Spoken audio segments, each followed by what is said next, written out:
Chapter 1. You don't know about me without you have read a book by the name of The Adventures of Tom Sawyer, but that ain't no matter. That book was made by Mr. Mark Twain, and he told the truth, mainly. There was things which he stretched, but mainly he told the truth. That is nothing. I've never seen anybody but lied one time or another, without it was Aunt Polly or the widow or maybe Mary.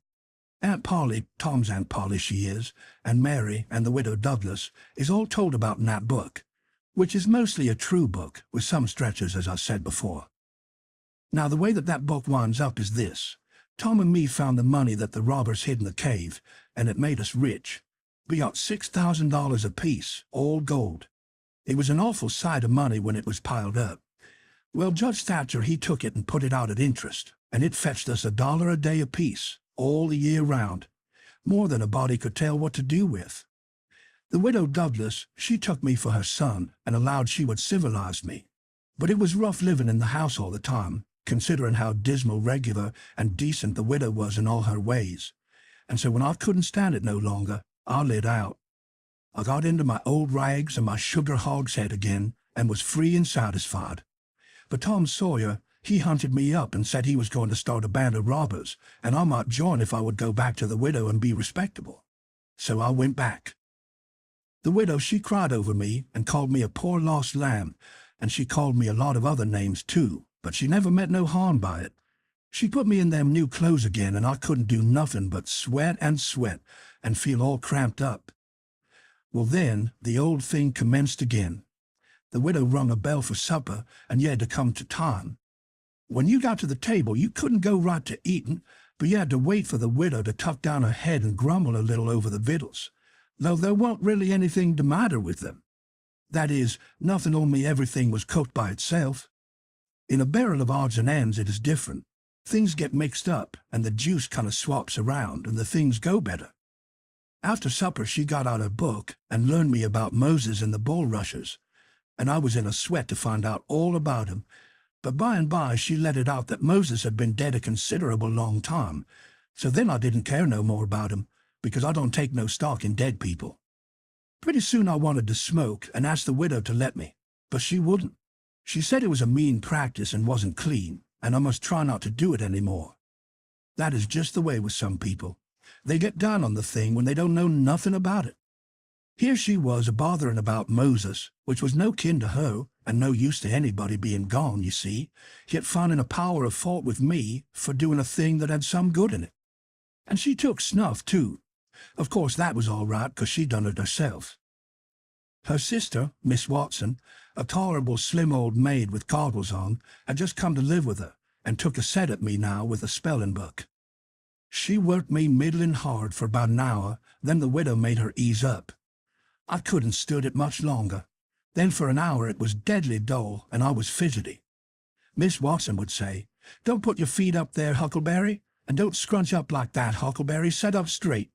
And pretty soon she would say, "Don't gap and stretch like that, Huckleberry, why don't you try to behave?" Then she told me all about the bad place, and I said I wished I was there. She got mad then, but I didn't mean no harm. All I wanted was to go somewheres. All I wanted was a change. I wasn't particular. She said it was wicked to say what I said, says she wouldn't say for the whole world.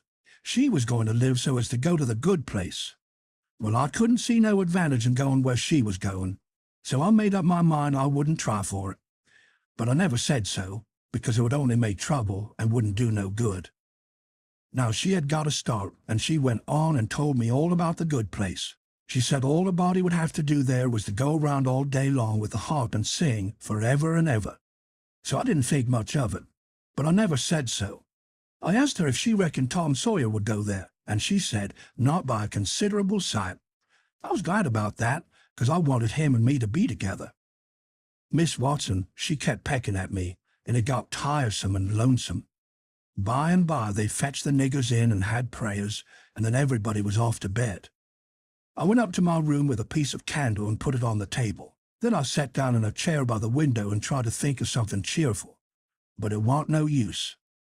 I felt so lonesome I most wished I was dead. The stars were shining, and the leaves rustled in the woods ever so mournful. and I heard an owl way off a-hoo-hooing about somebody that was dead, and a whippoorwill, and a dog crying about somebody that was going to die, and the wind was trying to whisper something to me, and I couldn't make out what it was, and so it made the cold shivers run over me. Then away out in the woods, I heard that kind of a sound that a ghost makes when it wants to tell about something that's on its mind and can't make itself understood, and so can't rest easy in its grave, and has to go about that way every night grieving. I got so downhearted and scared, I did wish I had some company.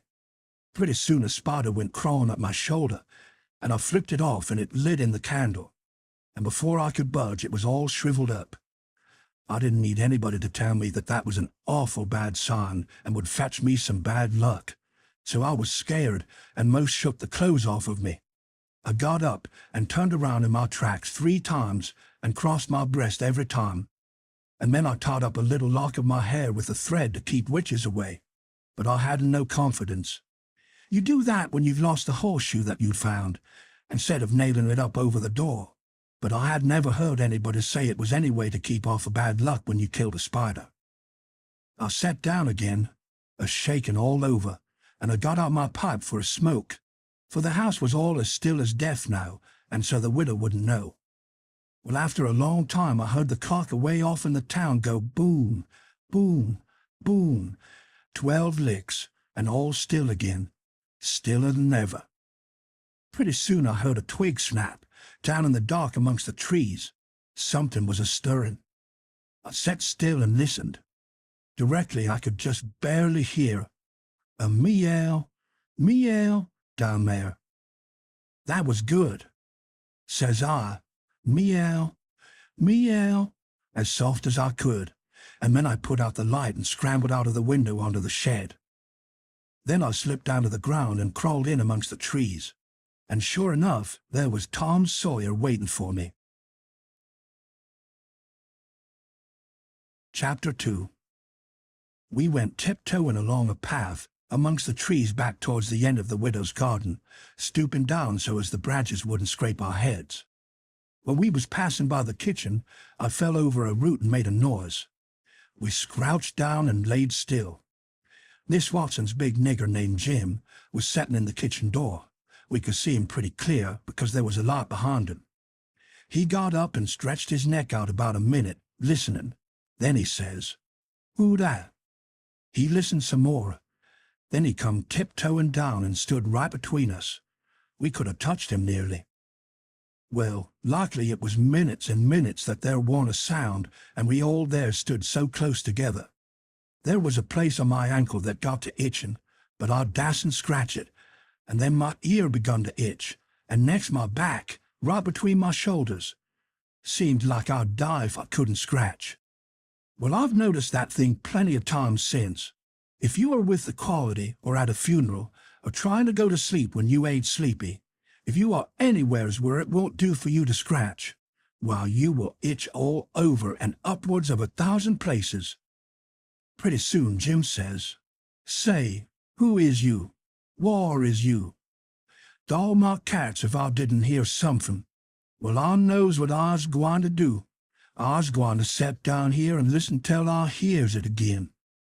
So he sat down on the ground betwixt me and Tom. He leaned his back up against a tree and stretched his legs out till one of them most touched one of mine. My nose begun to itch. It itched till the tears come into my eyes, but I dasn't scratch. Then it begun to itch on the inside. Next, I got to itching underneath, for I didn't know how I was going to set still. This miserableness went on as much as 6 or 7 minutes, but it seemed a sight longer than that. I was itching in 11 different places now. I reckon I couldn't stand it more'n a minute longer, but I set my teeth hard and got ready to try. Just then, Jim begun to breathe heavy. Next he begun to snore, and then I was pretty soon comfortable again. Tom, he made a sign to me, kind of a little noise with his mouth, and we went creeping away on our hands and knees. When we was 10 foot off, Tom whispered to me and wanted to tie Jim to the tree for fun, but I said no. He might wake and make a disturbance, and then they'd find out I warn't in. Then Tom said he hadn't got candles enough and he would slip in the kitchen and get some more. I didn't want him to try. I said Jim might wake up and come, but Tom wanted to risk it, so we slid in there and got 3 candles, and Tom laid 5 cents on the table for pay. Then we got out, and I was in a sweat to get away. But nothing would do Tom but he must crawl to where Jim was, on his hands and knees, and play something on him. I waited, and it seemed a good while. Everything was so still and lonesome. As soon as Tom was back, we cut along the path around the garden fence, and by fetched up on the steep top of the hill on the other side of the house. Tom said he stick Jim's hat off his head and hung it on a limb right over him, and Jim stirred a little, but he didn't wake. Afterwards, Jim said the witches bewitched him and put him in a trance and rode him all over the state and then set him under the trees again and hung his hat on a limb to show who had done it. And next time Jim told it, he said they rode him down to New Orleans, and after that, every time he told it he spread it more and more, till by he said they rode him all over the world and tired him most to death, and his back was all over saddle boars. Jim was monstrous proud about it, and he got so he wouldn't hardly notice the other niggers. Niggers would come miles to hear Jim tell about it, and he was more looked up to than any nigger in that country.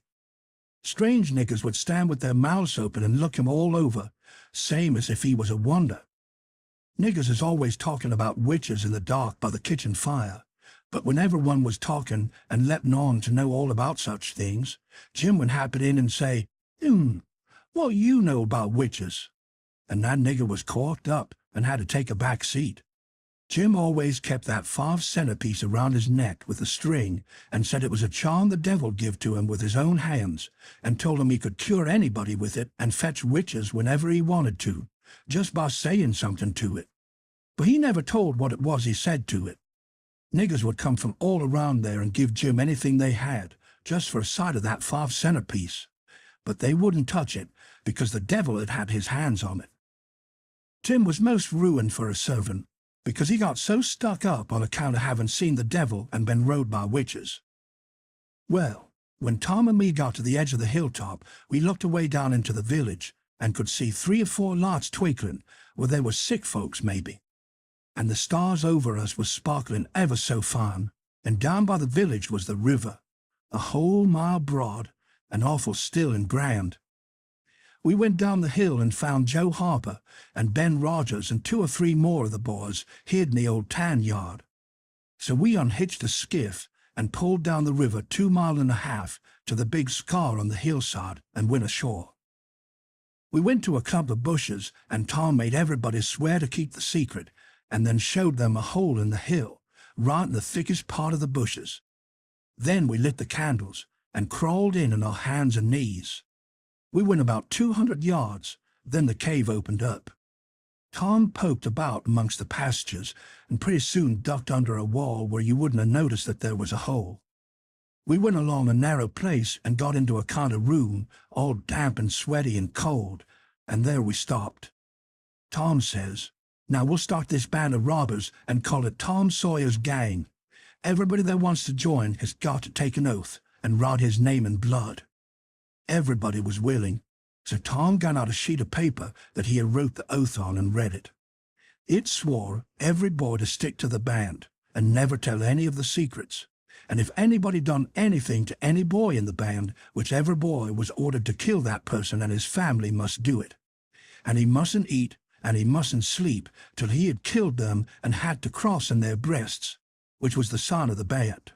And nobody that didn't belong to the band could use that mark, and if he did, he must be sued, and if he done it again, he must be killed, and if anybody that belonged to the band told the secrets, he must have his throat cut, and then have his carcass burnt up, and the ashes scattered all around, and his name blotted off the list with blood, and never mentioned again by the gang, but have a curse put on it, and be forgot forever.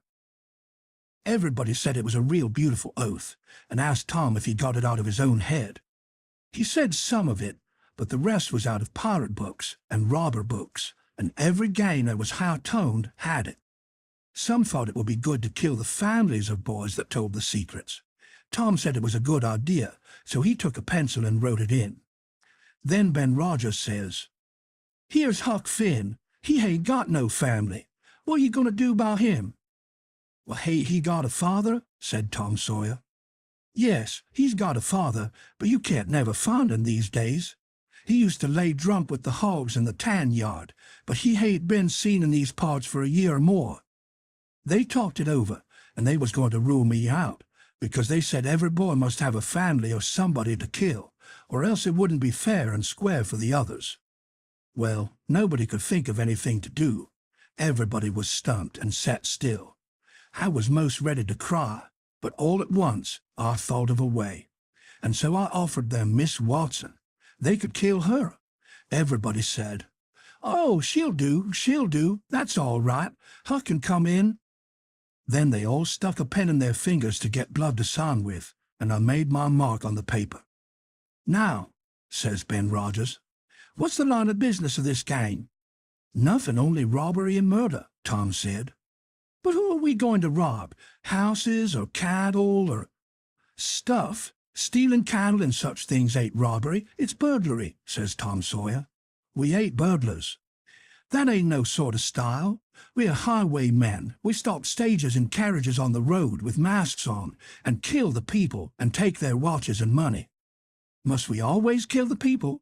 "Oh, certainly, it's best. Some authorities think different, but mostly it's considered best to kill them, except some that you bring to the cave here and keep them till they're ransomed."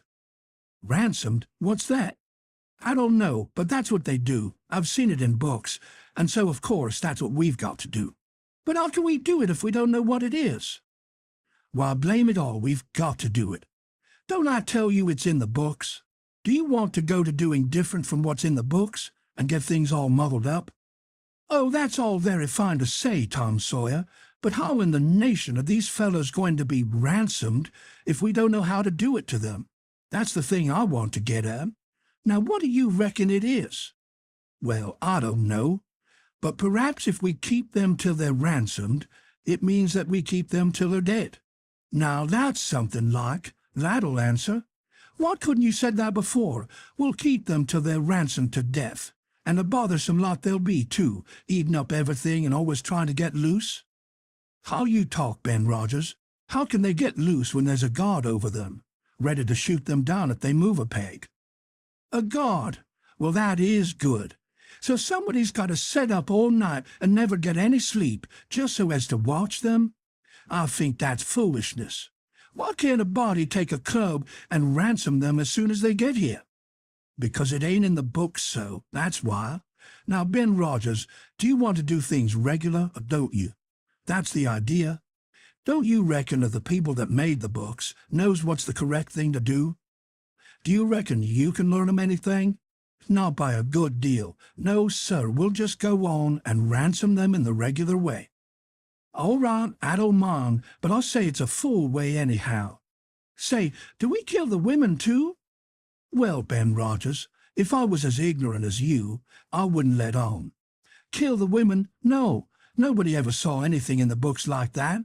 You fetch them to the cave, and you're always as polite as part of them, and by they fall in love with you and never want to go home any more." "Well, if that's the way, I'm agreed, but I don't take no stock in it. Might as seem we'll have the cave so cluttered up with women and fellows waiting to be ransomed that there won't be no place for the robbers. But go ahead, I ain't got nothing to say." Little Tommy Barnes was asleep now, and when they waked him up he was scared, and cried and said he wanted to go home to his ma, and didn't want to be a robber any more. So they all made fun of him and called him Crybaby, and that made him mad, and he said he would go straight and tell all the secrets. But Tom gave him 5 cents to keep quiet, and said we would all go home and meet next week, and rob somebody and kill some people. Then Rogers said he couldn't get out much, only Sundays, and so he wanted to begin next Sunday. But all the boys said it would be wicked to do it on Sunday, and that settled the thing. They agreed to get together and fix a day as soon as they could, and then we elected Tom Sawyer first captain and Joe Harper second captain of the gang, and so started home. I clumb up the shed and crept into my window just before day was breaking. My new clothes was all greased up and clayey, and I was dog tired. Chapter 3. Well, I got a good going over in the morning from old Miss Watson on account of my clothes. But the widow, she didn't scold, but only cleaned off the grease and clay, and looked so sorry that I thought I would behave a while if I could. Then Miss Watson, she took me in the closet and prayed, but nothing come of it. She told me to pray every day, and whatever I asked for, I would get it. But it weren't so. I tried it. Once I got a fish line, but no hooks. It weren't any good to me without hooks. I tried for the hooks 3 or 4 times, but somehow I couldn't make it work.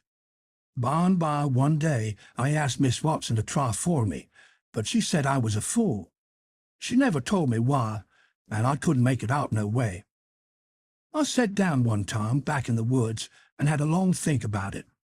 I says to myself, if a body can get anything they pray for, why don't Deacon Wynne get back the money he lost on pork? Why can't the widow get back her silver snuff box that was stole?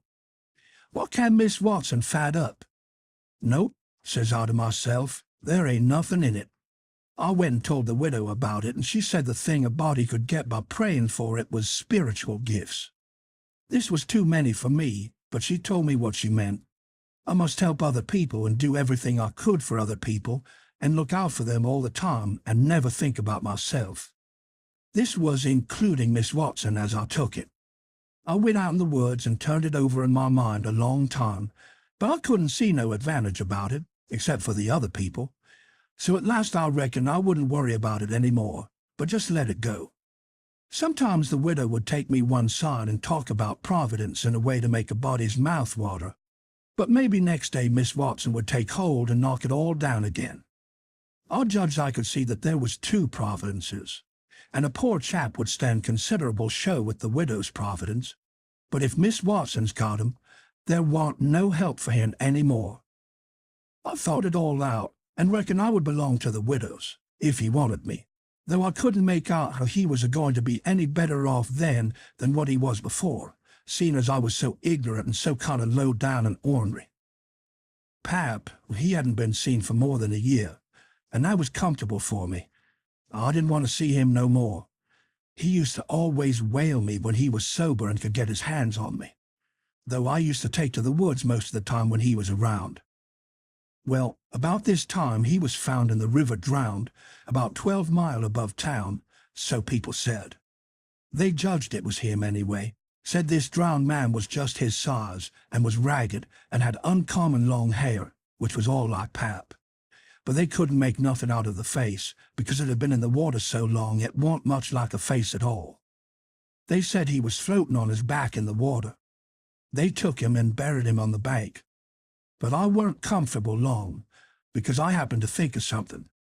I knowed mighty well that a drowned man don't float on his back, but on his face. So I knowed then that this weren't Pap, but a woman dressed up in man's clothes. So I was uncomfortable again. I judged the old man would turn up again by and by, though I wished he wouldn't. We played robber now and then about a month, and then I resigned. All the boys did. We hadn't robbed nobody, we hadn't killed any people, but only just pretended. We used to hop out of the woods and go charging down on hog drovers and women in carts taking garden stuff to market, but we never halved any of them. Tom Sawyer called the hogs ingots, and he called the turnips and stuff jewelry. And we would go to the cave and powwow over what we had done and how many people we had killed and marked. But I couldn't see no profit in it. One time, Tom sent a boy to run about town with a blazing stick, which he called a slogan, which was the sign for the gang to get together. And then he said he had got secret news by his spies that next day a whole parcel of Spanish merchants and rich Arabs was going to camp in Cave Hollow, with 200 elephants and 600 camels and over 1,000 sumpter mules, all loaded down with diamonds, and they didn't have only a guard for 400 soldiers. And so we would lay an ambuscade, as he called it, and kill the lot and scoop the things. He said we must slick up our swords and guns and get ready. He never could go after even a turnip cart, but he must have the swords and guns all scoured up for it.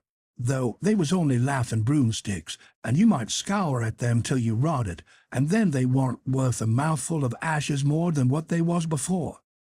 I didn't believe we could lick such a crowd of Spaniards and Arabs, but I wanted to see the camels and elephants. So I was on hand next day, Saturday, in the ambuscade, and when we got the word, we rushed out of the woods and down the hill. But there warn't no Spaniards and Arabs, and there warn't no camels nor no elephants. There warn't anything but a Sunday school picnic, and only a primer class at that. We busted it up and chased the children up the hollow, but we never got anything but some doughnuts and jam, though Ben Rogers got a rag doll, and Joe Harper got a hymn book and a tract, and then the teacher charged in and made us drop everything and cut. I didn't see no diamonds, and I told Tom Sawyer so. He said there was loads of them there anyway, and he said there was Arabs there too, and elephants and things. I said, why couldn't we see them then? He said if I weren't so ignorant, but had read a book called Don Quixote, I would know without asking. He said it was all done by enchantment. He said there was hundreds of soldiers there, and elephants and treasure and so on. But we had enemies which he called magicians, and they had turned the whole thing into an infant Sunday school, just out of spite. I said all right, then the thing for us to do was to go for the magicians. Tom Sawyer said I was a numbskull. Why, says he, a magician could call up a lot of genies, and they would hash you up like nothing before you could say Jack Robinson. They are as tall as a tree and as big around as a church. Well, I says, suppose we got some genies to help us. Can't we lick the other crowd then? How you going to get them? I don't know. How do they get them? Why, they rub an old tin lamp or an iron ring, and then the genies come tearing in with the thunder and lightning a-ripping around and the smoke a-rolling, and everything they're told to do they up and do it. They don't think nothing of pulling a shot tower up by the roots and belting a Sunday school superintendent over the head with it, or any other man. Who makes them tear around so? Why, whoever rubs the lamp of the ring. They belong to whoever rubs the lamp of the ring, and they've got to do whatever he says. If he tells them to build a palace 40 miles long out of diamonds and fill it full of chewing gum or whatever you want, and fetch an emperor's daughter from China for you to marry, they've got to do it. And they've got to do it before sunup the next morning, too. And more, they've got to waltz that palace around over the country wherever you want it. You understand? Well, says I think they're a pack of flatheads for not keeping the palace themselves, stead of fooling them away like that. And what's more, if I was one of them, I would see a man in Jericho before I would drop my business and come to him for the rubbing of an old tin lamp. How you talk, Huck Finn. Why, you'd have to come when he rubbed it, whether you wanted to or not. What, an eye as high as a tree and as big as a church? All right, then, I would come. But I'll lay I'd make that man climb the highest tree there was in the country. Shucks, it ain't no use to talk to you, Huck Finn. You don't seem to know anything somehow. Perfect saphead. I've thought all this over for 2 or 3 days, and then I reckoned I would see if there was anything in it. I got an old tin lamp and an iron ring and went out in the woods and rubbed till I sweat like an Injun, calculating to build a palace and sell it. But it warn't no use. None of the genies come. So then I judged that all that stuff was only just one of Tom Sawyer's lies. I reckoned he believed in the Arabs and the elephants, but as for me, I think different. It had all the marks of a Sunday school. Chapter 4. Well, 3 or 4 months run along, and it was well into the winter now. I had been to school most of the time, and could spell and read and write just a little, and could say the multiplication table up to 6 times 7 is 35, and I don't reckon I could ever get any further than that if I was to live forever. I don't take no stock in mathematics anyway. At first I hated the school, but by and by I got so I could stand it. Whenever I got uncommon tired, I played hooky, and the hiding I got next day done me good and cheered me up. So the longer I went to school, the easier it got to be. I was getting sort of used to the widow's ways, too, and they weren't so raspy on me. Living in a house and sleeping in a bed pulled on me pretty tight mostly, but before the cold weather I used to slide out and sleep in the woods sometimes, and so that was a rest to me. I liked the old ways best, but I was getting so I liked the new ones too, a little bit. The widow said I was coming along slow but sure, and doing very satisfactory. She says she weren't ashamed of me. One morning I happened to turn over the salt cellar at breakfast. I reached for some of it as quick as I could to throw over my left shoulder and keep off the bad luck. But Miss Watson was in ahead of me and crossed me off. She says, "Take your hands away, Huckleberry. What a mess you are always making." The widow put in a good word for me, but that wasn't going to keep off the bad luck. I knowed that well enough. I started out after breakfast feeling worried and shaky and wondering where it was going to fall on me and what it was going to be. There is ways to keep off some kinds of bad luck, but this wasn't one of them kind, so I never tried to do anything, but just poked along low-spirited and on the watch-out. I went down to the front garden and clumb over the stile where you go through the high-board fence. There was an inch of new snow on the ground, and I seen somebody's tracks. They had come up from the quarry and stood around the stile a while, and then went on around the garden fence. It was funny they hadn't come in, after standing around so. I couldn't make it out. It was very curious somehow. I was going to follow around, but I stooped down to look at the tracks first. I didn't notice anything at first, but next I did. There was a cross in the left boot heel made with big nails to keep off the devil. I was up in a second and shinning down the hill. I looked over my shoulder every now and then, but I didn't see nobody. I was at Judge Thatcher's as quick as I could get there. He said, "Why, my boy, you are all out of breath. Did you come for your interest?" "No, sir," I says. "Is there some for me?" "Oh, yes, a half-yearly is in last night. Over $150. Quite a fortune for you. You better let me invest it along with your $6,000, because if you take it, you'll spend it." "No, sir," I says. "I don't want to spend it. I don't want it at all, nor the $6,000 nother. I want you to take it. I want to give it to you, the $6,000 and all." He looked surprised. He couldn't seem to make it out. He says, "Why, what can you mean, my boy?" I says, "Well, don't you ask me no questions about it, please. You'll take it, won't you?" He says, "Well, I'm puzzled. Is something the matter?" "Please take it," says I, "and don't ask me nothing. Then I won't have to tell no lies." He studied a while, and then he says, "Oh, I think I see. You want to sell all your property to me, not give it. That's the correct idea." Then he wrote something on a paper and read it over and says, "There. You see it says, 'for a consideration.' That means I have bought it of you and paid you for it.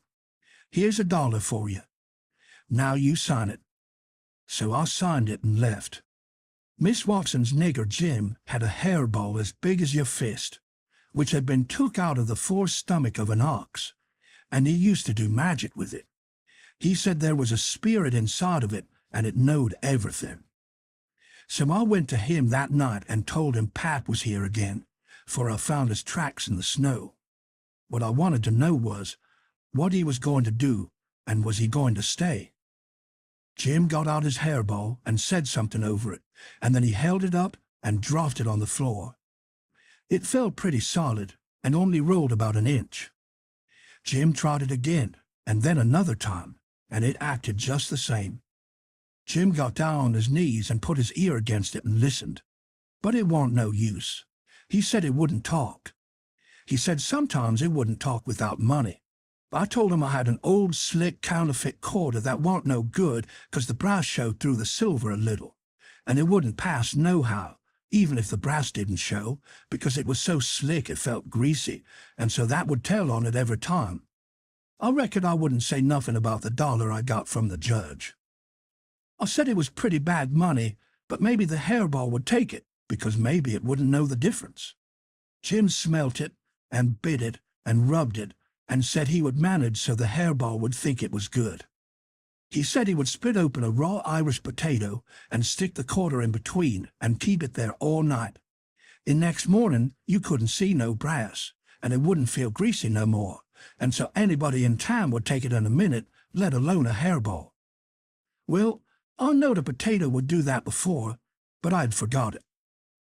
Jim put the quarter under the hairball and got down and listened again. This time he said the hairball was all right. He said it would tell my whole fortune if I wanted it to. I says go on. So the hairball talked to Jim, and Jim told it to me. He says, "Your old father don't know yet what he's a-gwine to do. Sometimes he spec he'll go away, and then again he spec he'll stay. The best way is to rest easy and let the old man take his own way. They's two angels hovering round about him. One of 'em is white and shiny, and the other one is black. The white one gets him to go right a little while, then the black one sail in and bust it all up. A body can't tell yet which one gwine to fetch him at the last. But you is all right. You gwine to have considerable trouble in your life, and considerable joy.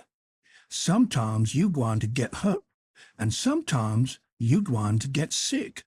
But every time you's gwine to get well again. There's two gals flying about you in your life. One of 'em's light, and t'other one is dark. One is rich, and t'other is poor. You's gwine to marry the poor one first, and the rich one by and by. You wants to keep away from the water as much as you can, and don't run no risk, case it's down in the bills that you's gwine to get hung. When I lit my candle and went up to my room that night, there sat Pap, his own self." Chapter 5. I had shut the door, too. Then I turned around, and there he was. I used to be scared of him all the time, he tanned me so much. I reckon I was scared now, too. But in a minute I'll see I was mistaken. That is, after the first jolt, as you may say, when my breath sort of hitched, he being so unexpected. But right away after, I see I warn't scared of him worth bothering about. He was most 50, and he looked it. His hair was long and tangled and greasy, and hung down, and you could see his eyes shining through like he was behind vines. It was all black, no gray. So was his long, mixed-up whiskers. There warn't no color in his face, where his face showed it was white. Not like another man's white, but a white to make a body sick, a white to make a body's flesh crawl, a tree-toad white, a fish-belly white. As for his clothes, just rags, that was all. He had one ankle resting on t'other knee, the boot on that foot was busted, and two of his toes stuck through, and he worked them now and then. His hat was laying on the floor, an old black slouch with the top caved in like a lid. I stood a-looking at him. He sat there a-looking at me, with his chair tilted back a little. I set the candle down. I noticed the window was up, so he had clumb in by the shed. He kept a-looking me all over. By and by he says, "Starchy clothes. Very. You think you're a good deal of a big bug, don't you?" "Maybe I am, maybe I ain't," I says. "Don't you give me none of your lip," says he. "You've put on considerable many frills since I've been away. I'll take you down a peg before I get done with you. You're educated too, they say, can read and write.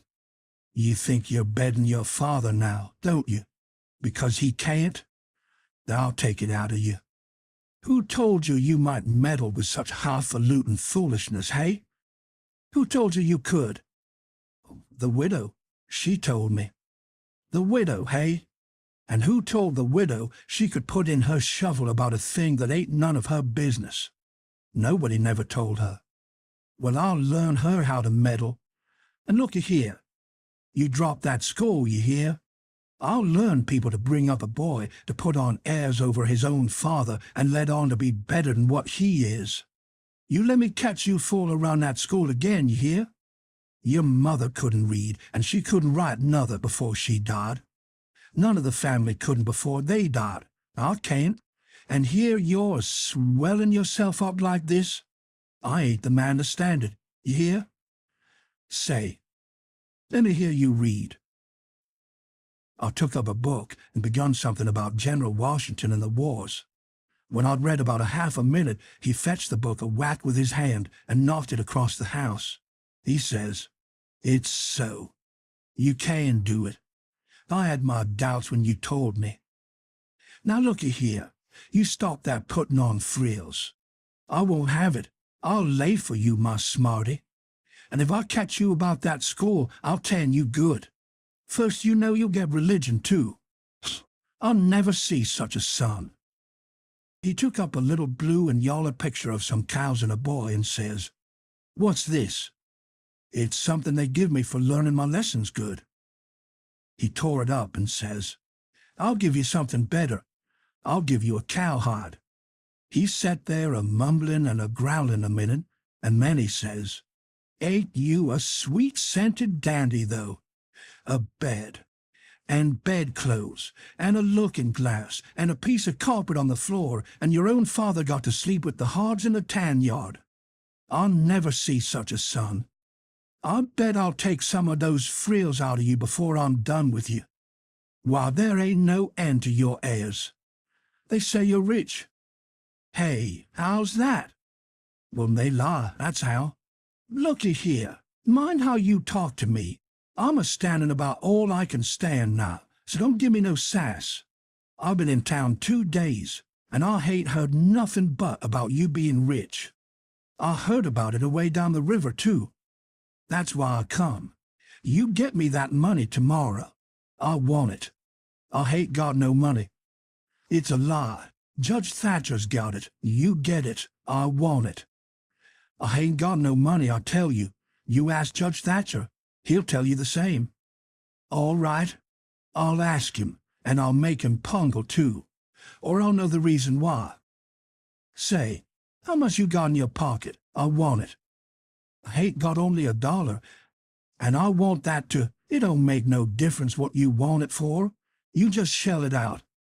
He took it and bit it to see if it was good, and then he said he was going downtown to get some whiskey, said he hadn't had a drink all day. When he had got out on the shed, he put his head in again and cussed me for putting on frills and trying to be better than him. And when I reckoned he was gone, he come back and put his head in again and told me to mind about that school, because he was going to lay for me and lick me if I didn't drop that. Next day he was drunk, and he went to Judge Thatcher's and bully-ragged him and tried to make him give up the money, but he couldn't. And then he swore he'd make the law force him. The judge and the widow went to law to get the court to take me away from him and let one of them be my guardian. But it was a new judge that had just come, and he didn't know the old man. So he said courts mustn't interfere and separate families if they could help it. Said he'd rather not take a child away from its father. So Judge Thatcher and the widow had to quit on the business. That pleased the old man till he couldn't rest. He said he'd cowhide me till I was black and blue if I didn't raise some money for him. I borrowed $3 from Judge Thatcher, and Pat took it and got drunk and went a-blowing around and cussing and whooping and carrying on. And he kept it up all over town with a tin pan till most midnight. Then they jailed him. The next day they had him before court and jailed him again for a week. But he said he was satisfied, said he was boss of his son and he'd make it warm for him. When he got out, the new judge said he was a-going to make a man of him. So he took him to his own house and dressed him up clean and nice and had him to breakfast and dinner and supper with the family, and was just old pa to him, so to speak.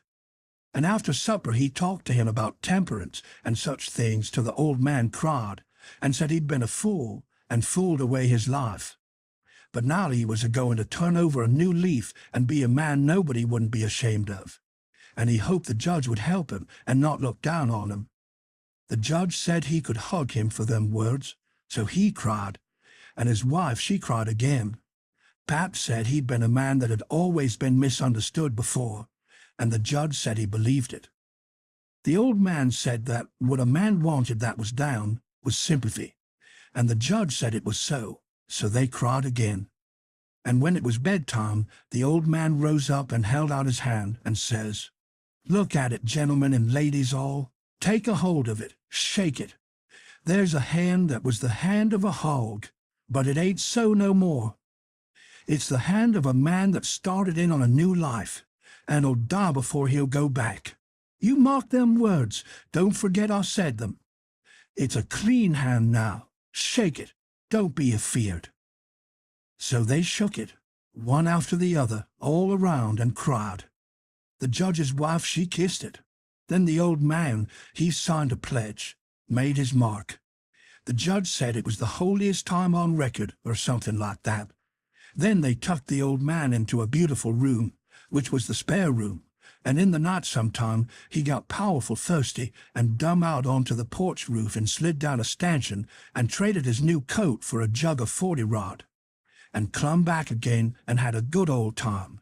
And towards daylight he crawled out again, drunk as a fiddler, and rolled off the porch and broke his left arm in 2 places, and was most froze to death when somebody found him after sunup. And when they come to look at that spare room, they had to take soundings before they could navigate it. The judge, he felt kind of sore. He said he reckoned a body could reform the old man with a shotgun maybe, but he didn't know no other way. Chapter 6. Well, pretty soon the old man was up and around again, and then he went for Judge Thatcher in the courts to make him give up that money, and he went for me, too, for not stopping school. He catched me a couple of times and thrashed me, but I went to school just the same, and dodged him or outrun him most of the time. I didn't want to go to school much before, but I reckoned I'd go now to spite Pap. That law trial was a slow business. Appeared like they weren't ever going to get started on it, so every now and then I'd borrow $2 or $3 off of the judge for him to keep from getting a cowhiding. Every time he got money he got drunk, and every time he got drunk he raised Cain around town, and every time he raised Cain he got jailed. He was just suited. This kind of thing was right in his line. He got to hanging around the widows too much, and so she told him at last that if he didn't quit using around there, she would make trouble for him. Well, wasn't he mad? He said he would show who was Huck Finn's boss.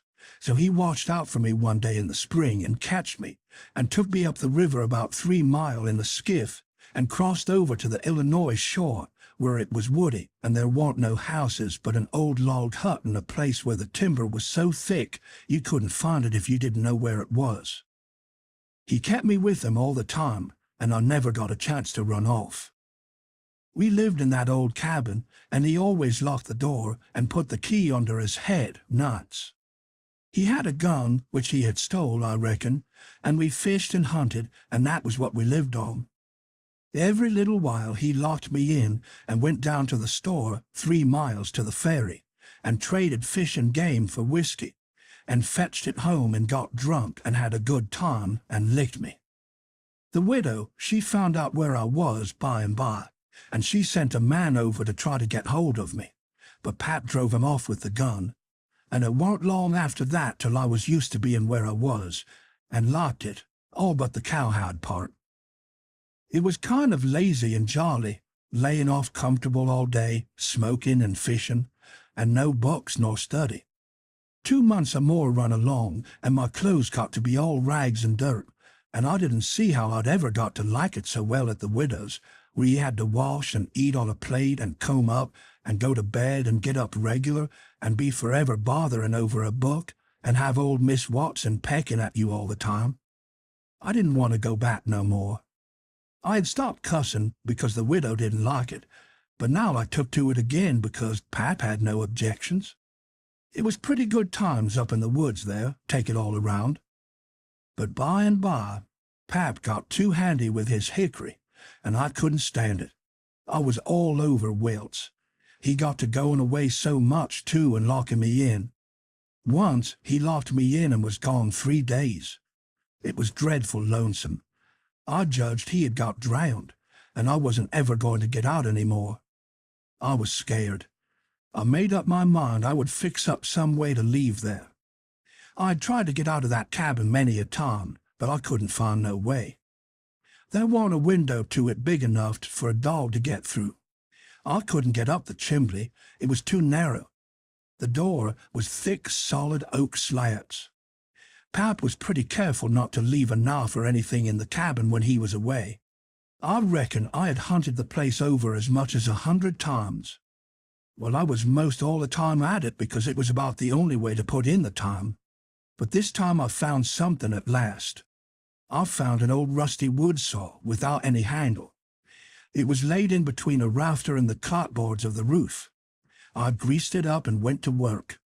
There was an old horse blanket nailed against the logs at the far end of the cabin behind the table to keep the wind from blowing through the chinks and putting the candle out. I got under the table and raised the blanket and went to work to saw a section of the big bottom log out, big enough to let me through. Well, it was a good long job, but I was getting towards the end of it when I heard Pat's gun in the woods. I got rid of the signs of my work and dropped the blanket and hid my saw, and pretty soon Pat come in. Pat warn't in a good humor, so he was his natural self. He said he was down to town and everything was going wrong.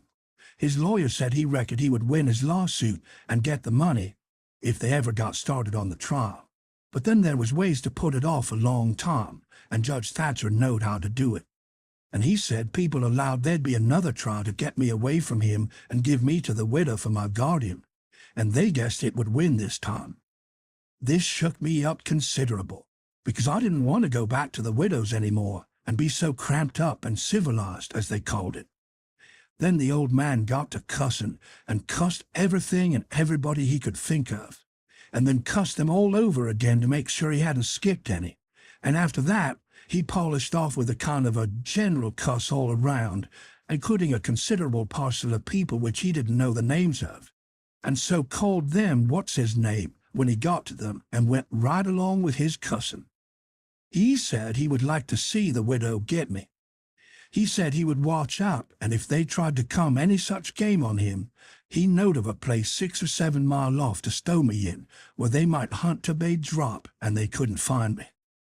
That made me pretty uneasy again, but only for a minute. Now I reckoned I wouldn't stay on hand till he got that chance.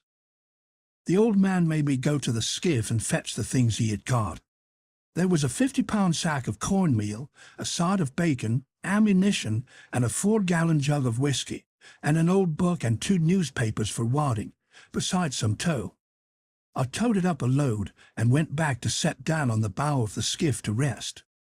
I thought it all over, and I reckoned I would walk off with the gun and some lines, and take to the woods when I run away.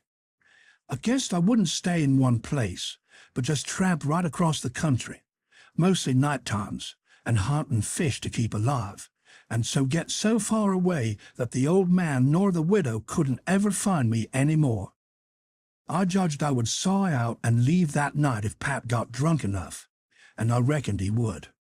I got so full of it I didn't notice how long I was staying, till the old man hollered and asked me whether I was asleep or drowned. I got the things all up to the cabin, and then it was about dark. While I was cooking supper, the old man took a swig or two and got sort of warmed up, and went to ripping again. He had been drunk over in town and laid in the gutter all night, and he was a sight to look at. A body would have thought he was Adam, he was just all mud. Whenever his liquor begun to work, he most always went for the government. This time he says, "Call this a government? Why, just look at it and see what it's like. Here's the law a-standing ready to take a man's son away from him, a man's own son, which he has had all the trouble and all the anxiety and all the expense of raising. Yes, just as that man has got that son raised at last, and ready to go to work and begin to do something for him and give him a rest, the law up and goes for him, and they call that government. That ain't all, nother. The law backs that old Judge Thatcher up and helps to keep me out of my property. Here's what the law does. The law takes a man worth $6,000 and upwards and jams him into an old trap of a cabin like this and lets him go round in clothes that ain't fitting for a hog. They call that government. A man can't get his rights in a government like this. Sometimes I've a mighty notion to just leave the country for good and all. Yes, and I told 'em so. I told old Thatcher so to his face. Lots of 'em heard me, and could tell what I said. Says I, for 2 cents I'd leave the blamed country and never come near it again. Them's the very words. I says, look at my hat, if you call it a hat, but the lid raised up and the rest of it goes down till it's below my chin, and that ain't rightly a hat at all, but more like my head was shoved up through a Gento stovepipe. Look at it, says I, such a hat for me to wear, one of the wealthiest men in this town, if I could get my rights. Oh, yes, this is a wonderful government, wonderful. Well, looky here. There was a free nigger there from Ohio, a mulatto, most as white as a white man. He had the whitest shirt on you ever see, too, and the shinest hat. And there ain't a man in that town that's got as fine clothes as what he had. And he had a gold watch and chain, and a silver-headed cane. The awfulest old gray-headed nabob in the state. And what do you think? They said he was a professor in college and could talk all kinds of languages and knowed everything. And that ain't the worst. They said he could vote when he was at home. Well, that let me out. Thinks I, what is this country a-comin' to? It was 'lection day, and I was just about to go and vote myself if I weren't too drunk to get there. But when they told me there was a state in this country where they'd let that nigger vote, I drawed out. I says I'll never vote again. Them's the very words I said. They all heard me. And the country may rot for all me. I'll never vote again as long as I live. And to see the cool way of that nigger, why, he wouldn't have give me the road if I hadn't shoved him out of the way. I says to the people, why ain't this nigger put up at auction and sold? That's what I want to know. And what do you reckon they said? Why, they said he couldn't be sold till he'd been in the state 6 months, and he hadn't been there that long yet. There now, that's a specimen. They call that a government that can't sell a free nigger till he's been in the state 6 months. Here's a government that calls itself a government and lets on to be a government and thinks it is a government and yet's got to set stock still for 6 whole months before it can take a hold of a prowling, thieving, infernal, white-shirted free nigger. And Pap was a-going on so, he never noticed where his old limber legs was taking him to. So he went head over heels over the tub of salt pork and barked both shins, and the rest of his speech was all the hottest kind of language, mostly hove at the nigger and the government, though he'd give the tub some, too, all along here and there. He hopped around the cabin considerable, first on one leg, then on the other, holding first one shin and then the other one, and at last he let out with his left foot all of a sudden and fetched the tub a rattling kick. But it were good judgment, because that was the boot that had a couple of his toes leaking out of the front end of it. So now he raised a howl that fairly made a body's hair raise, and down he went in the dirt and rolled there and held his toes, and the cussin' he'd done then laid over anything he had ever done previous. He said so his own self afterwards. He had heard old Salisbury Hagan in his best days, and he said it laid over him, too. But I reckon that was sort of piling it on, maybe. After supper, Pat took the jug and said he had enough whiskey there for 2 drunks and 1 delirium tremens. That was always his word. I judged he would be blind drunk in about an hour, and then I would steal the key or saw myself out, one or t'other. He drank, and tumbled down on his blankets by and by. But luck didn't run my way. He didn't go sound asleep, but was uneasy. He groaned and moaned and thrashed around this way and that for a long time. At last I got so sleepy I couldn't keep my eyes open, all I could do, and so before I knowed what I was about, I was sound asleep and the candle burning. I don't know how long I was asleep, but all of a sudden there was an awful scream, and I was up. There was Pat, looking wild and skipping around every which way and yelling about snakes. He said they was crawling up his legs, and then he would give a jump and scream and say one had bit him on the cheek, but I couldn't see no snakes. He started and run round and round the cabin hollering, "Take him off! Take him off! He's bite me on the neck!" I never see a man look so wild in the eyes. Pretty soon he was all fagged out and fell down panting. Then he rolled over and over, wonderful fast, kicking things every which way and striking and grabbing at the air with his hands and screaming and saying there was devils a hold of him. He wore out by and by and laid still a while, moaning. Then he laid stiller and didn't make a sound. I could hear the owls and the wolves away off in the woods, and it seemed terrible still. He was laying over by the corner. By and by he raised up part way and listened with his head to one side. He says very low, "Tramp, tramp, tramp. That's the dead. Tramp, tramp, tramp. They're coming after me, but I won't go. Oh, they're here. Don't touch me. Don't. Hands off. They're cold. Let go. Oh, let a poor devil alone." Then he went down on all fours and crawled off begging them to let him alone, and he rolled himself up in his blanket and wallered in under the old pine table, still a-begging, and then he went to crying. I could hear him through the blanket. By and by he rolled out and jumped up on his feet looking wild, and he see me and went for me. He chased me round and round the place with a clasp knife, calling me the angel of death and saying he would kill me and then I couldn't come for him no more. I begged and told him I was only Huck, but he laughed such a screechy laugh and roared and cussed and kept on chasing me. Once when I turned short and dodged under his arm, he made a grab and got me by the jacket between my shoulders, and I thought I was gone. But I slid out of the jacket quick as lightning and saved myself. Pretty soon he was all tired out and dropped down with his back against the door and said he would rest a minute and then kill me. He put his knife under him and said he would sleep and get strong, and then he would see who was who. So he dozed off pretty soon. By and by I got the old split-bottom chair and clumb up as easy as I could not to make any noise and got down the gun.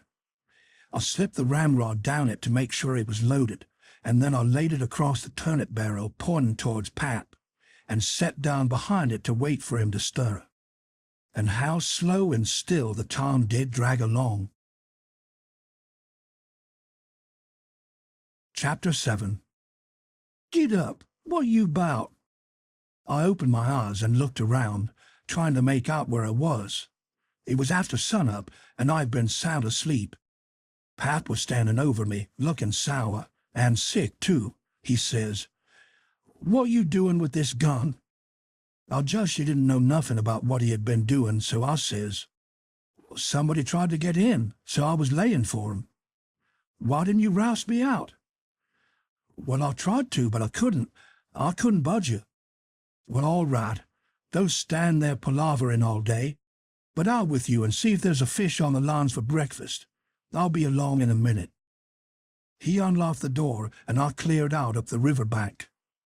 I noticed some pieces of limbs and such things floating down and a sprinkling of bark, so I know the river had begun to rise. I reckoned I would have great times now if I was over at the town. The June rise used to be always luck for me, because as soon as that rise begins, here comes cordwood floating down and pieces of log rafts, sometimes a dozen logs together, so all you have to do is catch them and sell them to the wood yards in the sawmill. I went along up the bank with one eye out for Pat and t'other one out for what the rise might fetch along. Well, all at once here comes a canoe, just a beauty too, about 13 or 14 foot long, riding high like a duck. I shot head first off the bank like a frog, clothes and all on, and struck out for the canoe. I just expected there'd be somebody laying down in it, because people often done that to fool folks, and when a chap had pulled a skiff out most to it, they'd raise up and laugh at him. But it warn't so this time. It was a drift canoe, sure enough, and I clumb in it and paddled her ashore. Thinks I, the old man will be glad when he sees this. She's worth $10. But when I got to shore, Pap wasn't in sight yet, and as I was running her into a little creek like a gully, all hung over with vines and willows, I struck another idea. I judged I'd hide her good, and then, stead of taking to the woods when I run off, I'd go down the river about 50 mile and camp in one place for good, and not have such a rough time tramping on foot. It was pretty close to the shanty, and I thought I heard the old man coming all the time. But I got her hid, and then I out and looked around a bunch of willows, and there was the old man down the path a piece just drawing a bead on a bird with his gun. So he hadn't seen anything. When he got along, I was hard at it taking up a trot line. He abused me a little for being so slow, but I told him I fell in the river and that was what made me so long. I knowed he would see I was wet, and then he would be asking questions. We got 5 catfish off the lines and went home. While we laid off after breakfast to sleep up, both of us being about wore out, I got to thinking that if I could fix up some way to keep Pap and the widow from trying to follow me, it would be a certainer thing than trusting to luck to get far enough off before they missed me. You see, all kinds of things might happen. Well, I didn't see no way for a while, but by and by Pap raised up a minute to drink another barrel of water, and he says, "'Nother time a man comes a-prowling round here, you roust me out, you hear? That man warn't here for no good. I'd have shot him. Next time you roust me out, you hear?" Then he dropped down and went to sleep again. But what he had been saying gave me the very idea I wanted. I says to myself, I can fix it now so nobody won't think of following me. About 12 o'clock we turned out and went along up the bank. The river was coming up pretty fast, and lots of driftwood going by on the rise. By and by, along comes part of a log raft, 9 logs fast together. We went out with the skiff and towed it ashore. Then we had dinner. Anybody but Pap would have waited and seen the day through, so as to catch more stuff, but that warn't Pap's style. 9 logs was enough for one time. He must shove right over to town and sell. So he locked me in and took the skiff and started off towing the raft about 3:30. I judged he wouldn't come back that night.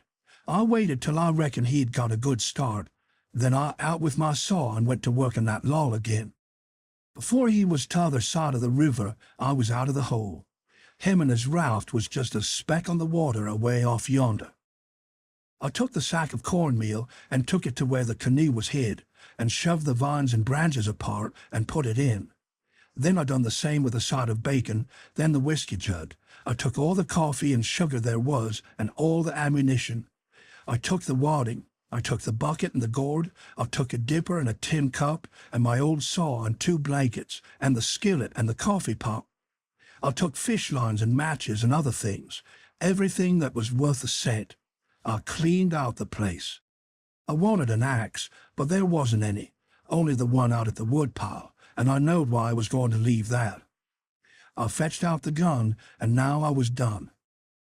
I'd wore the ground a good deal, crawling out of the hole and dragging out so many things, so I fixed that as good as I could from the outside by scattering dust on the place, which covered up the smoothness and the sawdust. Then I fixed the piece of log back into its place, and put 2 rocks under it and one against it to hold it there, for it was bent up at that place and didn't quite touch ground. If you stood 4 or 5 foot away and didn't know it was sawed, you wouldn't ever notice it. And besides, this was the back of the cabin, and it warn't likely anybody would go fooling around there. It was all grass clear to the canoe, so I hadn't left a track. I followed around to see. I stood on the bank and looked out over the river. All safe. So I took the gun and went up a piece into the woods and was hunting around for some birds when I see a wild pig. Hogs soon went wild in them bottoms after they had got away from the prairie farms. I shot this fellow and took him into camp. I took the axe and smashed in the door. I beat it and hacked it considerable a doing it. I fetched the pig in and took him back nearly to the table and hacked into his throat with the axe, and laid him down on the ground to bleed. I say ground because it was ground, hard packed and no boards. Well, next I took an old sack and put a lot of big rocks in it, all I could drag, and I started it from the pig and dragged it to the door, and through the woods down to the river and dumped it in, and down it sunk out of sight. You could easily see that something had been dragged over the ground. I did wish Tom Sawyer was there. I knowed he would take an interest in this kind of business and throw in the fancy touches. Nobody could spread himself like Tom Sawyer in such a thing as that. Well, last I pulled out some of my hair and blooded the axe good, and stuck it on the back side and slung the axe in the corner. Then I took up the pig and held him to my breast with my jacket, so he couldn't drip, till I got a good piece below the house, and then dumped him into the river. Now I thought of something else. So I went and got the bag of meal and my old saw out of the canoe and fetched them to the house. I took the bag to where it used to stand and ripped a hole in the bottom of it with the saw, for there weren't no knives and forks on the place. Pap done everything with his clasp knife about the cooking. Then I carried the sack about 100 yards across the grass and through the willows east of the house, to a shallow lake that was 5 miles wide and full of rushes, and ducks too, you might say, in the season. There was a slough or a creek leading out of it on the other side, that went miles away, I don't know where, but it didn't go to the river. The meal sifted out and made a little track all the way to the lake. I dropped Pap's whetstone there too, so as to look like it had been done by accident. Then I tied up the rip in the meal sack with a string, so it wouldn't leak no more, and I took it and my saw to the canoe again. It was about dark now, so I dropped the canoe down the river under some willows that hung over the bank, and I waited for the moon to rise. I made fast to a willow, and then I took a bite to eat, and by lay down in the canoe to smoke a pipe and lay out a plan. I says to myself, they'll follow the track of that sack full of rocks to the shore, and then drag the river for me. And they'll follow that meal track to the lake and go browsing down the creek that leads out of it to find the robbers that killed me and took the things. They won't ever hunt the river for anything but my dead carcass. They'll soon get tired of that and won't bother no more about me. All right, I can stop anywhere I want to. Jackson's Island is good enough for me. I know that island pretty well, and nobody ever comes there. And then I can paddle over to town nights and sneak around and pick up things I want. Jackson's Island's the place. I was pretty tired, and the first thing I knowed, I was asleep. When I woke up, I didn't know where I was for a minute. I sat up and looked around, a little scared. Then I remembered. The river looked miles and miles across. The moon was so bright I could have counted the drift logs that went a-slipping along, black and still, hundreds of yards out from shore. Everything was dead quiet, and it looked late and smelt late. You know what I mean? I don't know the words to put it in. I took a gap and a stretch, and was just going to unhitch and start when I heard a sound away over the water. I listened. Pretty soon I made it out. It was that dull kind of regular sound that comes from oars working in road locks when it's a still night. I peeped out through the willow branches, and there it was, a skiff away across the water. I couldn't tell how many was in it. It kept a-comin', and when it was abreast of me, I see there warn't but one man in it. Thinks I, maybe it's Pap, though I warn't expecting him. He dropped below me with the current, and by he come a-swinging up shore in the easy water, and he went by so close I could have reached out the gun and touched him. Well, it was Pap, sure enough, and sober, too, by the way he laid to his oars. I didn't lose no time. The next minute I was a-spinning downstream, soft but quick, in the shade of the bank. I made 2.5 miles and then struck out 1/4 mile or more toward the middle of the river, because pretty soon I'd be passing the ferry landing and people might see me and hail me. I got out amongst the driftwood and then laid down in the bottom of the canoe and let her float. I laid there and had a good rest and a smoke out of my pipe, looking away into the sky, not a cloud in it. The sky looks ever so deep when you lay down on your back in the moonshine. I never knowed it before. And how far a body can hear in the water such nights, I heard people talking at the ferry landing. I heard what they said, too, every word of it. One man said it was getting towards the long days and the short nights now. T'other one said this weren't one of the short ones, he reckoned. And then they laughed, and he said it over again, and they laughed again. Then they waked up another feller and told him and laughed, but he didn't laugh. He ripped out something brisk and said let him alone. The first feller said he'd loathe to tell his old woman. She would think it was pretty good.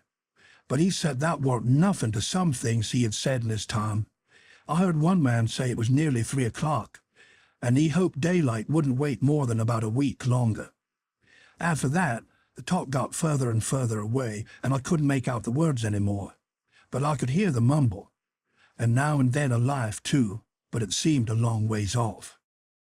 I was away below the ferry now. I rose up, and there was Jackson's Island, about 2.5 miles downstream, heavy timbered and standing up out of the middle of the river, big and dark and solid, like a steamboat without any lights.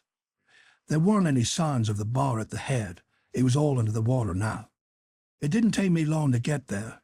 I shot past the head at a ripping rate. The current was so swift, and then I got into the dead water and landed on the side toward the Illinois shore. I run the canoe into a deep dent in the bank that I knowed about. I had to part the willow branches to get in, and when I made fast nobody could have seen the canoe from the outside. I went up and sat down on a log at the head of the island and looked out onto the big river and the black driftwood, and away over to the town 3 miles away, where there was 3 or 4 lights twinkling. A monstrous big lumber raft was about a mile upstream, coming along down with a lantern in the middle of it. I watched it come creeping down, and when it was most abreast of where I stood, I heard a man say, "Stirred oars there! Heave her head to starboard!" I heard that just as plain as if the man was by my side. There was a little grey in the sky now, so I stepped into the woods and laid down for a nap before breakfast. Chapter 8. The sun was up so high when I waked that I judged it was after 8 o'clock. I lay there in the grass in the cool shade, thinking about things and feeling rested and rather comfortable and satisfied. I could see the sun out at 1 or 2 holes, but mostly it was big trees all about, and gloomy in there amongst them. There was freckled places on the ground where the light sifted through the leaves, and the freckled places swapped about a little, showing there was a little breeze up there. A couple of squirrels sat on a limb and jabbered at me very friendly. I was powerful lazy and comfortable, didn't want to get up and cook breakfast. Well, I was dozing off again when I thinks I hears a deep sound of boom away up the river. I rouses up and rests on my elbow and listens. Pretty soon I hears it again. I hopped up and went and looked out at a hole in the leaves, and I see a bunch of smoke laying on the water a long ways up, about abreast the ferry. And there was the ferry boat, full of people, floating along down. I knowed what was the matter now. Boom! I see the white smoke squirt out of the ferry boat's side. You see, they was firing cannon over the water, trying to make my carcass come to the top. I was pretty hungry, but it wasn't going to do for me to start a fire, because they might see the smoke. So I sat there and watched the cannon smoke and listened to the boom. The river was a mile wide there, and it always looked pretty on a summer morning. So I was having a good enough time seeing them hunt for my remainders, if I only had a bite to eat. Well, then I happened to think how they always put quicksilver in loaves of bread and float them off because they always go right to the drowned carcass and stop there. So, says I, I'll keep a lookout, and if any of them's floating around after me, I'll give them a show. I changed to the Illinois edge of the island to see what luck I could have, and I warn't disappointed. A big double loaf come along, and I most caught it with a long stick, but my foot slipped and she floated out further. Of course I was where the current set in the closest to the shore. I knowed enough for that. But by and by, along comes another one, and this time I won. I took out the plug and shook out the little dab of quicksilver and set my teeth in. It was baker's bread, what the quality eat, none of your low-down corn pone. I got a good place amongst the leaves and sat there on a log, munching the bread and watching the ferry boat, and very well satisfied. And then something struck me. I says, Now I reckon the widow or the parson or somebody prayed that this bread would find me, and here it has gone and done it. So there ain't no doubt but there is something in that thing. That is, there's something in it when a body like the widow or the parson prays, but it don't work for me, and I reckon it don't work for only just the right kind. I lit a pipe and had a good long smoke, and went on watching. The ferry boat was floating with the current, and I allowed I'd have a chance to see who was aboard when she come along, because she would come in close where the bread did. When she'd gone pretty well along down towards me, I put out my pipe and went to where I fished out the bread, and laid down behind a log on the bank in a little open place. Where the log forked, I could peep through. By and by, she come along, and she drifted in so close that they could have run out a plank and walked ashore. Most everybody was on the boat. Pab, and Judge Thatcher, and Bessie Thatcher, and Joe Harper, and Tom Sawyer, and his old Aunt Polly, and Sid, and Mary, and plenty more. Everybody was talking about the murder, but the captain broke in and says, "Look sharp now, the current sets in the closest here, and maybe he's washed ashore and got tangled amongst the brush at the water's edge. I hope so, anyway." No, I didn't hope so. They all crowded up and leaned over the rails nearly in my face, and kept still, watching with all their might. I could see them first rate, but they couldn't see me. Then the captain sung out, "Stand away!" And the cannon left off such a blast right before me that it made me deaf with the noise and pretty near blind with the smoke, and I judged I was gone. If they'd have had some bullets in, I'd reckon they'd got the corpse they was after. Well, I see I warn't hurt, thanks to goodness. The boat floated on and went out of sight around the shoulder of the island. I could hear the booming now and then, further and further off, and by, after an hour, I didn't hear it no more. The island was 3 mile long. I judged they had got to the foot and was giving it up, but they didn't yet a while. They turned around the foot of the island and started up the channel on the Missouri side, under steam and booming once in a while as they went. I crossed over to that side and watched them.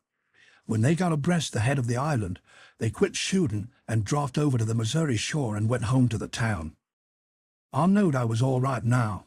Nobody else would come a-hunting after me.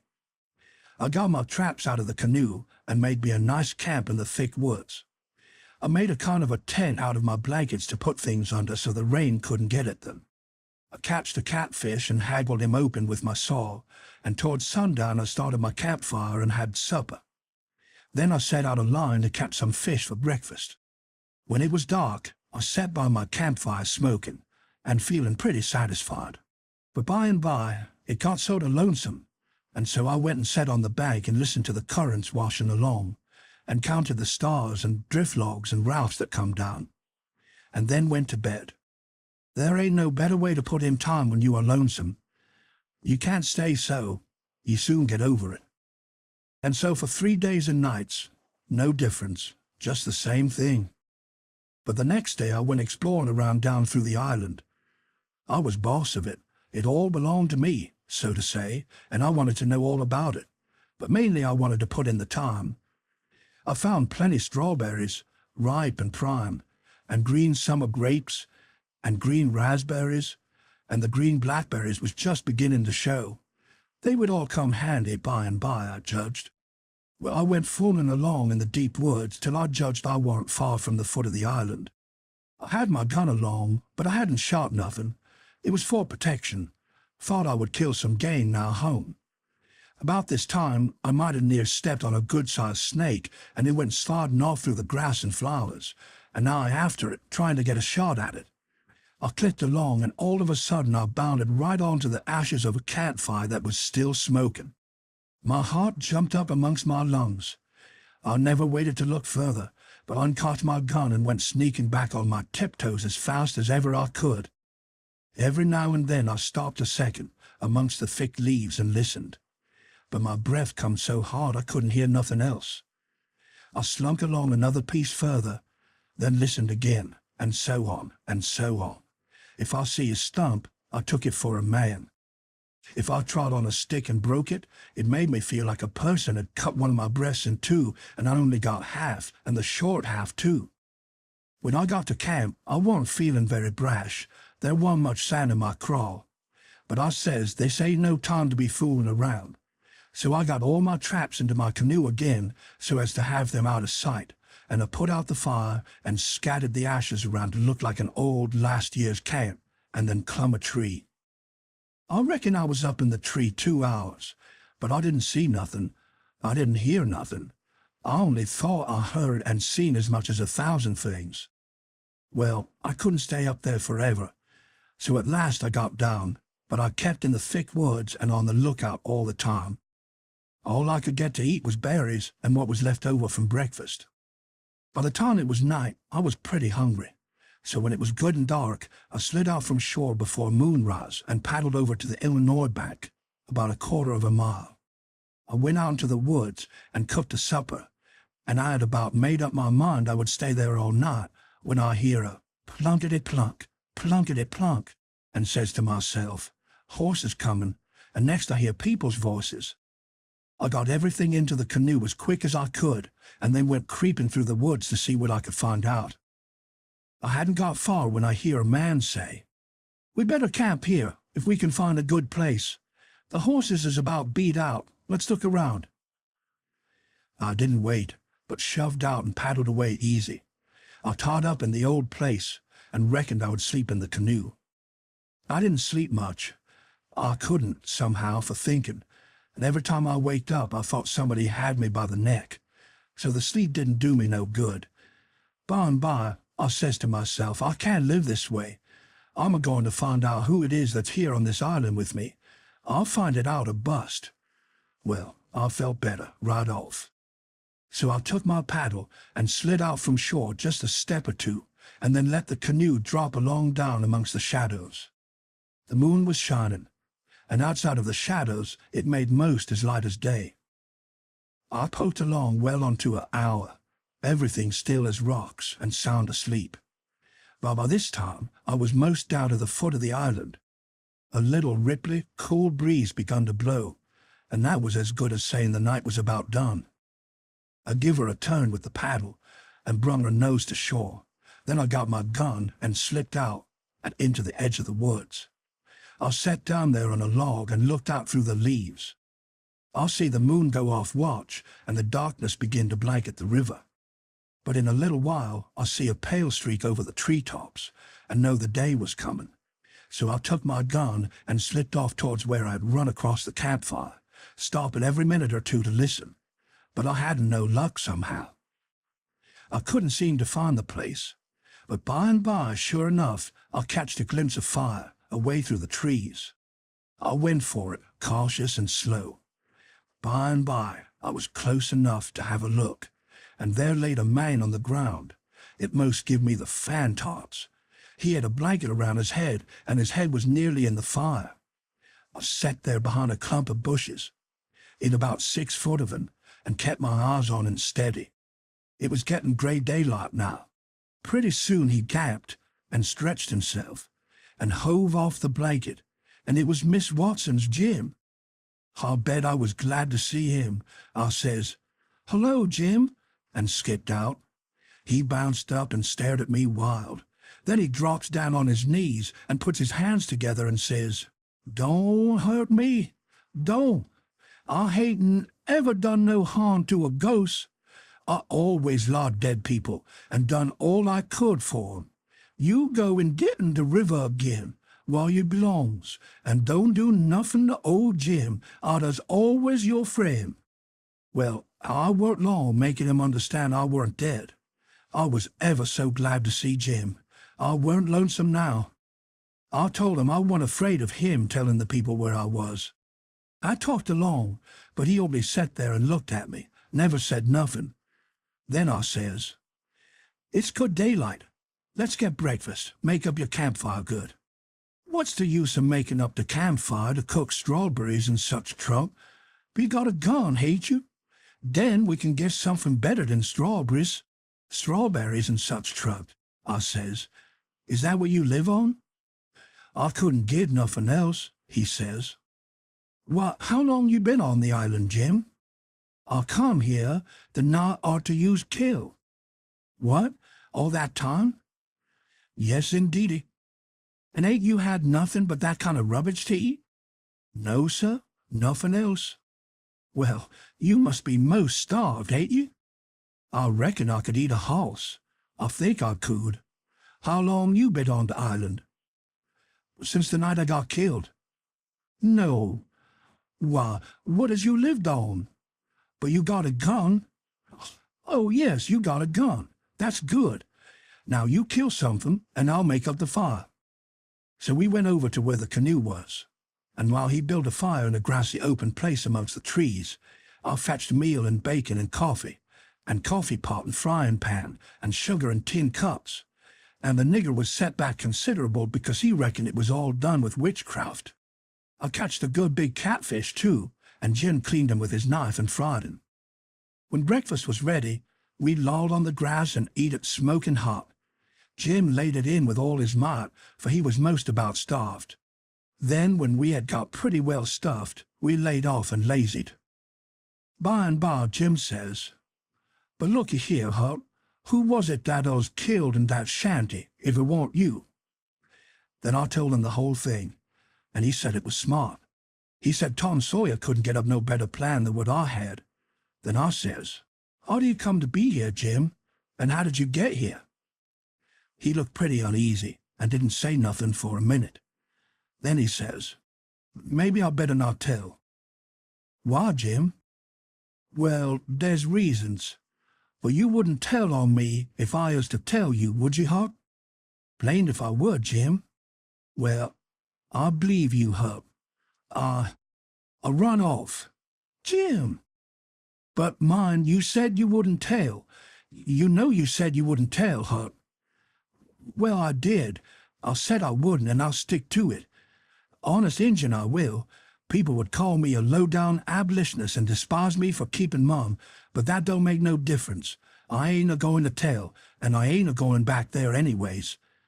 So now, let's know all about it. Well, you see, it is this way.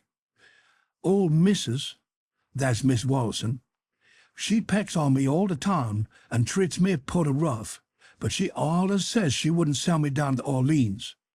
But I noticed they was a nigger trader round the place considerable lately, and I begin to get uneasy.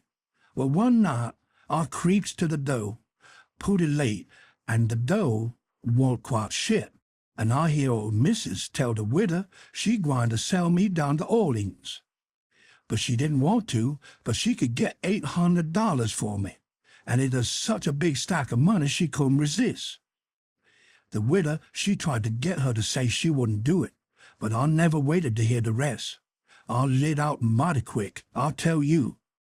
I tuck out and shin down the hill and expect to steal a skiff along the shore somewheres above the town, but they was people a-stirring yet. So I hid in the old tumble-down cooper shop on the bank to wait for everybody to go away. Well, I was there all night.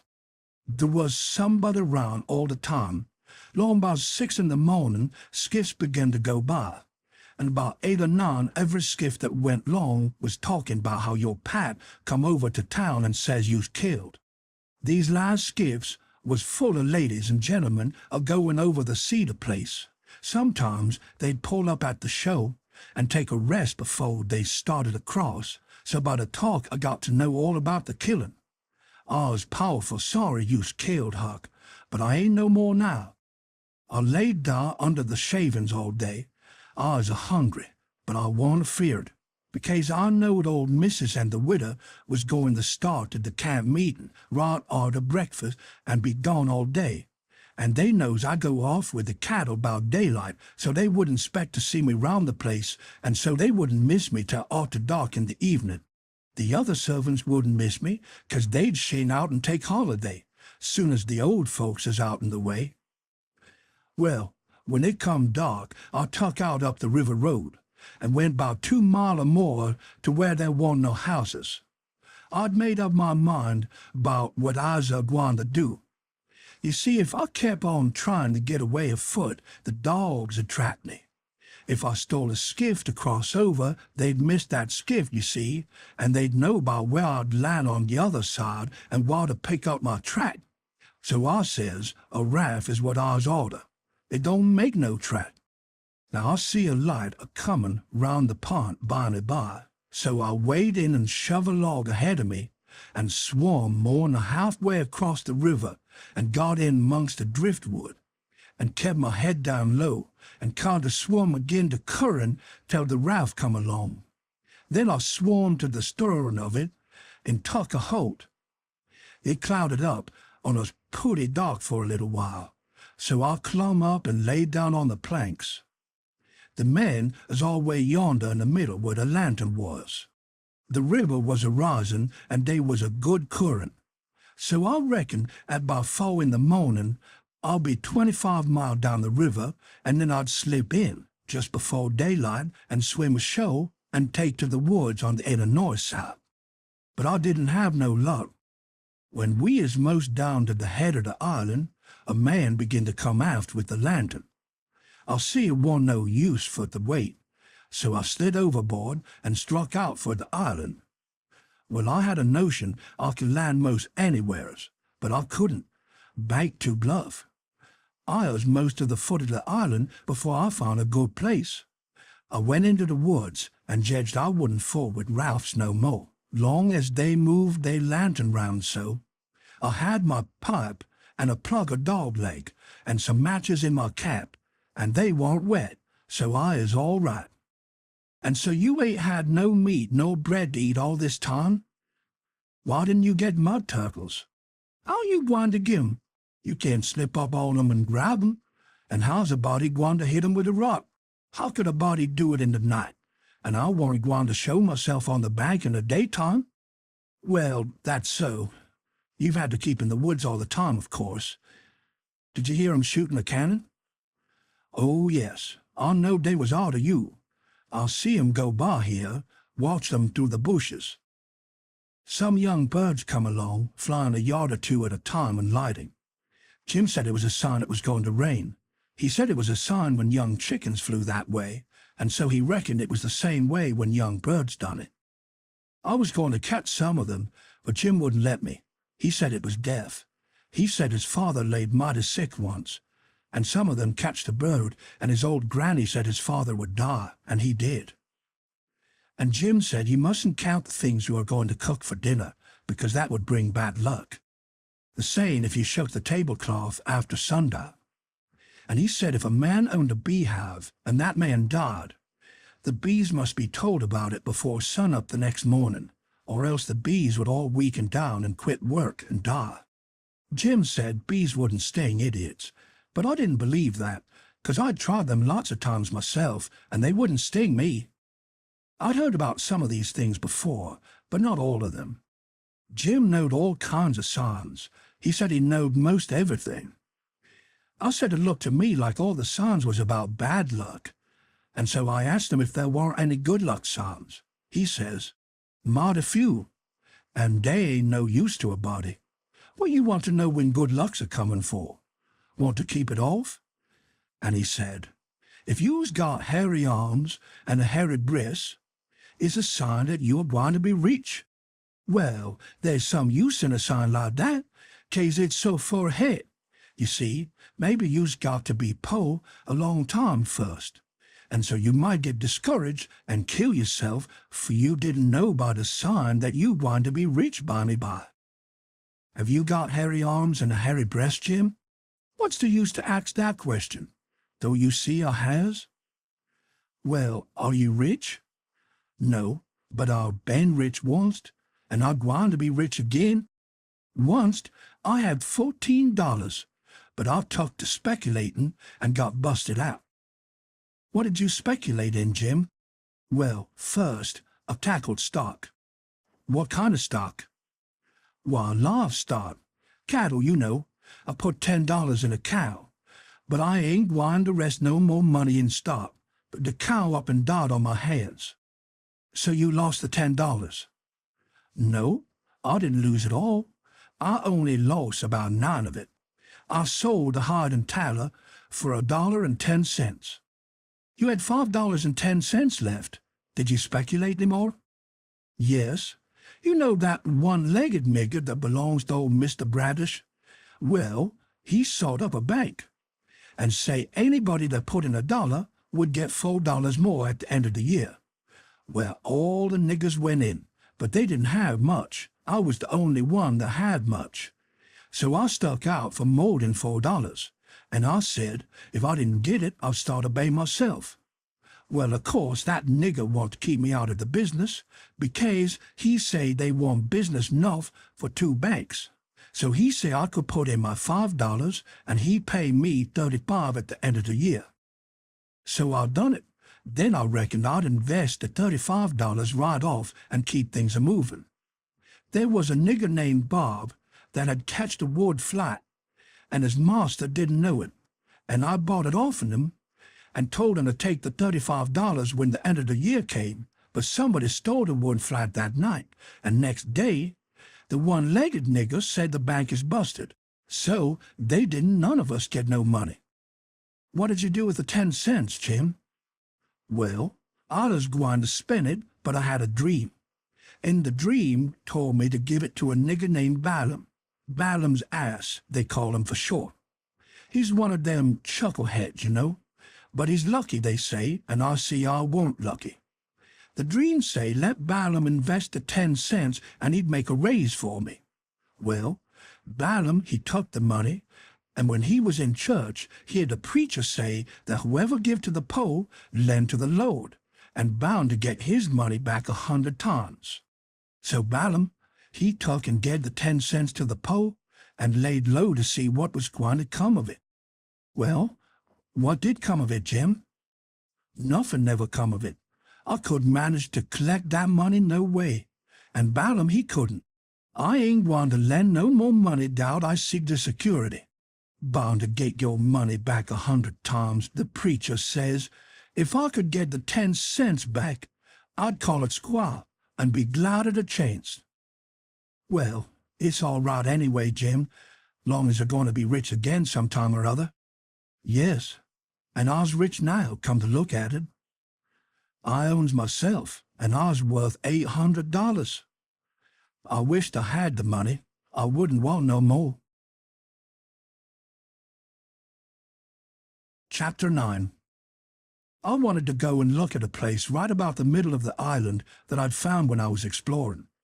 So we started and soon got to it, because the island was only 3 miles long and 1/4 of a mile wide. This place was a tolerable long steep hill or ridge, about 40 foot high. We had a rough time getting to the top. The sides were so steep and the bushes so thick. We tramped and clumb around all over it, and by found a good big cavern in the rock, most up to the top on the side towards Illinois. The cavern was as big as 2 or 3 rooms bunched together, and Jim could stand up straight in it. It was cool in there. Jim was up for putting our traps in there right away, but I said we didn't want to be climbing up and down there all the time. Jim said if we had the canoe hid in a good place and had all the traps in the cavern, we could rush there if anybody was to come to the island, and they would never find us without dogs. And besides, he said them little birds had said it was going to rain, and did I want the things to get wet. So we went back and got to the canoe and paddled up abreast the cavern and lugged all the traps up there. Then we hunted up a place close by to hide the canoe in, amongst the thick willows. We took some fish off of the lines and set them again, and begun to get ready for dinner. The door of the cavern was big enough to roll a hogshead in, and on one side of the door the floor stuck out a little bit and was flat and a good place to build a fire on. So we built it there and cooked dinner. We spread the blankets inside for a carpet and eat our dinner in there. We put all the other things handy at the back of the cavern. Pretty soon it darkened up and begun to thunder and lighten, so the birds was right about it. Directly it begun to rain, and it rained like all fury too, and I'll never see the wind blow so. It was one of those regular summer storms. It would get so dark that it looked all blue-black outside, and lovely. And the rain would thrash along by so thick that the trees off a little ways looked dim and spider-webby, and here would come a blast of wind that would bend the trees down and turn up the pale underside of the leaves, and then a perfect ripper of a gust would follow along and set the branches to toss in their arms as if they was just wild. And next, when it was just about the bluest and blackest, It was as bright as glory, and you'd have a little glimpse of treetops a-plunging about, away off yonder in the storm, hundreds of yards further than you could see before. Dark as sin again in a second, and now you'd hear the thunder let go with an awful crash, and then go rumbling, grumbling, tumbling down the sky towards the underside of the world, like rolling empty barrels downstairs, where it's long stairs and they bounce a good deal, you know. "Jim, this is nice," I says. "I wouldn't want to be nowhere else but here. Pass me along another hunk of fish and some hot cornbread." "Well, you wouldn't have been here if it hadn't have been for Jim. You'd have been down there in the woods, without any dinner, and getting most drownded too, that you would, honey. Chickens knows when it's going to rain, and so do the birds, child." The river went on raising and raising for 10 or 12 days, till at last it was over the banks. The water was 3 or 4 foot deep on the island and the low places and on the Illinois bottom. On that side it was a good many miles wide, but on the Missouri side it was the same old distance across, a half a mile, because the Missouri shore was just a wall of high bluffs. Daytimes we paddled all over the island in the canoe.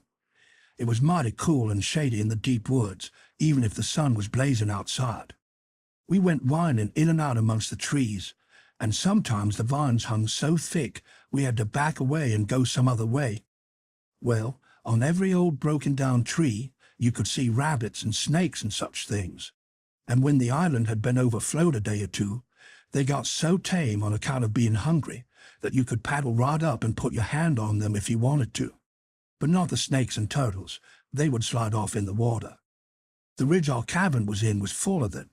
We could have had pets enough if we wanted them.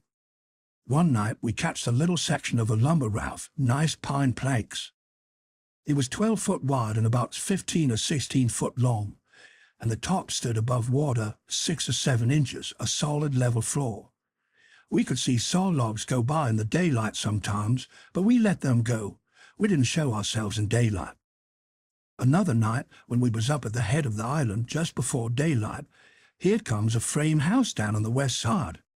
She was a 2-story and tilted over considerable. We paddled out and got aboard, clumb in at an upstairs window, but it was too dark to see yet, so we made the canoe fast and set in her to wait for daylight. The light begun to come before we got to the foot of the island. Then we looked in at the window. We could make out a bed and a table and 2 old chairs, and lots of things around about on the floor, and there was clothes hanging against the wall. There was something laying on the floor in the far corner that looked like a man, so Jim says, "Hello, you?" But it didn't budge. So I hollered again, and then Jim says, "The man ain't asleep. He's dead. You hold still. I'll go and see." He went and bent down and looked and says, "It's a dead man. Yes, indeedy. Naked, too. He's been shot in the back. I reckon he's been dead 2 or 3 days. Come in, Huck, but don't look at his face. It's too ghastly." I didn't look at him at all. Jim throwed some old rags over him, but he needn't done that. I didn't want to see him. There was heaps of old greasy cards scattered round over the floor, and old whiskey bottles, and a couple of masks made out of black cloth, and all over the walls was the ignorantest kind of words and pictures made with charcoal. There was 2 old dirty calico dresses and a sunbonnet and some women's underclothes hanging against the wall, and some men's clothing too. We put the lot into the canoe. It might come good. There was a boy's old speckled straw hat on the floor. I took that too, and there was a bottle that had milk in it, and it had a rag stopper for a baby to suck. We would have took the bottle, but it was broke. There was a seedy old chest and an old hair trunk with the hinges broke. They stood open, but there warn't nothing left in them that was any account. The way things were scattered about, we reckoned the people left in a hurry, and weren't fixed so as to carry off most of their stuff. We got an old tin lantern and a butcher knife without any handle, and a brand-new Barlow knife worth 2 bits in any store, and a lot of tallow candles, and a tin candlestick, and a gourd, and a tin cup, and a ratty old bedquilt off the bed, and a reticule with needles and pins and beeswax and buttons and thread and all such truck in it, and a hatchet and some nails, and a fish line as thick as my little finger with some monstrous hooks on it, and a roll of buckskin, and a leather dog collar, and a horseshoe, and some vials of medicine that didn't have no label on them. And just as we was leaving, I found a tolerable good currycomb, and Jim he found a ratty old fiddle bow and a wooden leg. The straps was broke off it, but barring that, it was a good enough leg, though it was too long for me and not long enough for Jim, and we couldn't find the other one, though we hunted all around. And so, take it all around, we made a good haul. When we was ready to shove off, we was a quarter of a mile below the island, and it was pretty broad day. So I made Jim lay down in the canoe and cover up with the quilt, because if he sat up, people could tell he was a nigger a good ways off. I paddled over to the Illinois shore and drifted down most a half a mile doing it. I crept up the dead water under the bank and had no accidents and didn't see nobody. We got home all safe. Chapter 10. After breakfast, I wanted to talk about the dead man and guess out how he come to be killed, but Jim didn't want to. He said it would fetch bad luck, and besides, he said, he might come and haunt us. He said a man that weren't buried was more likely to go a-haunting around than one that was planted and comfortable. That sounded pretty reasonable, so I didn't say no more, but I couldn't keep from studying over it and wishing I knowed who shot the man and what they'd done it for. We rummaged the clothes we'd got and found $8 in silver sewed up in the lining of an old blanket overcoat. Jim said he reckoned the people in that house stole the coat, because if they'd have knowed the money was there, they wouldn't have left it. I said I reckoned they killed him too, but Jim didn't want to talk about that. I says, "Now you think it's bad luck, but what did you say when I fetched in the snake skin that I found on top of the ridge day before yesterday? You said it was the worst bad luck in the world to touch a snake skin with my hands. Well, here's your bad luck. We've raked in all this truck and $8 besides. Well, I wish we could have some bad luck like this every day, Jim." "Never you mind, honey, never you mind. Do you get too perp, it's a-comin'. Mind, I tell you, it's a-comin'." It did come, too. It was a Tuesday that we had that talk. Well, after dinner Friday, we was laying around in the grass at the upper end of the ridge and got out of tobacco. I went to the cavern to get some and found a rattlesnake in there. I killed him and curled him up on the foot of Jim's blanket ever so natural, thinking there'd be some fun when Jim found him there. Well, by night I forgot all about the snake, and when Jim flung himself down on the blanket while I struck a light, the snake's mate was there and bit him. He jumped up yelling, and the first thing the light showed was the varmint curled up and ready for another spring. I laid him out in a second with the stick, and Jim grabbed Pat's whiskey jug and begun to pour it down. He was barefooted, and the snake bit him right on the heel. That all comes of my being such a fool as to not remember that wherever you leave a dead snake, its mate always comes there and curls around it. Jim told me to chop off the snake's head and throw it away, and then skin the body and roast a piece of it. I'd done it, and he eat it, and said it would help cure him. He made me take off the rattles and tie them around his wrists, too. He said that would help. Then I slid out quiet and throwed the snakes clear away among the bushes, for I warn't going to let Jim find out it was all my fault, not if I could help it. Jim sucked and sucked at the jug, and now and then he got out of his head and pitched around and yelled. But every time he come to himself, he went to sucking at the jug again. His foot swelled up pretty big, and so did his leg. But by and by the drunk begun to come, and so I judged he was all right. But I'd rather been bit with a snake than Pat's whiskey. Jim was laid up for 4 days and nights. Then the swelling was all gone, and he was around again. I made up my mind I wouldn't ever take a hold of a snake skin again with my hands, now that I see what had come of it. Jim said he reckoned I would believe him next time, and he said that handling a snake skin was such awful bad luck that maybe we hadn't got to the end of it yet. He said he'd rather see the new moon over his left shoulder as much as 1,000 times than take up a snake skin in his hand. Well, I was getting to feel that way myself, though I've always reckoned that looking at the new moon over your left shoulder is one of the carelessest and foolishest things a body can do. Old Hank Bunker done it once and bragged about it, and in less than 2 years he got drunk and fell off of the shot tower and spread himself out so that he was just a kind of a layer, as you may say, and they slid an edgeways between two barn doors for a coffin, and buried him so they say, but I didn't see it. Pat told me, but anyway, it all come of looking at the moon that way, like a fool. Well, the days went along, and the river went down between its banks again, and about the first thing we done was to bait one of the big hooks with a skinned rabbit and set it and catch a catfish that was as big as a man, being 6 foot 2 inches long and weighed over 200 pounds. We couldn't handle him, of course. He would have flung us into Illinois. We just sat there and watched him rip and tear around till he drowned it. We found a brass button in his stomach and a round ball and lots of rubbish. We split the ball open with the hatchet and there was a spool in it. Jim said he'd had it there a long time, to coat it over so and make a ball of it. It was as big a fish as ever catched in the Mississippi, I reckon. Jim said he had never seen a bigger one. He would have been worth a good deal over at the village. They peddle out such a fish as that by the pound in the market house there. Everybody buys some of him. His meat's as white as snow and makes a good fry. Next morning I said it was getting slow and dull, and I wanted to get a stirring up some way. I said I reckoned I would slip over the river and find out what was going on. Jim liked that notion, but he said I must go in the dark and look sharp. Then he studied it over and said, couldn't I put on some of them old things and dress up like a girl? That was a good notion, too. So we shortened up one of the calico gowns, and I turned up my trouser legs to my knees and got into it. Jim hitched it behind with the hooks, and it was a fair fit.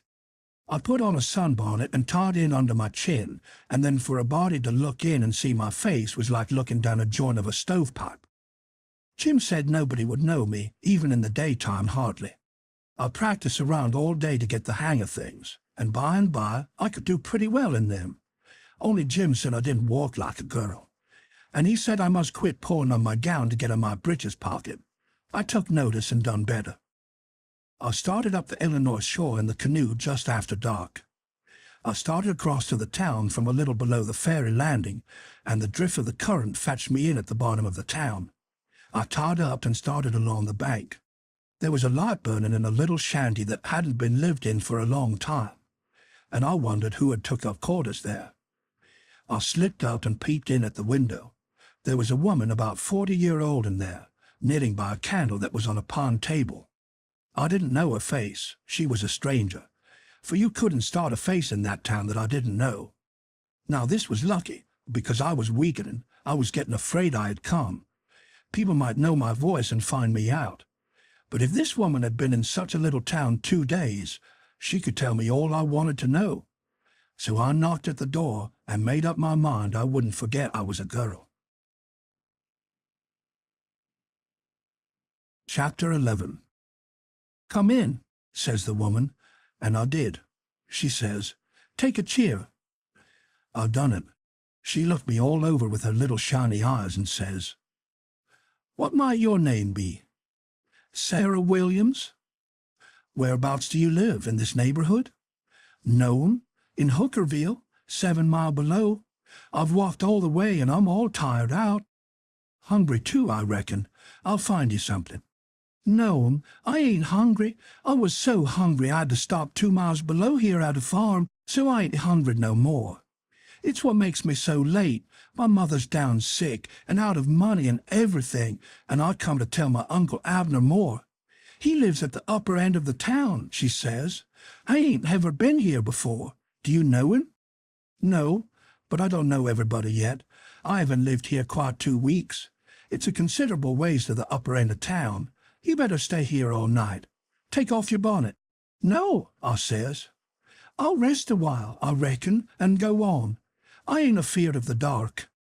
She said she wouldn't let me go by myself, but her husband would be in by and by, maybe in an hour and a half, and she'd send him along with me. Then she got to talking about her husband, and about her relations up the river, and her relations down the river, and about how much better off they used to was, and how they didn't know but they'd made a mistake coming to our town instead of letting well alone, and so on, till I was afeard I had made a mistake coming to her to find out what was going on in the town. But by and by she dropped on to Pap and the murder, and then I was pretty willing to let her clatter right along. She told about me and Tom Sawyer finding the $6,000, only she got it 10, and all about Pap and what a hard law he was, and what a hard lot I was, and at last she got down to where I was murdered. I said, "Who done it? We've heard considerable about these goings-on down in Huckerville, but we don't know who 'twas that killed Huck Finn." "Well, I reckon there's a right smart chance of people here that'd like to know who killed him. Some thinks old Finn done it himself." "No, is that so?" "Most everybody thought it at first. He'll never know how nigh he come to getting lynched. But before night they changed around and judged it was done by a runaway nigger named Jim." "Why, he—" I stopped. I reckon I better keep still. She run on, and never noticed I'd put in and all. "The nigger run off the very night Huck Finn was killed, so there's a reward out for him, $300. And there's a reward out for old Finn, too, $200. You see, he come to town the morning after the murder and told about it, and was out with them on the ferry boat hunt, and right away after he up and left. Before night they wanted to lynch him, but he was gone, you see. Well, next day they found out the nigger was gone. They found out he hadn't been seen since 10 o'clock the night the murder was done. So then they put it on him, you see, and while they was full of it, next day back comes old Finn and went boo-hooing to Judge Thatcher to get money to hunt for the nigger all over Illinois with. The judge give him some, and that evening he got drunk and was around till after midnight with a couple of mighty hard-looking strangers, and then went off with them. Well, he ain't come back since, and they ain't looking for him back till this thing blows over a little. For people thinks now that he killed his boy and fixed things so folks would think Rob was done it, and then he'd get Huck's money without having to bother a long time with a lawsuit. People do say he warn't any too good to do it. Oh, he's sly, I reckon. If he don't come back for a year, he'll be all right. You can't prove anything on him, you know. Everything will be quieted down then, and he'll walk into Huck's money as easy as nothing." "Yes, I reckon so, and I don't see nothing in the way of it. Has everybody quit thinking the nigger done it?" "Oh, no, not everybody. A good many thinks he done it. But they'll get the nigger pretty soon now, and maybe they can scare it out of him." "Why are they after him yet?" "Well, you're innocent, ain't you? There's $300 lay around every day for people to pick up. Some folks think the nigger ain't far from here. I'm one of them. But I ain't talked it around. A few days ago I was talking with an old couple that lives next door in the log shanty, and they happened to say hardly anybody ever goes to that island over yonder that they call Jackson's Island. "Don't anybody live there?" says I. "No, nobody," says they. I didn't say any more, but I'd done some thinking. I was pretty near certain I'd seen smoke over there about the head of the island a day or two before that. So I says to myself, like as not that nigger's hiding over there. "Anyway," says I, "it's worth the trouble to get the place a hunt. I ain't seen him smoke since, so I reckon maybe he's gone, if it was him. But husband's going over to see him and another man. He was gone up the river, but he got back today, and I told him as soon as he got here 2 hours ago." I had got so uneasy I couldn't set still.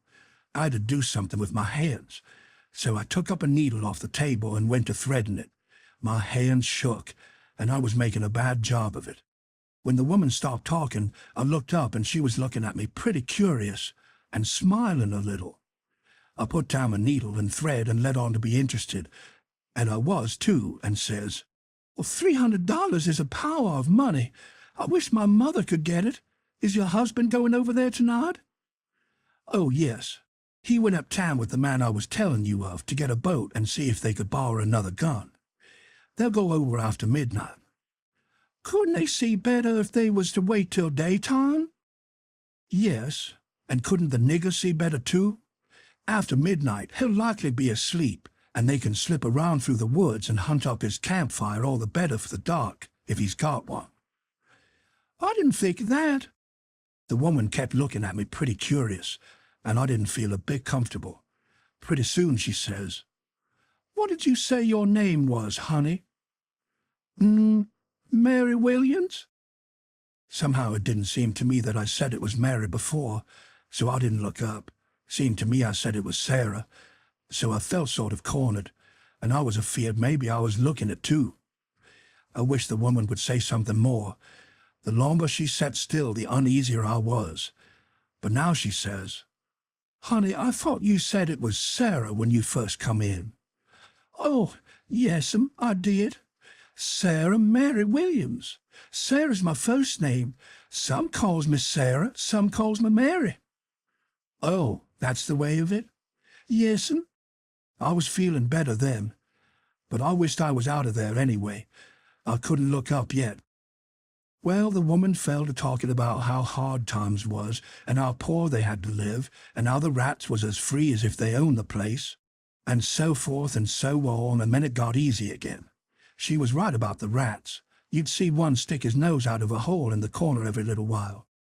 She said she had to have things handy to throw at them when she was alone, or they wouldn't give her no peace. She showed me a bar of lead, twisted up into a knot, and she said she was a good shot with it generally. But she'd wrenched her arm a day or two ago, and didn't know whether she could throw true now. But she watched for a chance, and directly she banged away the rat, but she missed him wide and said, "Ouch!" It hurt her arm so. Then she told me to try for the next one. I wanted to be getting away before the old man got back, but of course I didn't let on. I got the thing, and the first rat that showed his nose I let drive, and if he'd have stayed where he was, he'd have been a tolerable sick rat. She said that was first rate, and she reckoned I would have the next one. She went and got the lump of lead and fetched it back and brought along a hank of yarn, which she wanted me to help her with. I held up my two hands, and she put the hank over them and went on talking about her and her husband's matters. But she broke off to say, "Keep your eye on the rats. You better have the lead in your lap handy." So she dropped the lump into my lap just at that moment, and I clapped my legs together on it, and she went on talking. But only about a minute. Then she took off the hank and looked me straight in the face, but very pleasant, and says, "Come on now, what's your real name?" What, Mum?" "What's your real name? Is it Bill, or Tom, or Bob, or what is it?"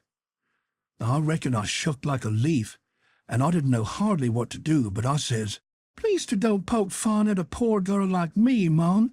If I'm in the way here, I'll—" "No, you won't. Set down and stay where you are. I ain't going to hurt you, and I ain't going to tell on you nother. You just tell me your secret, and trust me. I'll keep it, and what's more, I'll help you. So my old man, if you want 'em to. You see, you're a runaway prentice, that's all. It ain't anything. There ain't any harm in it. You've been treated bad, and you made up your mind to cut. Bless you, child. I wouldn't tell on you. Tell me all about it now, that's a good boy." So I said it wouldn't be no use to try to play it any longer, and I would just make a clean breast and tell her everything. But she mustn't go back on her promise. Then I told her my father and mother was dead, and the law had bound me out to a mean old farmer in the country 30 mile back from the river, and he treated me so bad I couldn't stand it no longer. He went away to be gone a couple of days, and so I took my chance and stole some of his daughter's old clothes and cleared out, and I'd been 3 nights coming the 30 miles. I traveled nights and hid daytimes and slept, and the bag of bread and meat I carried from home lasted me all the way, and I had a plenty. I said I believed my Uncle Abner Moore would take care of me, and so that was why I struck out for this town of Goshen. "Goshen, child? This ain't Goshen. This is St. Petersburg. Goshen's 10 miles further up the river. Who told you this was Goshen?" "Why, a man I met at daybreak this morning, just as I was going to turn into the woods from a regular sleep. He told me when the roads forked, I must take the right hand, and 5 mile would fetch me to Goshen." "He was drunk, I reckon. He told you just exactly wrong." "Well, he did act like he was drunk, but it ain't no matter now. I got to be moving along. I'll fetch Goshen before daylight. Hold on a minute. I'll put you up a snack to eat. You might want it."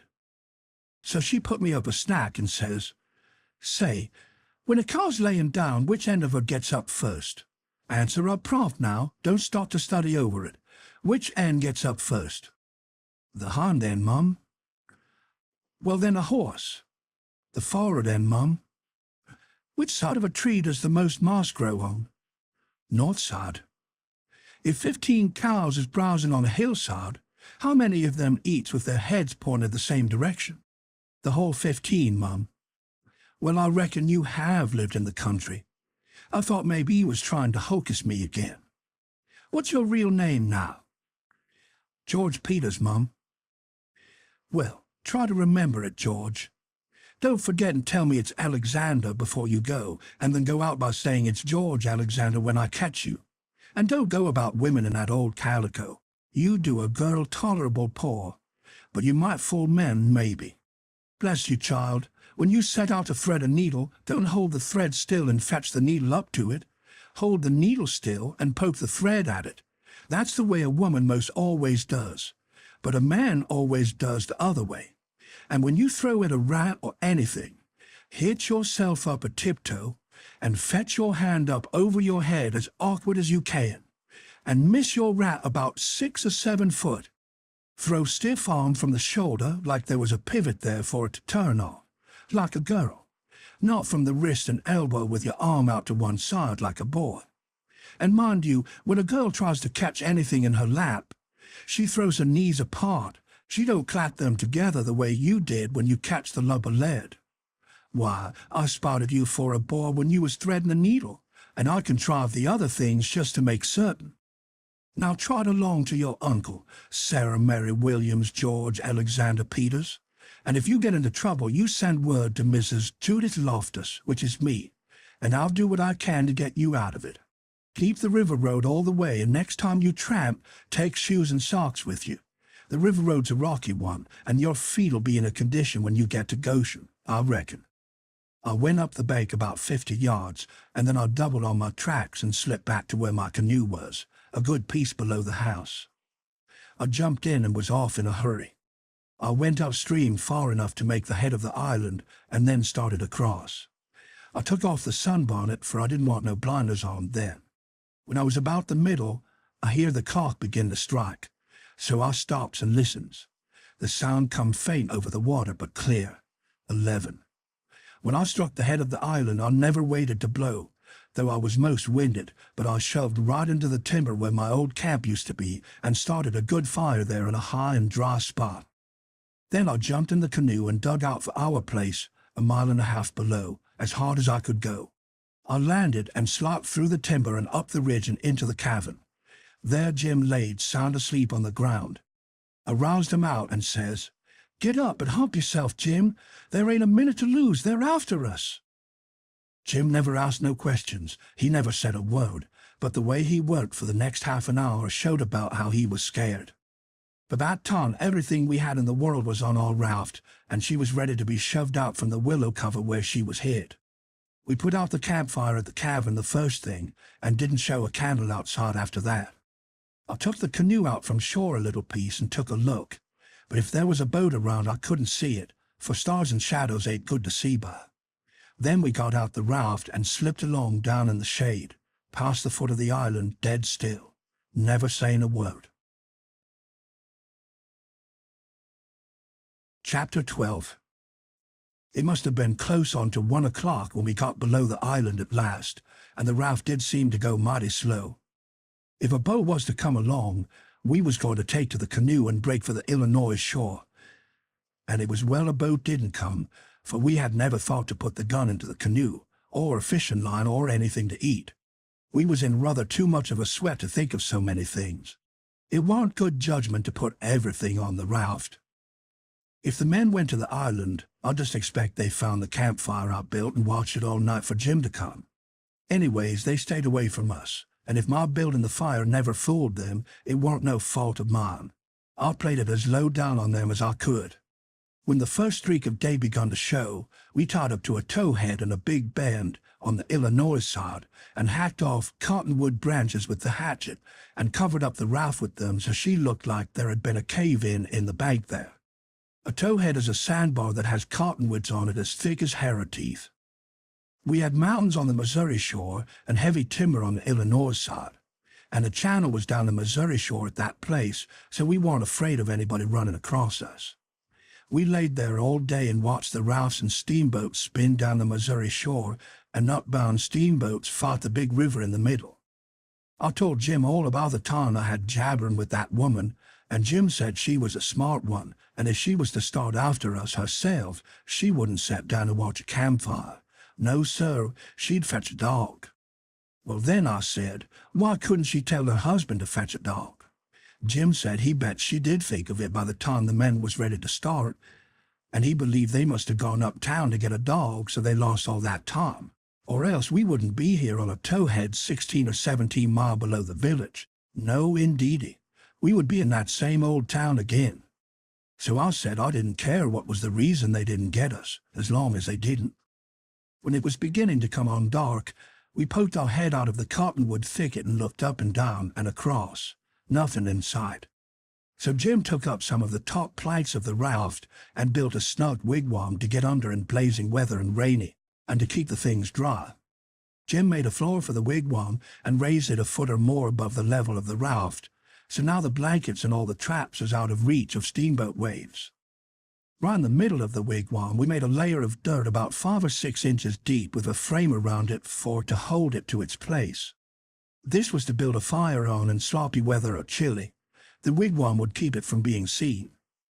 We made an extra steering oar too, because one of the others might get broke on a snag or something. We fixed up a short forked stick to hang the old lantern on, because we must always light the lantern whenever we see a steamboat coming downstream to keep from getting run over. But we wouldn't have to light it for upstream boats unless we see we was in what they called a crossing, for the river was pretty high yet, very low banks being still a little underwater, so upbound boats didn't always run the channel, but hunted easy water. This second night we run between 7 and 8 hours, with a current that was making over 4 miles an hour. We catched fish and talked, and we took a swim now and then to keep off sleepiness. It was kind of solemn, drifting down the big still river, laying on our backs looking up at the stars, and we didn't ever feel like talking loud, and it weren't often that we laughed, only a little kind of a low chuckle. We had mighty good weather as a general thing, and nothing ever happened to us at all, that night, nor the next, nor the next. Every night we passed towns, some of them away up on black hillsides, nothing but just a shiny bed of lights, not a house could you see. The 5th night we passed St. Louis, and it was like the whole world lit up. In St. Petersburg they used to say there was 20 or 30,000 people in St. Louis, but I never believed it till I see that wonderful spread of lights at 2 o'clock that still night. There wasn't a sound there. Everybody was asleep. Every night now I used to slip ashore towards 10 o'clock at some little village and buy 10 or 15 cents worth of meal or bacon or other stuff to eat. And sometimes I lifted a chicken that warn't roosting comfortable and took him along. Pap always said, take a chicken when you get a chance, because if you don't warn them yourself, you can easily find somebody that does, and a good deed ain't ever forgot. I never see Pap when he didn't want the chicken himself, but that is what he used to say anyway. Mornings, before daylight, I stepped into cornfields and borrowed a watermelon or a mushmelon or a pumpkin or some new corn or things of that kind. Pap always said it warn't no harm to borrow things if you was meaning to pay them back sometime. But the widow said it warn't anything but a soft name for stealing, and no decent body would do it. Jim said he reckoned the widow was partly right and Pap was partly right. So the best way would be for us to pick out 2 or 3 things on the list and say we wouldn't borrow them any more. Then he reckoned it wouldn't be no harm to borrow the others. So we talked it over all one night, drifting along down the river trying to make up our minds whether to drop the watermelons or the cantaloupes or the mushmelons or what. But towards daylight we got it all settled satisfactory, and concluded to drop crabapples and persimmons. We weren't feeling just right before that, but it was all comfortable now. I was glad the way it come out, too, because crabapples ain't ever good, and the persimmons wouldn't be ripe for 2 or 3 months yet. We shot a waterfowl now and then that got up too early in the morning or didn't go to bed early enough in the evening. Take it all around, we lived pretty high. The 5th night below St. Louis we had a big storm after midnight, with a power of thunder and lightning, and the rain poured down in a solid sheet. We stayed in the wigwam and let the raft take care of itself. When the lightning glared out, we could see a big straight river ahead, and high rocky bluffs on both sides. By and by, says I, "Hello, Jim, look yonder." It was a steamboat that had killed herself on a rock. We was drifting straight down on her. The lightning showed her very distinct. She was leaning over with part of her upper deck above water, and you could see every little chimney gar clean and clear, and a chair by the big bell, with an old slouch hat hanging on the back of it when the flashes come. Well, it being away in the night and stormy, and all so mysterious-like, I felt just the way any other boy would have felt when I see that wreck laying there so mournful and lonesome in the middle of the river. I wanted to get aboard of her and slink around a little, and see what there was there. So I says, "Let's land on her, Jim." But Jim was dead against it at first. He says, "I don't want to go fooling long in no wreck. We's doing blame well, and we'd better let blame well alone, as the good book says. Like as not there's a watchman on that wreck." "Watchman your grandmother," I says. "There ain't nothing to watch but the Texas and the pilot house. And do you reckon anybody's going to risk his life for a Texas and a pilot house such a night as this, when it's likely to break up and wash off down the river any minute?" Jim couldn't say nothing to that, so he didn't try. "And besides," I says, "we might borrow something worth having out of the captain's stateroom. Cigars, I bet you, and cost 5 cents apiece, solid cash. Steamboat captains is always rich and get $60 a month, and they don't care a cent what a thing costs, you know, long as they want it. Stick a candle in your pocket. I can't rest, Jim, till we give her a rummaging." "Do you reckon Tom Sawyer would ever go by this thing?" "Not for Pa, he wouldn't. He'd call it an adventure. That's what he'd call it, and he'd land on that wreck if it was his last act. And wouldn't he throw style into it? Wouldn't he spread himself? Nor nothing? Why, you think it was Christopher Columbus discovering Kingdom Come. I wish Tom Sawyer was here." Jim, he grumbled a little, but give in. He said we mustn't talk any more than we could help, and then talk mighty low. The lightning showed us the wreck again just in time, and we fetched the starboard derrick and made fast there. The deck was high out here. We went sneaking down the slope of it to larboard in the dark, towards the Texas, feeling our way slow with our feet and spreading our hands out to fend off the guys, for it was so dark we couldn't see no sign of them. Pretty soon we struck the forward end of the skylight and clumb on to it, and the next step fetched us in front of the captain's door, which was open, and by Jiminy, away down through the Texas hall we see a light, and all in the same second we seemed to hear low voices in yonder. Jim whispered and said he was feeling powerful sick, and told me to come along. I says all right, and was going to start for the raft, but just then I heard a voice wail out and say, "Oh, please don't, boys. I'll swear I won't ever tell." Another voice said pretty loud, "It's a lie, Jim Turner. You've acted this way before. You always want more'n your share of the truck, and you've always got it, too, because you've swore if you didn't you'd tell. But this time you said it just one time too many. You're the meanest, treacherousest hound in this country." By this time, Jim was gone for the raft. I was just a-biling with curiosity, and I says to myself, Tom Sawyer wouldn't back out now, and so I won't either. I'm a-going to see what's going on here. So I dropped on my hands and knees in the little passage and crept aft into the dark, till there warn't but about one stateroom betwixt me and the cross hall of the Texas. Then in there I see a man stretched on the floor and tied hand and foot, and 2 men standing over him, and one of them had a dim lantern in his hand, and the other one had a pistol. This one kept pointing the pistol at the man's head on the floor and saying, "I'd like to, and I order to, a mean skunk." The man on the floor would shrivel up and say, "Oh, please don't, Bill. I ain't ever going to tell." And every time he said that, the man with the lantern would laugh and say, "'Deed you ain't. You never said no truer thing in night, you bet you." And once he said, "Hear him beg, and yet if we hadn't got the best of him and tied him, he'd have killed us both. And what for? Just for nothing. Just because we stood in our rights, that's what's for. But I'll lay you ain't a-going to threaten nobody any more, Jim Turner. Put up that pistol, Bill." Bill says, "I don't want to, Jake Packard. I'm for killing him. And didn't he kill old Hatfield just the same way, and don't he deserve it? But I don't want him killed, and I've got my reasons for it." "Bless your heart for them words, Jake Packard. I'll never forget you, long's I live, says the man on the floor, sort of blubbering. Packer didn't take no notice of that, but hung up his lantern on a nail and started towards where I was, there in the dark, and motioned Bill to come. I crawfished as fast as I could, about 2 yards, but the boat slanted so that I couldn't make very good time. So to keep from getting run over and catched, I crawled into a stateroom on the upper side. The man come a-pawing along in the dark, and when Packard got to my stateroom, he says, "Here, come in here." And in he come, and Bill after him. But before they got in, I was up in the upper berth cornered and sorry I come. Then they stood there with their hands on the ledge of the berth and talked. I couldn't see them, but I could tell where they was by the whiskey they'd been having. I was glad I didn't drink whiskey, but it wouldn't made much difference anyway, because most of the time they couldn't have treated me because I didn't breathe. I was too scared, and besides, the body couldn't breathe and hear such talk. They talked low and earnest. Bill wanted to kill Turner, he says. He's said he'll tell, and he will. If we was to give both our shares to him now, it would make no difference after the row and the way we've served him.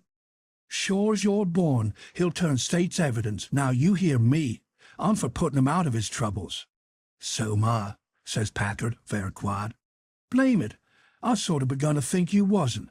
Well then, that's all right. Let's go and do it." "Hold on a minute, I ain't had my say yet. You listen to me. Shooting's good, but there's quieter ways if the thing's got to be done. But what I say is this. It ain't good sense to go courting around after a halter, if you can get at what you're up to in some way that's just as good and at the same time don't bring you into no risks. Ain't that so?" "You bet it is, but how you going to manage it this time?" "Well, my idea is this. We'll rustle around and gather up whatever pickings we've overlooked in the staterooms and shove for shore and hide the truck. Then we'll wait. Now I say it ain't a-going to be more'n 2 hours before this wrack breaks up and washes off down the river. See? He'll be drownded and won't have nobody to blame for it but his own self. I reckon that's a considerable sight better'n killing of him.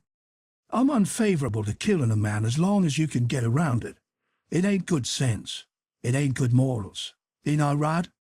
"Yes, I reckon you are. But suppose she don't break up and wash off?" "Well, we can wait the 2 hours anyway and see, can't we?" "All right, then. Come along." So they started, and I lit out, all in a cold sweat, and scrambled forward.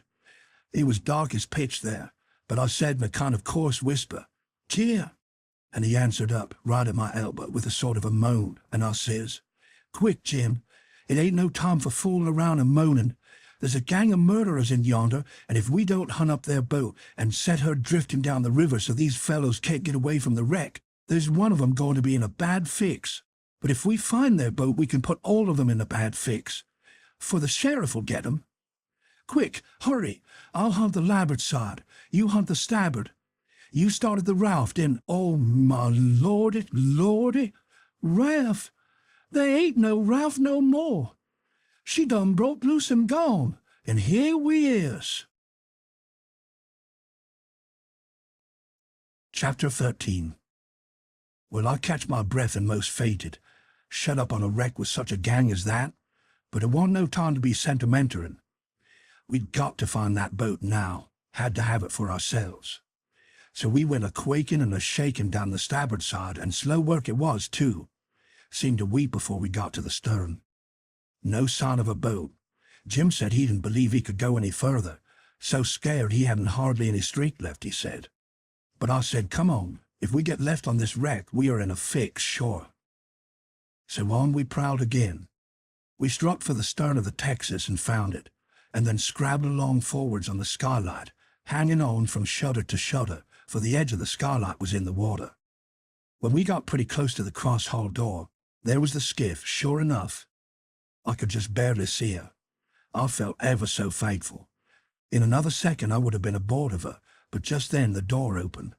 One of the men stuck his head out, only about a couple of foot from me, and I thought I was gone. But he jumped it in again and says, "Heave that blamed lantern out of sight, Bill." He flung a bag of something into the boat, and then got in himself and sat down. It was Packard. Then Bill, he come out and got in. Packard says in a low voice, "All ready? Shove off." I couldn't hardly hang on to the shutters, I was so weak. But Bill says, "Hold on, did you go through 'em?" "No, didn't you?" "No, so he's got his share of the cash yet." "Well, then, come along. No use to take truck and leave money." "Say, won't he suspicion what we're up to?" "Maybe he won't, but we got to have it anyway. Come along." So they got out and went in. The door slammed to, because it was on the careen side, and in a half a second I was in the boat, and Jim come a-tumbling after me. I out with my knife and cut the rope, and away we went. We didn't touch an oar, and we didn't speak nor whisper, nor hardly even breathe. We went gliding swift along, dead silent, past the tip of the paddle box, and past the stern. Then in a second or two more we was 100 yards below the wreck, and the darkness soaked her up, every last sign of her, and we was safe, and knowed it. When we was 300 or 400 yards downstream, we see the lantern show like a little spark at the Texas door for a second, and we knowed by that the rascals had missed their boat, and was beginning to understand that they was in just as much trouble now as Jim Turner was. Then Jim manned the oars, and we took out after our raft. Now was the first time that I begun to worry about the men. I reckon I hadn't had time to before. I begun to think how dreadful it was, even for murderers, to be in such a fix. I says to myself, there ain't no telling but I might come to be a murderer myself yet, and then how would I like it? So says I to Jim, the first light we see, we'll land 100 yards below it or above it, in a place where it's a good hiding place for you and the skiff, and then I'll go and fix up some kind of a yarn, and get somebody to go for that gang and get them out of their scrape, so they can be hung when their time comes. But that idea was a failure, for pretty soon it begun to storm again, and this time worse than ever. The rain poured down and never a light showed, everybody in bed, I reckon. We booned along down the river watching for lights and watching for our raft. After a long time the rain let up, but the clouds stayed and the lightning kept whimpering, and by a flash showed us a black thing ahead, floating, and we made for it. It was the raft, and mighty glad was we to get aboard of it again. We seen a light now away down to the right on shore, so I said I would go for it. The skiff was half full of plunder which that gang had stole there on the wreck. We hustled it onto the raft in a pile, and I told Jim to float along down and show a light when he judged he had gone about 2 miles, and keep it burning till I come. Then I manned my oars and shoved for the light. As I got down towards it, 3 or 4 more showed, up on a hillside. It was a village. I closed in above the shorelight and laid on my oars and floated. As I went by, I see it was a lantern hanging on the jackstaff of a double-hulled ferry boat. I skinned around for the watchman, a-wondering whereabouts he slept, and by I found him roosting on the bitts forward, with his head down between his knees. I give his shoulder 2 or 3 little shoves and begun to cry. He stirred up in a kind of startlish way. When he see it was only me, he took a good gap and stretch, and then he says, "Hello, what's up? Don't cry, bub. What's the trouble?" I says, "Pap, and mayhem, and sis, and—" Then I broke down. He says, "Oh, dang it now, don't take on so. We all has to have our troubles, and this'll come out all right. What's the matter with 'em?" There, are you the watchman of the boat?" "Yes," he says, kind of pretty well satisfied like. "I'm the captain, and the owner, and the mate, and the pilot, and watchman, and head deckhand, and sometimes on the freight and passengers. I ain't as rich as old Jim Hornback, and I can't be so blamed generous and good to Tom, Dick, and Harry as what he is, and slant around money the way he does. But I've told him many a time I wouldn't trade places with him. For, says I, a sailor's life's the life for me, and I'm denied if I'd live 2 mile out of town where there ain't nothing ever going on, not for all his spondulicks and as much more on top of it, says I. I broke in and says, "They're in an awful peck of trouble, and—" "Who is?" "Why, Pap and Mam and Sis and Miss Hooker, and if you'd take your ferry boat and go up there—" "Up where? Where are they?" "On the wreck." "What wreck?" Why, there ain't but one. What, you don't mean the Walter Scott? Yes. Good land, what are they doing there, for gracious sake? Well, they didn't go there a purpose. I bet they didn't. Why, great goodness, there ain't no chance for 'em if they don't get off mighty quick. Why, how in the nation did they ever get into such a scrape? Easy enough. Miss Hooker was a visitin' up there to the town. Yes, Booth's Landing. Go on. She was a visitin' there at Booth's Landing, and just in the edge of the evening she started over with her nigger woman in the horse ferry to stay all night at her friend's house, Miss what you may call her, I disremember her name, and they lost their steering oar and swung around and went a-floating down stern first, about 2 mile, and saddlebags on the wreck, and the ferryman and the nigger woman and the horses was all lost, but Miss Hooker she made a grab and got aboard the wreck. Well, about an hour after dark, we come along down in our trading scow, and it was so dark we didn't notice the wreck till we was right on it, and so we saddlebags, but all of us was saved but Bill Whipple, and oh, he was the best creetur. I most wished it had been me, I do. My George, it's the beatin'est thing I ever struck. And then what did you all do? Well, we hollered and took on, but it's so wide there, we couldn't make nobody hear. So Pat said somebody got to get ashore and get help somehow. I was the only one that could swim, so I made a dash for it, and Miss Hooker she said if I didn't strike help sooner, come here and hunt up her uncle, and he'd fix the thing. I made the land about an hour below, and been fooling along ever since, trying to get people to do something, but they said, well, what in such a knot and such a current, there ain't no sense in it. Go for the steam ferry. Now, if you go when, by Jackson, I'd like to, and blame it I don't know, but I will. But who in the dang nations are going to pay for it? Do you reckon you'll pap? Why, that's all right.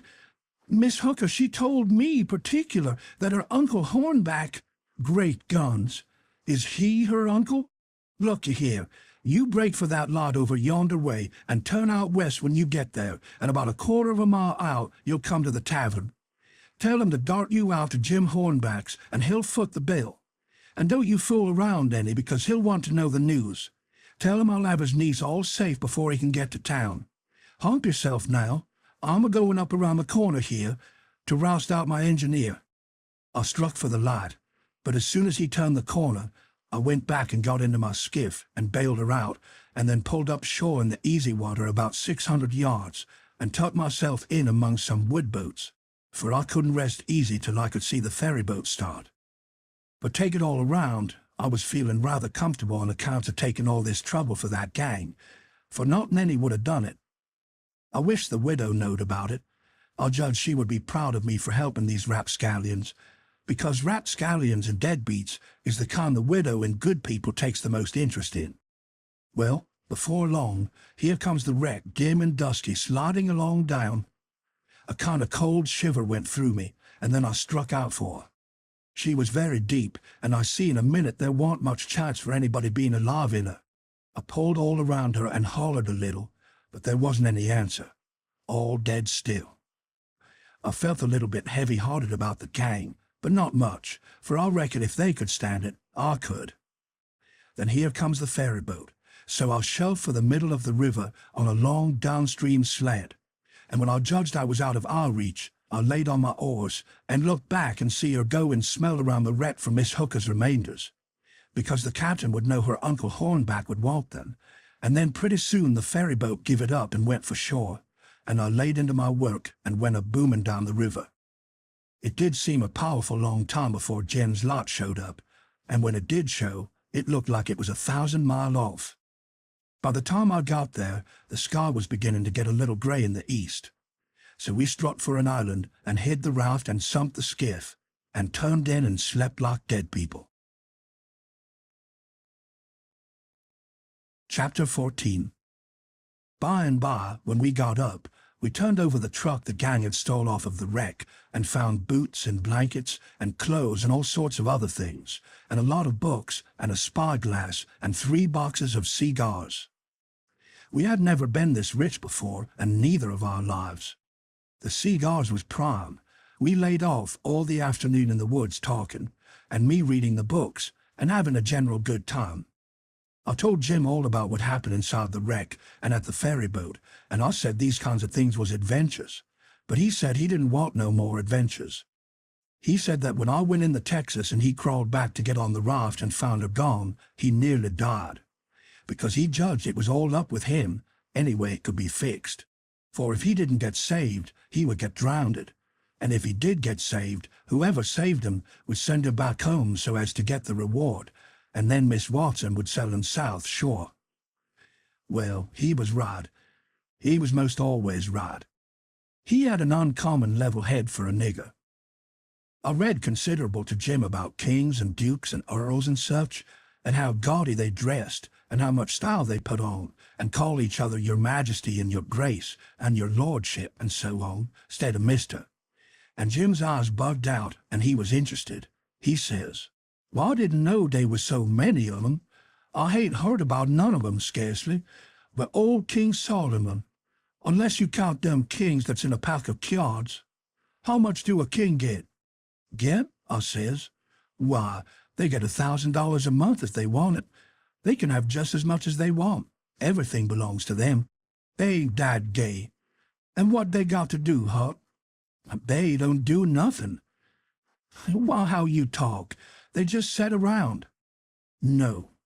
"Is that so?" "Of course it is. They just sit around, except maybe when there's a war. Then they go to the war, but other times they just lazy around or go hawking. Just hawking and... Shh. D'ye hear a noise?" We skipped out and looked, but it weren't nothing but the flutter of a steamboat's wheel away down coming around the point, so we come back. "Yes," says I, "and other times, when things is dull, they fuss with the Parliament, and if everybody don't go just so, he whacks their heads off. But mostly they hang around the harem." "Round a which?" "Harem." "What's the harem?" "The place where he keeps his wives.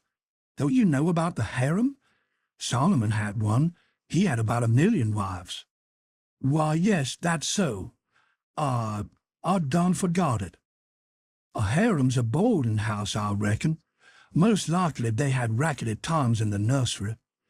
And I reckon the wives quarrels considerable, and that creased the racket. Yet they say Solomon the wisest man that ever lived. I don't take no stock in that. Because why? Would a wise man want to live in the midst of such a blim-blamming all the time? No, 'deed he wouldn't. A wise man 'ud take and build a bottle factory, and then he could shut down the bottle factory when he want to rest. Well, but he was the wisest man anyway, because the widow, she told me so, her own self. I don't care what the widow say. He warn't no wise man nother. He had some of the dead fetchedest ways I ever see. Does you know about that child that he is going to chop in two? Yes, the widow told me all about it." "Well, then, weren't that the beatin'est notion in the world? You just take and look at it a minute. There's the stump there. That's one of the women. Here's you. That's the other one. Solomon, and this here dollar bill's the child. Both on you claims it. What does I do? Does I shin around amongst the neighbors and find out which on you the bill do belong to, and hand it over to the right one, all safe and sound, the way that anybody that had any gumption would? No, I'll take and whack the bill in two, and give half of it to you and the other half to the other woman. That's the way Solomon was going to do it with the child. Now I want to ask you, what's the use of that half a bill? Can't buy nothing with it. And what use is a half a child? I wouldn't have give a darn for 1,000,000 on 'em. But hang it, Jim, you've clean missed the point. Blame it, you've missed it 1,000 mile. Who? Me? Go long. Don't talk to me about your pints. I reckon I knows sense when I sees it, and there ain't no sense in such doings as that. Dispute warn't about half a child. Dispute was about a whole child, and the man that think he can settle a dispute about a whole child with a half-child don't know enough to come in out of the rain. Don't talk to me about Solomon, Huck. I knows him by the back. But I tell you, you don't get the point. Blame the pint. I reckon I knows what I knows. And mind you, the real part is down further. It's down deeper. It lays in the way Solomon was raised. You take a man that's got only 1 or 2 children, is that man going to be wasteful of children? No, he ain't. He can't afford it. He knows how to value 'em. But you take a man that's got about 5 million children running round the house, and it's different. He as soon chop a child in 2 as a cat. There's plenty more. A child or 2, more or less, warn't no consequence to Solomon, Dad fetch him. I never see such a nigger. If he got a notion in his head once, there warn't no getting it out again. He was the most down on Solomon of any nigger I ever see. So I went to talking about other kings and let Solomon slide. I told about Louis XVI that got his head cut off in France long time ago, and about his little boy the Dolphin that would have been a king, but they took and shut him up in jail, and some say he died there. Poor little chap. But some says he got out and got away and come to America. That's good, but he'll be pretty lonesome. There ain't no kings here, is they, Huck? No. Then he can't get no situation. What's he going to do? Well, I don't know. Some of them gets on the police, and some of them learns people how to talk French. Why, Huck, don't the French people talk the same way we does? No, Jim. You couldn't understand a word they said, not a single word. Well, now I'll be ding busted. How do that come? I don't know, but it's so. I got some of their jabber out of a book. Suppose a man was to come to you and say, "Parlez-vous français?" What would you think? Why, I wouldn't think nothing. I'd take and bust him over the head. That is, if he want what.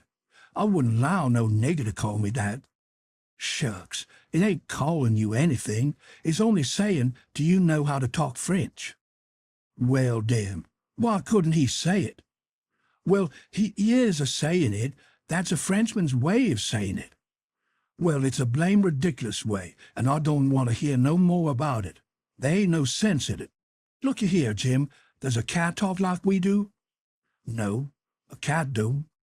Well, does a cow? No, a cow don't nother. Does a cat talk like a cow, or a cow talk like a cat? No, they don't. It's natural and right for 'em to talk different from each other, ain't it? Course. And ain't it natural and right for a cat and a cow to talk different from us? Why, most surely it is. Well, then why ain't it natural and right for a Frenchman to talk different from us? You answer me that.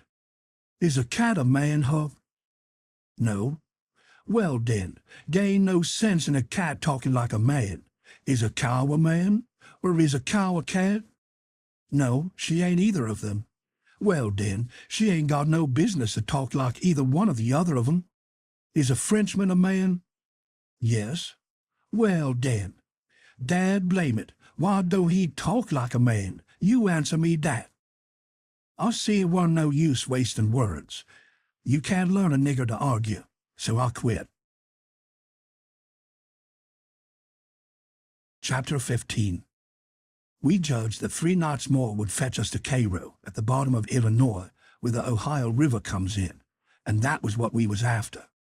We would sell a raft and get on a steamboat and go way up the Ohio among the free states, and then be out of trouble.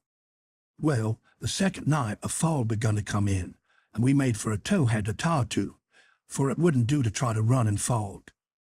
But when I paddled ahead in the canoe with the line to make fast, there weren't anything but little saplings to tie to.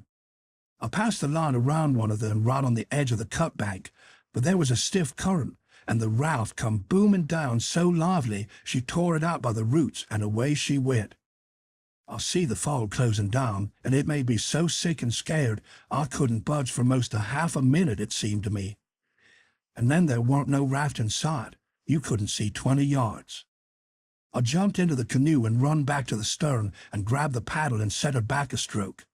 But she didn't come. I was in such a hurry I hadn't untied her. I got up and tried to untie her, but I was so excited my hands shook so I couldn't hardly do anything with them. As soon as I got started, I took out after the raft, hot and heavy, right down the towhead. That was all right as far as it went, but the towhead warn't 60 yards long, and the minute I flew by the foot of it, I shot out into the solid white fog, and had no more idea which way I was going than a dead man. Thinks I, it won't do to paddle. First I know I'll run into a bank or a towhead or something. I got to set still and float, and yet it's mighty fidgety business to have to hold your hands still at such a time. I whooped and listened. Away down there somewheres I hears a small whoop, and up comes my spirits. I went tearing after it, listening sharp to hear it again. The next time it come, I see I weren't heading for it but heading away to the right of it. And the next time I was heading away to the left of it, and not gaining on it much either, for I was flying around this way and that and t'other, but it was going straight ahead all the time. I did wish the fool would think to beat a tin pan, and beat it all the time, but he never did, and it was the still places between the whoops that was making the trouble for me. When I fought along, and directly I hears the whoop behind me, I was tangled good now. That was somebody else's whoop, or else I was turned around. I throwed the paddle down. I heard the whoop again. It was behind me yet, but in a different place. It kept coming, and kept changing its place, and I kept answering, till by and by it was in front of me again, and I knowed the current had swung the canoe's head downstream, and I was all right if that was Jim and not some other rassman hollering. I couldn't tell nothing about voices in a fog, for nothing don't look natural nor sound natural in a fog. The whooping went on, and in about a minute I come a-booming down on a cutbank with smoky ghosts of big trees on it, and the current throwed me off to the left and shot by, amongst a lot of snags that fairly roared, the current was tearing by them so swift. In another second or two, it was solid white, and still again. I sat perfectly still then, listening to my heart thump, and I reckon I didn't draw a breath while it thumped 100. I just give up then. I knowed what the matter was. That cutbank was an island, and Jim had gone down t'other side of it. It wasn't no towhead that you could float by in 10 minutes. It had the big timber of a regular island. It might be 5 or 6 mile long and more than a half-mile wide. I kept quiet with my ears cocked about 15 minutes, I reckon. I was floating along, of course, 4 or 5 mile an hour, but you don't ever think of that. No, you feel like you're laying dead still on the water.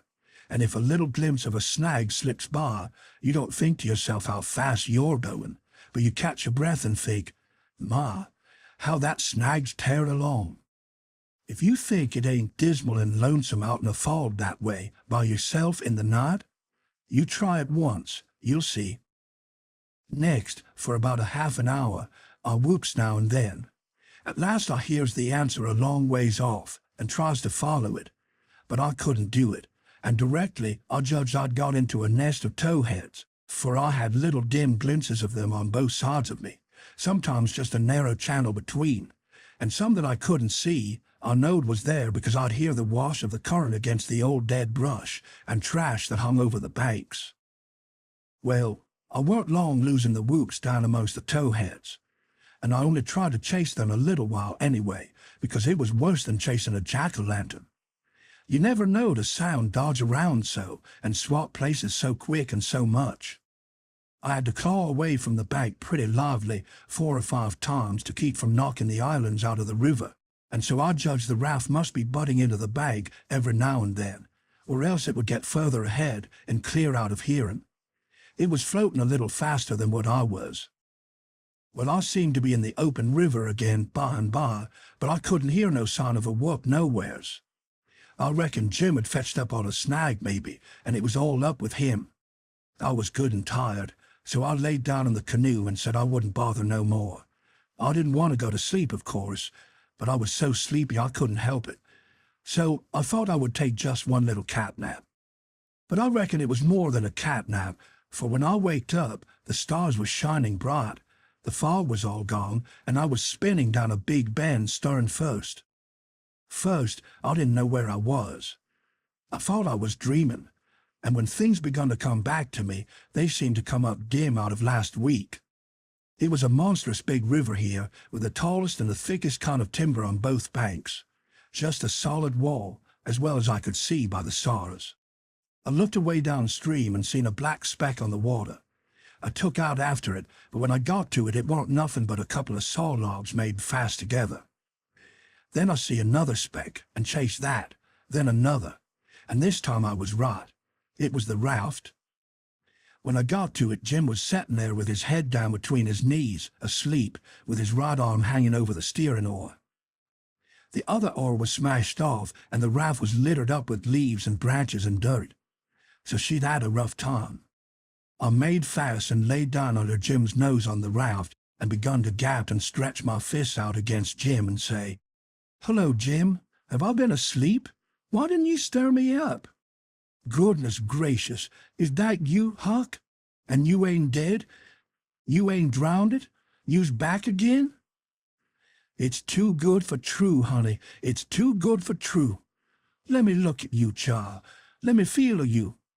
No, you ain't dead. You's back again, live and sound. Just the same old Huck. The same old Huck, thanks to goodness. What's the matter with you, Jim?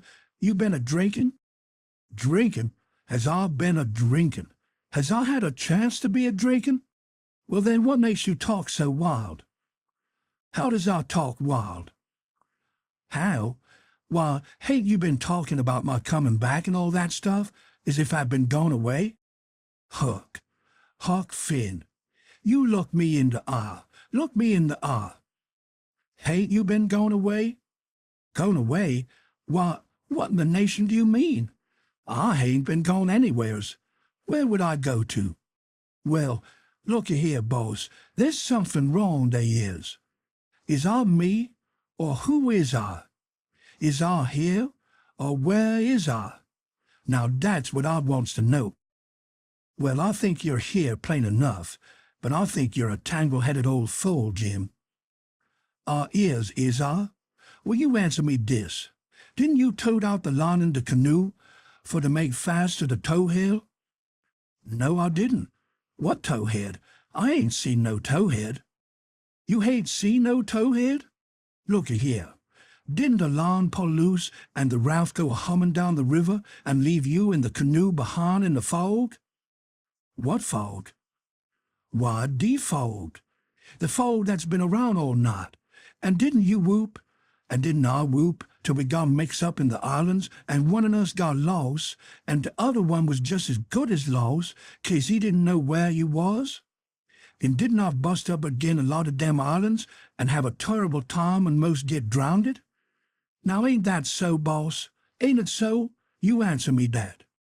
"Well, this is too many for me, Jim. I ain't seen no fog, nor no islands, nor no troubles, nor nothing.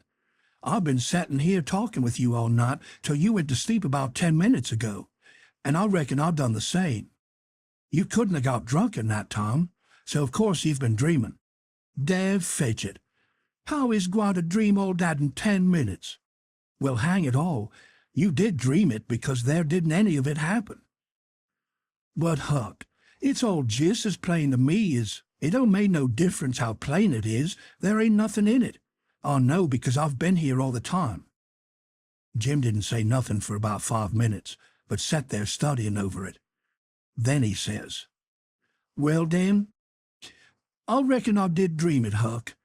But dog my cats if it ain't the powerfulest dream I ever see. And I hain't ever had no dream before that's tired me like this one." "Oh, well, that's all right, because a dream does tire a body like everything sometimes. But this one was a staving dream. Tell me all about it, Jim." So Jim went to work and told me the whole thing right through, just as it happened, only he painted it up considerable. Then he said he must start in and interpret it, because it was sent for a warning. He said the first towhead stood for a man that would try to do us some good, but the current was another man that would get us away from it. The whoops was warnings that would come to us every now and then, and if we didn't try hard to make out to understand them, they'd just take us into bad luck, instead of keeping us out of it. The lot of towheads was troubles we was going to get into with quarrelsome people and all kinds of mean folks. But if we minded our business and didn't talk back and aggravate them, we would pull through and get out of the fog into the big clear river, which was the Free States, and wouldn't have no more trouble. It had clouded up pretty dark just after I got onto the raft, but it was clearing up again now.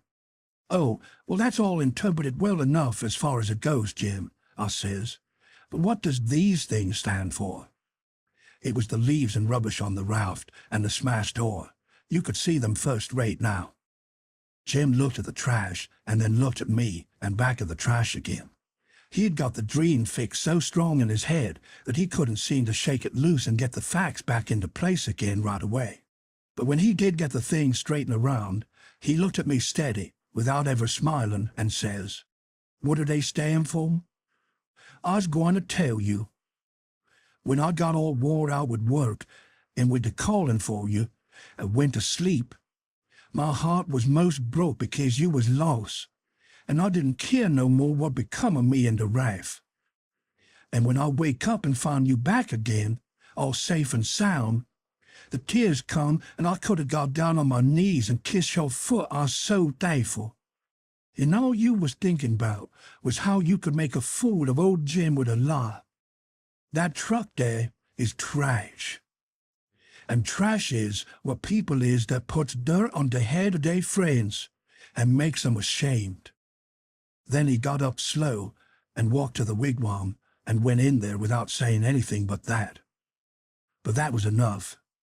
It made me feel so mean I could almost kiss his foot to get him to take it back. It was 15 minutes before I could work myself up to go and humble myself to a nigger, but I done it, and I warn't ever sorry for it afterwards neither. I didn't do no more mean tricks, and I wouldn't have done that one if I'd have knowed it would make him feel that way. Chapter 16. We slept most all day, and started out at night a little ways behind a monstrous long raft that was as long going by as a procession. She had 4 long sweeps at each end, so we judged she carried as many as 30 men likely. She had 5 big wigwams aboard, wide apart, and an open campfire in the middle, and a tall flagpole at each end. There was a power of style about her. It amounted to something being a raftsman on such a craft as that. We went drifting down into a big bend, and the night clouded up and got hot. The river was very wide, and was walled with solid timber on both sides. You couldn't see a break in it hardly ever, or light. We talked about Cairo, and wondered whether we would know it when we got to it. I said likely we wouldn't, because I had heard say there weren't but about a dozen houses there, and if they didn't happen to have them lit up, how was we going to know we was passing a town? Jim said if the 2 big rivers joined together there, that would show. But I said maybe we might think we were passing the foot of an island and coming into the same old river again. That disturbed Jim, and me too. So the question was what to do. I said paddle ashore the first time a light showed and tell them Pat was behind, coming along with a trading scow, and was a green hand at the business and wanted to know how far it was to Cairo. Jim thought it was a good idea, so we took a smoke on it and waited. There weren't nothing to do now but to look out short for the town and not pass it without seeing it. He said he'd be mighty sure to see it, because he'd be a free man the minute he seen it. But if he missed it, he'd be in the slave country again, and no more show for freedom. Every little while he jumps up and says, "There she is!" But it warn't. It was jack-o'-lanterns or lightning bugs. So he sat down again and went to watching same as before. Jim said it made him all over trembly and feverish to be so close to freedom. Well, I could tell you it made me all over trembly and feverish too, to hear him, because I begun to get it through my head that he was most free, and who was to blame for it? Why, me. I couldn't get that out of my conscience. No how nor no way. It got a troubling me so I couldn't rest. I couldn't stay still in one place. It hadn't ever come home to me before what this thing was that I was doing, but now it did, and it stayed with me and scorched me more and more. I tried to make out to myself that I weren't to blame because I didn't run Jim off from his rightful owner, but it warn't no use, Conscience up and says every time, but you knowed he was running for his freedom, and you could have paddled ashore and told somebody. That was so. I couldn't get around that no way. That was where it pinched. Conscience says to me, "What had poor Miss Watson done to you that you could see her nigger go off right under your eyes and never say one single word? What did that poor old woman do to you that you could treat her so mean? Why, she tried to learn you your buck. She tried to learn you your manners. She tried to be good to you every way she knowed how. That's what she done."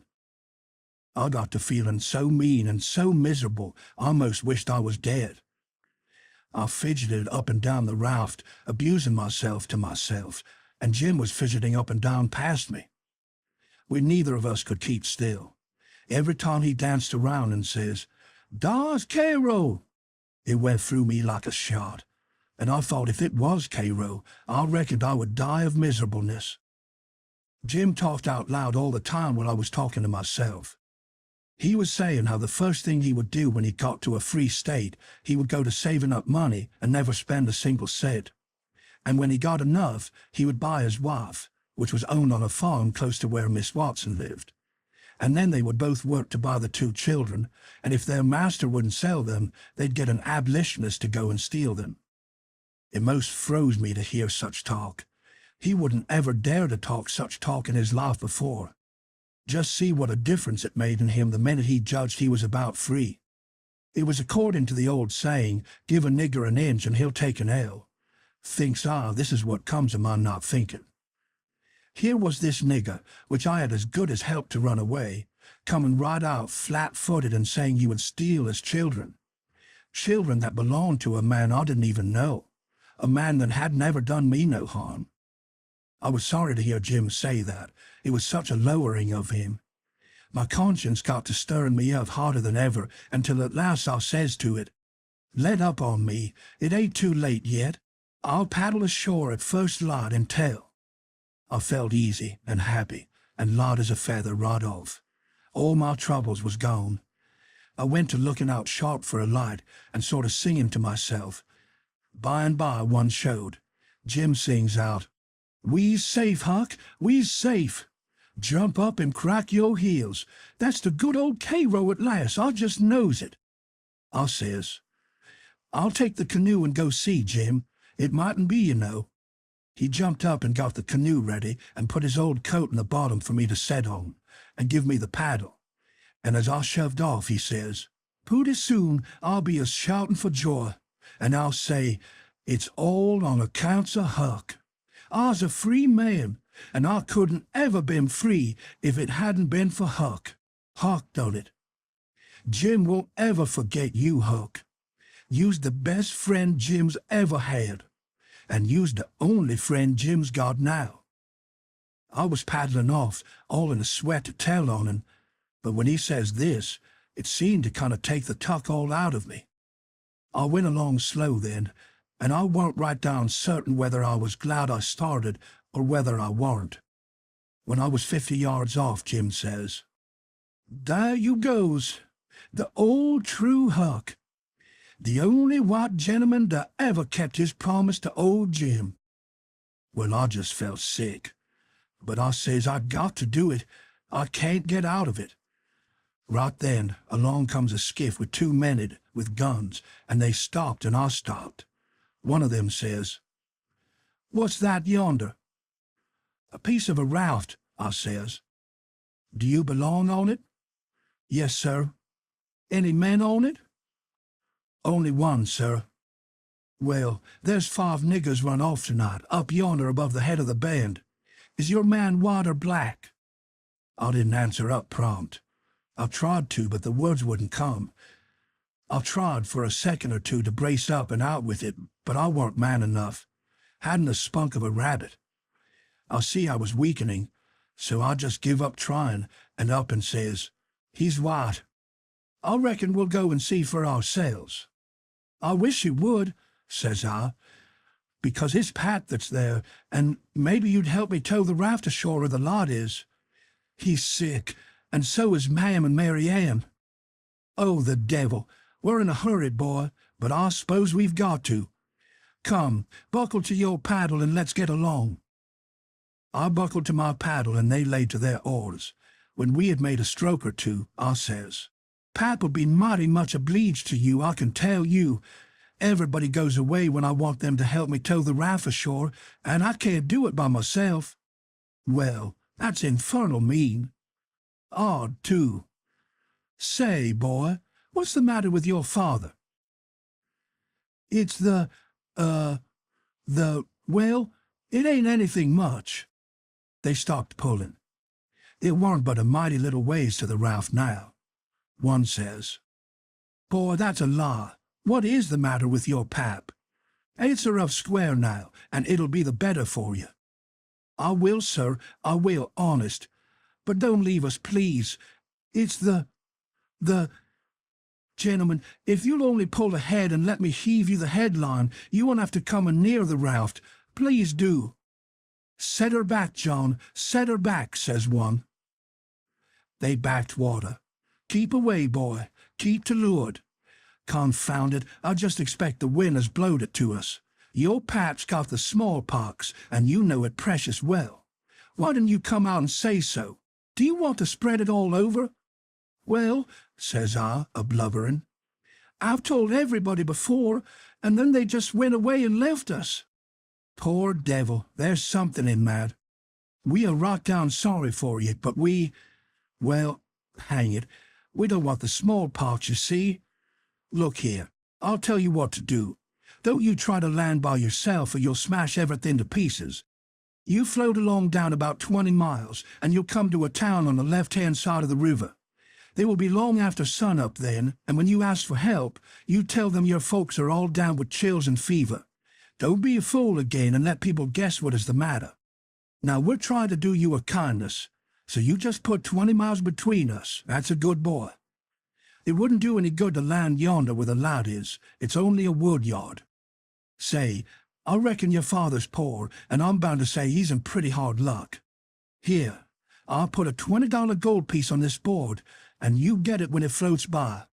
I feel mighty mean to leave you, but my kingdom, it won't do to fool with smallpox. Don't you see? Hold on, Parker, says the other man. Here's a 20 to put on the board for me. Goodbye, boy. You do as Mr. Parker told you, and you'll be all right. That's so, my boy. Goodbye, goodbye. If you see any runaway niggers, you get help and nab them, and you can make some money by it. Goodbye, sir, says I. I won't let no runaway niggers get by me if I can help it. They went off, and I got aboard the raft, feeling bad and low, because I knowed very well I had done wrong, and I see it want no use for me to try to learn to do right. A body that don't get started right when he's little ain't got no show. When the pinch comes, there ain't nothing to back him up and keep him to his work, and so he gets beat. Then I thought a minute and says to myself, hold on. Suppose you'd have done right and give Jim up. Would you felt better than what you do now? No, says I. I'd feel bad. I'd feel just the same way I do now. Well then, says I, what's the use you learning to do right when it's troublesome to do right and ain't no trouble to do wrong, and the wages is just the same? I was stuck. I couldn't answer that, so I reckoned I wouldn't bother no more about it, but after this always do whichever come handiest at the time. I went into the wigwam. Jim weren't there. I looked all around. He weren't anywhere. I says, Jim, here I is, Huck. Is they out of sight yet? Don't talk loud. He was in the river, under the stern oar with just his nose out. I told him they was out of sight, so he come aboard. He says, I was a-listening to all the talk, and I slips into the river, and I was gwine to shove for show if they come aboard. Then I was gwine to swim to the raft again when they was gone. But lawsy, how you did fool him, Huck. That was the smartest dodge. I tell you, child, I spec it save old Jim. Old Jim ain't one to forget you for that, honey. Then we talked about the money. It was a pretty good raise, $20 apiece. Jim said we could take deck passage on a steamboat now, and the money would last us as far as we wanted to go in the Free States. He said 20 mile more warn't far for the raft to go, but he wished we was already there. Towards daybreak, we tied up, and Jim was mighty particular about hiding the raft good. Then he worked all day fixing things in bundles and getting all ready to quit rafting.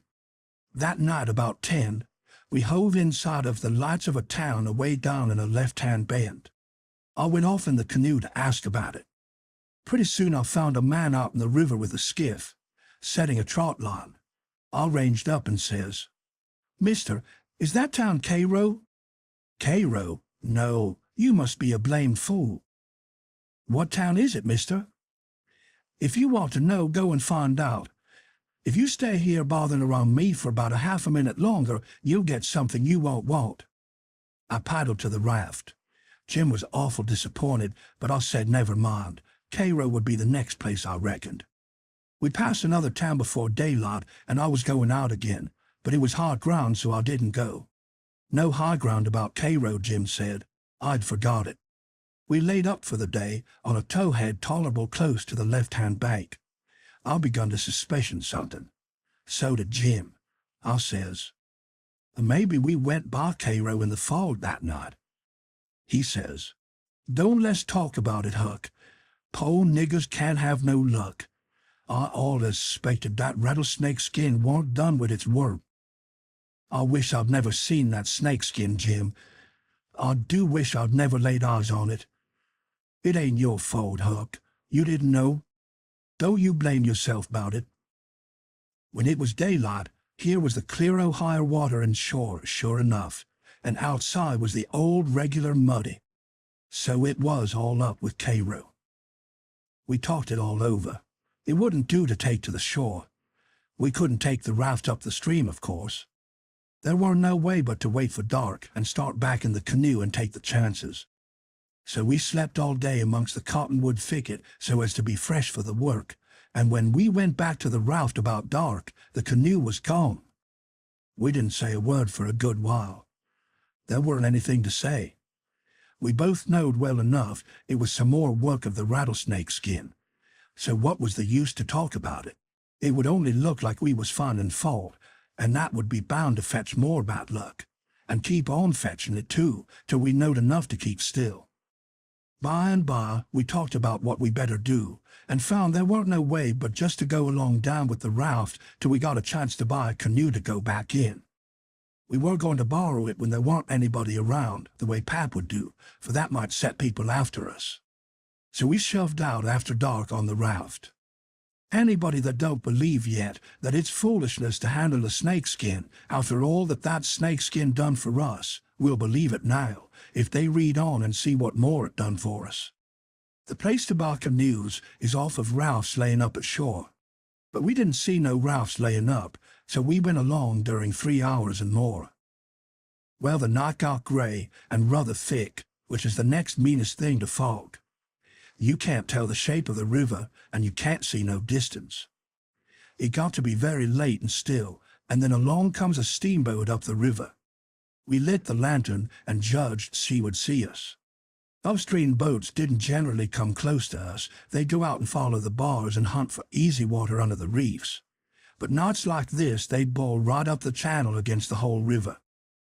We could hear her pounding along, but we didn't see her good till she was close. She aimed right for us. Often they do that and try to see how close they can come without touching. Sometimes the wheel bites off a sweep, and then the pilot sticks his head out and laughs and thinks he's mighty smart. Well, here she comes, and we said she was going to try to shave us. But she didn't seem to be shearing off a bit. She was a big one, and she was coming in a hurry too, looking like a black cloud with rows of glowworms around it. But all of a sudden she bulged out, big and scary, with a long row of wide-open furnace doors shining like red-hot teeth, and her monstrous biles and guards hanging right over us. There was a yell of us and a jingling of bells to stop the engines, a powwow of cussing and whistling of steam, and as Jim went overboard on one side and I on the other, she come smashing straight through the raft. I dived, and I aimed to find the bottom too, for a 30-foot wheel had got to go over me, and I wanted it to have plenty of room. I could always stay under water a minute. This time I reckon I stayed under water a minute and a half. Then I bounced for the top in a hurry, for I was nearly busting. I parked out my armpits and blowed the water out of my nose and puffed a bit. Of course there was a booming current, and of course that boat started her engines again 10 seconds after she stopped them, for they never cared much for raftsmen. So now she was churning along up the river out of sight in the thick weather, though I could hear her. I sung out for Jim about a dozen times, but I didn't get the answer. So I grabbed a plank that touched me while I was treading water, and I struck out for shore, shoving it ahead of me. But I made out to see that the drift of the current was towards the left-hand shore, which meant that I was in a crossing, so I changed off and went that way. It was one of these long, slanting 2-mile crossings, so I was a good long time in getting over. I made a safe landing and clumb up the bank. I couldn't see but a little ways, but I went poking along over rough ground for a quarter of a mile or more, and then I run across a big old-fashioned double log house before I noticed it. I was going to rush by and get away, but a lot of dogs jumped out and went to howling and barking at me, and I knowed better than to move another peg. Chapter 17. In about half a minute, somebody spoke out of a window, without putting his head out, and says, "Be done, boys. Who's there?" I says, "It's me." "Who's me?" "George Jackson, sir." "What do you want?" "I don't want nothing, sir. I only want to go along by, but the dogs won't let me." "What are you prowling around here this time of night for, hey?" "I weren't prowling around, sir. I fell overboard off of the steamboat." "Oh, you did you?" "Strike a lot there, somebody. What did you say your name was?" "George Jackson, sir. I'm only a boy." "Look here. If you're telling the truth, you needn't be afraid. Nobody'll hurt you. But don't try to budge. Stand right where you are. Rouse out Bob and Tom, some of you, and fetch the guns. George Jackson, is there anybody with you?" "No, sir, nobody." I heard the people stirring around in the house now and see a light. The man sung out, "Snatch that lot away, Betsy, you old fool. Ain't you got any sense? Put it on the floor behind the front door. Bob, if you and Tom are ready, take your places." "All ready." "Now, George Jackson, do you know the Shepherdsons?" "No, sir. I never heard of them." "Well, that may be so, and it mayn't. Now all ready. Step forward, George Jackson. And mind, don't you hurry. Come mighty slow. If there's anybody with you, let him keep back. If he shows himself, he'll be shot. Come along now, come slow. Push the door open yourself. Just enough to squeeze in, do you hear?" I didn't hurry. I couldn't if I'd have wanted to. I took one slow step at a time, and there warn't a sound. Only I thought I could hear my heart. The dogs were as still as the humans, but they followed a little behind me. When I got to the 3 log doorsteps, I heard them unlocking and unbarring and unbolting. I put my hand on the door and pushed it a little and a little more till somebody said, "There, that's enough. Put your head in." I'd done it, but I judged they would take it off. The candle was on the floor, and there they all was, looking at me, and me at them, for about a quarter of a minute. 3 big men with guns pointed at me, which made me wince, I tell you. The oldest, gray and about 60, the other 2 30 or more, all of them fine and handsome, and the sweetest old gray-headed lady, and back of her 2 young women, which I couldn't see right well. The old gentleman says, "There, I reckon it's all right. Come in." As soon as I was in, the old gentleman he locked the door and barred it and bolted it, and told the young men to come in with their guns, and they all went in a big parlor that had a new rag carpet on the floor, and got together in a corner that was out of range of the front windows. There weren't none on the side. They held the candle and took a good look at me, and all said, "Why, he ain't a Shepherdson. No, there ain't any Shepherdson about him." Then the old man said he hoped I wouldn't mind being searched for arms, because he didn't mean no harm by it. It was only to make sure. So he didn't pry into my pockets, but only felt outside with his hands, and said it was all right. He told me to make myself easy and at home, and tell all about myself, But the old lady says, "Why, bless you, Saul, the poor thing's as well as he can be. And don't you reckon it may be he's hungry?" "True for you, Rachel, I forgot." So the old lady says, "Betsy," this was a nigger woman, "you fly around and get him something to eat, as quick as you can, poor thing. And one of you girls go and wake up Buck and tell him. Oh, here he is himself. Buck, take this little stranger and get the wet clothes off from him and dress him up in some of yours that's dry." Buck looked about as old as me, 13 or 14 or along there, though he was a little bigger than me. He hadn't on anything but a shirt, and he was very frowsy-headed. He come in gaping and digging one fist into his eyes, and he was dragging a gun along with the other one. He says, "Ain't they no Shepherdsons around?"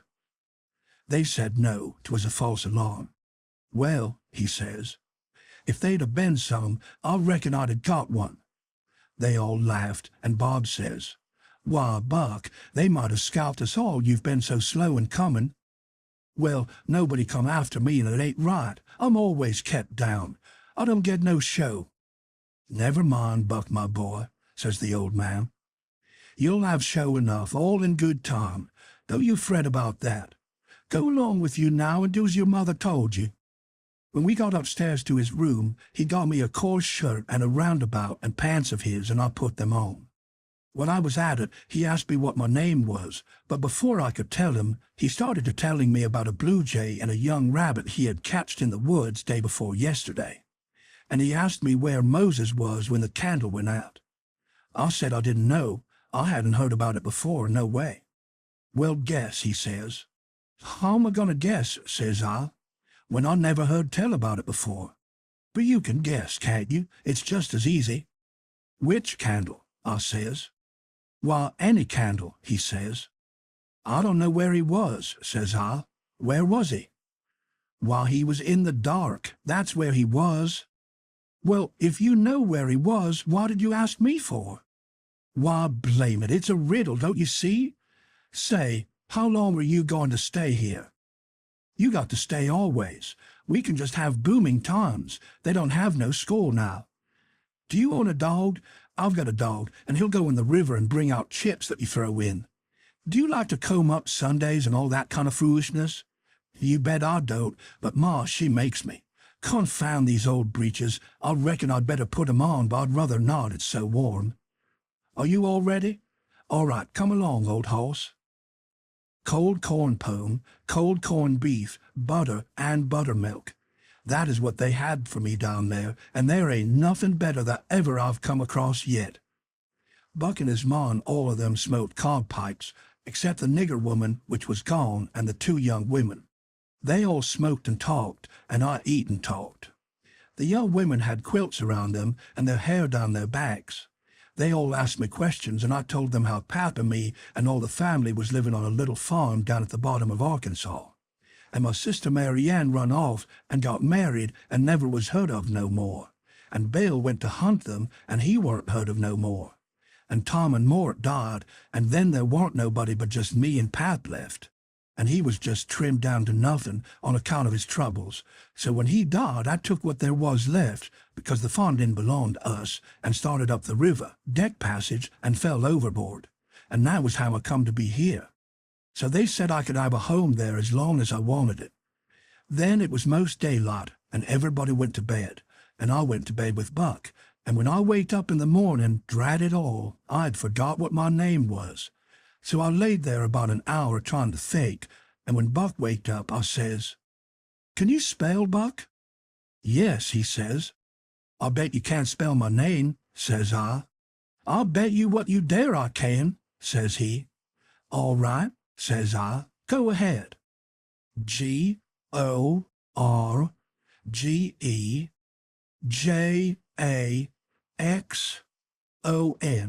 There now, he says.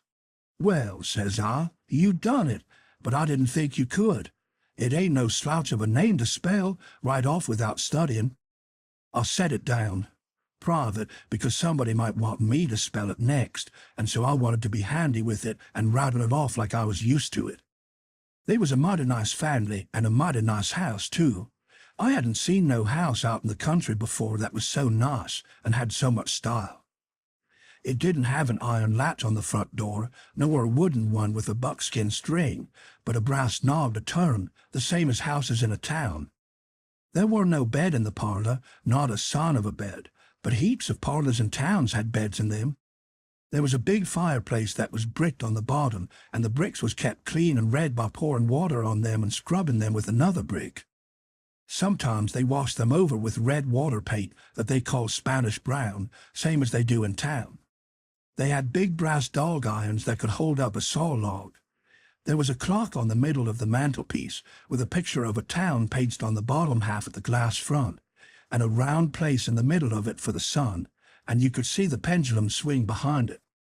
It was beautiful to hear that clock tick, and sometimes when one of these peddlers had been long and scowled her up and got her in good shape, she would start in and strike 150 before she got tuckered out. They wouldn't tuck any money for her. Well, there was a big outlandish parrot on each side of the clock, made out of something like chalk and painted up gaudy. By one of the parrots was a cat made of crockery, and a crockery doll by the other. And when you pressed down on them they squeaked, but didn't open their mouths nor look different nor interested. They squeaked through underneath. There was a couple of big wild turkey wing fans spread out behind those things. On a table in the middle of the room was a kind of a lovely crockery basket that had apples and oranges and peaches and grapes piled up in it, which was much redder and yellower and prettier than real ones is. But they weren't real because you could see where pieces had got chipped off and showed the white chalk or whatever it was underneath. This table had a cover made out of beautiful oilcloth with a red and blue spread eagle painted on it, and a painted border all around. It come all the way from Philadelphia, they said. There were some books, too, piled up perfectly exact on each corner of the table. One was a big family Bible full of pictures. One was Pilgrim's Progress about a man that left his family, it didn't say why. I read considerable in it now and then. The statements was interesting but tough. Another was Friendship's Offering, full of beautiful stuff and poetry, but I didn't read the poetry. Another was Henry Clay's speeches, and another was Dr. Gunn's Family Medicine, which told you all about what to do if a body was sick or dead. There was a hymn book and a lot of other books, and there was nice split-bottom chairs and perfectly sound, too, not bagged down in the middle and busted like an old basket. They had pictures hung on the walls, mainly Washingtons and Lafayette's, and Battles and Highland Marys, and one called Signing the Declaration. There were some that they called crayons, which one of the daughters which was dead made her own self when she was only 15 years old. They was different from any pictures I ever seen before, blacker mostly than is common. One was a woman in a slim black dress, belted small under the armpits with bulges like a cabbage in the middle of the sleeves, and a large black scoop shovel bonnet with a black veil, and white slim ankles crossed about with black tape, and very wee black slippers like a chisel, and she was leaning pensive on a tombstone on her right elbow, under a weeping willow, and her other hand hanging down her side holding a white handkerchief and a reticule, and underneath the picture it said, "Shall I never see thee more, alas?" Another one was a young lady with her hair all combed up straight to the top of her head, and knotted there in front of a comb like a chair back, and she was crying into a handkerchief, and had a dead bird laying on its back in her other hand with its heels up, and underneath the picture it said, "I shall never hear thy sweet chirrup more, alas." There was one where a young lady was at a window looking up at the moon, and tears running down her cheeks, and she had an open letter in one hand, with black sealing wax showing on one edge of it, and she was mashing a locket with a chain to it against her mouth, and underneath the picture it said, "And art thou gone, yes, thou art gone, alas." These was all nice pictures, I reckon, but I didn't somehow seem to take to them, because if I ever was down a little, they always give me the fan-tods. Everybody was sorry she died, because she had laid out a lot more of these pictures to do, and a body could see by what she had done what they had lost. But I reckon that with her disposition, she was having a better time in the graveyard. She was at work on what they said was her greatest picture when she took sick, and every day and every night it was her prayer to be allowed to live till she got it done. But she never got the chance. It was a picture of a young woman in a long white gown standing on the rail of a bridge all ready to jump off, with her hair all down her back and looking up to the moon, with the tears running down her face, and she had 2 arms folded across her breast, and 2 arms stretched out in front, and 2 more reaching up towards the moon. And the idea was to see which pair would look best and then scratch out all the other arms. But, as I was saying, she died before she got her mind made up, and now they kept this picture over the head of the bed in her room, and every time her birthday come they hung flowers on it. Other times it was hid with a little curtain. The young woman in the picture had a kind of a nice sweet face, but there were so many arms that made her look too spider, it seemed to me. This young girl kept a scrapbook when she was alive, and used to paste obituaries and accidents and cases of patients suffering in it out of the Presbyterian Observer, and write poetry after them out of her own head. It was very good poetry. This is what she wrote about a boy by the name of Stephen Dowland Barts that fell down a well and was drowned. Ode to Stephen Dowland Barts, deceased. And did young Stephen sicken? And did young Stephen die? And did the sad hearts thicken? And did the mourners cry? No, such was the fate of young Stephen Dowland Barts. Though sad hearts round him thicken, 'twas not from sickness shots. No whooping cough did rack his frame, nor measles drear with spots. Not these impaired the sacred name of Stephen Dowland Barts. The spy's love struck not with woe, that head of curly knots, nor stomach troubles laid him low, young Stephen Dowland Barts. Oh no, then list with tearful eye, whilst I his fate do tell, his soul did from this cold world fly, by falling down a well.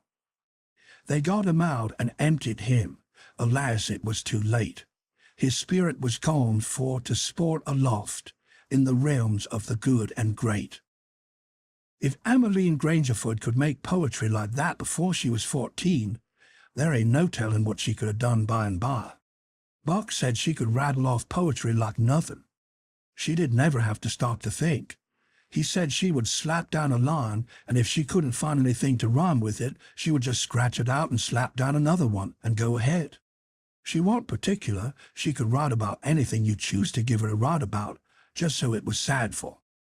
Every time a man died or a woman died or a child died, she would be on hand with her tribute before he was cold. She called them tributes. The neighbors said it was the doctor first, then Emmeline, then the undertaker. The undertaker never got in ahead of Emmeline but once, and then she hung fire on a rhyme for the dead person's name, which was Whistler. She warn't ever the same after that. She never complained, but she kind of pined away and did not live long. Poor thing, many's the time I made myself go up to the little room that used to be hers and get out her poor old scrapbook and read in it when her pictures had been aggravating me and I had soured on her a little. I liked all that family, dead ones and all, and weren't going to let anything come between us. Poor Emmeline made poetry about all the dead people when she was alive, and it didn't seem right that there warn't nobody to make some about her now she was gone. So I tried to sweat out a verse or two myself, but I couldn't seem to make it go somehow. They kept Emmeline's room trim and nice, and all the things fixed in it just the way she'd like to have them when she was alive, and nobody ever slept there.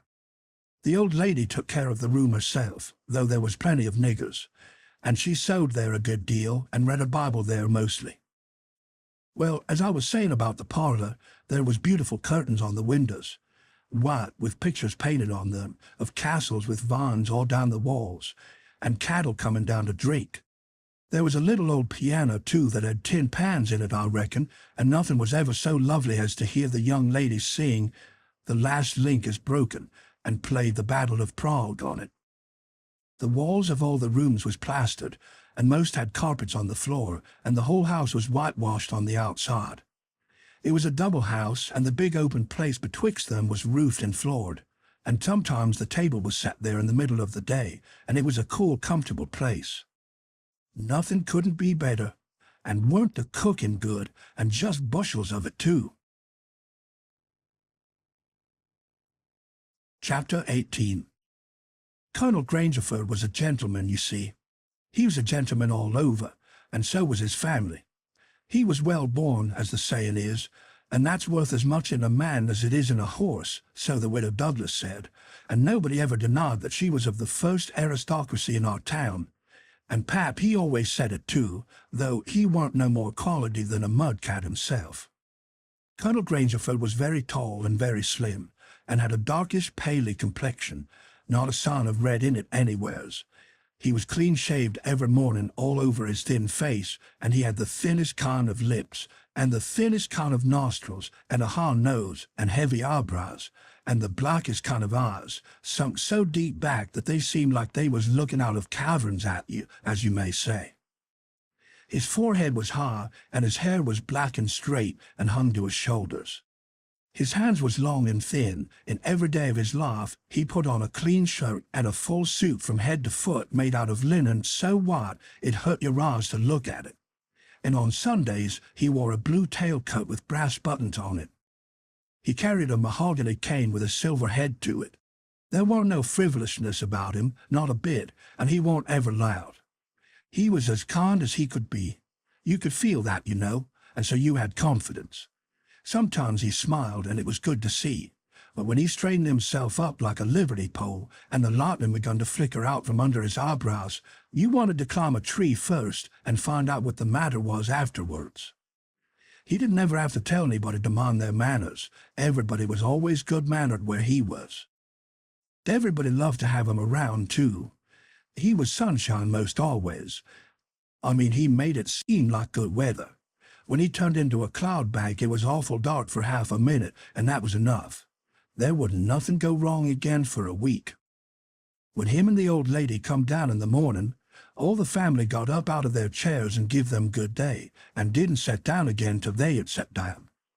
Then Tom and Bob went to the sideboard where the decanters was, and mixed a glass of bitters and handed it to him, and he held it in his hand and waited till Tom's and Bob's was mixed, and then they bowed and said, "Our duty to you, sir and madam," and they bowed the least bit in the world and said thank you, and so they drank, all three, and Bob and Tom poured a spoonful of water on the sugar and a mite of whiskey or apple brandy in the bottom of their tumblers, and give it to me and Buck, and we drank to the old people too.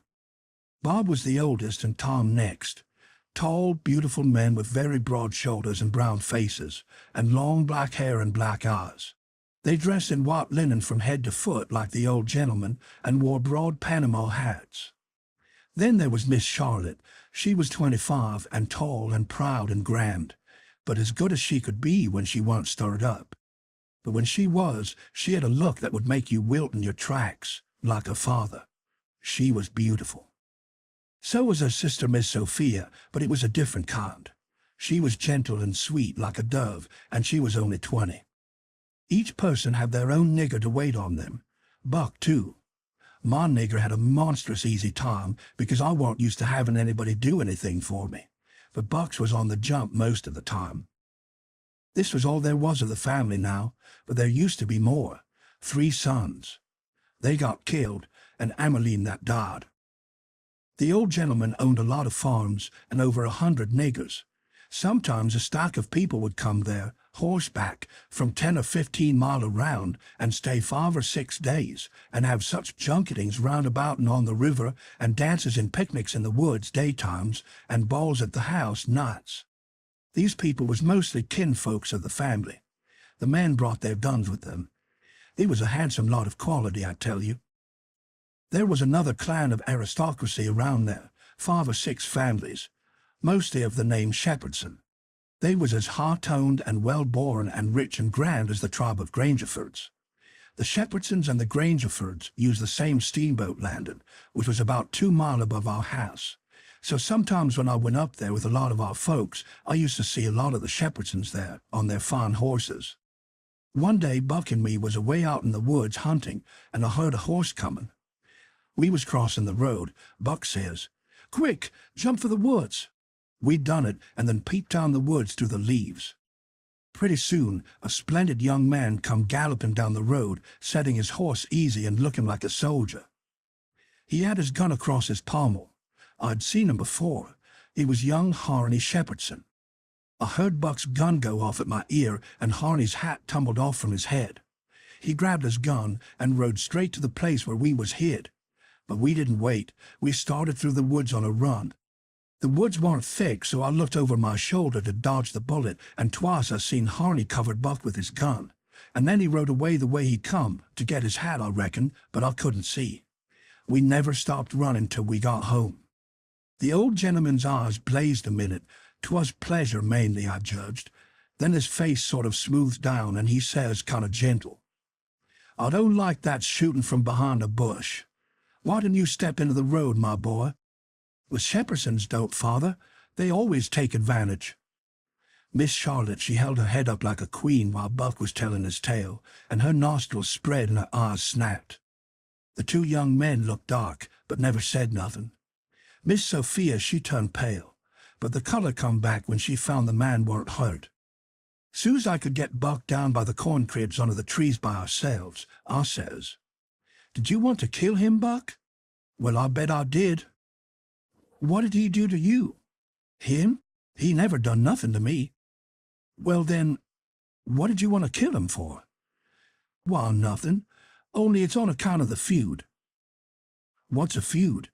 "Why, where was you raised? Don't you know what a feud is?" "Never heard of it before. Tell me about it." "Well," says Buck, "a feud is this way. A man has a quarrel with another man and kills him. Then that other man's brother kills him. Then the other brothers on both sides goes for one another. Then the cousins ship in, and by everybody's killed off, and there ain't no more feud. But it's kind of slow and takes a long time."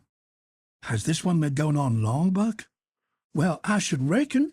It started 30 years ago or summers along there. There was trouble about something, and then a lawsuit to settle it, and the suit went agin one of the men, and so he up and shot the man that won the suit, which he would naturally do, of course. Anybody would." "What was the trouble about, Buck? Land?" "I reckon maybe. I don't know."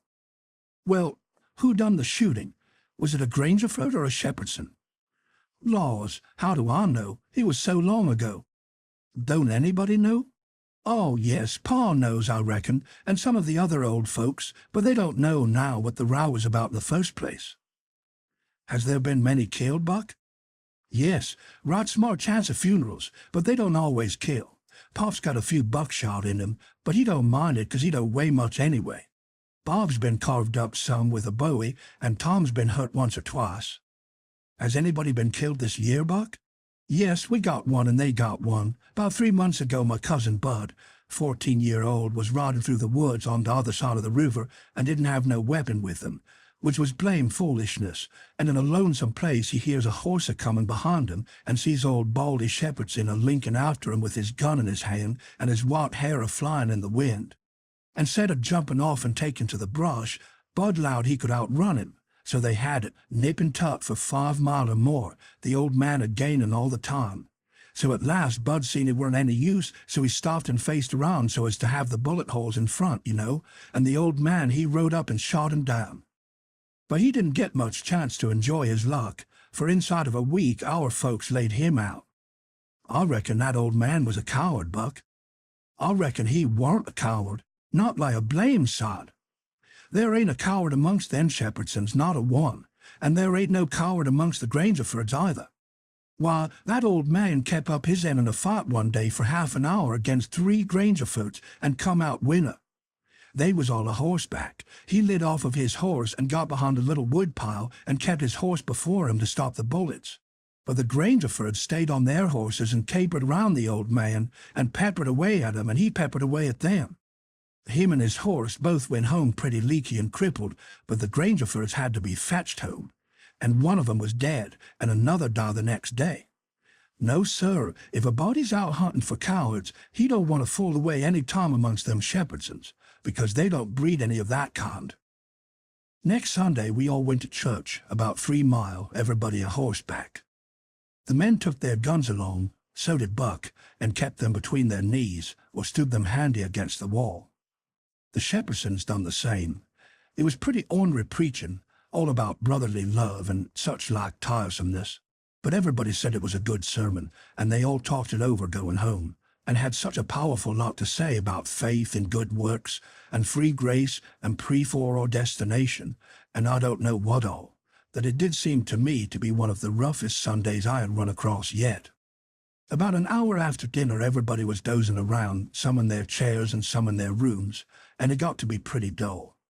Buck and a dog was stretched out on the grass in the sun, sound asleep. I went up to our room and judged I would take a nap myself. I found that sweet Miss Sophia standing in her door, which was next to ours, and she took me in her room and shut the door very soft, and asked me if I liked her, and I said I did. And she asked me if I would do something for her and not tell anybody, and I said I would. Then she said she'd forgot her Testament and left it in the seat at church, between two other books, and would I slip out quiet and go there and fetch it to her, and not say nothing to nobody. I said I would. So I slid out and slipped off up the road, and there warn't anybody at the church except maybe a hog or two, for there warn't any lock on the door, and hogs like a punching floor in summertime because it's cold. If you notice, most folks don't go to church only when they've got to, but a hog is different. Says I to myself, something's up. It ain't natural for a girl to be in such a sweat about a Testament, so I give it a shake, and out drops a little piece of paper with 2:30 wrote on it with a pencil. I ransacked it, but couldn't find anything else. I couldn't make anything out of that, so I put the paper in the book again, and when I got home and upstairs, there was Miss Sophia in her door waiting for me. She pulled me in and shut the door, then she looked in the Testament till she found the paper, and as soon as she read it, she looked glad. And before a body could think, she grabbed me and give me a squeeze and said I was the best boy in the world and not to tell anybody. She was mighty red in the face for a minute, and her eyes lighted up and made her powerful pretty. I was a good deal astonished, but when I got my breath, I asked her what the paper was about, and she asked me if I had read it, and I said no, and she asked me if I could read writing, and I told her no, only coarse hand. And then she said the paper warn't anything but a bookmark to keep her place, and I might go and play now. I went off down to the river studying over this thing, and pretty soon I noticed that my nigger was following along behind. When we was out of sight of the house, he looked back and around a second, and then comes a-running and says, "Mars George, if you'll come down to the swamp, I'll show you a whole stack of water moccasins." Thinks I, that's mighty curious. He said that yesterday. He ought to know a body don't love water moccasins enough to go around hunting for them. What is he up to, anyway? So I says, "All right, trot ahead." I followed a half a mile, then he struck out over the swamp and waded ankle-deep as much as another half-mile. We come to a little flat piece of land which was dry and very thick with trees and bushes and vines, and he says, "You shove right in there, just a few steps, Mars George. Dar's where they is. I seed 'em before. I don't care to see 'em no more." Then he slopped right along and went away, and pretty soon the trees hid him. I poked into the place a ways, and come to a little open patch as big as a bedroom, all hung around with vines, and found a man lying there asleep.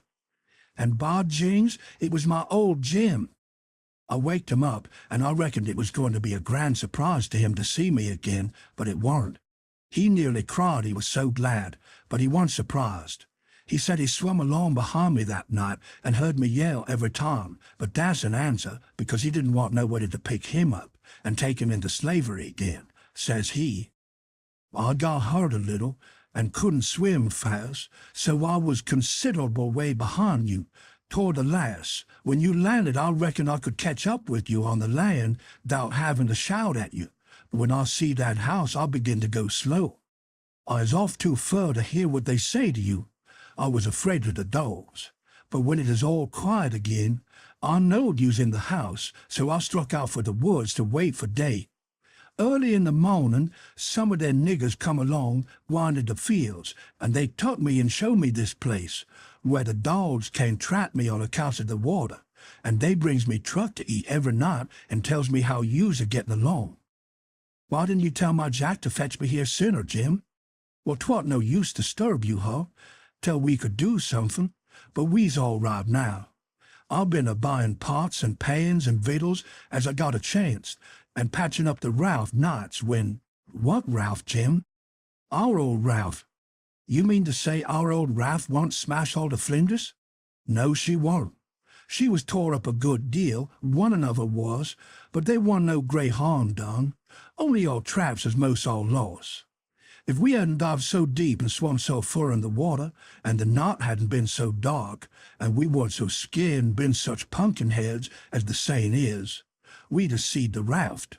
But it's just as well we didn't, case now she's all fixed up again most as good as new, and we's got a new lot of stuff, too, in the place of what is lost. Why, how did you get hold of the raft again, Jim? Did you catch her? How I gwine to catch her, and I out in the woods? No, some of the niggers found her catched on a snag along here in the bend, and I hid her in a creek most the willows, and they was so much jawing about which of 'em she belonged to the most, that I come to hear about it putty soon. So I ups and settles the trouble by telling 'em she don't belong to none of 'em but to you and me. And I asked 'em if they'd want to grab a young white gentleman's property and get a hiding for it. Then I'd give 'em 10 cents apiece, and they is mighty well satisfied, and wish some more rafts had come along and make 'em rich again. They's mighty good to me, these niggers is, and whatever I wants 'em to do for me, I don't have to ask 'em twice, honey. That Jack's a good nigger and putty smart. Yes, he is. He ain't ever told me he was here. Told me to come and he'd show me a lot of water moccasins. If anything happens, he ain't mixed up in it. He can say he never seen us together, and it'll be true. I don't want to talk much about the next day. I reckon I'll cut it pretty short. I waked up about dawn and was going to turn over and go to sleep again when I noticed how still it was. Didn't seem to be anybody stirring. That warn't usual. Next I noticed that Buck was up and gone. Well, I gets up a-wondering and goes downstairs. Nobody around. Everything is still as a mouse. Just the same outside. Thinks I, what does it mean? Down of the woodpile I comes across my Jack and says, "What's it all about?" Says he, "Don't you know, Mars George?" "No," says I don't." "Well, den, Miss Sophia's run off. 'Deed she has. She run off in the night sometime, nobody don't know just when. Run off to give marriage to that young Harness Shepherdson, you know, leastways so they spec. The family found it out about half an hour ago, maybe a little more, and I tell you, they warn't no time lost. Sich another hurrying up guns and horses you never see. The women folks has gone for to stir up the relations, and old Marsaw and the boys tucked their guns and rode up the river road for to try to catch that young man and kill him 'fore he can get across the river with Miss Sophia. I reckon they's going to be mighty rough times. Buck went off that waking me up. Well, I reckon he did. They warn't one to mix you up in it. Mars Buck, he loaded up his gun and lowed he's going to fetch home a Shepherdson or bust. Well, there'll be plenty of 'em there, I reckon, and you bet he'll fetch one if he gets a chance. I took up the river road as hard as I could put. By and by, I begin to hear guns a good way off. When I come in sight of the log store in the woodpile where the steamboats lands, I worked along under the trees and brush till I got to a good place, and then I clumb up into the forks of a cottonwood that was out of reach and watched. There was a wood rank 4 foot high a little ways in front of the tree, and first I was going to hide behind that, but maybe it was luckier I didn't. There was 4 or 5 men cavorting around on their horses in the open place before the log store, cussing and yelling, and trying to get out a couple of young chaps that was behind the wood rank alongside of the steamboat landing. But they couldn't come it. Every time one of them showed himself on the riverside of the woodpile, he got shot at. The 2 boys was squatting back to back behind the pile so they could watch both ways. By and by the men stopped cavorting around and yelling. They started riding towards the store. Then up gets one of the boys, draws a steady bead over the wood rank, and drops one of them out of his saddle. All the men jumped off of their horses and grabbed the hurt one and started to carry him to the store. And that minute the 2 boys started on the run. They got halfway to the tree I was in before the men noticed. Then the men see them and jumped on their horses and took out after them. They gained on the boys, but it didn't do no good. The boys had too good a start. They got to the woodpile that was in front of my tree and slipped in behind it, and so they had the bulge on the men again. One of the boys was Buck, and the other was a slim young chap about 19 years old. The men ripped around a while and then rode away. As soon as they was out of sight, I sung out to Buck and told him. He didn't know what to make of my voice coming out of the tree at first. He was awful surprised. He told me to watch out sharp and let him know when the men come inside again. Said they was up to some devilment or other, wouldn't be gone long. I wished I was out of that tree, but I dasn't come down. Buff begun to cry and rip, and now that him and his cousin Joe, that was the other young chap, would make up for this day yet. He said his father and his 2 brothers was killed, and 2 or 3 of the enemy. Said the Shepherdsons laid for them an ambush. Buck said his father and brothers ought to wait for their relations. The Shepherdsons was too strong for them. I asked him what was become of young Harney and Miss Sophia. He said they'd got across the river and was safe. I was glad of that. But the way Buck did take on because he didn't manage to kill Harney that day he shot at him, I ain't ever heard anything like it. All of a sudden, bang, bang, bang, goes 3 or 4 guns. The men had slipped around through the woods and come in from behind without their horses. The boys jumped for the river, both of them hurt, and as they swum down the current, the men run along the bank shooting at them and singing out, "Kill them! Kill them!" It made me so sick I almost fell out of the tree. I ain't a-going to tell all that happened. It would make me sick again if I was to do that. I wished I hadn't ever come ashore that night to see such things. I ain't ever going to get shut of them. Lots of times I dream about them. I stayed in the tree till it begun to get dark, afraid to come down. Sometimes I heard guns away off in the woods, and twice I seen little gangs of men gallop past the log store with guns, so I reckon the trouble was still going on. I was mighty downhearted, so I made up my mind I wouldn't ever go near that house again, because I reckoned I was to blame somehow. I judged that that piece of paper meant that Miss Sophia was to meet Harney somewheres at 2:30 and run off. And I judged I ought to told her father about that paper and the curious way she acted, and then maybe he would have locked her up and this awful mess wouldn't ever happened.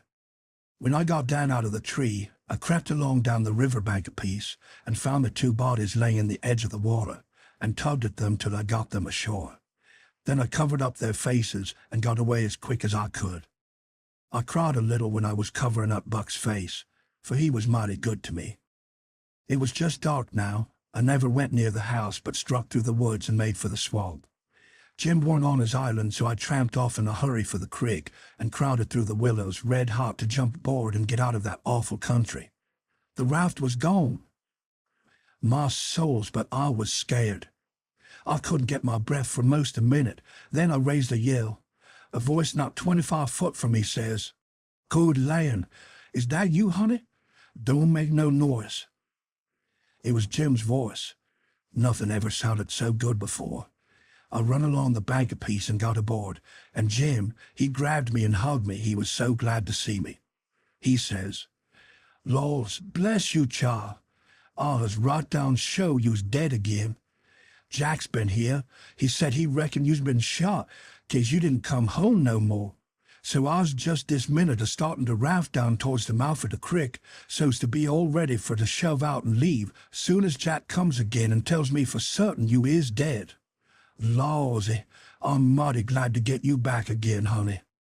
I says, "All right, that's mighty good. They won't find me, and they'll think I've been killed and floated down the river. There's something up there that'll help them to think so. So don't you lose no time, Jim, but just shove off for the big water as fast as ever you can." I never felt easy till the raft was 2 miles below there and out in the middle of the Mississippi. Then we hung up our signal lantern and judged that we was free and safe once more.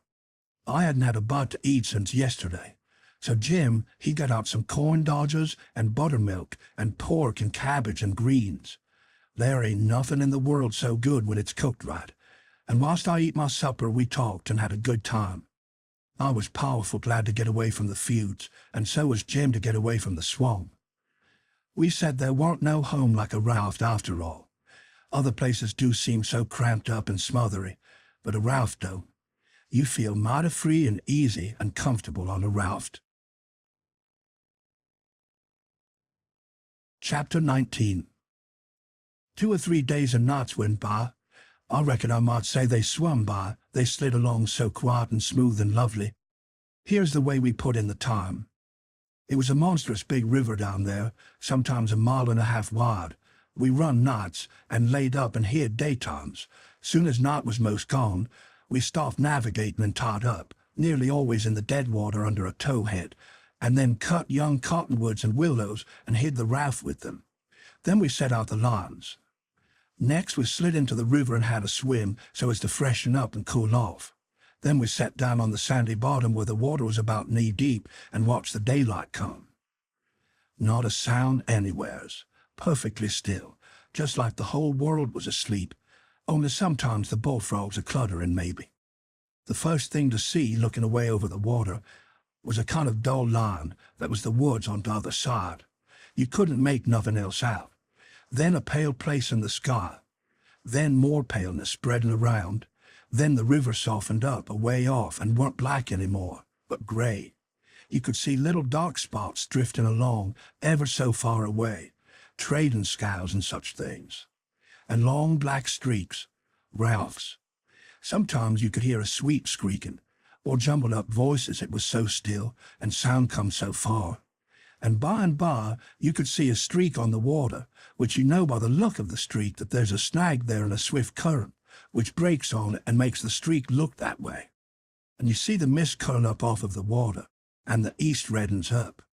And the river, and you make out a log cabin in the edge of the woods, away on the bank on t'other side of the river, being a wood yard likely, and piled by them cheats so you can throw a dog through it anywheres. Then the nice breeze springs up and comes fanning you from over there, so cool and fresh and sweet to smell on account of the woods and the flowers. But sometimes not that way, because they've left dead fish laying around, gars and such, and they do get pretty rank. And next you've got the full day, and everything smiling in the sun, and the songbirds just go in it. A little smoke couldn't be noticed now, so we would take some fish off the lines and cook up a hot breakfast. And afterwards we would watch the lonesomeness of the river and kind of lazy along, and by lazy off to sleep. Wake up by and look to see what done it, and maybe see a steamboat coughing along upstream, so far off towards the other side you couldn't tell nothing about her, only whether she was stern wheel or side wheel. Then for about an hour there wouldn't be nothing to hear nor nothing to see, just solid lonesomeness. Next you'd see a raft sliding by away off yonder, or maybe a galoot on it chopping, because they're most always doing it on a raft. You'd see the axe flash and come down. You don't hear nothing. You see that axe go up again, and by the time it's above the man's head, then you hear the ka-chunk. It had took all that time to come over the water. So we would put in the day, lazing around, listening to the stillness. Once there was a thick fog, and the rafts and things that went by was beating tin pans so the steamboats wouldn't run over them. A scow or a raft went by so close we could hear them talking and cussing and laughing. Heard them playing, but we couldn't see no sign of them. It made you feel crawly. It was like spirits carrying on that way in the air. Jim said he believed it was spirits, but I says, no, spirits wouldn't say "Durn the durn fog." Soon as it was night, out we shoved. When we got her out to about the middle, we let her alone and let her float wherever the current wanted her to. Then we lit the pipes and dangled our legs in the water and talked about all kinds of things. We was always naked day and night whenever the mosquitoes would let us. The new clothes Buck's folks made for me was too good to be comfortable, and besides, I didn't go much on clothes nohow. Sometimes we'd have that whole river to ourselves for the longest time. Yonder was the banks and the islands across the water, and maybe a spark which was a candle in a cabin window. And sometimes on the water you could see a spark or two, on a raft or a scow, you know. And maybe you could hear a fiddle or a song coming over from one of them crafts. It's lovely to live on a raft. We had the sky up there all speckled with stars, and we used to lay on our backs and look up at them, and discuss about whether they was made or only just happened. Jim, he allowed they was made, but I allowed they happened. I judged it would have took too long to make so many. Jim said the moon could have laid them. Well, that looked kind of reasonable, so I didn't say nothing against it, because I've seen a frog lay most as many, so of course it could be done. We used to watch the stars that fell, too, and see them streak down. Jim allowed they'd got spoiled and was hove out of the nest. Once or twice of a night we would see a steamboat slipping along in the dark, and now and then she would belch a whole world of sparks up out of her chimneys, and they would rain down on the river and look awful pretty. Then she would turn a corner, and her lights would wig out, and her powwow shut off and leave the river still again. And by her waves would get to us, a long time after she was gone, and joggle the raft a bit. And after that you wouldn't hear nothing, for you couldn't tell how long, except maybe frogs or something. After midnight the people on shore went to bed, and then for 2 or 3 hours the shores was black. No more sparks in the cabin windows. These sparks was our clock. The first one that showed again meant morning was coming, so we hunted a place to hide and tie up right away. One morning about daybreak I found a canoe and crossed over a chute to the main shore. It was only 200 yards, and paddled about a mile up a creek amongst the cypress woods to see if I couldn't get some berries. Just as I was passing a place where a kind of cow path crossed the creek, here comes a couple of men tearing up the path as tight as they could foot it. I thought I was a goner, for whenever anybody was after anybody, I judged it was me, or maybe Jim. I was about to dig out from there in a hurry, but they was pretty close to me then and sung out and begged me to save their lives. Said they hadn't been doing nothing and was being chased for it. Said there was men and dogs a-coming. They wanted to jump right in, but I says, "Don't you do it. I don't hear the dogs and horses yet. You've got time to crowd through the brush and get up the creek a little ways. Then you take to the water and wade down to me and get in. That'll throw the dogs off the scent." They done it, and as soon as they was aboard, I lit out for our towhead. And in about 5 or 10 minutes we heard the dogs and the men away off shouting. We heard them come along towards the creek, but couldn't see them. They seemed to stop and fool around a while. Then, as we got further and further away all the time, we couldn't hardly hear them at all. By the time we had left a mile of woods behind us and struck the river, everything was quiet, and we paddled over to the towhead and hid in the cottonwoods and was safe. One of these fellows was about 70 or upwards, and had a bald head and very grey whiskers. He had an old battered-up slouch hat on, and greasy blue woolen shirt, and ragged old blue jeans breeches stuffed into his boot-tops, and home-knit galluses. No, he only had one. He had an old long-tailed blue jeans coat with slick brass buttons flung over his arm, and both of them had big, fat, ratty-looking carpet-bags. The other fellow was about 30 and dressed about as ornery. After breakfast we all laid off and talked, and the first thing that comes out was that these chaps didn't know one another. "What got you into trouble?" says the bald head to the other chap. "Well, I've been selling an article to take tartar off the teeth, and it does take it off too, and generally the enamel along with it. But I stayed about one night longer than I ought to, and was just in the act of sliding out when I ran across you on the trail this side of town, and you told me that you were coming, and begged me to help you to get off. So I told you I was expecting trouble myself and would scatter out with you. That's the whole yarn." "What's yourn?" "Well, I've been a-running a little temperance revival there about a week, and was the pet of the women folks, big and little, for I was making it mighty warm for the rummies, I tell you, and taking as much as $5 or $6 a night, 10 cents a head, children and niggers free, and business a-growing all the time, when somehow or another a little report got around last night that I'd a way of putting in my time with a private judge on the sly. A nigger rousted me out this morning and told me the people was gathering on the quiet, with their dogs and horses, and they'd be along pretty soon and give me about half an hour's start and then run me down if they could. And if they got me, they'd tar and feather me and ride me on a rail for sure. I didn't wait for no breakfast. I weren't hungry. 'Old man,' says the young one, 'I reckon we might double-team it together. What do you think?' 'I ain't indisposed.' 'What's your line?' 'Mainly Joe printer by trade. Do a little in patent medicines, theatre actor, tragedy, you know. Take a turn at mesmerism and phrenology when there's a chance. Teach singing geography school for a change. Sling a lecture sometimes. Oh, I do lots of things. Almost anything that comes handy, so it ain't work. What's your lay? Well, I've done considerable in the doctoring way in my time. Laying on of hands is my best hold, for cancer and paralysis and such things. And I could tell a fortune pretty good, when I got somebody along to find out the facts for me. Preaching's my line too, and working camp meetings and missionarying around. Nobody never said anything for a while. Then the young man hove a sigh and says, "Oh, lass, what you a lassing about?" says the bald head. "To think I should have lived to be leading such a life and be degraded down into such company." And he begun to wipe the corner of his eye with a rag. "Darn your skin, ain't the company good enough for you?" says the bald head, pretty pert and uppish. "Yes, it is good enough for me. It's as good as I deserve, for who fetched me so low when I was so high?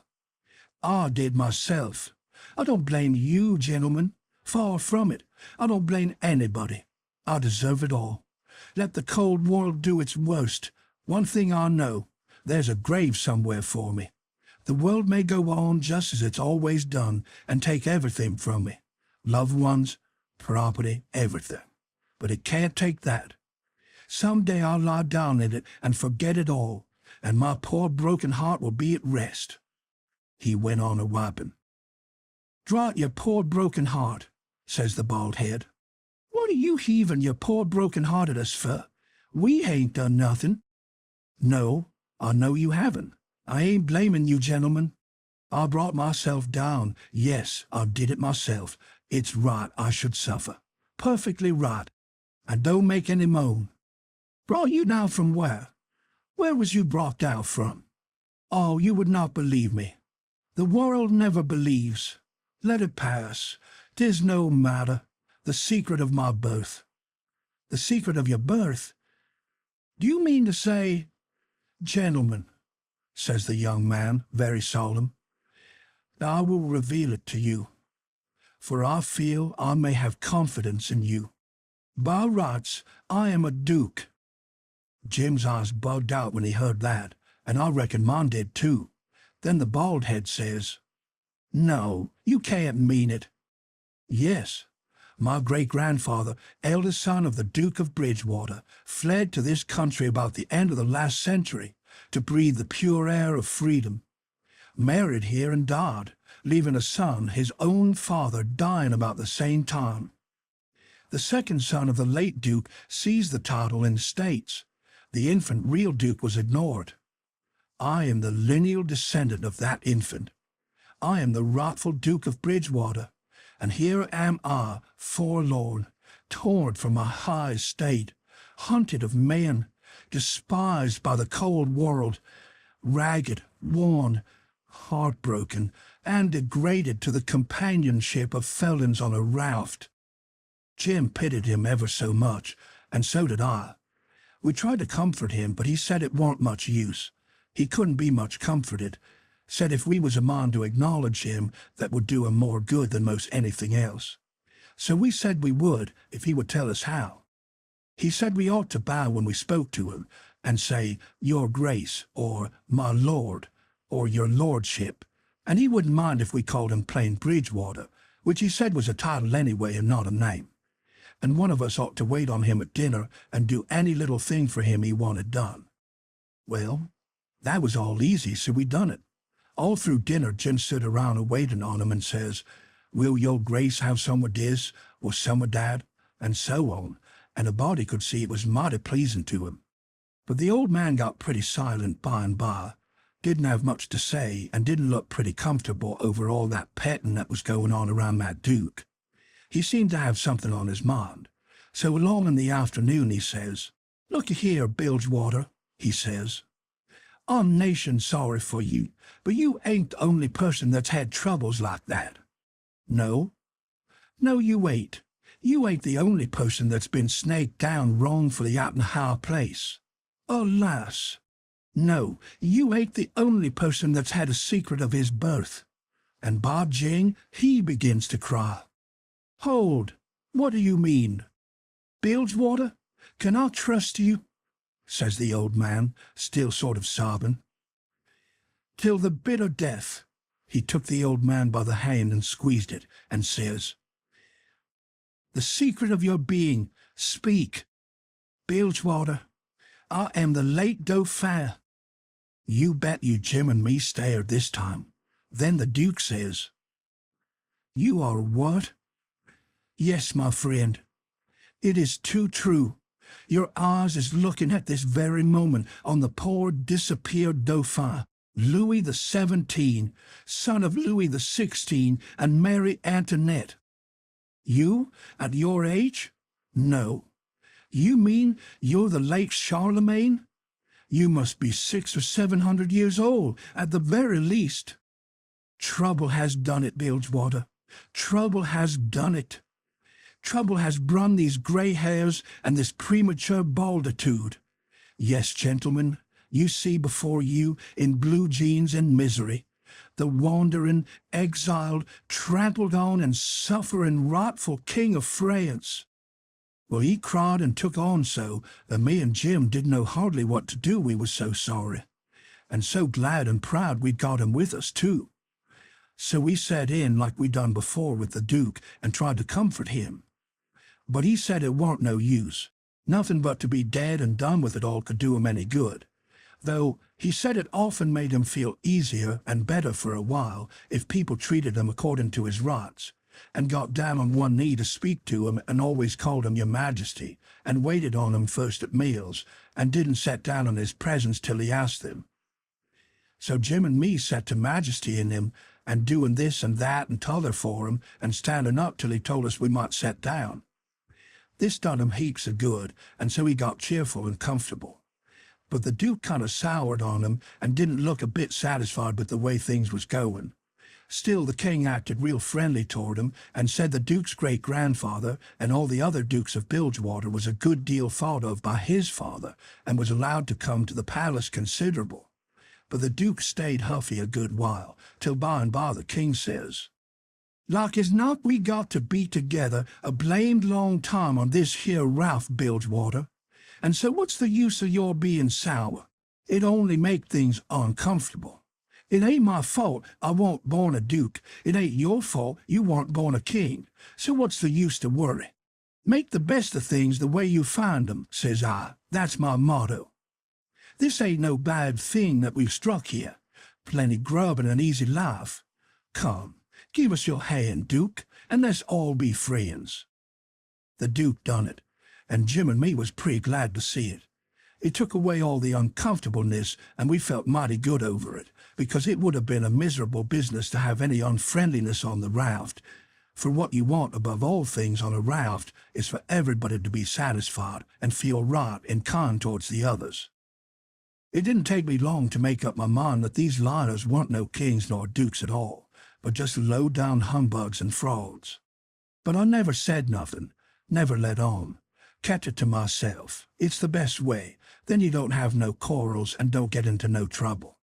If they wanted us to call them kings and dukes, I hadn't no objections, long as it would keep peace in the family. And it wasn't no use to tell Jim, so I didn't tell him. If I never learnt nothing else out of Pap, I learnt that the best way to get along with his kind of people is to let them have their own way. Chapter 20. They asked us considerable many questions, wanted to know what we covered up the raft that way for and laid by in the daytime instead of running. Was Jim a runaway nigger? Says I, Goodness sakes, would a runaway nigger run south? No, they allowed he wouldn't. I had to account for things some way, so I says, My folks was living in Pike County in Missouri, where I was born, and they all died off but me and Pa and my brother Ike. Pa, he allowed he'd break up and go down and live with Uncle Ben, who's got a little one-horse place on the river, 44 miles below Orleans. Pa was pretty poor and had some debt, so when he'd squared up there warn't nothing left but $16 in our nigger Jim. That warn't enough to take us 1,400 mile, debt passage nor no other way. Well, when the river rose, Pa had a streak of luck one day. He catched this piece of a raft, so we reckoned we'd go down to Orleans on it. Pa's luck didn't hold out. A steamboat run over the forward corner of the raft one night, and we all went overboard and dove under the wheel. Jim and me come up all right, but Pa was drunk, and Ike was only 4 years old, so they never come up no more. Well, for the next day or two, we had considerable trouble, because people was always coming out in skiffs and trying to take Jim away from me, saying they believed he was a runaway nigger. We don't run daytimes no more now. Nights they don't bother us. The Duke says, "Leave me alone to cipher out a way so we can run in the daytime if we want to. I'll think the thing over. I'll invent a plan that'll fix it. We'll let it alone for today, because of course we don't want to go by that town yonder in daylight. It mightn't be healthy." Towards night it began to darken up and look like rain. The heat lightning was squirting around low down in the sky, and the leaves was beginning to shiver. It was going to be pretty ugly. It was easy to see that. So the Duke and the King went to overhauling our wigwam to see what the beds was like. My bed was a straw tick, better than Jim's, which was a corn shuck tick. There's always cobs around about in a shuck tick, and they poke into you and hurt, and when you roll over, the dry shucks sound like you was rolling over in a pile of dead leaves. It makes such a rustling that you wake up. Well, the Duke allowed he would take my bed, but the King allowed he wouldn't. He said, "I should have reckoned the difference in rank would have suggested to you that a corn shuck bed were just fitting for me to sleep on. Your Grace'll take the shuck bed yourself." Jim and me was in a sweat again for a minute, being afraid there was going to be some more trouble amongst them. So we was pretty glad when the Duke says, "'Tis my fate to be always ground into the mire under the iron heel of oppression. Misfortune has broken my once haughty spirit. I yield, I submit, 'tis my fate. I'm alone in the world. Let me suffer. I can bear it." We got away as soon as it was good and dark. The King told us to stand well out towards the middle of the river and not show a light till we got a long ways below the town. We come inside of the little bunch of lots by and by, that was the town, you know, and slid by about half a mile out all right. When we was 3/4 of a mile below, we hoisted up our signal lantern, and about 10 o'clock it come on to rain and blow and thunder and lighten like everything. So the King told us to both stay on watch till the weather got better. Then him and the Duke crawled into the wigwam and turned in for the night. It was my watch below till 12, but I wouldn't have turned in anyway if I'd had a bed, because a body don't see such a storm as that every day in the week, not by a long sight. My souls, how the wind did scream along, and every second or two there'd come a glare that lit up the whitecaps for half a mile round, and you'd see the islands looking dusty through the rain, and the trees thrashing around in the wind. Then comes a whack, bum, bum, bumble, lumble, bum, bum, bum, and the thunder would go rumbling and grumbling away, and quit, and then rip comes another flash, and another sockdologer. The waves most washed me off the raft sometimes, but I hadn't any clothes on and didn't mind. We didn't have no trouble about snags. The lightning was glaring and flittering around so constant that we could see them plenty soon enough to throw her head this way or that and miss them. I had the middle watch, you know, but I was pretty sleepy by that time, so Jim he said he would stand the first half of it for me. He was always mighty good that way, Jim was. I crawled into the wigwam, but the King and the Duke had their legs spread around so there warn't no show for me. So I laid outside. I didn't mind the rain because it was warm and the waves weren't running so high now. About 2 they come up again, though, and Jim was going to call me, but he changed his mind because he reckoned they weren't high enough yet to do any harm. But he was mistaken about that, for pretty soon, all of a sudden, along comes a regular ripper and washed me overboard. It most killed Jim a-laughing. He was the easiest nigger to laugh that ever was, anyway. I took the watch, and Jim he laid down and snored away. And by, the storm let up for good and all, and the first cabin light that showed, I rousted him and we slid the raft into hiding quarters for the day. The King got out an old ratty deck of cards after breakfast, and him and the Duke played 7-up a while, 5 cents a game. Then they got tired of it and allowed they would lay out a campaign, as they called it. The Duke went down into his carpet bag and fetched up a lot of little printed bills and read them out loud.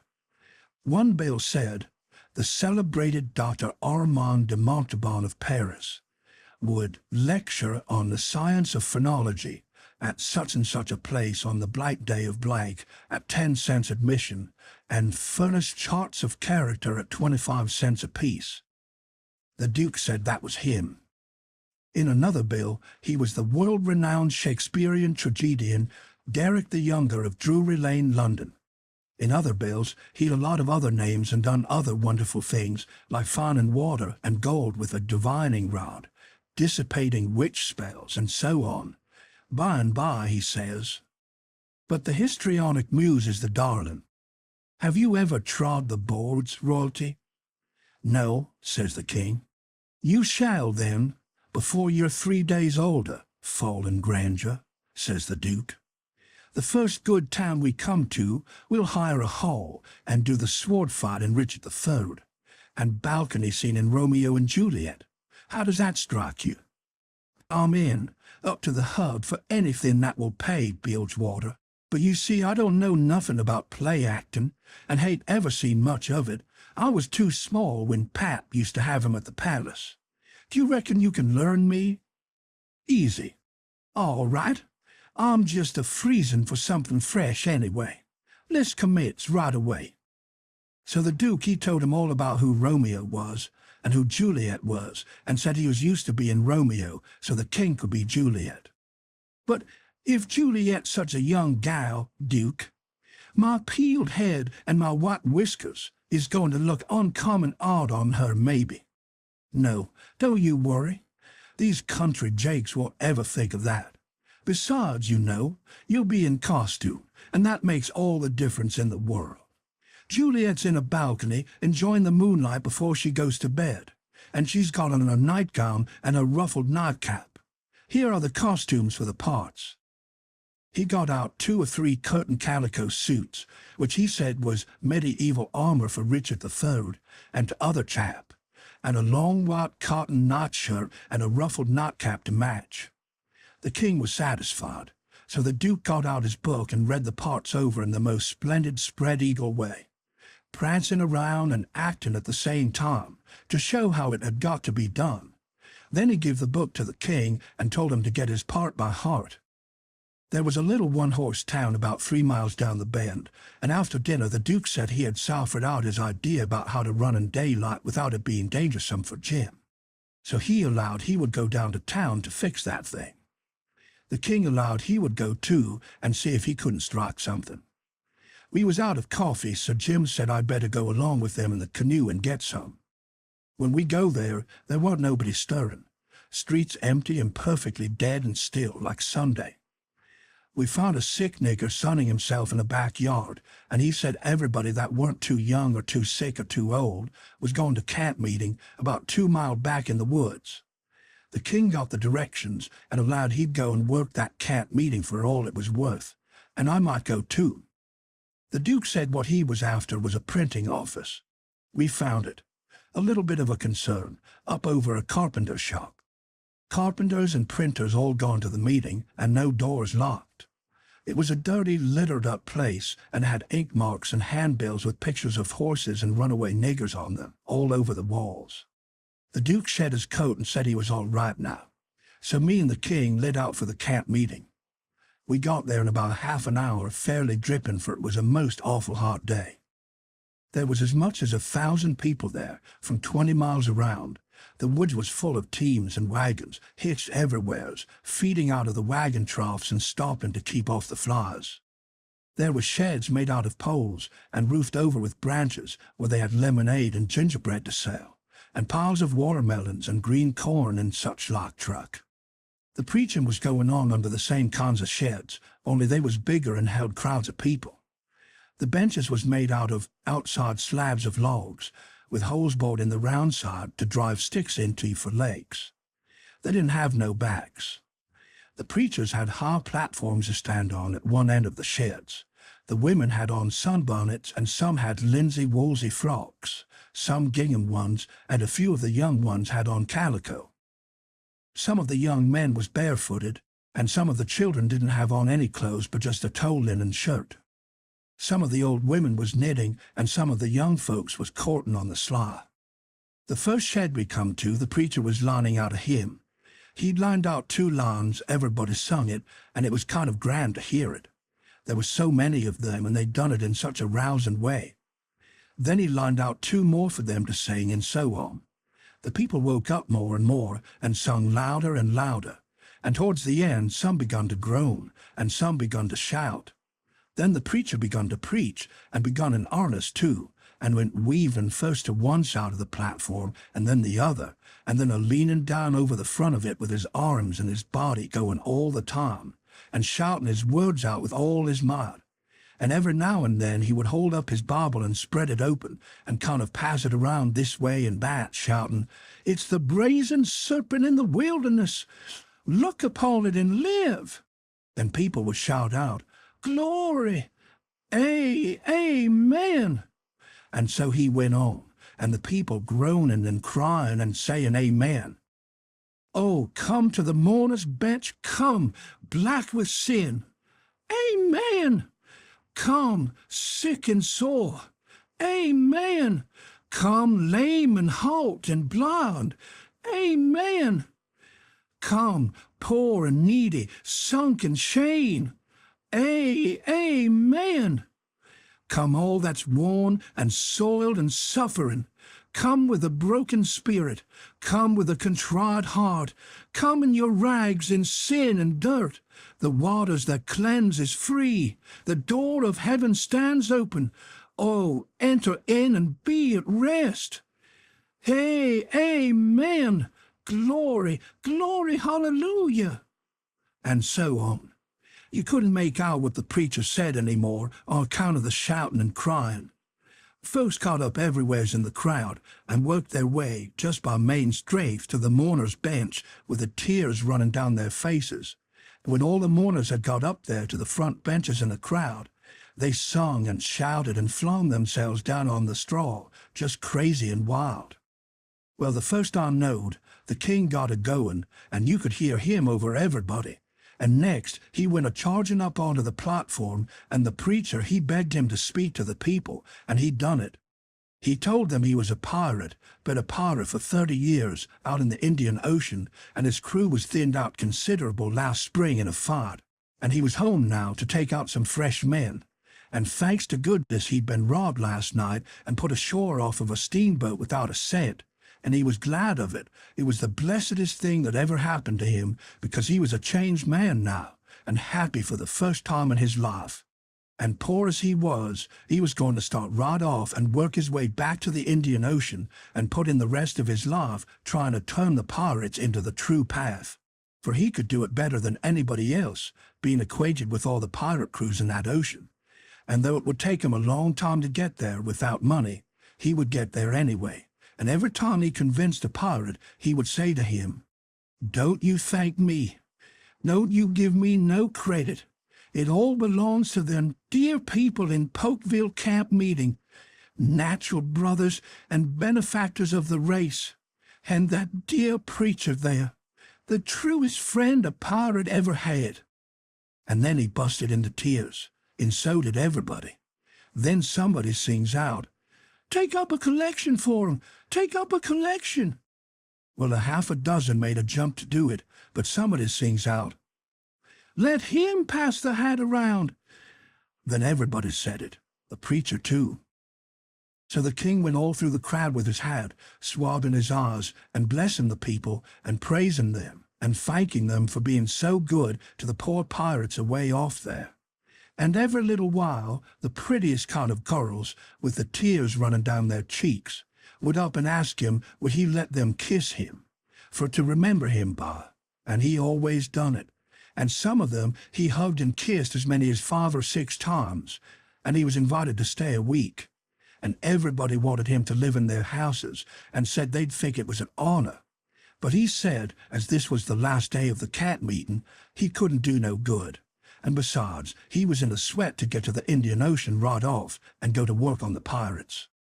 When we got back to the raft and he come to count up, he found he had collected $87.75. And then he had fetched away a 3-gallon jug of whiskey, too, that he found under a wagon when we was starting home through the woods. The king said, take it all around, it laid over any day he'd ever put in the missionary line.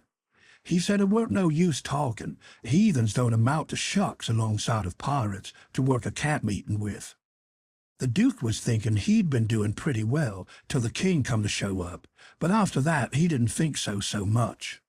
He had set up and printed off 2 little jobs for farmers in that printing office, horse bills, and took the money, $4.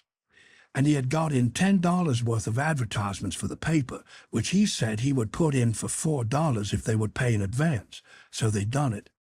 The price of the paper was $2 a year, but he took in 3 subscriptions for $50 apiece on condition of them paying him in advance. They were going to pay in cordwood and onions as usual, but he said he had just bought the concern and knocked down the price as low as he could afford it and was going to run it for cash. He set up a little piece of poetry which he made himself out of his own head. 3 verses, kind of sweet and saddish. The name of it was, Yes, Crush, Cold World, This Breaking Heart. And he left that all set up and ready to print in the paper and didn't charge nothing for it. Well, he took in $9.50 and said he'd done a pretty square day's work for it. Then he showed us another little job he'd printed and hadn't charged for because it was for us. It had a picture of a runaway nigger with a bundle on a stick over his shoulder and $200 reward under it.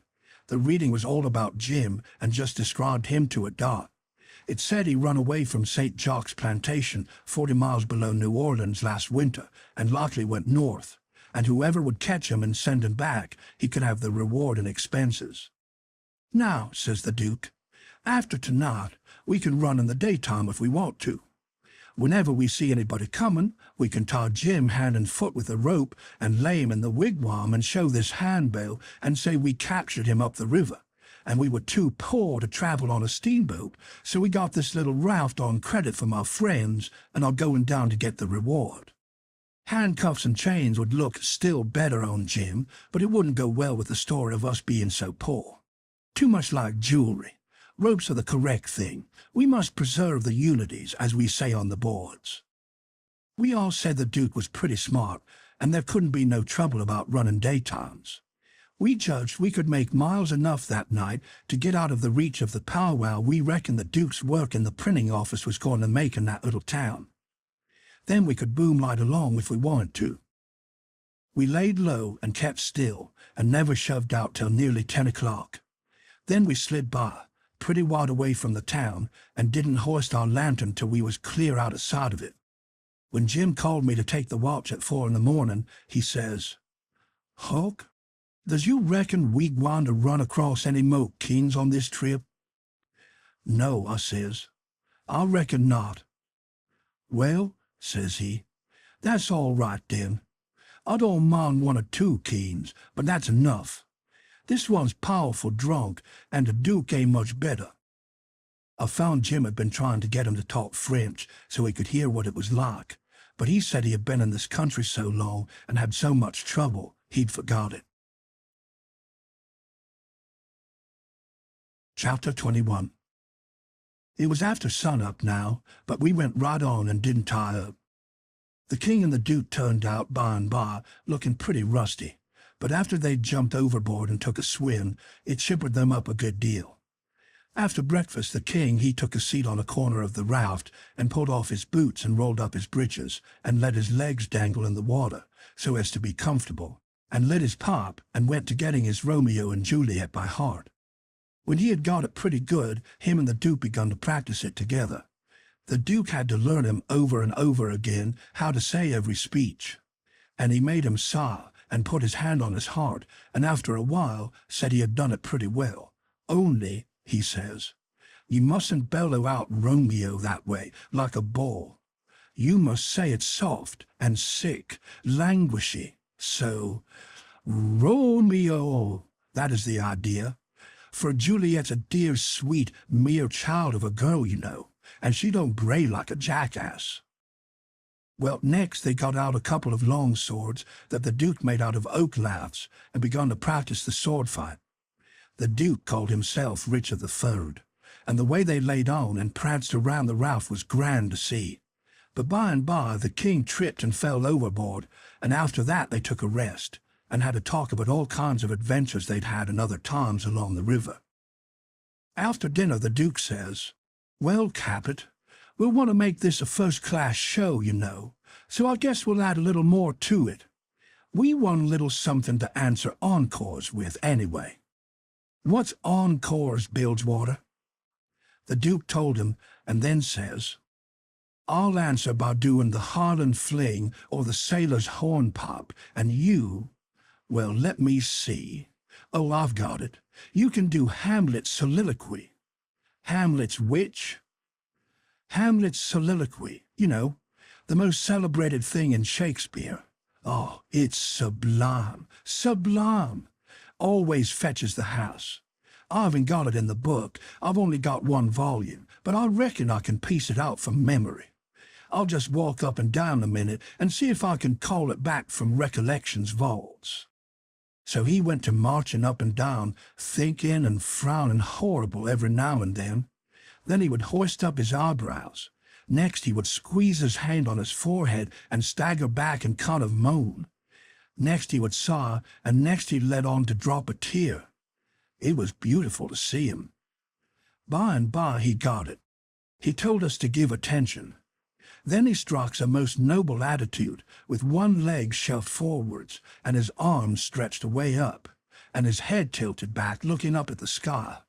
Then he begins to rip and rave and grit his teeth, and after that, all through his speech he howled and spread around and swelled up his chest, and just knocked the spots out of any acting ever I see before. This is the speech. I learned it easy enough while he was learning it to the king. "To be or not to be, that is the bare bodkin that makes calamity of so long life. For who would Fardell's bear, till Burnham Wood do come to Dunsinane? But that the fear of something after death murders the innocent sleep, great nature's second course, and makes us rather sling the arrows of outrageous fortune than fly to others that we know not of. There's the respect must give us pause. Wake Duncan with thy knocking, I would thou couldst, for who would bear the whips and scorns of time, the oppressor's wrong, the proud man's contumely, the law's delay, and the quietus which his pangs might take, in the dead waste in middle of the night, when churchyards yawn in customary suits of solemn black, but that the undiscovered country from whose bourne no traveller returns, breathes forth contagion on the world, and thus the native hue of resolution, like the poor cat in adage, is sicklied o'er with care, and all the clouds that lowered o'er our housetops with this regard their currents turn awry, and lose the name of action. 'Tis consummation devoutly to be wished, but soft you the fair Ophelia, ope not thy ponderous and marble jaws, but get thee to a nunnery. Go." Well, the old man he liked that speech, and he mighty soon got it so he could do it first rate. It seemed like he was just born for it, and when he had his hand in and was excited, it was perfectly lovely the way he would rip and tear and rear up behind when he was getting it off. The first chance we got, the Duke he had some show bills printed, and after that, for 2 or 3 days as we floated along, the raft was a most uncommon lively place, for there weren't nothing but sword-fighting and rehearsing, as the Duke called it, going on all the time. One morning, when we was pretty well down the state of Arkansas, we come in sight of a little one-horse town in a big bend, so we tied up about 3/4 of a mile above it and the mouth of a creek which was shut in like a tunnel by the cypress trees. And all of us but Jim took the canoe and went down there to see if there was any chance in that place for our show. We struck it mighty lucky. There was going to be a circus there that afternoon, and the country people was already beginning to come in, and all kinds of old shackly wagons and on horses. The circus would leave before night, so our show would have a pretty good chance. The Duke he hired the courthouse, and we went around and stuck up our bills. They read like this: Shakespearean Revival. Wonderful attraction. for one night only.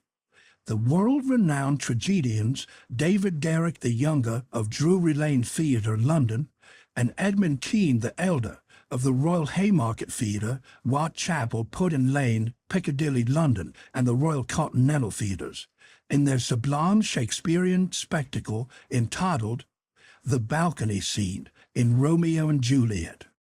Romeo, Mr. Garrick; Juliet, Mr. Kean, assisted by the whole strength of the company. New costumes, new scenery, new appointments.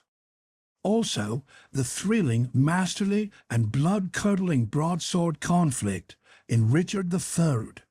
Richard III, Mr. Garrick; Richmond, Mr. Kean.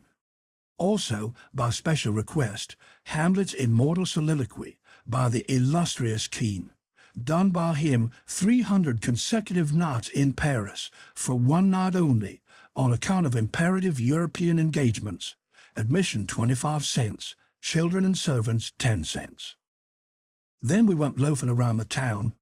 The stores and houses was most all old shackly dried-up frame concerns that had never been painted. They were set up 3 or 4 foot above ground on stilts so as to be out of reach of the water when the river was overflowed. The houses had little gardens around them, but they didn't seem to raise hardly anything in them but jimson weeds and sunflowers, and ash piles and old curled-up boots and shoes, and pieces of bottles and rags, and played-out tinware.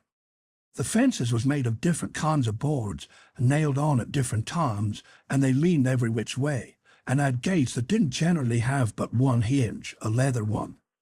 Some of the fences had been whitewashed some time or another, but the Duke said it was in Columbus's time like enough. There was generally hogs in the garden and people driving them out. All the stores was along one street. They had white domestic awnings in front, and the country people hitched their horses to the awning posts. There was empty dry goods boxes under the awnings, and loafers roosting on them all day long, whittling them with their Barlow knives and chawing tobacco, and gaping and yawning and stretching. A mighty ornery lot. They generally had on yellow straw hats, most as wide as any umbrella, but didn't wear no coats nor waistcoats. They called one another Bill and Buck and Hank and Joe and Andy, and talked lazy and drawly, and used considerable many cuss words. There were as many as one loafer leaning up against every awning post, and he most always had his hands in his breeches pockets, except when he fetched them out to lend a chaw of tobacco or scratch. What a body was hearing amongst them all the time was, "Give me a chaw of tobacco, Hank." "Kate, I ain't got but one chaw left, ask Bill." Maybe Bill he gives him a chaw, maybe he lies and says he ain't got none. Some of them kinds of loafers never has a cent in the world, nor a chaw of tobacco of their own. They get all their chawing by borrowing. They say to a fella, "I wisht you'd lend me a chaw, Jack. I'll just this minute give Ben Thompson the last chaw I had," which is a lie pretty much every time. It don't fool nobody but a stranger. But Jack ain't no stranger, so he says, "You give him a chaw, did you? So did your sister's cat's grandmother. You pay me back the chaws you've already borrowed off of me, Leif Buckner, then I'll loan you 1 or 2 ton of it and won't charge you no back interest nother."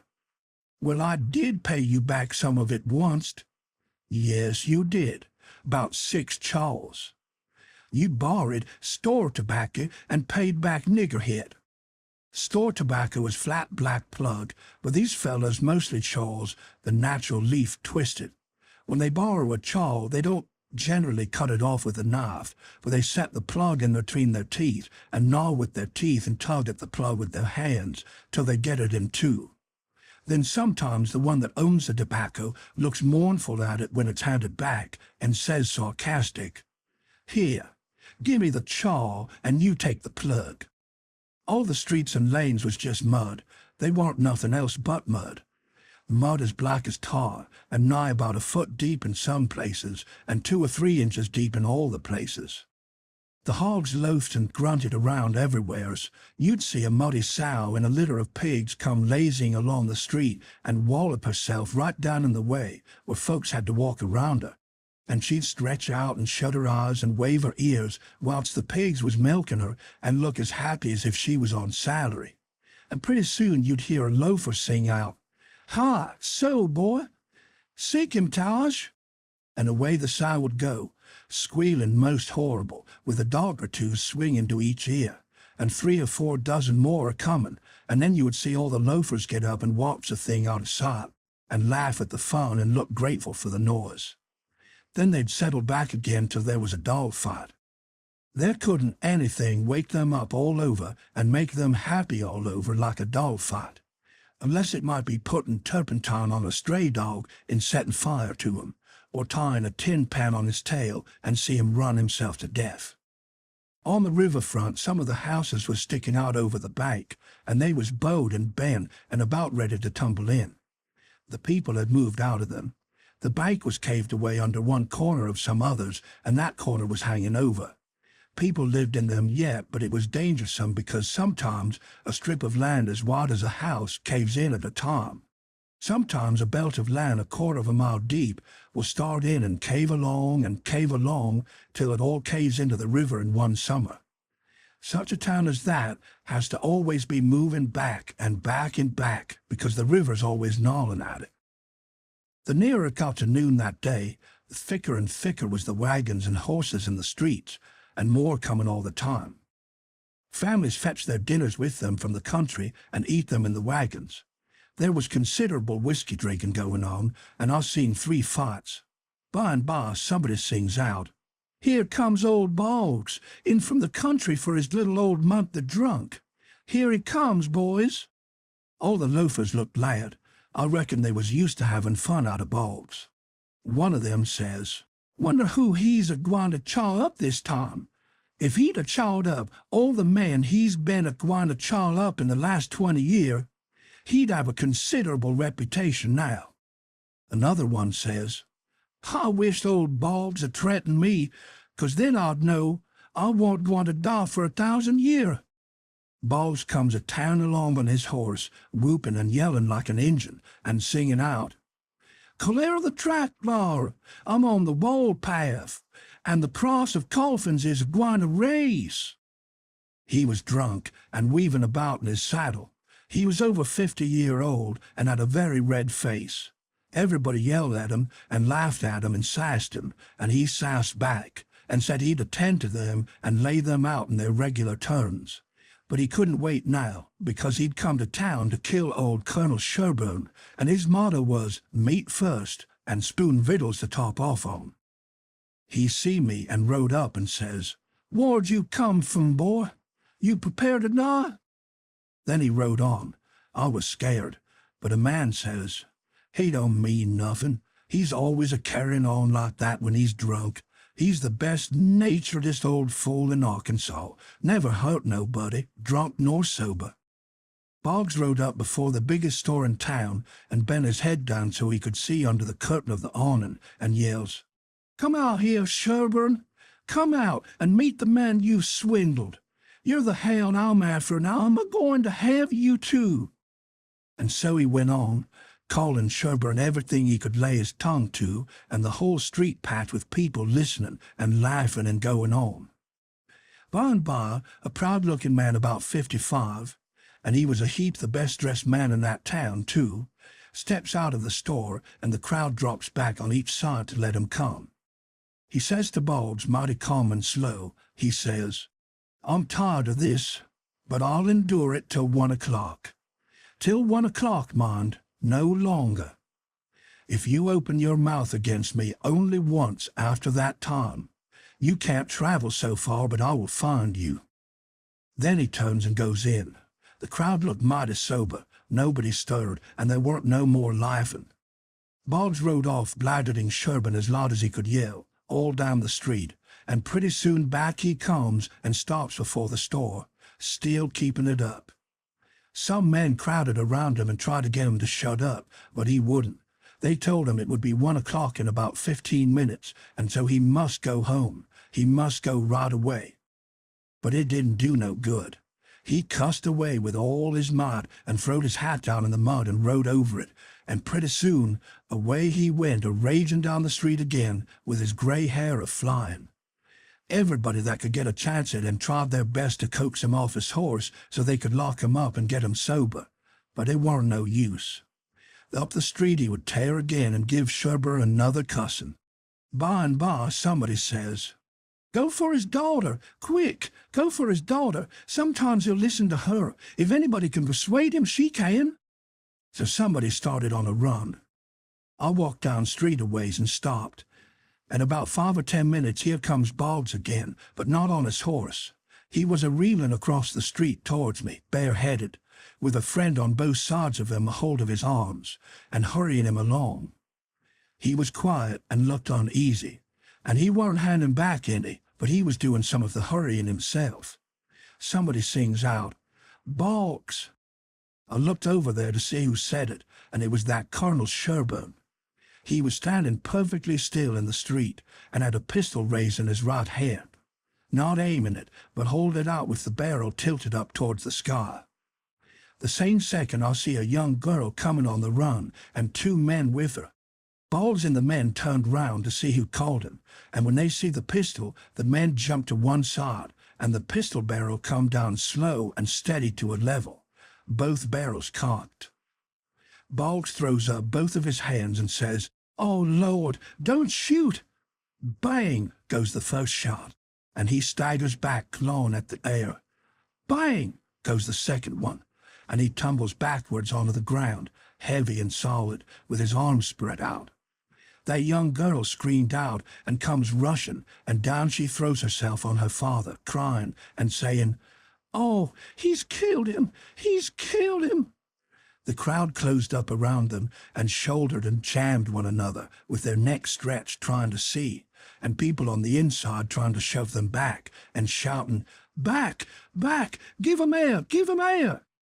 Colonel Sherburne, he tossed his pistol onto the ground and turned around on his heels and walked off. They took Boggs to a little drugstore, the crowd pressing around just the same, and the whole town following, and I rushed and got a good place at the window where I was close to him and could see in. They laid him on the floor and put one large Bible under his head, and opened another one and spread it on his breast. But they tore open his shirt first, and I seen where one of the bullets went in.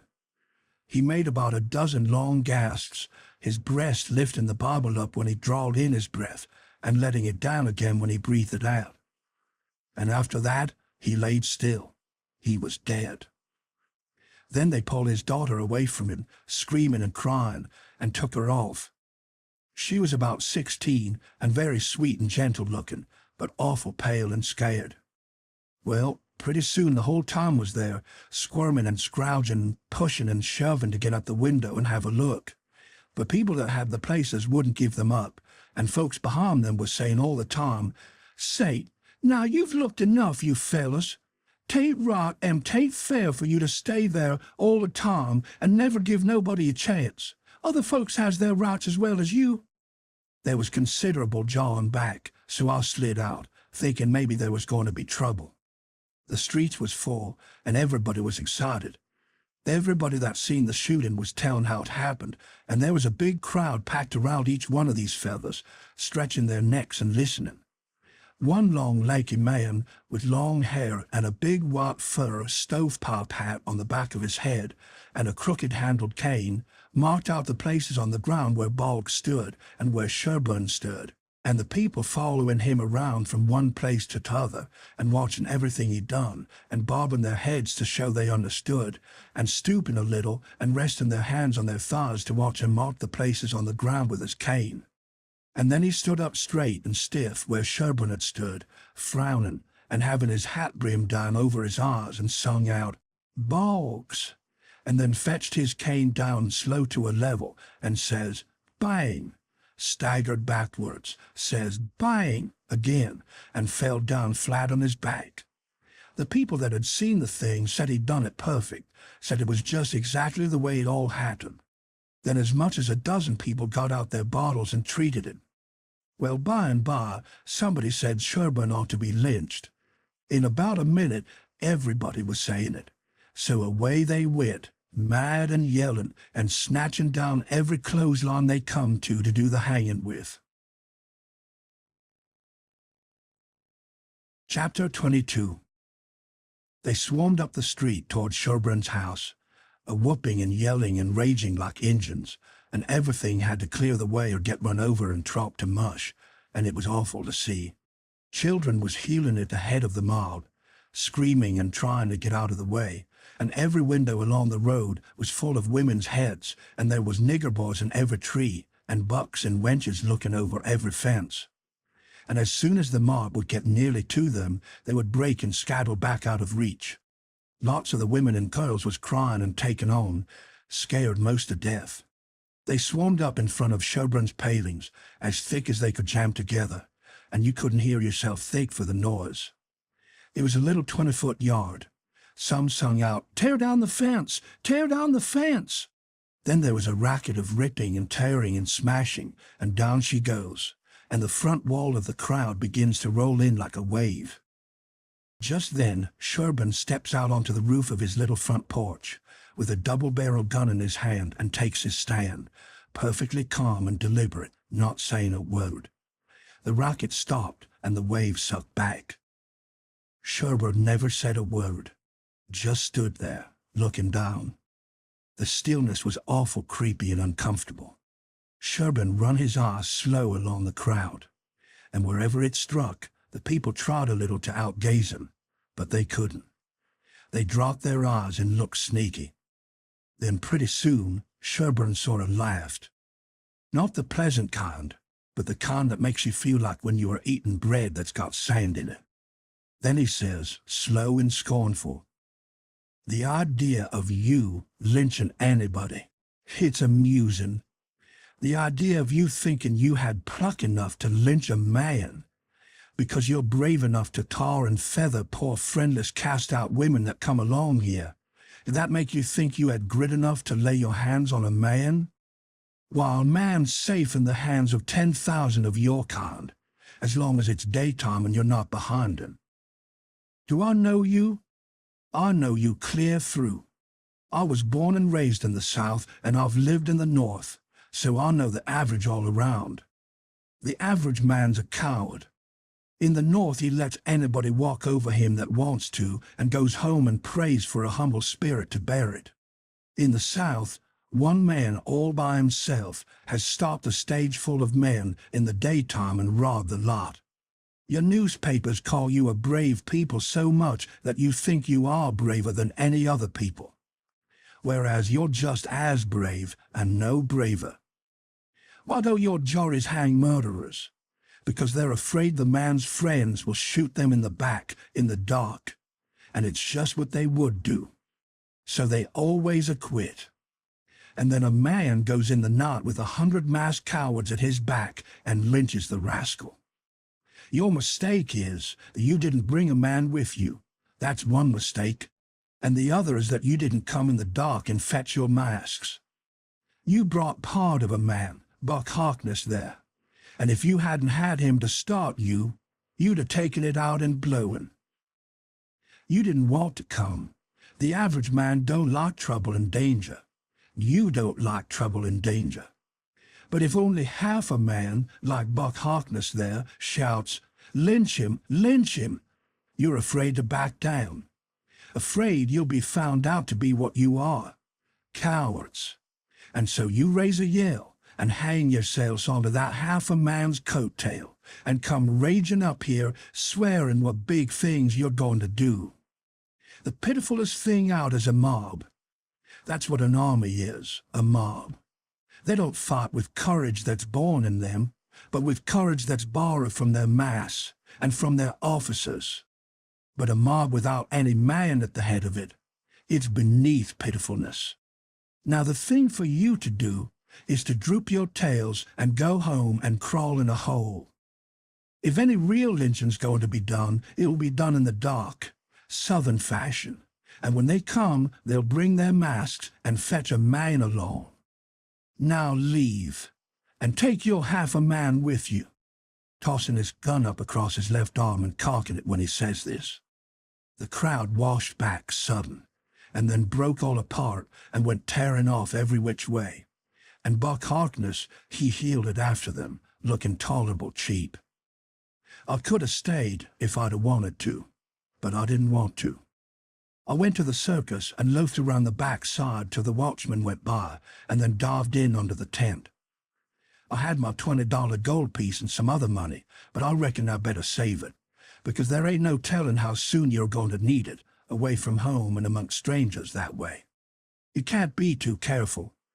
I ain't opposed to spending money on circuses when there ain't no other way, but there ain't no use in wasting it on them. It was a real bully circus. It was the splendidest sight that ever was when they all come riding in, two and two, a gentleman and a lady side by side. The men just in their drawers and undershirts, and no shoes nor stirrups, and resting their hands on their thighs, easy and comfortable.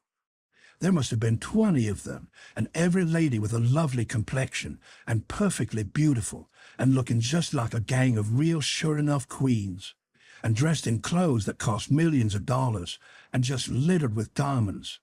It was a powerful fine sight. I never seen anything so lovely.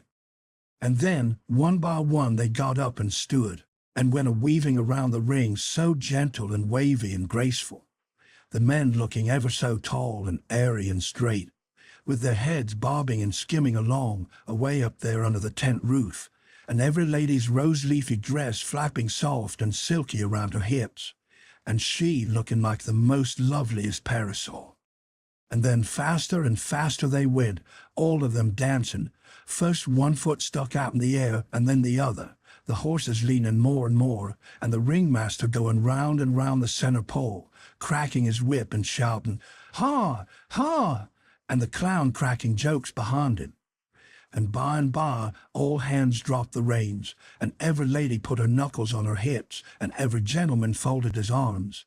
And then how the horses did lean over and hump themselves.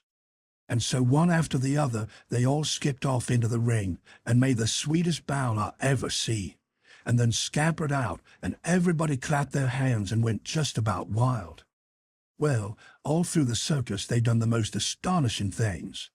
And all the time that clown carried on so, it most killed the people. The ringmaster couldn't ever say a word to him, but he was back at him quick as a wink with the funniest things a body ever said. And how he ever could think of so many of them, and so sudden and so pat, was what I couldn't no way understand. Why, I couldn't have thought of them in a year. And by, a drunk man tried to get into the ring, said he wanted to ride, said he could ride as well as anybody that ever was. They argued and tried to keep him out, but he wouldn't listen, and the whole show come to a standstill. Then the people begun to holler at him and make fun of him, and that made him mad, and he begun to rip and tear. So that stirred up the people, and a lot of men begun to pile down off of the benches and swarm towards the ring, saying, "Knock him down, throw him out!" And one or two women begun to scream. So then the ringmaster he made a little speech, and said he hoped there wouldn't be no disturbance, and if the man would promise he wouldn't make no more trouble, he would let him ride if he thought he could stay on the horse. So everybody laughed and said all right, and the man got on. The minute he was on, the horse begun to rip and tear and jump and cavort around, with two circus men hanging onto his bridle trying to hold him, and the drunk man hanging onto his neck, and his heels flying in the air at every jump, and the whole crowd of people standing up shouting and laughing till the tears rolled down. And at last, sure enough, all the circus men could do, the horse broke loose, and away he went like the very nation, round and round the ring, with that sot laying down on him and hanging to his neck, with first one leg hanging most to the ground on one side, and then t'other one on t'other side, and the people just crazy. It warn't funny to me, though. I was all of a tremble to see his danger. But pretty soon he struggled up a straddle and grabbed the bridle, a-reeling this way and that, and the next minute he sprung up and dropped the bridle and stood, and the horse a-going like a house afire, too. He just stood up there, a-sailing around as easy and comfortable as if he warn't ever drunk in his life. And then he begun to pull off his clothes and sling them. He shed them so thick they kind of clogged up the air, and altogether he shed 17 suits. And then there he was, slim and handsome, and dressed the gaudiest and prettiest you ever saw. And he lit onto that horse with his whip and made him fairly hum, and finally skipped off and made his bow and danced off to the dressing room, and everybody just a-howling with pleasure and astonishment. Then the ringmaster he see how he had been fooled, and he was the sickest ringmaster you ever see, I reckon. Why, it was one of his own men. He had got up that joke all out of his own head and never let on to nobody. Well, I felt sheepish enough to be took in so, but I wouldn't have been in that ringmaster's place not for $1,000. I don't know, there may be bullier circuses than what that one was, but I never struck them yet. Anyways, it was plenty good enough for me, and wherever I run across it, it can have all of my custom every time. Well, that night we had our show, but there were only about 12 people there, just enough to pay expenses. And they laughed all the time, and that made the Duke mad. And everybody left anyway before the show was over but one boy, which was asleep. So the Duke said these Arkansas lunkheads couldn't come up to Shakespeare. What they wanted was low comedy, and maybe something rather worse than low comedy, he reckoned. He said he could size their style. So next morning he got some big sheets of wrapping paper and some black paint and drawed off some handbills and stuck them up all over the village. The bills said, "At the courthouse, for 3 nights only, the world-renowned tragedians David Garrick the Younger and Edmund Kean the Elder of the London and Continental theatres, in their thrilling tragedy of The King's Camelopard or The Royal Nonsuch, admission 50 cents. Then at the bottom was the biggest line of all, which said, "Ladies and children not admitted." "There," says he, "if that line don't fetch them, I don't know Arkansas." Chapter 23.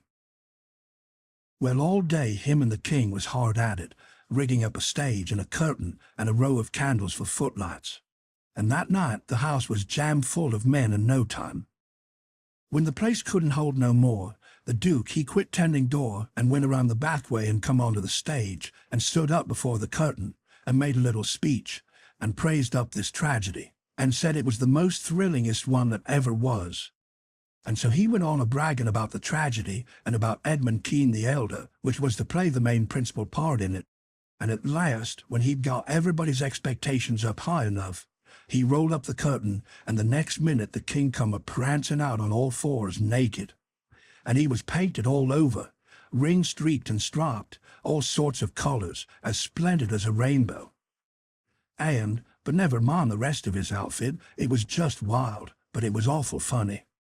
The people most killed themselves laughing, and when the king got done capering and capered off behind the scenes, they roared and clapped and stormed and haw-hawed till he'd come back and done it over again.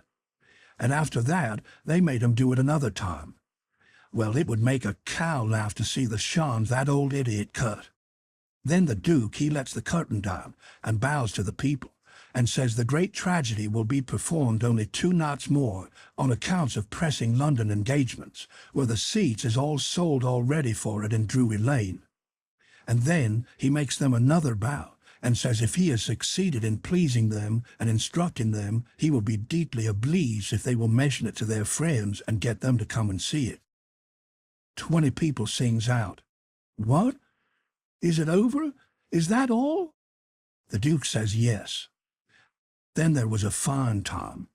Everybody sings out, "Sold," and rose up mad, and was a-going for that stage and them tragedians. But a big fine-looking man jumps up on a bench and shouts, "Hold on, just a word, gentlemen." They stop to listen. "We are sold, mighty badly sold.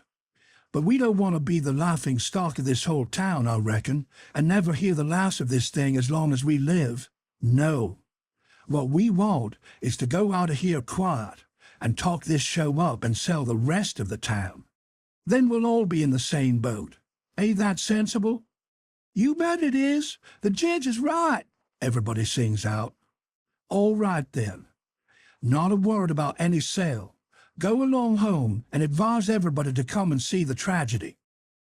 Next day, you couldn't hear nothing around town but how splendid that show was. House was jammed again that night, and we sold this crowd the same way. When me and the king and the duke got home to the raft, we all had a supper. And by, about midnight, they made Jim and me back her out and float her down the middle of the river and fetch her in and hide her about 2 miles below town. The third night, the house was crammed again, and they weren't newcomers this time, but people that was at the show the other 2 nights. I stood by the duke at the door, and I see that every man that went in had his pockets bulging, or something muffled up under his coat, and I see it warn't no perfumery either, not by a long sight. I smelt sickly eggs by the barrel, and rotten cabbages and such things. And if I know the signs of a dead cat being around, and I bet I do, there was 64 of them went in. I shoved in there for a minute, but it was too various for me. I couldn't stand it. Well, when the place couldn't hold no more people, the duke, he give a fellow a quarter and told him to tend door for him a minute, and then he started around for the stage door, I after him. But the minute we turned the corner and was in the dark, he says, "Walk fast now, till you get away from the houses, and then shin for the raft like the dickens was after you." I done it, and he done the same. We struck the raft at the same time, and in less than 2 seconds we was gliding downstream, all dark and still, and edging towards the middle of the river, nobody saying a word. I reckon the poor king was in for a gaudy time of it with the audience, but nothing of the sort. Pretty soon he crawls out from under the wigwam and says, "Well, how'd the old thing pan out this time, Duke?" He hadn't been uptown at all. We never showed a light till we was about 10 miles below that village. Then we lit up and had a supper, and the king and the duke fairly laughed their bones loose over the way they'd served them people. The duke says, "Greenhorns, flatheads. I knew the first house would keep mum and let the rest of the town get roped in. And I knew they'd lay for us the third night and consider it was their turn now. Well, it is their turn, and I'd give something to know how much they'd take for it. I would just like to know how they're putting in their opportunity. They can turn it into a picnic if they want to. They brought plenty provisions. Them rapscallions took in $465 in that 3 nights. I never see money hauled in by the wagon load like that before." By and by, when they was asleep and snoring, Jim says, "Don't it s'prise you, the way them kings carries on, Huck?" "No," I says, "it don't." "Why don't it, Huck?" "Well, it don't because it's in the breed. I reckon they're all alike. But Huck, these kings of own is regular rapscallions. That's just what they is. They's regular rapscallions." "Well, that's what I'm a-saying. All kings is mostly rapscallions as far as I can make out." "Is that so? You read about them once, you'll see. Look at Henry VIII. This one's a Sunday school superintendent to him. And look at Charles II, and Louis XIV, and Louis XV, and James II, and Edward II, and Richard III, and 40 more. Besides all them Saxon heptarchies they used to rip around so in old times and raise Cain. Ma, you ought to see old Henry VIII when he was in bloom. He was a blossom. He used to marry a new wife every day and chop off her head next morning, and he would do it just as indifferent as if he was ordering up eggs. 'Fetch up Nell Gwyn,' he says. They fetch her up next morning, chop off her head, and they chop it off. 'Fetch up Jane Shore,' he says, and up she comes. Next morning, chop off her head, and they chop it off. 'Ring up Fair Rosamond.' Fair Rosamond answers the bell. Next morning, chop off her head. And he made every one of them tell him a tale every night, and he kept that up till he had hauled 1,001 tales that way, and then he put them all in a book and called it Doomsday Book, which was a good name and stated the case. You don't know kings, Jim, but I know them, and this old rip of ourn is one of the cleanest I've struck in history. Well, Henry, he takes a notion he wants to get up some trouble with this country. How does he go at it? Give notice? Give the country a show? No. All of a sudden, he heaves all the tea in Boston Harbor overboard and whacks out a Declaration of Independence and dares them to come on. That was his style. He never give anybody a chance. He had suspicions of his father, the Duke of Wellington. Well, what did he do? Ask him to show up? No. Drowned him in a butt of Mamsie like a cat. Suppose people left money laying around where he was. What did he do? He collared it. Suppose he contracted to do a thing and you paid him and didn't sit down there and see that he'd done it. What did he do? He always done the other thing. Suppose he opened his mouth. What then? If he didn't shut it up powerful quick, he'd lose a lie every time. That's the kind of a bug Henry was. And if we'd 'a' had him along instead of our kings, he'd 'a' fooled that town a heap worse than our'n done. I don't say that our'n is lambs, because they ain't when you come right down to the cold facts. But they ain't nothing to that old ram anyway. All I say is, kings is kings, and you've got to make allowances. Take them all around, they're a mighty ornery lot. It's the way they're raised. But this one do smell so like the nation, Huck. Well, they all do, Jim. We can't help the way a king smells. History don't tell no way. Now the Duke, he's a tolerable likely man in some ways. Yes, a Duke's different, but not very different. This one's a middlin' hard lot for a Duke. When he's drunk, there ain't no near-sighted man could tell him for a king. Well, anyways, I don't hanker for no more of 'em, Huck. These is all I can stand. It's the way I feel too, Jim. But we've got them on our hands, and we got to remember what they are and make allowances. Sometimes I wish we could hear of a country that's out of kings. What was the use to tell Jim these weren't real kings and dukes? It wouldn't have done no good, and besides, it was just as I said. You couldn't tell them from the real kind. I went to sleep, and Jim didn't call me when it was my turn. He often done that. When I waked up just at daybreak, he was sitting there with his head down betwixt his knees, moaning and mourning to himself. I didn't take notice, nor let on. I knowed what it was about. He was thinking about his wife and his children away up yonder, and he was low and homesick, because he had never been away from home before in his life. And I do believe he cared just as much for his people as white folks does for their'n. It don't seem natural, but I reckon it's so. He was often moaning and mourning that way nights when he judged I was asleep and saying, "Po' little Lisbeth, po' little Johnny, it's mighty hard. I spec I ain't ever gwine to see you no more, no more." He was a mighty good nigger, Jim was. But this time I somehow got to talking to him about his wife and young ones, and by he says, "What makes me feel so bad this time is because I hear something over yonder on the bank like a whack or a slam while ago, and it mind me of the time I treat my little Lisbeth so ornery. She war only about 4 year old, and she tuck the scarlet fever and had a powerful rough spell. But she got well, and one day she was a-standing round, and I says to her, I says, 'Shut the door.' She never done it, just stood there, kind of smiling up at me. It made me mad, and I says again, mighty loud, I says, 'Don't you hear me? Shut the door.' She just stood the same way, kind of smiling up. I was a-bawling, I says, 'I'll lay on make you mine.' And with that, I fetch her a slap side the head that saw her a-sprawling. Then I went into the yellow room, and I was gone about 10 minutes. And when I come back, there was that door a-standing open yet, and that child standing most right in it, a-looking down and mourning, and the tears running down.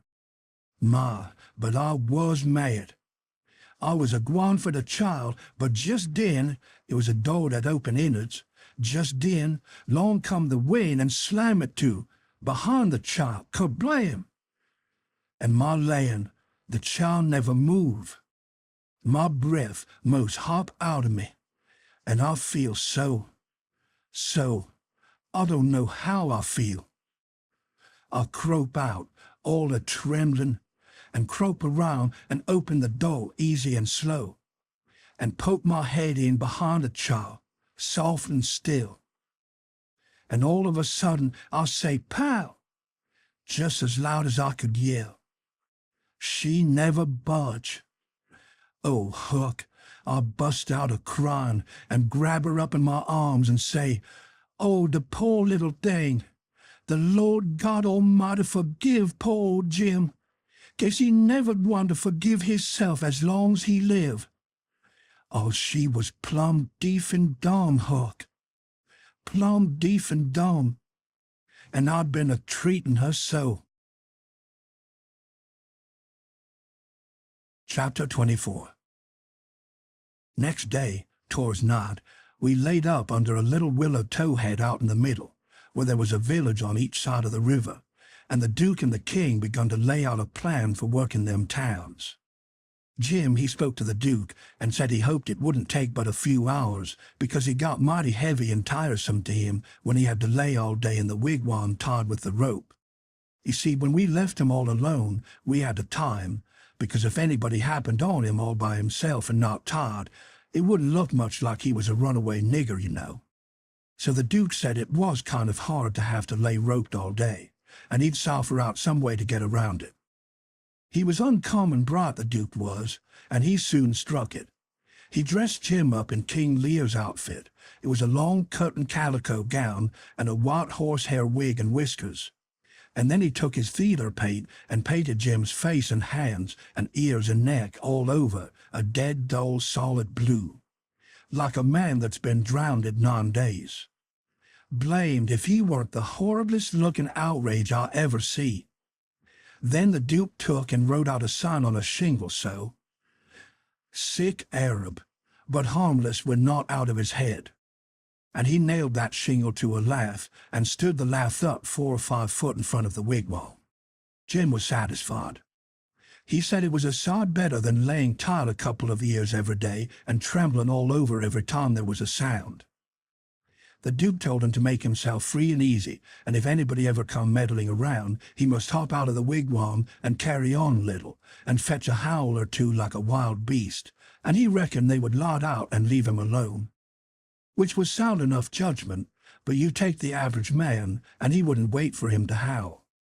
Why, he didn't only look like he was dead, he looked considerable more than that. These rapscallions wanted to try the nonsuch again, because there was so much money in it, but they judged it wouldn't be safe, because maybe the news might have worked along down by this time.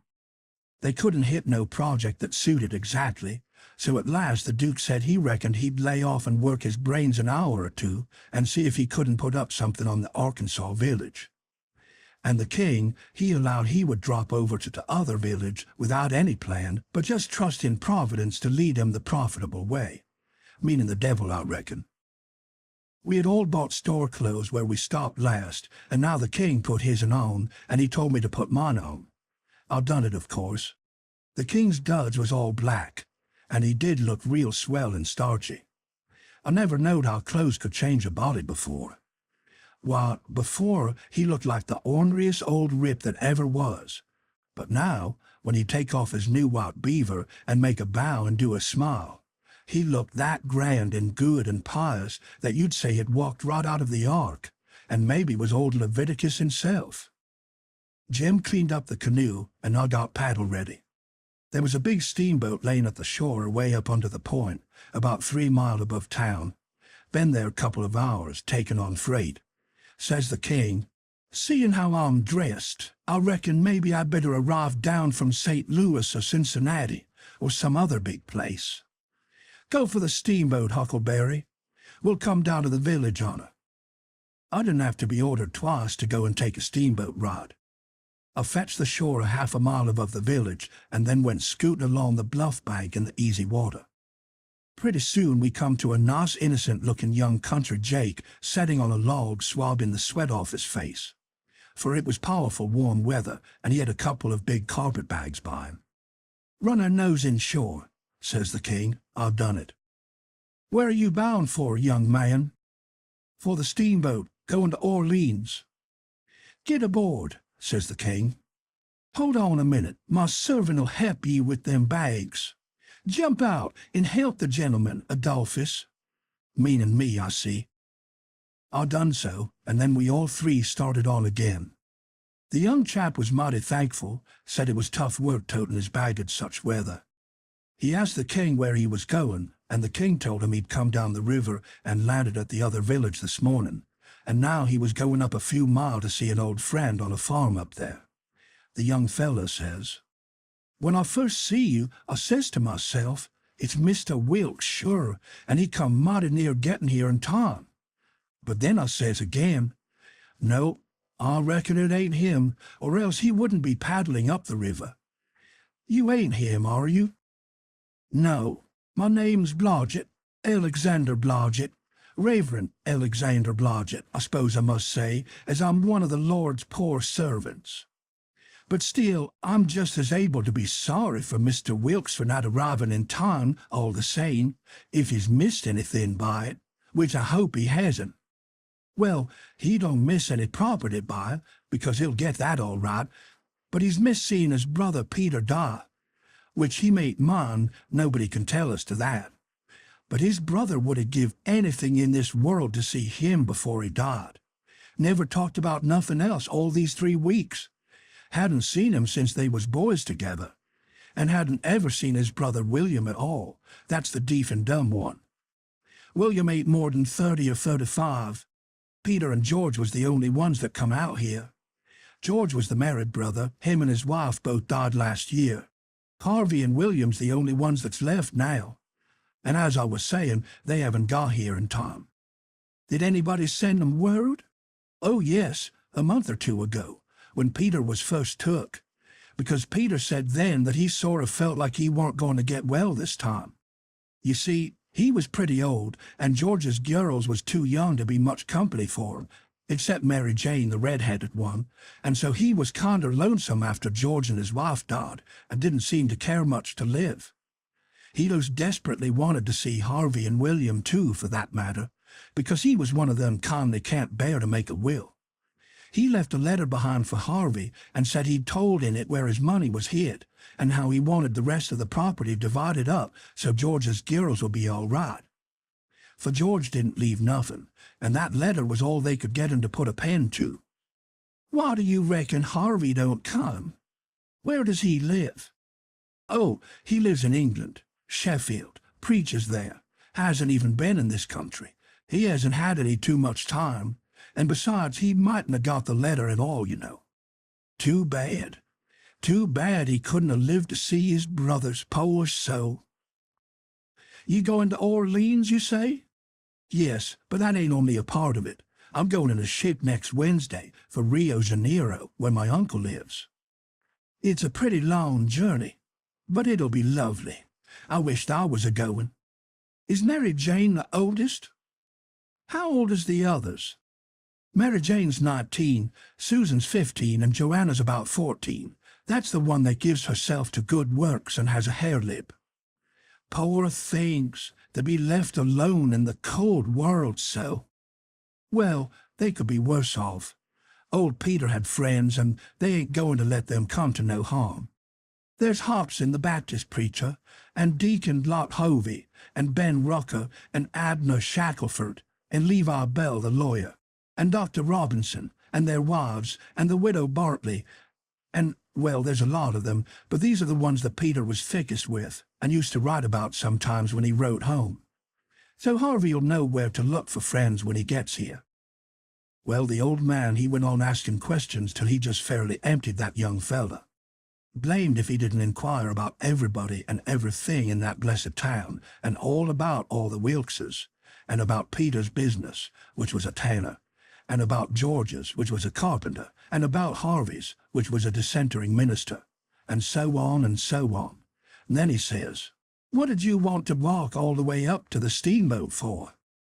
"Because she's a big Orleans boat, and I was afeard she mightn't stop there. When they're deep, they won't stop for a hail.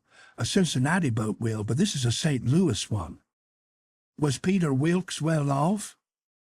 "Oh, yes, pretty well off. He had houses and land, and it's reckoned he left 3,000 or 4,000 in cash hid up summers." When did you say he died? I didn't say, but it was last night. Funeral tomorrow, likely? Yes, about the middle of the day. Well, it's all terrible sad. But we've all got to go, one time or another. So what we want to do is to be prepared. Then we're all right. Yes, sir, it's the best way. Ma used to always say that. When we struck the boat, she was about done loading, and pretty soon she got off. The king never said nothing about going aboard, so I lost my rod after all. When the boat was gone, the king made me paddle up another mile to a lonesome place, and then he got ashore and says, "Now hustle back right off and fetch the Duke up here and the new carpet bags. And if he's gone over to the other side, go over there and get him, and tell him to get himself up regardless. Shove along now." I see what he was up to, but I never said nothing, of course. When I got back with the Duke, we hid the canoe, and then they sat down on a log, and the king told them everything, just like the young fellow had said it, every last word of it. And all the time he was doing it, he tried to talk like an Englishman, and he done it pretty well, too, for a slouch. I can't imitate him, so I ain't a-going to try to. But he really done it pretty good. Then he says, "How are you on the deaf and dumb, Bilgewater?" The Duke said leave him alone for that, said he had played a deaf and dumb person on the histrionic boards. So then they waited for a steamboat. About the middle of the afternoon, a couple of little boats come along, but they didn't come from high enough up the river. But at last there was a big one, and they hailed her. She sent out her yawl, and we went aboard, and she was from Cincinnati. And when they found we only wanted to go 4 or 5 mile, they was booming mad and give us a cussing and said they wouldn't land us. But the king was calm. He says, "If a gentleman can afford to pay $1 a mile apiece to be took on and put off in a yawl, a steamboat can afford to carry him, can't it?" So they softened down and said it was all right, and when we got the village, they yawled us ashore. About 24 men flocked down when they see the yawl a-comin', and when the king says, "Can any of you gentlemen tell me where Mr. Peter Wilkes lives?" They give a glance at one another and nodded their heads as much as to say, "Would I tell you?"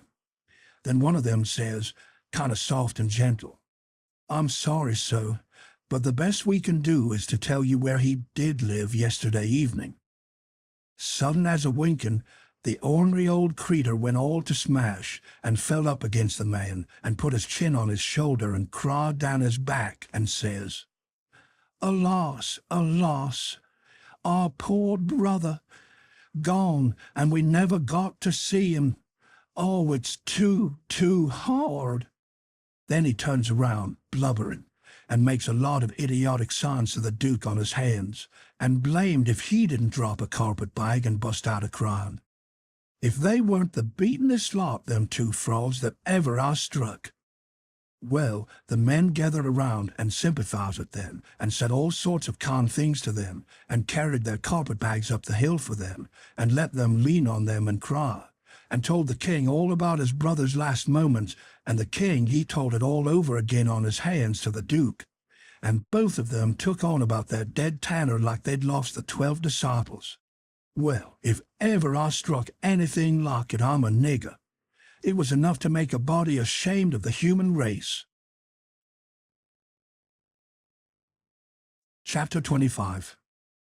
The news was all over town in 2 minutes, and you could see the people tearing down on the run from every which way, some of them putting on their coats as they come. Pretty soon we was in the middle of a crowd, and the noise of the tramping was like a soldier march. The windows and dooryards was full, and every minute somebody would say over a fence, "Is it them?" And somebody trotting along with the gang would answer back and say, "You bet it is." When we got to the house, the street in front of it was packed, and the 3 girls were standing in the door. Mary Jane was red-headed, but that don't make no difference. She was most awful beautiful, and her face and her eyes was all lit up like glory. She was so glad her uncles was come. The king, he spread his arms, and Mary Jane, she jumped for them, and the hare-lip jumped for the Duke, and there they had it. Everybody, most, leastways women, cried for joy to see them meet again at last and have such good times. Then the king he hunched the duke, private. I'll see him do it, and then he looked around and see the coffin over in the corner on 2 chairs. So then him and the duke, with a hand across each other's shoulder and t'other hand to their eyes, walked slow and solemn over there, everybody dropping back to give them room, and all the talk and noise stopping, people saying, "Shh," and all the men taking their hats off and drooping their heads, so you could have heard a pin fall. And when they got there, they bent over and looked in the coffin, and took one side, and then they bust out a-crying so you could have heard them to Orleans most. And then they put their arms around each other's necks and hung their chins over each other's shoulders. And then, for 3 minutes, and maybe 4, I never see 2 men leak the way they done. And mind you, everybody was doing the same. And the place was that damp I never seen anything like it.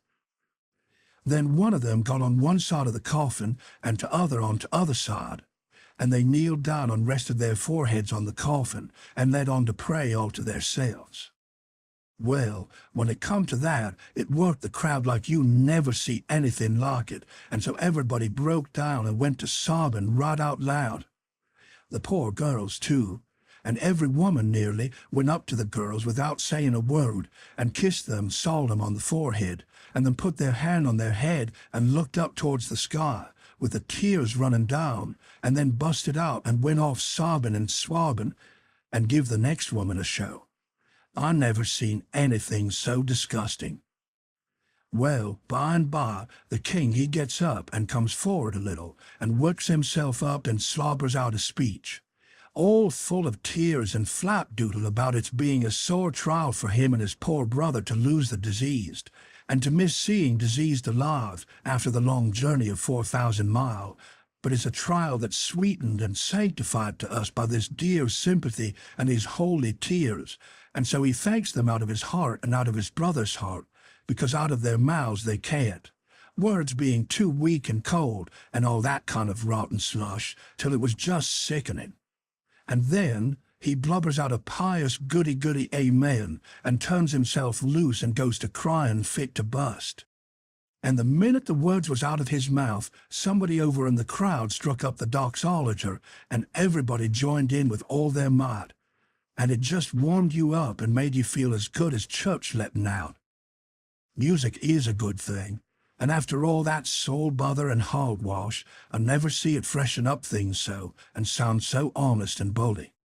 Then the king begins to work his jaw again, and says how him and his nieces would be glad if a few of the main principal friends of the family would take supper here with them this evening, and help set up with the ashes of the diseased, and say if his poor brother laying yonder could speak, he knows who he would name, for they was names that was very dear to him and mentioned often in his letters, and so he will name the same, to wit, as follows, viz.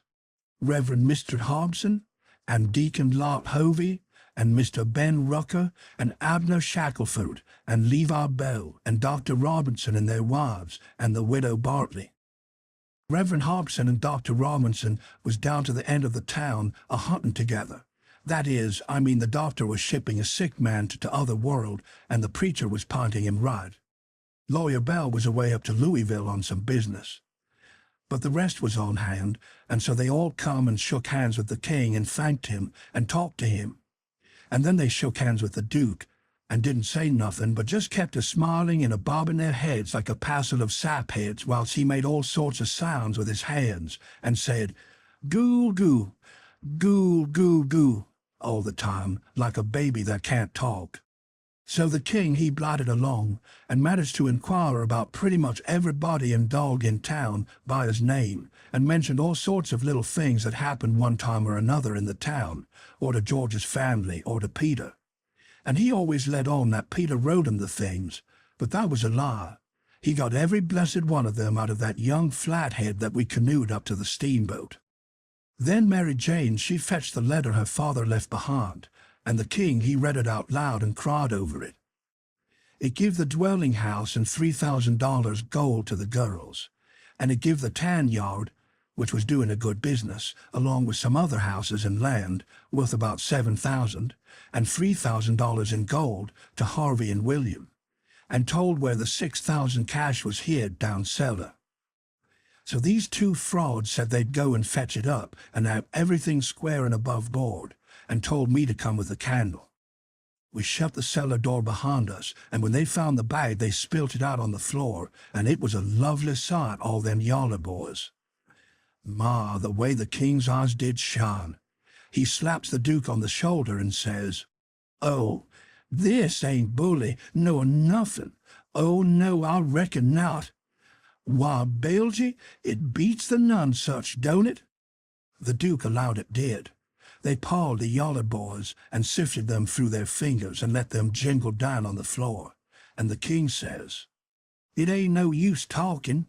Being brothers to a rich dead man and representatives of furrin heirs that's God left is the line for you and me, Bilge. This here comes of trusting to Providence. It's the best way in the long run. I've tried 'em all, and there ain't no better way. Most everybody would have been satisfied with the pile and took it on trust, but no, they must count it. So they counts it, and it comes out $415 short. Says the king, "Durn him, I wonder what he done with that $415. They worried over that a while, and ransacked all round for it. Then the Duke says, "Well, he was a pretty sick man, and likely he made a mistake. I reckon that's the way of it. The best way's to let it go and keep still about it. We can spare it." "Oh, shucks, yes, we can spare it. I don't care nothing about that. It's the count I'm thinking about. We want to be awful square and open and above board here, you know. We want to lug this here money upstairs and count it before everybody. Then there ain't nothing suspicious. But when the dead man says there's $6,000, you know, we don't want it." "Hold on," says the Duke. "Let's make up the deficit." And he begun to haul out yaller boys out of his pocket. "It's a most amazing good idea, Duke. You have got a rattling clever head on you," says the king. "Blest if the old nonsuch ain't a helping us out again." And he begun to haul out yaller jackets and stack them up. It most busted them, but they made up the 6,000 clean and clear. "Say," says the Duke, "I got another idea. Let's go upstairs and count this money, and then take and give it to the girls." "Good lamb, Duke, let me hug you. It's the most dazzling idea 'at ever a man struck. You have certainly got the most astonishing head I ever see. Oh, this is the boss dodge, there ain't no mistake about it. Let 'em fetch along their suspicions now if they want to. This'll lay 'em out."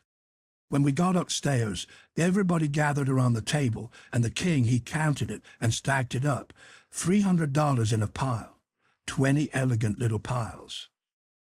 Everybody looked hungry at it and licked their chops. Then they raked it into the bag again, and I see the king begin to swell himself up for another speech. He says, "Friends all, my poor brother that lays yonder has done generous by them that's left behind in the vale of sores. He has done generous by these poor little lambs that he loved and sheltered, and that's left fatherless and motherless. Yes, and we that knowed him knows that he would have done more generous by him if he hadn't been afeard of wounding his dear William and me. Now wouldn't he?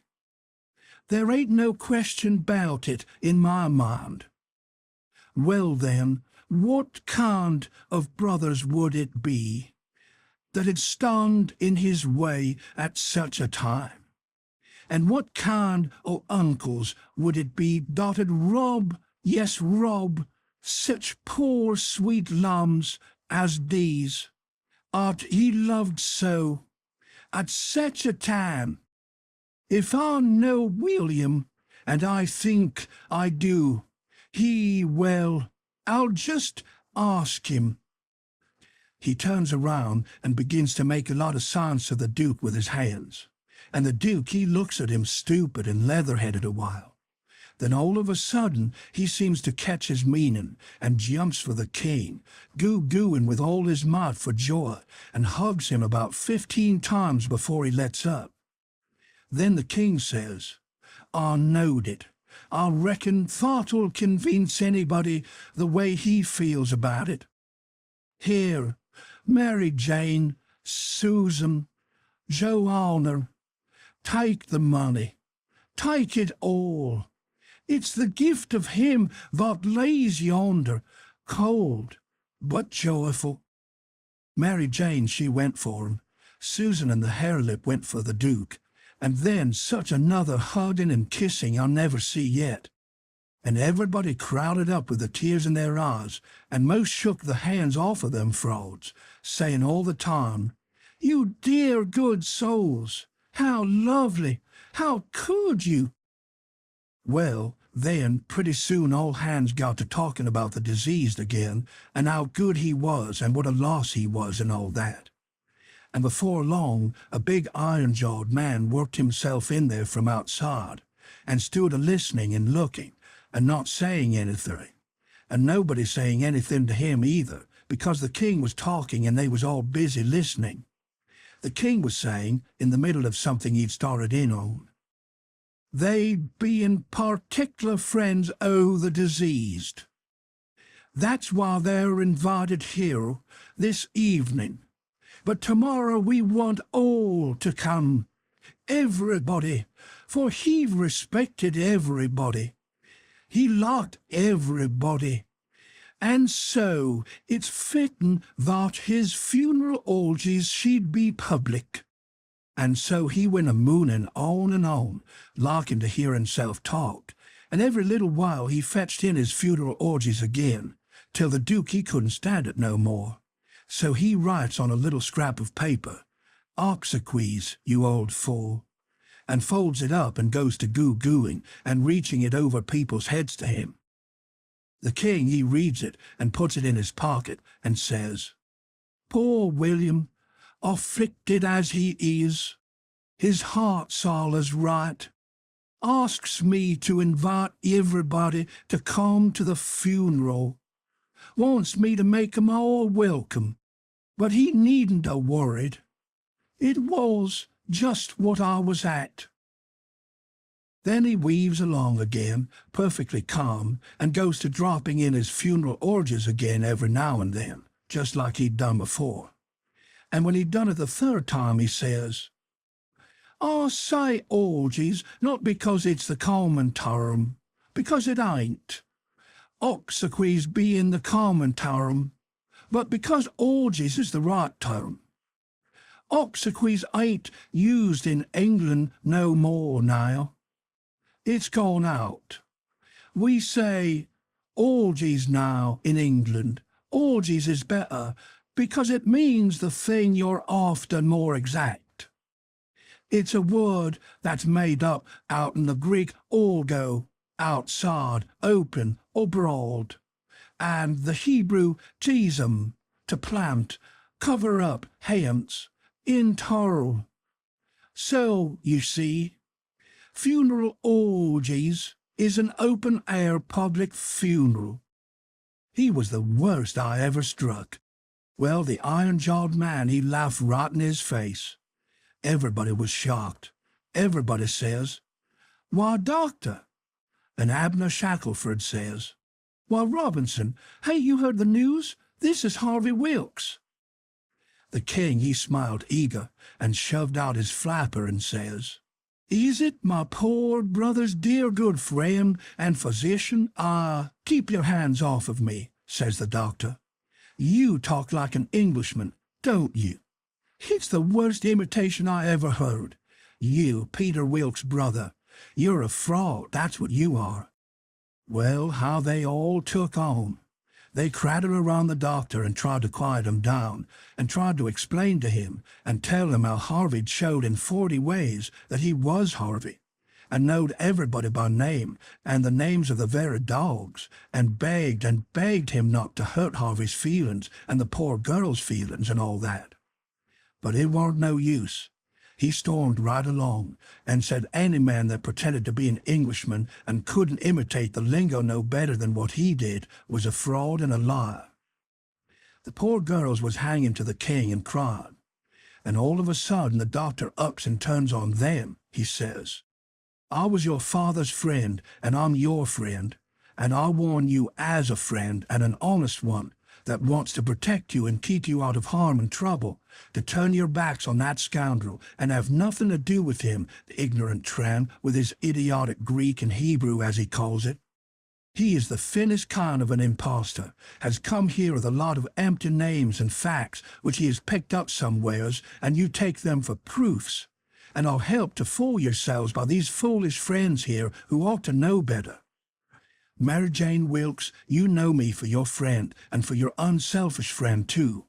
Now listen to me. Turn this pitiful rascal out. I beg you to do it. Will you?" Mary Jane straightened herself up, and my, but she was handsome. She says, "Here is my answer." She hove up the bag of money and put it in the king's hands and says, "Take this $6,000 and invest it for me and my sisters any way you want to, and don't give us no receipt for it." Then she put her arm around the king on one side, and Susan and the harelip done the same on the other. Everybody clapped their hands and stomped on the floor like a perfect storm, whilst the king held up his head and smiled proud. The doctor says, "All right, I'll wash my hands of the matter, but I warn you all that a time's coming when you're going to feel sick whenever you think of this day." And away he went. "All right, doctor," says the king, kind of mocking him. "We'll try and get him to send for you," which made them all laugh, and they said it was a prime good hit. Chapter 26. Well, when they was all gone, the king, he asks Mary Jane how they was off for spare rooms, and she said she had one spare room which would do for Uncle William, and she'd give her own room to Uncle Harvey, which was a little bigger, and she would turn into the room with her sisters and sleep on a cot. And up garret was a little cubby with a pallet in it. The king said the cubby would do for his valet, meaning me. So Mary Jane took us up, and she showed them their rooms, which was plain but nice. She said she'd have her frocks and a lot of other traps took out of her room if they was in Uncle Harvey's way, but he said they weren't.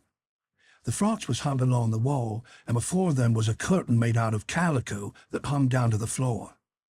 There was an old hair trunk in one corner and a guitar box in another, and all sorts of little knickknacks and gimcracks around, like girls brisking up a room with. The king said it was all the more homely and more pleasanter for these fixins, as they don't disturb there. The duke's room was pretty small, but plenty good enough, and so was my cubby. That night they had a big supper, and all them men and women was there, and I stood behind the king in the duke's chairs and waited on them, and the niggers waited on the rest. Mary Jane, she sat at the head of the table, with Susan alongside of her, and said how bad the biscuits was, and how mean the preserves was, and how ornery and tough the fried chicken was, and all that kind of rot, the way women always do for to force out compliments. And the people all knowed everything was tip-top, and said so, said, "How do you get biscuits so brown and nice? And where, for the land's sake, did you get these amazing pickles?" And all that kind of humbug talky-talk, just the way people always does at a supper, you know. And when it was all done, me and the harelip had supper in the kitchen off of the leavings, whilst the others was helping the niggers clean up the things. The harelip, she got to pumping me about England, and blessed if I didn't think the ice was getting mighty thin sometimes. She says, "Did you ever see the king?" "Who? William IV? Well, I bet I have. He goes to our church. I knowed he was dead years ago, but I never let on. So when I says he goes to our church, she says, 'What, regular?' 'Yes, regular. His pew's right over opposite on t'other side of the pulpit.' 'I thought he lived in London.' 'Well, he does. Where would he live?' 'But I thought you lived in Sheffield.' I see I was in the stunt. I had to let on to get choked with a chicken bone so as to get time to think how to get down again. Then I says, I mean, he goes to our church regular when he's in Sheffield. That's only in the summertime when he comes there to take the sea baths. Well, how you talk? Sheffield ain't on the sea. Well, who said it was? Why, you did. I didn't, nother. You did. I didn't. You did. I never said nothing of the kind. Well, what did you say then? Said he come to take the sea baths. That's what I said. Well then, how's he going to take the sea baths if it ain't on the sea? Looky here, I says. Did you ever see any Congress water? Yes. Well, did you have to go to Congress to get it? Why, no. Well, neither does William IV have to go to the sea to get a sea bath. How does he get it then? Gets it the way people down here get Congress water, in barrels. There in the palace at Sheffield, they've got furnaces, and he wants his water hot. They can't boil that amount of water away off there at the sea.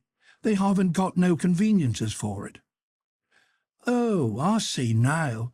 You might have said that in the first place and saved time. When she said that, I see I was out of the woods again, and so I was comfortable and glad. Next she says, "Do you go to church too?" "Yes, regular." "Where do you sit?" "Why, in our pew." "Whose pew?" "Why, ourn, your Uncle Harvey's." "His'n? What does he want with a pew?" "Wants it to set in." "What did you reckon he wanted with it?" "Why, I thought he'd be in the pulpit." "Rot him, I forgot he was a preacher." I see I was up a stump again, so I played another chicken bone and got another think. Then I says, "Blame it, do you suppose there ain't but one preacher to a church?" "Why, what do they want with more?" "What? To preach before a king? I never seen such a girl as you. They don't have no less than 17. 17? My land! Why, I wouldn't set out such a string as that, not if I never got to glory. It must take 'em a week. Shucks, they don't all of them preach the same day. Only one of 'em. Well then, what does the rest of 'em do?" "Oh, nothing much. Loll around, pass the plate, and one thing or another. But mainly they don't do nothing." "Well, then what are they for?" "Why, they're for style. Don't you know nothing?"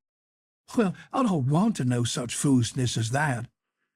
"How are servants treated in England? Do they treat 'em better than we treat our niggers?" "No, a servant ain't nobody there. They treat them worse than dogs." "Don't they give 'em holidays the way we do, Christmas and New Year's week and 4th of July?" "Oh, just listen.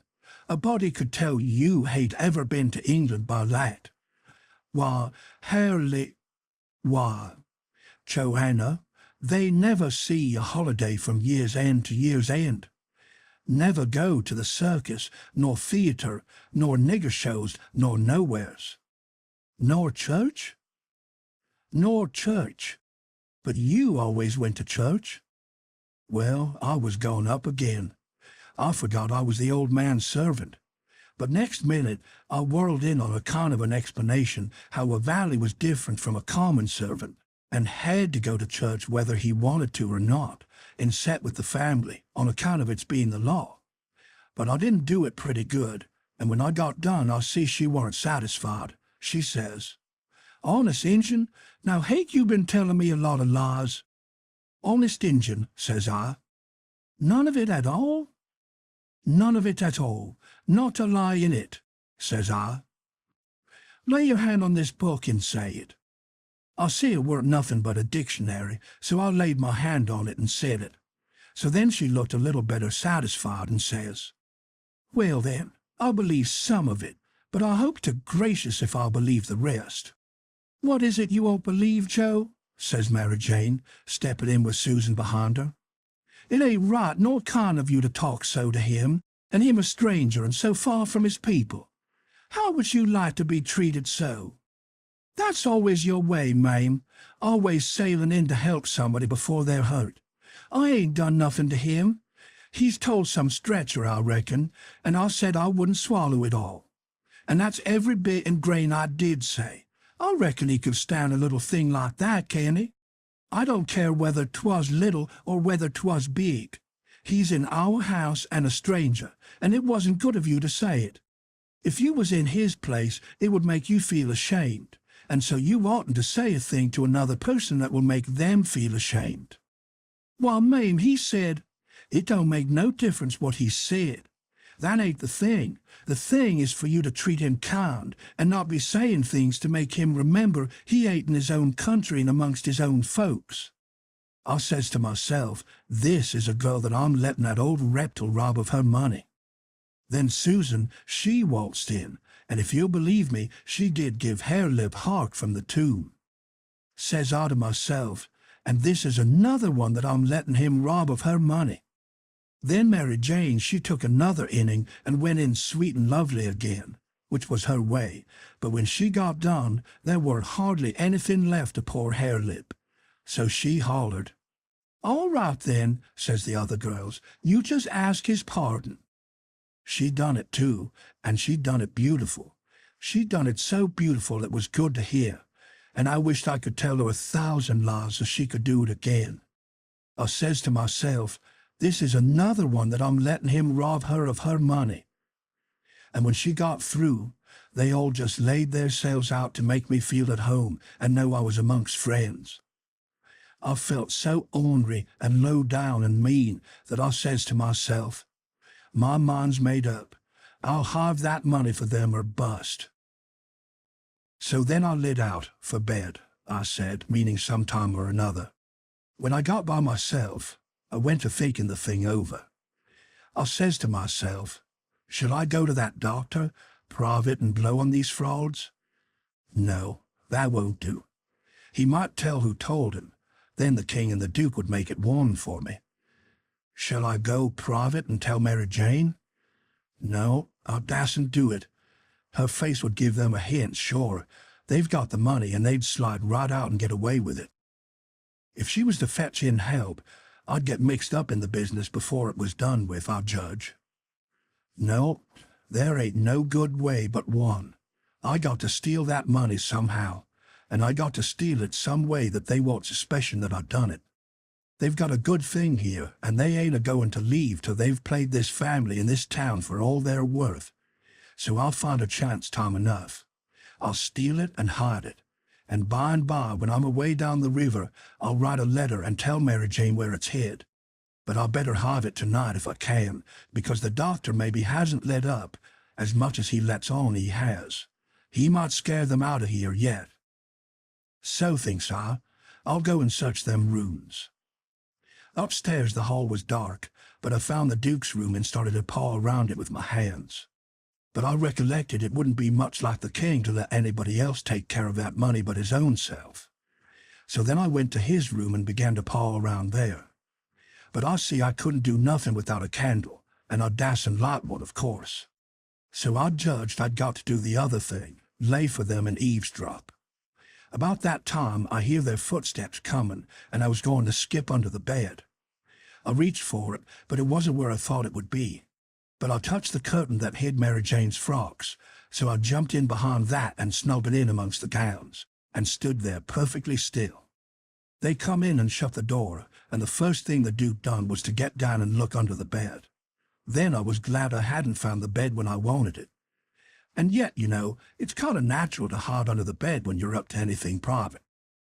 They sets down then, and the king says, "Well, what is it? And cut it middling short, because it's better for us to be down there a-whooping up the morning than up here giving 'em a chance to talk us over." Well, this is it, Caput. I ain't easy. I ain't comfortable. That doctor lays on my mind. I wanted to know your plans. I've got a notion, and I think it's a sound one. What is it, Duke? That we better glide out of this before 3 in the morning and clip it down the river with what we've got. Specially seeing we got it so easy, given back to us, flung at our heads, as you may say, when of course we allowed to have to steal it back. I'm for knocking off and lighting out. That made me feel pretty bad. About an hour or two ago, it would have been a little different, but now it made me feel bad and disappointed. The king rips out and says, "What? And not sell out the rest of the property? March off like a passel of fools and leave $8,000 or $9,000 worth of property laying around just suffering to be scooped in? And all good saleable stuff, too." The Duke, he grumbled, said the bag of gold was enough, and he didn't want to go no deeper. Didn't want to rob a lot of orphans of everything they had. "Why, how you talk," says the king. "We shan't rob 'em of nothing at all but just this money. The people that buys the property is the sufferers, because as soon as it's found out we didn't own it, which won't be long after we've slid, the sale won't be valid, and it'll all go back to the estate. These your orphans will get their house back again, and that's enough for them. They're young and spry and can easy earn a living. They ain't a-going to suffer. Why, just think, there's thousands and thousands that ain't nigh so well off. Bless you, they ain't got nothing to complain of." Well, the king, he talked him blind, so at last he give in and said all right, but said he believed it was blame foolishness to stay and that doctor hanging over them. But the king says, "Curse the doctor. What do we care for him? Ain't we got all the fools in town on our side, and ain't that a big enough majority in any town?" So they got ready to go downstairs again. The Duke says, "I don't think we put that money in a good place." That cheered me up. I'd begun to think I weren't going to get a hint of no kind to help me. The king says, "Why?" "Because Mary Jane will be in mourning from this out. And first you know the nigger that does up those rooms will get an order to box these duds up and put 'em away. And do you reckon a nigger can run across money and not borrow some of it?" "Your head's level again, Duke," says the king, and he come a-fumbling under the curtain 2 or 3 foot from where I was. I stuck tight to the wall and kept mighty still, though quivery. And I wondered what them fellows would say to me if they catched me, and I tried to think what I'd better do if they did catch me. But the king, he got the bag before I could think more than about half a thought, and he never suspicioned I was around. They took and shoved the bag through a rip in the straw tick that was under the feather bed, and crammed it in a foot or two amongst the straw, and said it was all right now, because a nigger only makes up the feather bed, and don't turn over the straw tick only about twice a year, and so it weren't in no danger of getting stole now. But I knowed better. I had it out of there before they was halfway downstairs. I groped along up to my cubby and hid it there till I could get a chance to do better. I judged I better hide it outside of the house somewheres, because if they missed it, they would give the house a good ransacking. I knowed that very well. Then I turned in, with my clothes all on, but I couldn't have gone to sleep if I'd have wanted to. I was in such a sweat to get through with the business. By and by, I heard the king and the Duke come up, so I rolled off of my pallet and laid with my chin at the top of my ladder and waited to see if anything was going to happen, but nothing did. So I held on till all the late sounds had quit and the early ones hadn't begun yet, and then I slipped down the ladder. Chapter 27. I crept to their doors and listened. They was snoring, so I tiptoes along and got downstairs all right. There warn't a sound anywheres.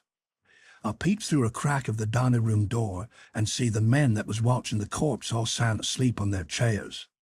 The door was open into the parlor where the corpse was laying, and there was a candle in both rooms. I passed along, and the parlor door was open, but I see there warn't nobody in there but the remainders of Peter. So I shoved on by, but the front door was locked, and the key wasn't there. Just then, I heard somebody coming down the stairs back behind me. I run in the parlor and took a swift look around, and the only place I see to hide the bag was in the coffin. The lid was shoved along about a foot, showing the dead man's face down in there with a wet cloth over it and a shroud on. I tucked the money bag in under the lid, just down beyond where his hands was crossed, which made me creep, they was so cold, and then I run back across the room and in behind the door. The person coming was Mary Jane. She went to the coffin very soft and kneeled down and looked in. Then she put up her handkerchief, and I see she begun to cry, though I couldn't hear her, and her back was to me. I slid out, and as I passed the dining room, I thought I'd make sure them watchers hadn't seen me. So I looked through the crack, and everything was all right. They hadn't stirred. I slipped up to bed, feeling rather blue on account of the thing playing out that way after I'd took so much trouble and run so much risk about it. Says I, if it could stay where it is, all right, because when we get down the river 100 mile or two, I could write back to Mary Jane and she could dig him up again and get it. But that ain't the thing that's going to happen. The thing that's going to happen is the money'll be found when they come to screw on the lid. Then the king will get it again, and it'll be a long day before he gives anybody another chance to smouch it from him. Of course, I wanted to slide down and get it out of there, but I dasn't try it. Every minute it was getting earlier now, and pretty soon some of them watchers would begin to stir, and I might get catched. Catched with $6,000 in my hand that nobody hadn't hired me to take care of. I don't wish to be mixed up in no such business as that, I says to myself. When I got downstairs in the morning, the parlor was shut up and the watchers was gone. There wasn't nobody around but the family and the widow Bartley in our tribe. I watched their faces to see if anything had been happening, but I couldn't tell. Towards the middle of the day, the undertaker come with his man, and they set the coffin in the middle of the room on a couple of chairs, and then set all our chairs in rows and borrowed more from the neighbors till the hall and the parlor and the dining room was full. I see the coffin lid was the way it was before, but I dasn't go to look in under it with folks around. Then the people begun to flock in, and the beats and the girls took seats in the front row at the head of the coffin. And for a half an hour the people filed around slow, in single rank, and looked down at the dead man's face a minute, and some dropped in a tear, and it was all very still and solemn, only the girls and the beats holding handkerchiefs to their eyes and keeping their heads bent and sobbing a little. There warn't no other sound but the scraping of the feet on the floor and blowing noses, because people always blow them more at a funeral than they do at other places, except church. When the place was packed full, the undertaker he slid around in his black gloves with his softy soothering ways, putting on the last touches and getting people and things all shipshape and comfortable, and making no more sound than a cat. He never spoke. He moved people around, he squeezed in late ones, he opened up passageways, and done it all with nods and signs with his hands. Then he took his place over against the wall.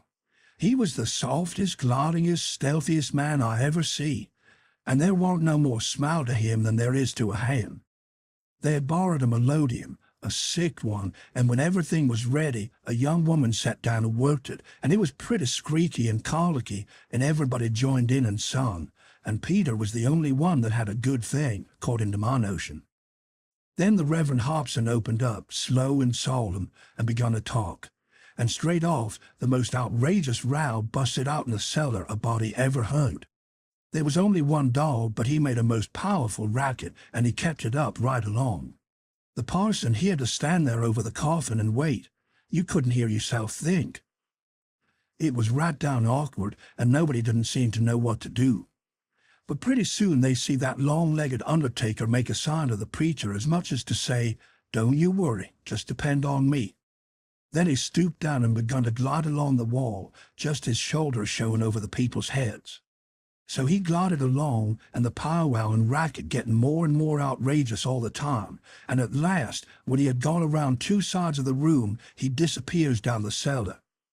Then in about 2 seconds we heard a whack, and the dog he finished up with a most amazing howl or two, and then everything was dead still, and the parson begun his solemn talk where he left off. In a minute or two, here comes this undertaker's back and shoulders gliding along the wall again. And so he glided and glided around 3 sides of the room, and then rose up, and shaded his mouth with his hands, and stretched his neck out towards the preacher, over the people's heads, and says, in a kind of coarse whisper, "He had a rat." Then he drooped down and glided along the wall again to his place. You could see it was a great satisfaction to the people, because naturally they wanted to know. A little thing like that don't cost nothing, and it's just the little things that makes a man to be looked up to and liked. There warn't no more popular man in town than what that undertaker was. Well, the funeral sermon was very good, but parsing long and tiresome. And then the king, he shoved in and got off some of his usual rubbish, and at last the job was through, and the undertaker begun to sneak up on the coffin with his screwdriver. I was in a sweat then, and watched him pretty keen. But he never meddled at all, just slid the lid along as soft as mush, and screwed it down tight and fast. So there I was. I didn't know whether the money was in there or not. So, says I, suppose somebody has hauled that bag on the sly. Now how do I know whether to write to Mary Jane or not? Suppose she dug him up and didn't find nothing. What would she think of me? Blame it, I says, I might get hunted up and jailed. I'd better lay low and keep dark and not write at all. The thing's awful mixed now. Trying to better it, I've worsened it 100 times, and I wish to goodness I'd just let it alone. Dad fetched the whole business. They buried him, and we come back home, and I went to watching faces again. I couldn't help it, and I couldn't rest easy. But nothing come of it. The faces didn't tell me nothing. The king, he visited around in the evening and sweetened everybody up, and made himself ever so friendly, and he give out the idea that his congregation over in England would be in a sweat about him, so he must hurry and settle up the estate right away and leave for home. He was very sorry he was so pushed, and so was everybody. They wished he could stay longer, but they said they could see it couldn't be done. And he said of course him and William would take the girls home with them, and that pleased everybody too, because then the girls would be well fixed, and amongst their own relations, and it pleased the girls too. Tickled them so they clean forgot they ever had a trouble in the world, and told him to sell out as quick as he wanted to, they would be ready. Them poor things was that glad and happy, it made my heart ache to see them getting fooled and lied to so. But I didn't see no safe way for me to chip in and change the general tune. Well, blamed if the king didn't build the house and the niggers and all the property for auction straight off, sale 2 days after the funeral. But anybody could buy private beforehand if they wanted to. So the next day after the funeral, along about noontime, the girls' joy got the first jolt. A couple of nigger traders come along, and the king sold them the niggers reasonable, for 3-day drafts as they called it, and away they went, the 2 sons up the river to Memphis, and their mother down the river to Orleans. I thought them poor girls and them niggers would break their hearts for grief. They cried around each other and took on so, it most made me down sick to see it. The girls said they had never dreamed of seeing the family separated or sold away from the town. I can't ever get it out of my memory, the sight of them poor miserable girls and niggers hanging around each other's necks and crying. And I reckon I couldn't have stood it all, but would have had to bust out and tell in our gang if I hadn't knowed the sale weren't no account and the niggers would be back home in a week or 2. The thing made a big stir in the town, too, and a good many come out flat-footed and said it was scandalous to separate the mother and the children that way. It injured the fraud some, but the old fool he bowled right along, spite of all the Duke could say or do, and I tell you the Duke was powerful and easy. Next day was auction day. About broad day in the morning, the king and the Duke come up in the garret and woke me up, and I see by their look that there was trouble. The king says, "Was you in my room night before last?" "No, your majesty," which was the way I always called him when nobody but our gang went around. "Was you in there yesterday, or last night?" "No, your majesty." "Honor bright now, no lies." "Honor bright, your majesty. I'm telling you the truth. I ain't been a near your room since Miss Mary Jane took you and the Duke and showed it to you." The Duke says, "Have you seen anybody else go in there?" "No, your grace, not as I remember, I believe." "Stop and think."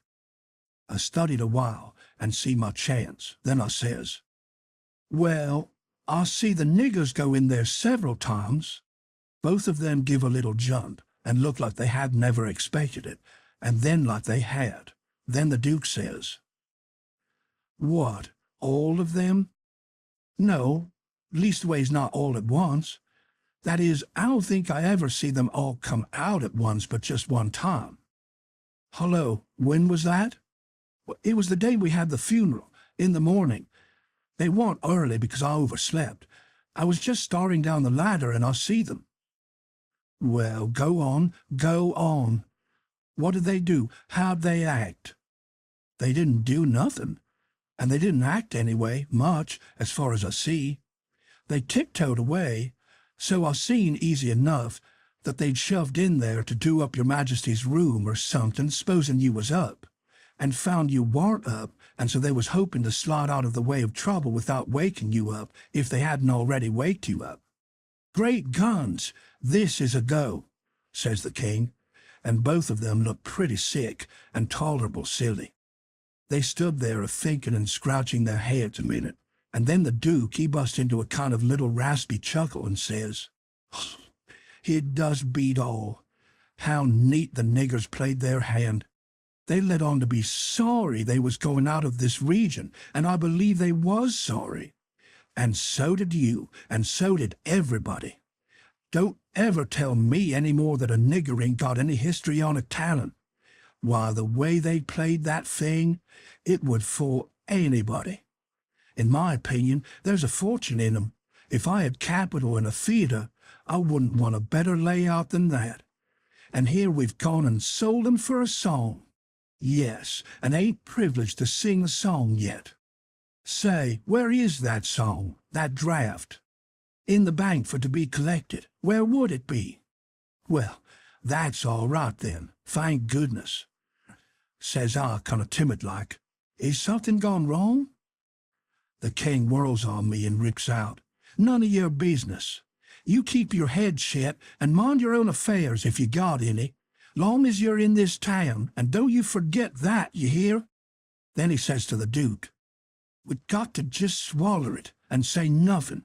Mum's the word for us. As they were starting down the ladder, the Duke, he chuckles again and says, quick sales and small profits. It's a good business, yes. The king snarls around on him and says, I was trying to do for the best in selling 'em out so quick. If the profits has turned out to be none, lacking considerable, and none to carry, is it my fault any more'n it's yourn? Well, they'd be in the house yet, and we wouldn't if I could have got my advice listened to. The king sassed back as much as was safe for him, and then swapped around and lit into me again. He give me down the banks for not coming and telling him I see the niggers come out of his room acting that way. Said any fool would have knowed something was up.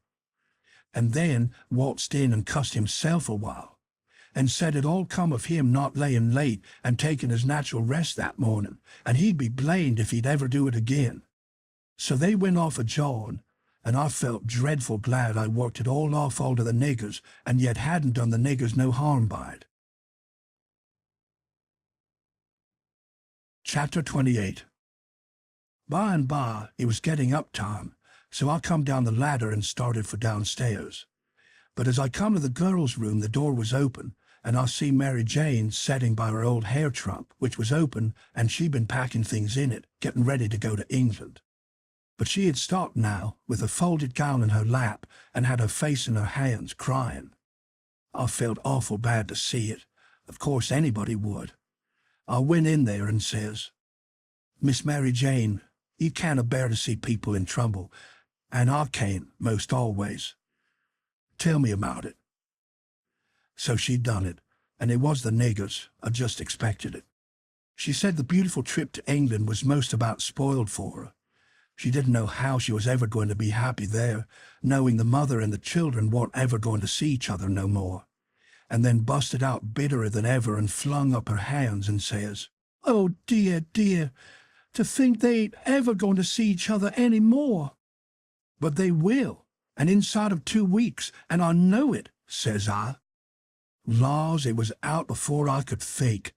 Before I could budge, she throws her arms around my neck and told me to say it again, say it again, say it again. I see I had spoken too sudden and said too much and was in a close place. I asked her to let me think a minute, and she sat there very impatient and excited and handsome, but looking kind of happy and eased up, like a person that's had a tooth pulled out. So I went to studying it out.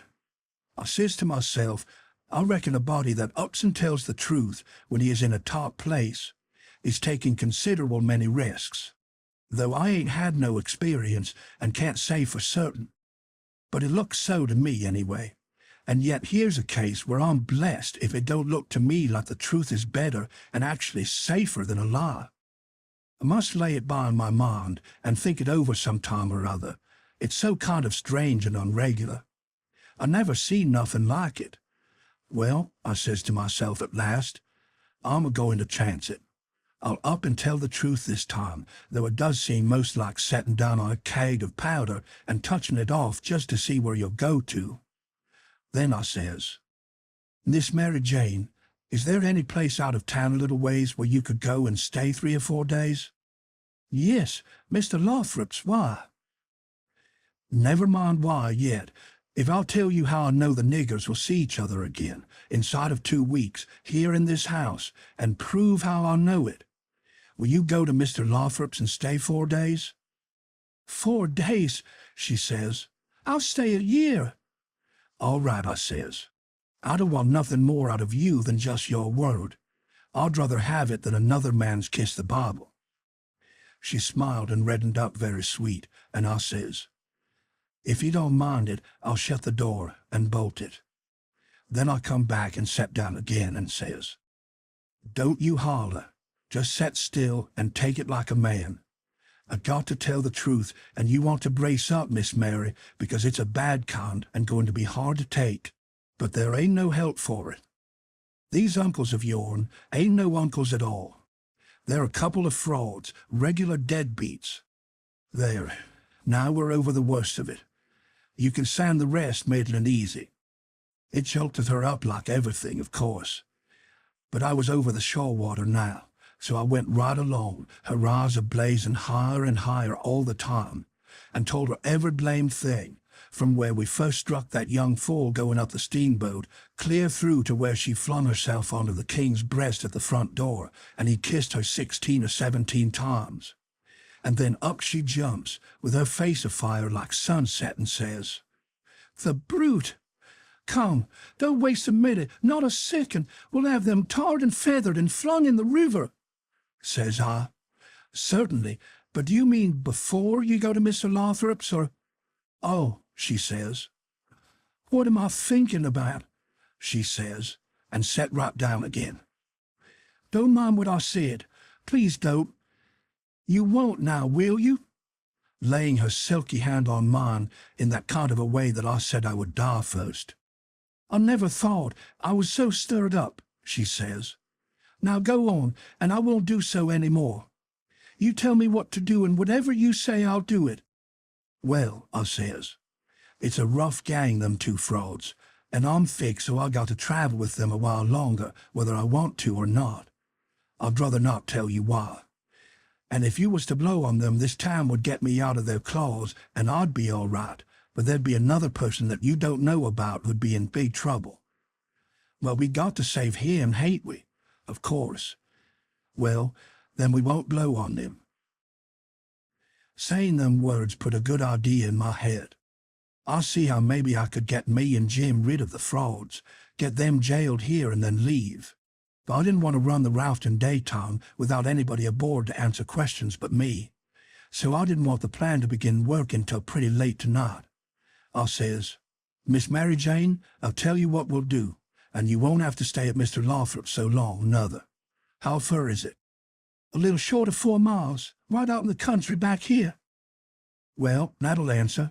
Now you go along out there and lay low till 9 or half past tonight, and then get them to fetch you home again. Tell them you've thought of something. If you get here before 11, put a candle in this window, and if I don't turn up, wait till 11, and then if I don't turn up, it means I'm gone and out of the way and safe. Then you come out and spread the news around and get these beats jailed. Good, she says. I'll do it. And if it just happens so that I don't get away, but get took up along with them, you must up and say I told you the whole thing beforehand, and you must stand by me all you can. Stand by you? Indeed I will. They shan't touch a hair of your head, she says. And I see her nostrils spread and her eyes snap when she said it, too. If I get away, I shan't be here, I says, to prove these rapscallions ain't runkles, and I couldn't do it if I was here. I could swear they was beats and bummers, that's all, though that's worth something. Well, there's others that can do that better than what I can, and they're people that ain't going to be doubted as quick as I'd be. I'll tell you how to find them. Give me a pencil and a piece of paper. There, Royal Nonsuch, Brecksville. Put it away, and don't lose it.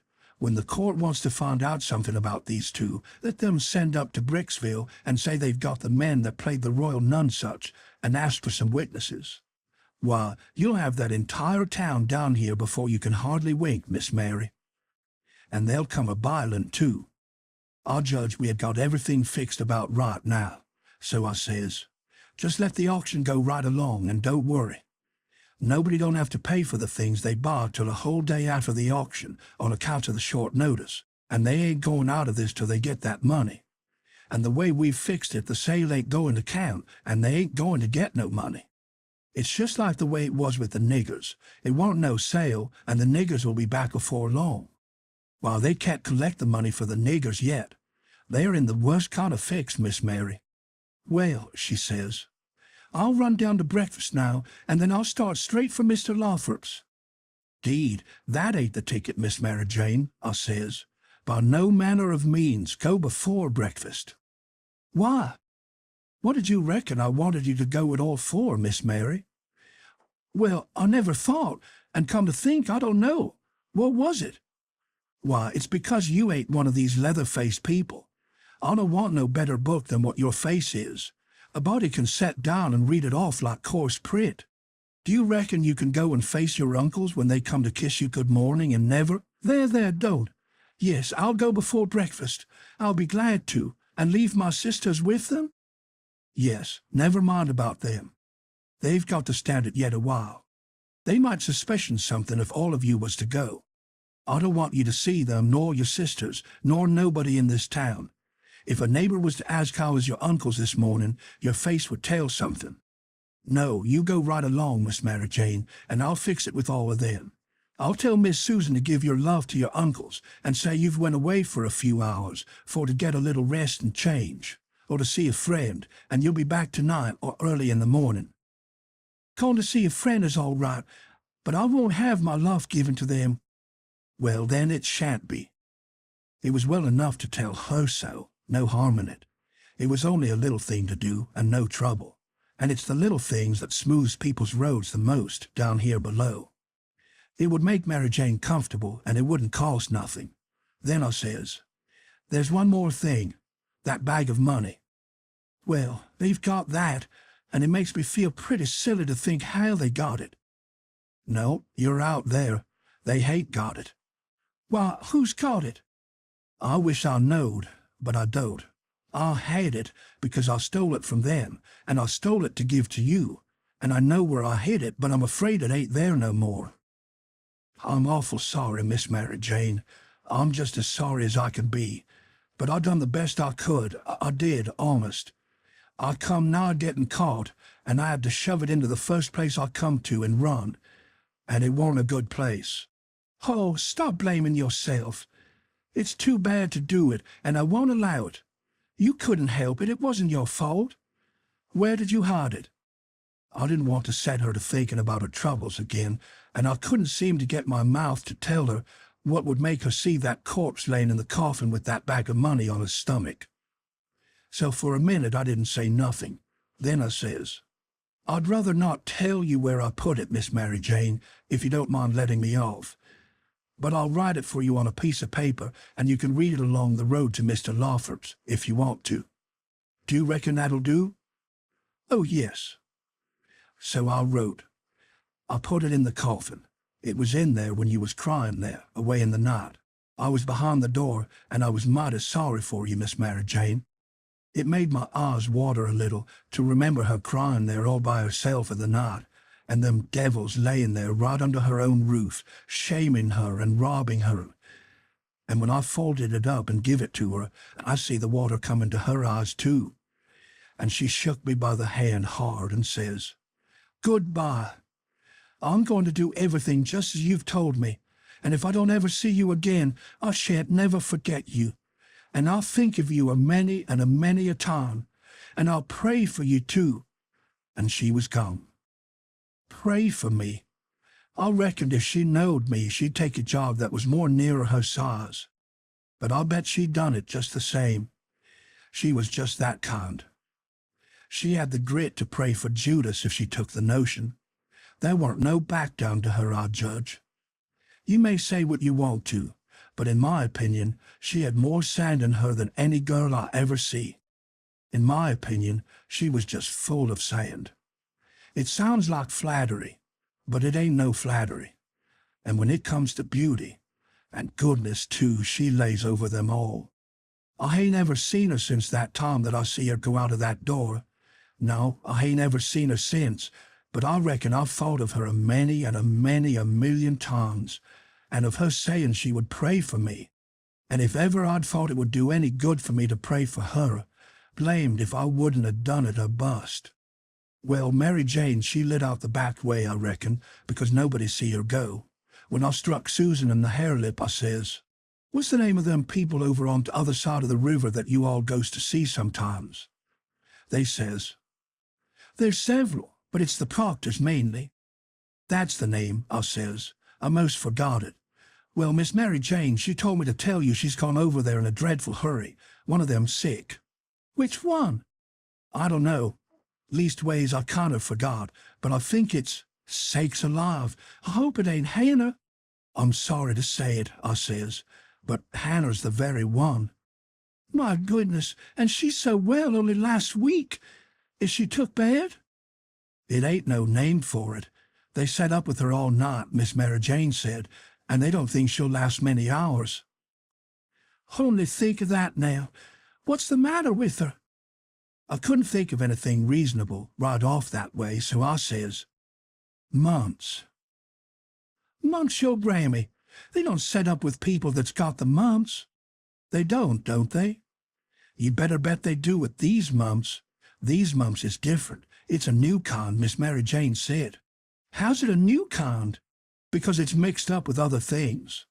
"What other things?"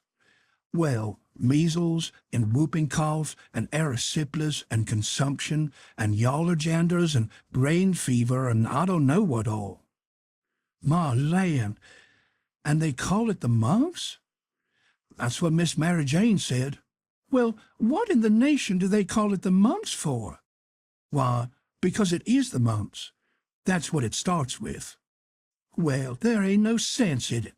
A body might stump his toe and take poison and fall down the well and break his neck and bust his brains out and somebody come along and ask what killed him and some nuns call up and say, 'Why, he stumped his toe.'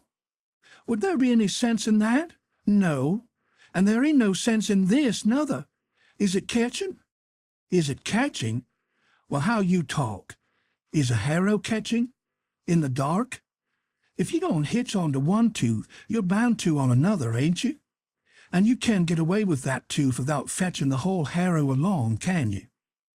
Well, these kind of mumps is a kind of a harrow, as you might say. And it ain't no slouch of a harrow nother. You come together hitched on good." "Well, it's awful, I think," says the hare lip. "I'll go to Uncle Harvey and—" "Oh, yes," I says. "I would. Of course I would. I wouldn't lose no time." "Well, why wouldn't you?" "Just look at it a minute, and maybe you can see. Ain't your uncles obleeged to get along home to England as fast as they can? And do you reckon they'd be mean enough to go off and leave you to go all that journey by yourselves? You know they'll wait for you. So far, so good. Your Uncle Harvey's a preacher, ain't he? Very well, then. Is a preacher going to deceive a steamboat clerk?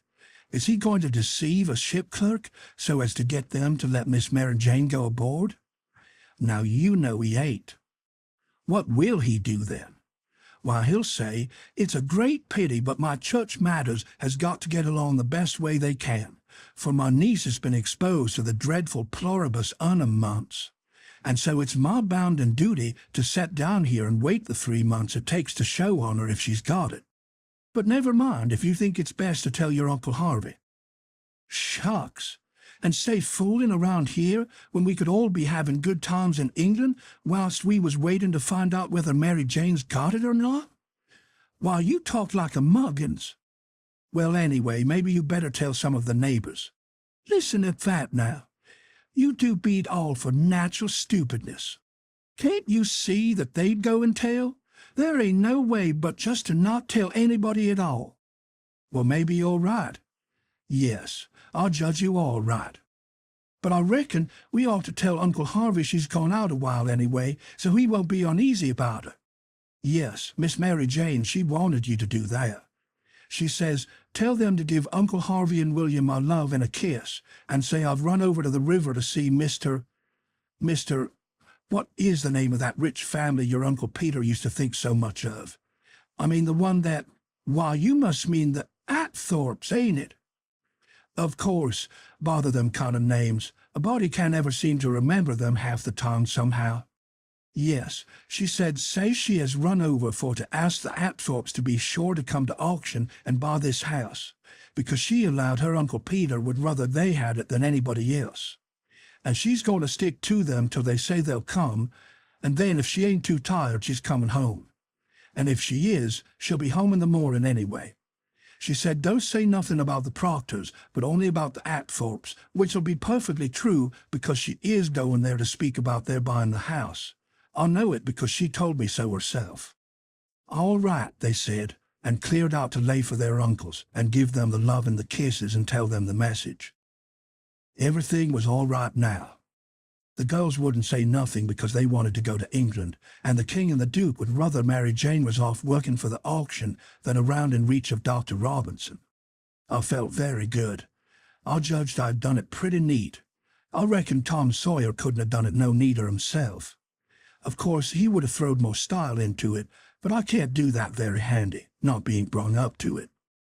Well, they held the auction in the public square along towards the end of the afternoon, and it strung along and strung along, and the old man, he was on hand, and looking his level piousest up there alongside of the auctioneer, and chipping in a little scripture now and then, or a little goody-goody saying of some kind. And the Duke, he was around goo-gooing for sympathy all he knowed how, and just spreading himself generally. But by and by the thing dragged through, and everything was sold.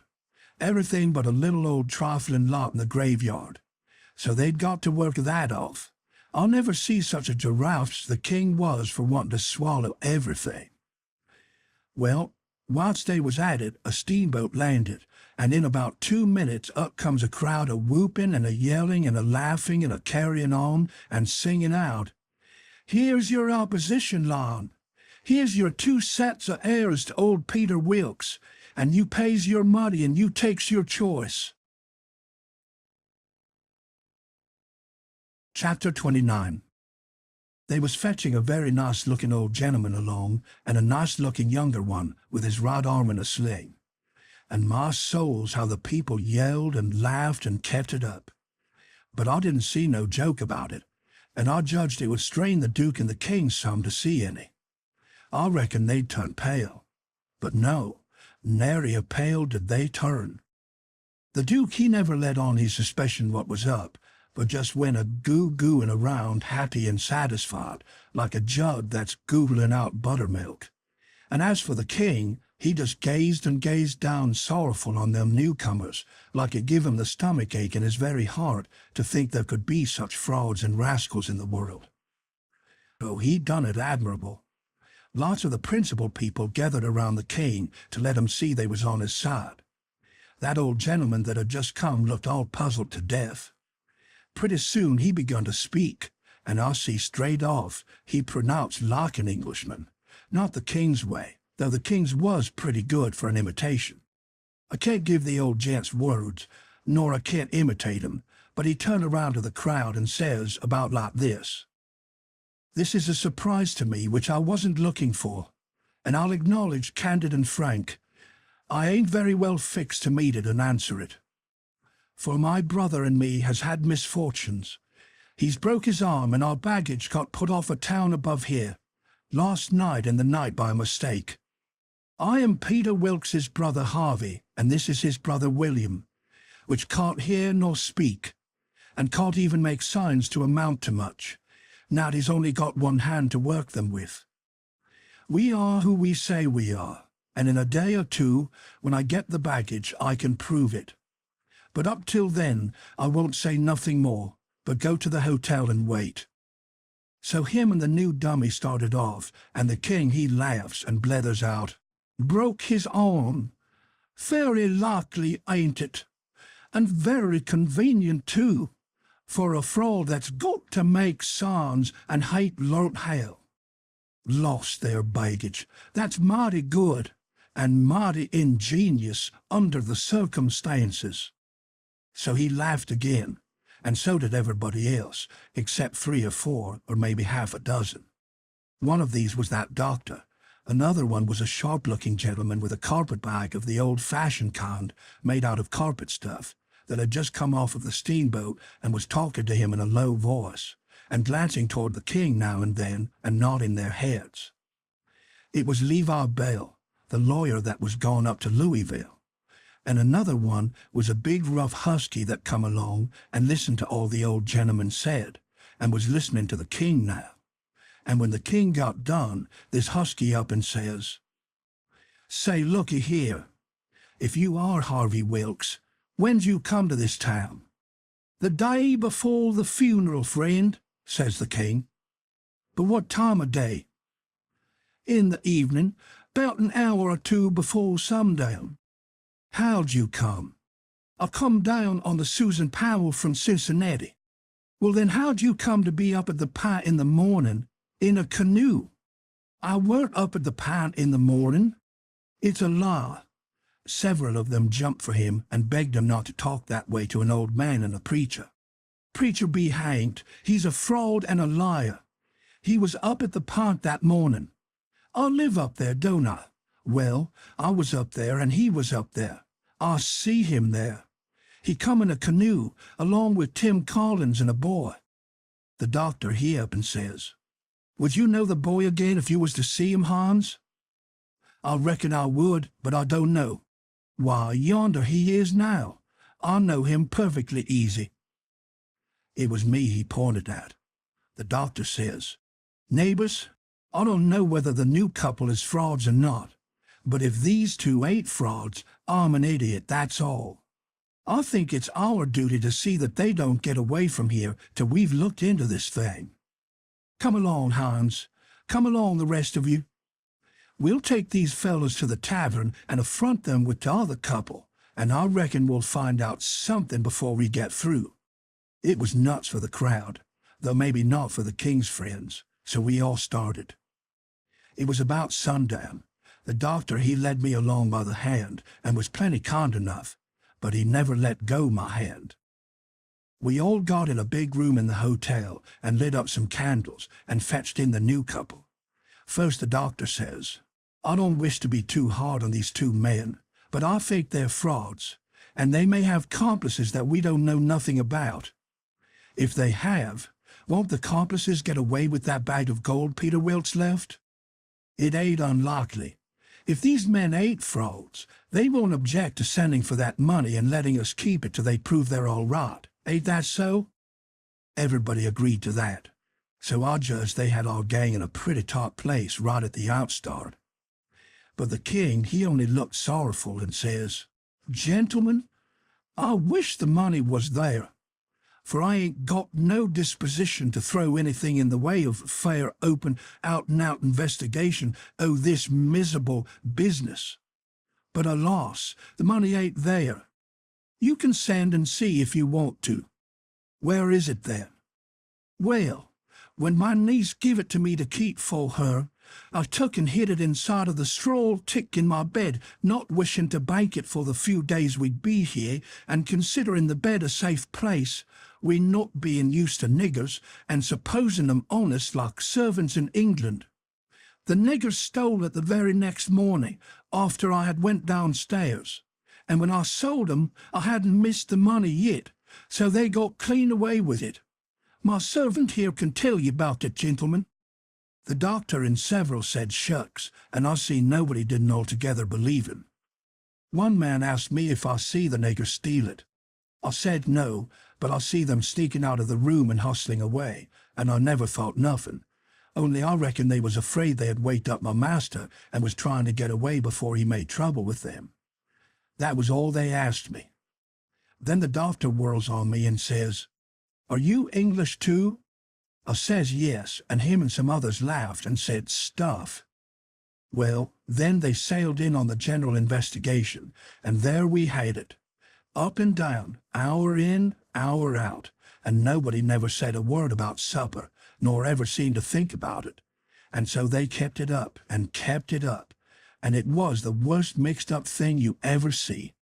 They made the king tell his yarn, and they made the old gentleman tell his'n, and anybody but a lot of prejudiced chuckleheads would have seen that the old gentleman was spinning truth and to other one lies. And by they had me up to tell what I knowed. The king, he give me a left-handed look out of the corner of his eye, and so I knowed enough to talk on the right side. I begun to tell about Sheffield, and how we lived there, and all about the English Wilkses and so on. But I didn't get pretty fur till the doctor begun to laugh, and Levi Bell, the lawyer, says, "Set down, my boy. I wouldn't strain myself if I was you. I reckon you ain't used to lying. It don't seem to come handy. What you want is practice. You do it pretty awkward." I didn't care nothing for the compliment, but I was glad to be let off anyway. The doctor, he started to say something, and turns and says, "If you'd been in town at first, Levi Bell." The king broke in and reached out his hand, and he says, "Why, is this my poor dead brother's old friend that he's wrote so often about?" The lawyer and him shook hands, and the lawyer smiled and looked pleased, and they talked right along a while, and then got to one side and talked low. And at last the lawyer speaks up and says, "That'll fix it. I'll take the order and send it, along with your brothers, and then they'll know it's all right." So they got some paper and a pen, and the king, he sat down and twisted his head to one side, and chawed his tongue and scrawled off something. And then he gave the pen to the duke, and then, for the first time, the duke looked sick. But he took the pen and wrote. So then the lawyer turns to the new old gentleman and says, "You and your brother please write a line or two and sign your names." The old gentleman wrote, but nobody couldn't read it. The lawyer looked powerful astonished and says, "Well, it beats me," and snaked a lot of old letters out of his pocket and examined them, and then examined the old man's writing, and then them again, and then says, "These old letters is from Harvey Wilkes, and here's these two's handwritings, and anybody can see they didn't write them." The king and the duke looked sold and foolish, I tell you, to see how the lawyer had took them in. "And here's this old gentleman's handwriting, and anybody can tell easy enough he didn't write them. Fact is, the scratches he makes ain't properly writing at all. Now here's some letters from," the new old gentleman says. "If you please, let me explain. Nobody can read my hand but my brother there, so he copies for me. It's his hand you've got there, not mine." "Well," says the lawyer, "this is a state of things. I've got some of William's letters too, so if you'll get him to write a line or so, we can come—" "He can't write with his left hand," says the old gentleman. "If he could use his right hand, you would see that he wrote his own letters and mine too. Look at both, please. They're by the same hand." The lawyer done it and says, "I believe it's so. And if it ain't so, there's a heap stronger resemblance than I'd noticed before anyway." Well, well, well. I thought we was right on the track of a solution, but it's gone to grass partly. But anyway, one thing is proved. These two ain't either of 'em Wilkses. And he wagged his head towards the king and the duke. Well, what do you think? That mule-headed old fool wouldn't give in then. Indeed he wouldn't. Said it weren't no fair test. Said his brother William was the cussedest joker in the world and hadn't tried to write. He see William was going to play one of his jokes the minute he put the pen to paper. And so he warmed up and went to warbling and warbling right along, till he was actually beginning to believe what he was saying himself. But pretty soon the new old gentleman broke in and says, "I've thought of something. Is there anybody here that helped to lay out helped to lay out the late Peter Wilkes for burying? Yes, says somebody. Me and Ad Turner done it. We're both here. Then the old man turns towards the king and says, "Perhaps this gentleman can tell me what was tattooed on his breast." Blamed if the king didn't have to brace up mighty quick, or he'd a squashed down like a bluff bay that the river is cut under. It took him so sudden. And mind you, it was a thing that was calculated to make most anybody squash to get fetched such a solid one as that without any notice. Because how was he going to know what was tattooed on the man? He whitened a little, he couldn't help it, and it was mighty still in there, and everybody bending a little forwards and gazing at him. Says I to myself, now he'll throw up the sponge. There ain't no more use. Well, did he? A body can't hardly believe it, but he didn't. I reckon he thought he'd keep the thing up till he tired them people out, so they'd thin out, and him and the Duke could break loose and get away. Anyway, he sat there, and pretty soon he begun to smile and says, "Off! It's a very tough question, ain't it? Yes, sir, I can tell you what's tattooed on his breast. It's just a small, thin, blue arrow. That's what it is, and if you don't look close, you can't see it. Now what do you say, hey?" Well, I never seen anything like that old blister for clean out-and-out cheek. The new old gentleman turns brisk towards Ab Turner and his pard, and his eye lights up like he judged he'd got the king this time, and says, "There, you heard what he said. Was there any such mark on Peter Wilkes' breast?" Both of them spoke up and says, "We didn't see no such mark." "Good," says the old gentleman.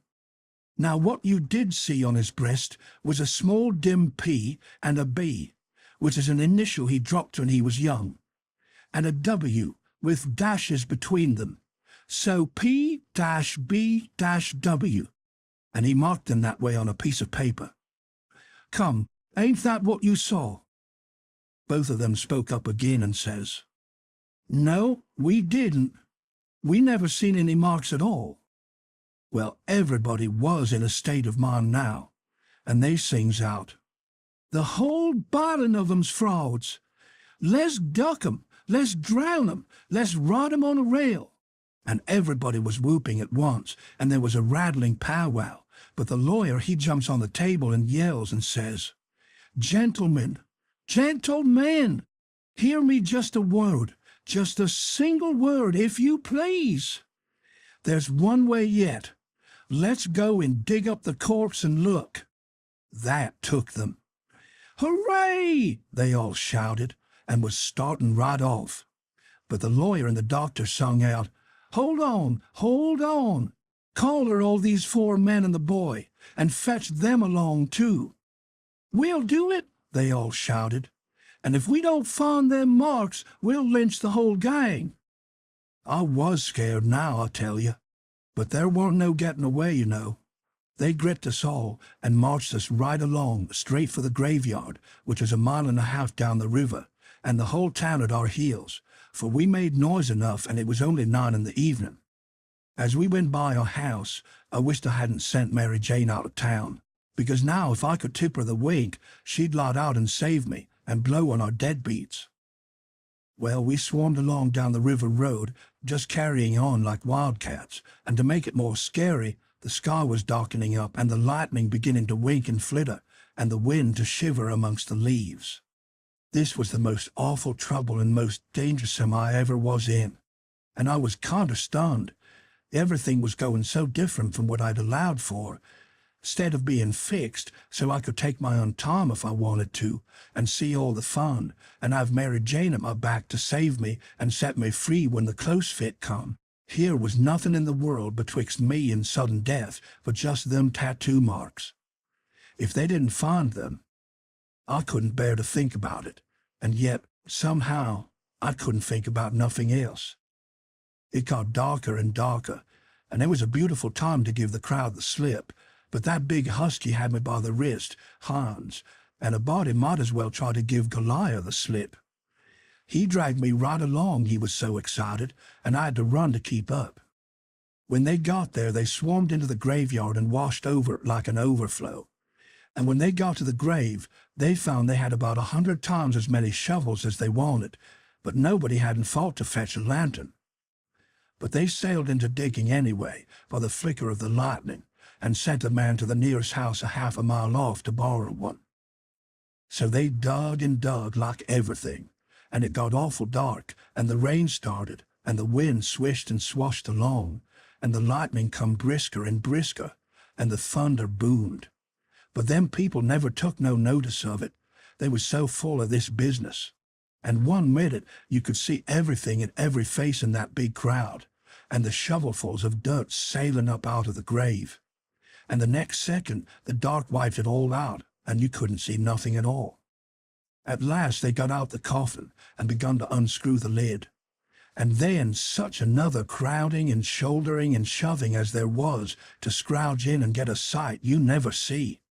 And in the dark that way it was awful. Hans, he hurt my wrist dreadful, pulling and tugging so, and I reckon he clean forgot I was in the world, he was so excited and panting.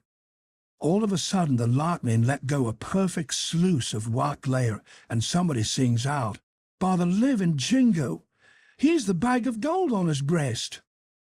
Hans let out a whoop like everybody else and dropped my wrist and give a big surge to bust his way in and get a look.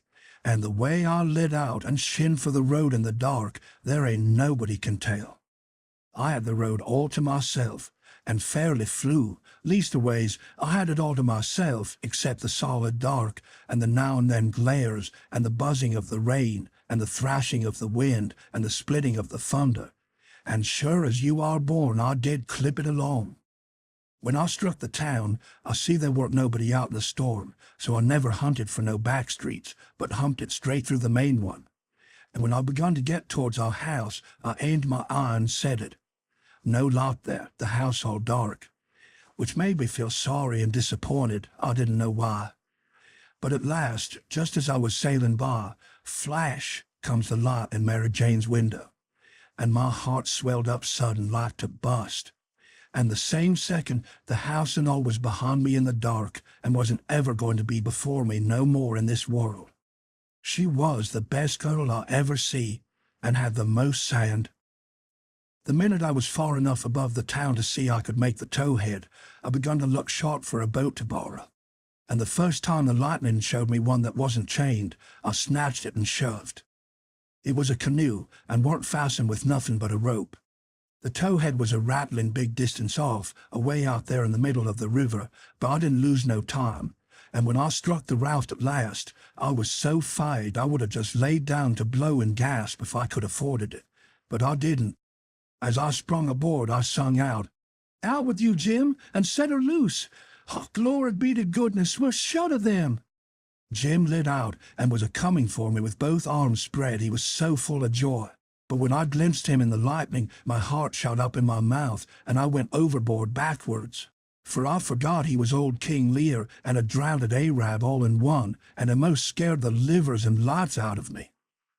But Jim fished me out, and was going to hug me and bless me and so on. He was so glad I was back, and we was shut of the king and the duke.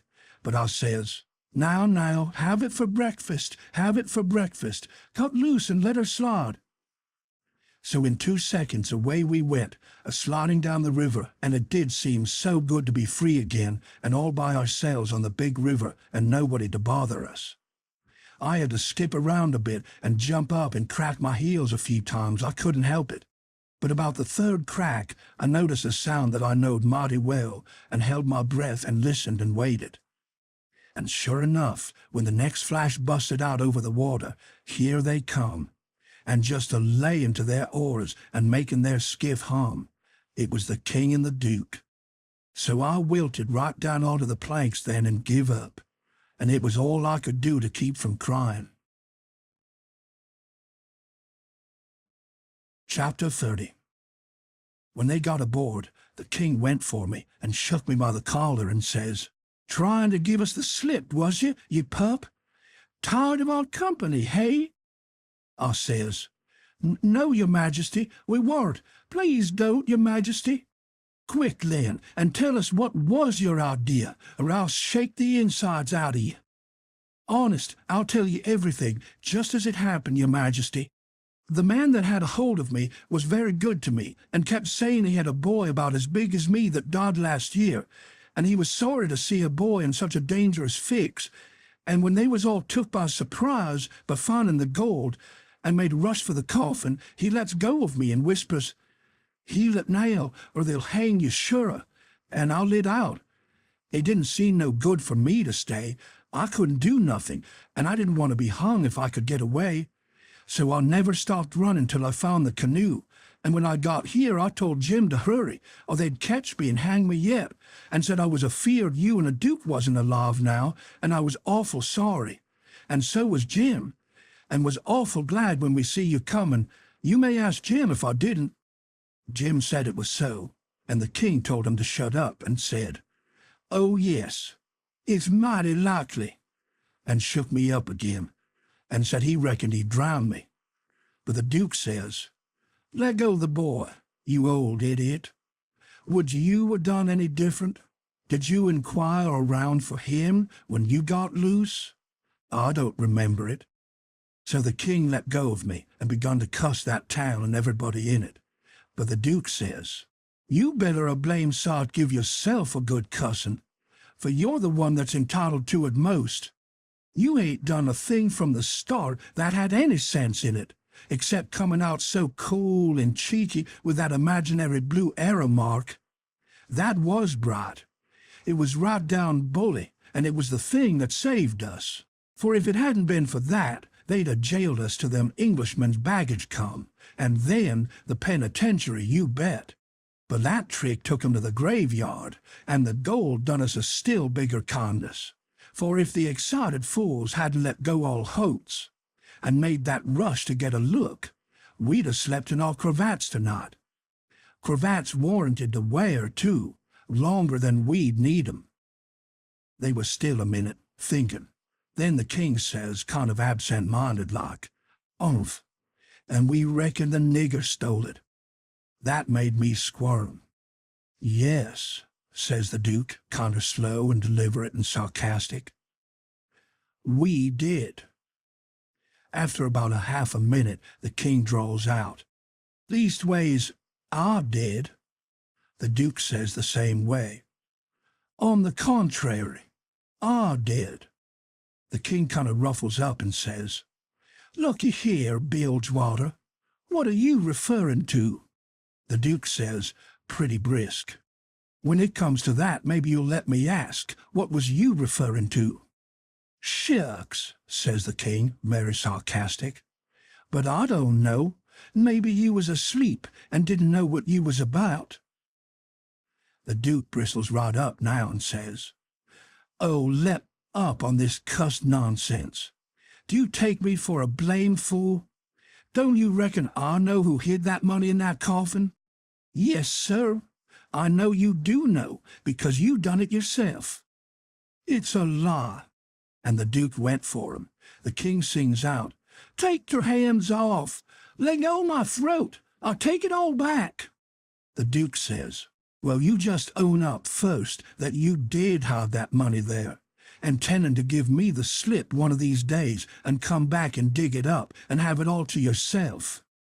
"Wait just a minute, Duke. Answer me this one question, honest and fair. If you didn't put the money there, say it, and I'll believe you, and take back everything I said." "You old scoundrel, I didn't, and you know I didn't. There now." "Well then, I'll believe you, but answer me only just this one more. Now don't get mad. Didn't you have it in your mind to hook the money and hide it?"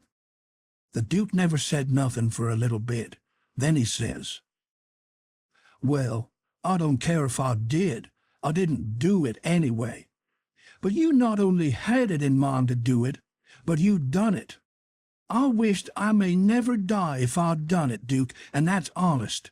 I won't say I weren't going to do it, because I was. But you, somebody, got in ahead of me. It's a lie.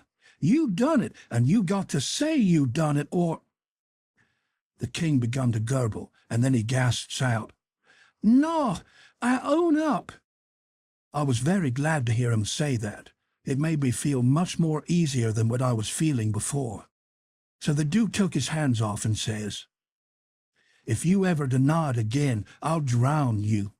It's well for you to sit there and blubber like a baby. It's fitting for you, after the way you've acted. I never see such an old ostrich for wanting to gobble everything, and I a-trusting you all the time like you was my own father. You ought to be ashamed of yourself to stand by and hear it saddled on to a lot of poor niggers, and you never say a word for 'em. Makes me feel ridiculous to think I was soft enough to believe that rubbish. Cuss you, I can see now why you was so anxious to make up the deficit. You wanted to get what money I'd got out of the nonsuch and one thing or another and scoop it all." The king says, timid, and still a-snuffling, "Why, Duke, it was you that said make up the deficit. It warn't me. Dry up. I don't want to hear no more out of you," says the Duke. "And now you see what you got by it. They've got all their own money back, and all of ourn but a shekel or two besides. Go on to bed, and don't you deficit me no more deficits long's you live." So the king sneaked into the wigwam and took to his bottle for comfort, and before long the Duke tackled his bottle, and so in about a half an hour they was thick as thieves again, and the tighter they got, the lovinger they got, and went off a-snored at each other's arms. They both got powerful mellow, but I noticed the king didn't get mellow enough to forget to remember to not deny about hiding the money bag again. That made me feel easy and satisfied. Of course, when they got to snoring, we had a long gabble, and I told Jim everything. Chapter 31. We dasn't stop again at any town for days and days, kept right along down the river. We was down south in the warm weather now, and a mighty long ways from home. We begun to come to trees with Spanish moss on them, hanging down from limbs like long gray beards. It was the first I ever see it growing, and it made the woods look solemn and dismal. So now the frauds reckoned they was out of danger, and they begun to work the villages again. First they done a lecture on temperance, but they didn't make enough of them both to get drunk on. Then in another village they started a dancing school, but they didn't know no more how to dance than a kangaroo does. So the first prance they made, the general public jumped in and pranced them out of town. Another time they tried to go at yellocution, but they didn't yellocute long till the audience got up and give them a solid good cussing and made them skip out. They tackled missionarying and mesmerizing and doctoring and telling fortunes and a little of everything, but they couldn't seem to have no luck. So at last they got just about dead broke and laid around the raft as she floated along, thinking and never saying nothing by the half a day at a time, and dreadful blue and desperate.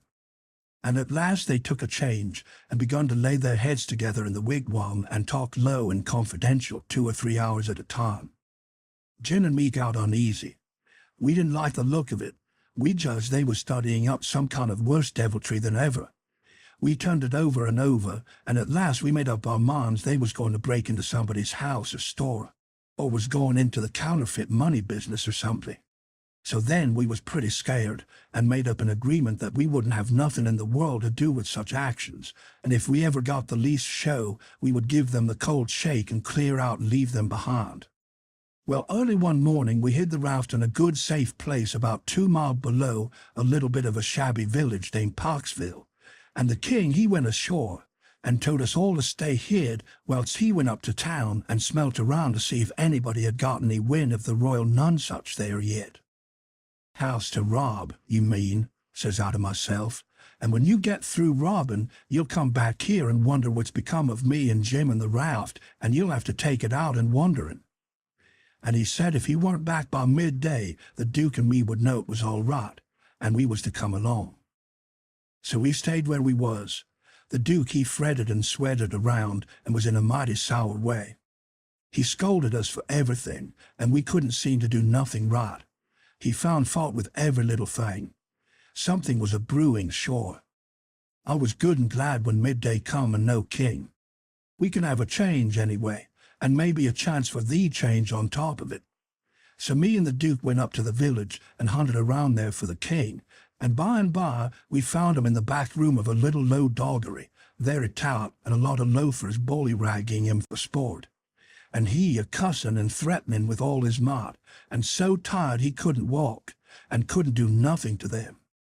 The Duke, he began to abuse him for an old fool, and the king begun to sass back, and the minute they was fairly at it, I lit out and shook the reefs out of my hind legs, and spun down the river road like a deer, for I see our chance. And I made up my mind that it would be a long day before they ever see me and Jim again. I got down there all out of breath, but loaded up with joy, and sung out, "Set her loose, Jim, we're all right now." But there weren't no answer, and nobody come out of the wigwam. Jim was gone.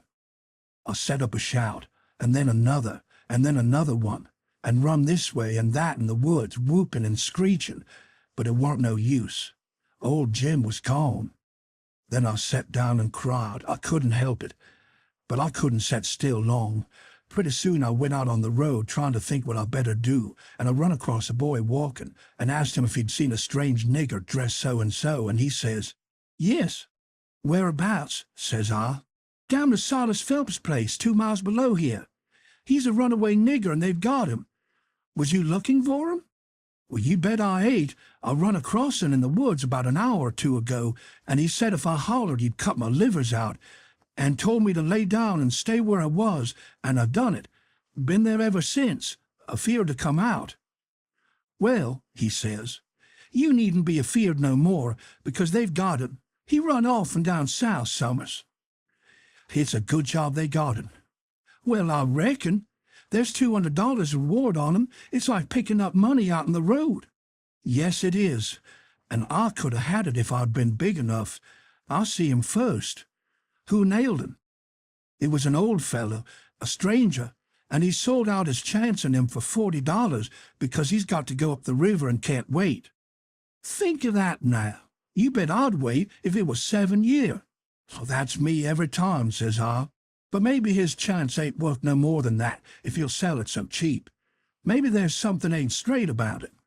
"But it is, though. Straight as a string. I see the handbill myself. It tells all about him to a dot, paints him like a picture, and tells the plantation he's from, below New Orleans. No siree, Bob. There ain't no trouble about that speculation, you bet you. Say, give me a chaw of tobacco, won't you?" I didn't have none, so he left. I went to the raft and sat down in the wigwam to think, but I couldn't come to nothing. I thought till I wore my head sore, but I couldn't see no way out of the trouble. After all this long journey, and after all we'd done for them scoundrels, here was it all come to nothing. Everything all busted up and ruined, because they could have the heart to serve Jim such a trick as that, and make him a slave again all his life, and among strangers too, for $40 dirty dollars. Once I said to myself it would be 1,000 times better for Jim to be a slave at home where his family was, as long as he'd got to be a slave. And so I'd better write a letter to Tom Sawyer and tell him to tell Miss Watson where he was. But I soon give up that notion for 2 things. She'd be mad and disgusted at his rascality and ungratefulness for leaving her, and so she'd sell him straight down the river again. And if she didn't, everybody naturally despises an ungrateful nigger, and they'd make Jim feel it all the time, and so he'd feel ornery and disgraced. And then think of me. It would get all around that Huck Finn helped a nigger to get his freedom, and if I was to ever see anybody from that town again, I'd be ready to get down and lick his boots for shame. That's just the way. A person does a low-down thing, and then he don't want to take no consequences of it. Thinks as long as he can hide it, it ain't no disgrace. That was my fix exactly. The more I studied about this, the more my conscience went to grinding me, and the more wicked and low-down and ornery I got to feeling. And at last, when it hit me all of a sudden that here was the plain hand of Providence slapping me in the face and letting me know my wickedness was being watched all the time from up there in heaven, whilst I was stealing a poor old woman's nigger that had never done me no harm, and now was showing me there's one that's always on the lookout, and ain't a-going to allow no such miserable doings to go only just so far and no further. I almost dropped to my tracks, I was so scared. Well, I tried the best I could to soften it up somehow for myself, by saying I was brung up wicked, and so I weren't so much to blame. But something inside of me kept saying, there was the Sunday school, you could have gone to it, and if you'd have done it, they'd alert you there that people that acts as I'd been acting about that nigger goes to everlasting fire. It made me shiver, and I about made up my mind to pray, and see if I couldn't try to quit being the kind of boy I was, and be better. So I kneeled down, but the words wouldn't come. Why wouldn't they? It warn't no use to try and hide it from him, nor from me neither. I knowed very well why they wouldn't come. It was because my heart warn't right. It was because I warn't square. It was because I was playing double. I was letting on to give up sin, but away inside of me I was holding on to the biggest one of all. I was trying to make my mouth say I would do the right thing and the clean thing, and going right to that nigger's owner and tell where he was. But deep down in me I knowed it was a lie, and he knowed it. You can't pray a lie. I found that out. So I was full of trouble, full as I could be, and didn't know what to do. At last I had an idea, and I says I'll go and write the letter and then see if I can pray. Why, it was astonishing the way I felt as light as a feather, right straight off, and my troubles all gone. So I got a piece of paper and a pencil, all glad and excited, and sat down and wrote, Miss Watson, your runaway nigger Jim is down here 2 miles below Parksville, and Mr. Phelps has got him, and he will give him up for the reward if you send. Huck Finn. I felt good, and all washed clean of sin for the first time I had ever felt so in my life, and I knowed I could pray now. But I didn't do it straight off, but laid the paper down and sat there thinking how good it was all this happened so, and how near I come to being lost and going to hell, and went on thinking, and got to thinking over our trip down the river, and I see Jim before me all the time, in the day and in the night time, sometimes moonlight, sometimes storms, and we are floating along, talking and singing and laughing. But somehow I couldn't seem to strike no places to harden me against him, but only the other kind. I'd see him standing my watch on top of his'n, 'stead of calling me, so I could go on sleeping, and see him how glad he was when I come back out of the fog, and when I come to him again in the swamp, up there where the feud was, and such like times, and would always call me honey and pet me and do everything he could think of for me, and how good he always was. And at last I struck the time I saved him by telling the men we had smallpox aboard, and he was so grateful and said I was the best friend old Jim ever had in the world and the only one he's got now. And then I happened to look around and see that paper. It was a close place. I took it up and held it in my hand. I was a-trembling because I'd got to decide forever betwixt 2 things, and I knowed it. I studied a minute, sort of holding my breath, and then says to myself, all right then, I'll go to hell, and tore it up. It was awful thoughts and awful words, but they was said, and I let them stay said, and never thought no more about reforming. I shoved the whole thing out of my head, and said I would take up wickedness again, which was in my line, being rung up to it, and the other warn't. And for a starter, I would go to work and steal Jim out of slavery again. And if I could think up anything worse, I would do that too, because as long as I was in, and in for good, I might as well go the whole hog. Then I set to thinking over how to get at it, and turned over considerable many ways in my mind, and at last fixed up a plan that suited me. So then I took the bearings of a woody island that was down the river a piece, and as soon as it was fairly dark, I crept out with my raft and went for it, and hid it there, and then turned in. I slept the night through and got up before it was light, and had my breakfast, and put on my store clothes and tied up some others and one thing or another in a bundle, and took the canoe and cleared for shore. I landed below where I judged was Phelps' place and hid my bundle in the woods, and then filled up the canoe with water, and loaded rocks into her and sunk her where I could find her again when I wanted her, about a quarter of a mile below a little stream sawmill that was on the bank. Then I struck up the road, and when I passed the mill I see a sign on it, Phelps's Sawmill. And when I come to the farmhouses 200 or 300 yards further along, I kept my eyes peeled, but didn't see nobody around, though it was good daylight now. But I didn't mind, because I didn't want to see nobody just yet. I only wanted to get the lay of the land. According to my plan, I was going to turn up there from the village, not from below, so I just took a look and shoved along straight for town. Well, the very first man I see when I got there was the Duke. He was sticking up a bill for the Royal Nonsuch, 3-night performance, like that other time. They had the cheek, them frauds. I was right on 'em before I could shirk. He looked astonished and says, "Hello, where'd you come from?" Then he says, kind of glad and eager, "Where's the raft? Got her in a good place?" I says, "Why, that's just what I was going to ask your grace." Then he didn't look so joyful and says, "What was your idea for asking me?" he says. "Well," I says, "when I see the king in that doggery yesterday, I says to myself, we can't get him home for hours till he's sober. So I went a-loafing around town to put in the time and wait. A man up and offered me 10 cents to help him pull a skiff over the river and back to fetch a sheep, and so I went along. But when we was dragging him to the boat, and the man left me a holt of the rope and went behind him to shove him along, he was too strong for me, and jumped loose and run, and we after him. We didn't have no dog, and so we had to chase him all over the country till we tired him out. We never got him till dark, then we fetched him over, and I started down for the raft.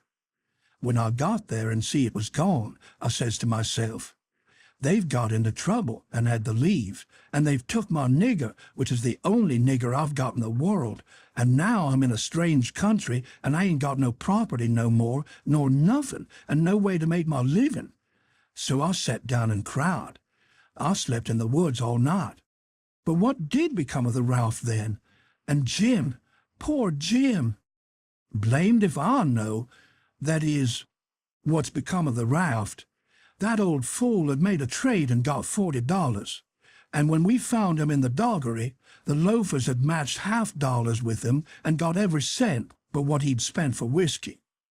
And when I got him home late last night and found the raft gone, we said, that little rascal has stole our raft and shook us and run off down the river. I wouldn't shake my nigger, would I? The only nigger I had in the world and the only property. We never thought of that. Fact is, I reckon we'd come to consider him our nigger. Yes, we did consider him so. Goodness knows we had trouble enough for him, so when we see the raft was gone and we flat broke, there warn't anything for it but to try the Royal Nonsuch another shake. And I've pegged along ever since, dry as a powder horn. Where's that 10 cents? Give it here. I'd considerable money, so I give him 10 cents, but begged him to spend it for something to eat and give me some, because it was all the money I had, and I hadn't had nothing to eat since yesterday. He never said nothing. The next minute he whirls on me and says, "Do you reckon that nigger would blow on us? We'd scare him if he done that." "How could he blow? Hain't he run off?" "No, that old fool sold him and never divided with me, and the money's gone." "Sold him?" I says, and begun to cry. "Why, he was my nigger, and that was my money. Where is he? I want my nigger." "Well, you can't get your nigger, that's all, so dry up your blubbering. Looky here, do you think you'd venture to blow on us?" "Blamed if I think I'd trust you. Why, if you was to blow on us—" He stopped, but I never see the Duke look so ugly out of his eyes before. I went on a whimpering and says, I don't want to blow on nobody. I ain't got no time to blow nohow, other to turn out and find my nigger." He looked kind of bothered, and stood there with his bills fluttering on his arm, thinking and wrinkling up his forehead. At last he says, "I'll tell you something. We got to be here 3 days. If you'll promise you won't blow, and won't let the nigger blow, I'll tell you where to find him." So I promised, and he says, "A farmer by the name of Silas F—" And then he stopped. You see, he started to tell me the truth, but when he stopped that way and begun to study and think again, I reckoned he was changing his mind, and so he was. He wouldn't trust me. He wanted to make sure of having me out of the way the whole 3 days. So pretty soon he says, "The man that bought him is named Abram Foster, Abram G. Foster, and he lives 40 mile back here in the country on the road to Lafayette." "All right," I says, "I can walk it in 3 days, and I'll start this very afternoon." "No, you won't. You'll start now. And don't you lose any time about it neither, nor do any gabbling by the way. Just keep a taut tongue in your head and move right along, and then you won't get into trouble with us. Do you hear?" That was the order I wanted, and that was the one I played for. I wanted to be left free to work my plans. "So clear out," he says, "and you can tell Mr. Foster whatever you want to. Maybe you can get him to believe that Jim is your nigger. Some idiots don't require documents. Leastways, I've heard there's such down south here. And when you tell him the handbill and the reward's bogus, maybe he'll believe you when you explain to him what the idea was for getting them out. Go along now and tell him anything you want to. But mind you, don't work your jaw any between here and there." So I left and struck for the back country. I didn't look around, but I kind of felt like he was watching me. But I knowed I could tire him out at that. I went straight out in the country as much as a mile before I stopped. Then I doubled back through the woods towards Phelps's. I reckoned I'd better start into my plan straight off, without fooling around, because I wanted to stop Jim's mouth till these fellas could get away. I didn't want no trouble with their kind. I'd seen all I wanted to of them, and wanted to get entirely shut of them. Chapter 32. When I got there, it was all still and Sunday-like, and hot and sunshiny. The hands was gone to the fields, and there was them kind of faint dronings of bugs and flies in the air that makes it seem so lonesome and like everybody's dead and gone. And if a breeze fans along and quivers the leaves, it makes you feel mournful, because you feel like it's spirits whispering, spirits that's been dead ever so many years, and you always think they're talking about you. As a general thing, it makes a body wish he was dead too, and done with it all. Phelps's was one of these little one-horse cotton plantations, and they all look alike. A rail fence round a 2-acre yard, a stile made out of logs sawed off and upended in steps, like barrels of a different length, to climb over the fence with, and for the women to stand on when they are going to jump onto a horse. Some sickly grass patches in the big yard, but mostly it was bare and smooth like an old hat with the nap rubbed off. Big double log house for the white folks, hewed logs with the chinks stopped up with mud or mortar, and these mud straps been whitewashed sometime or another.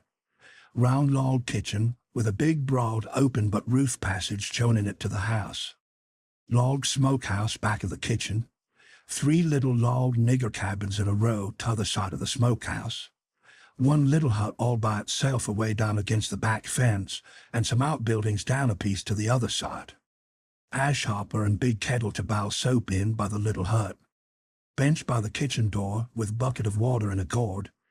Hound asleep there in the sun, more hounds asleep round about.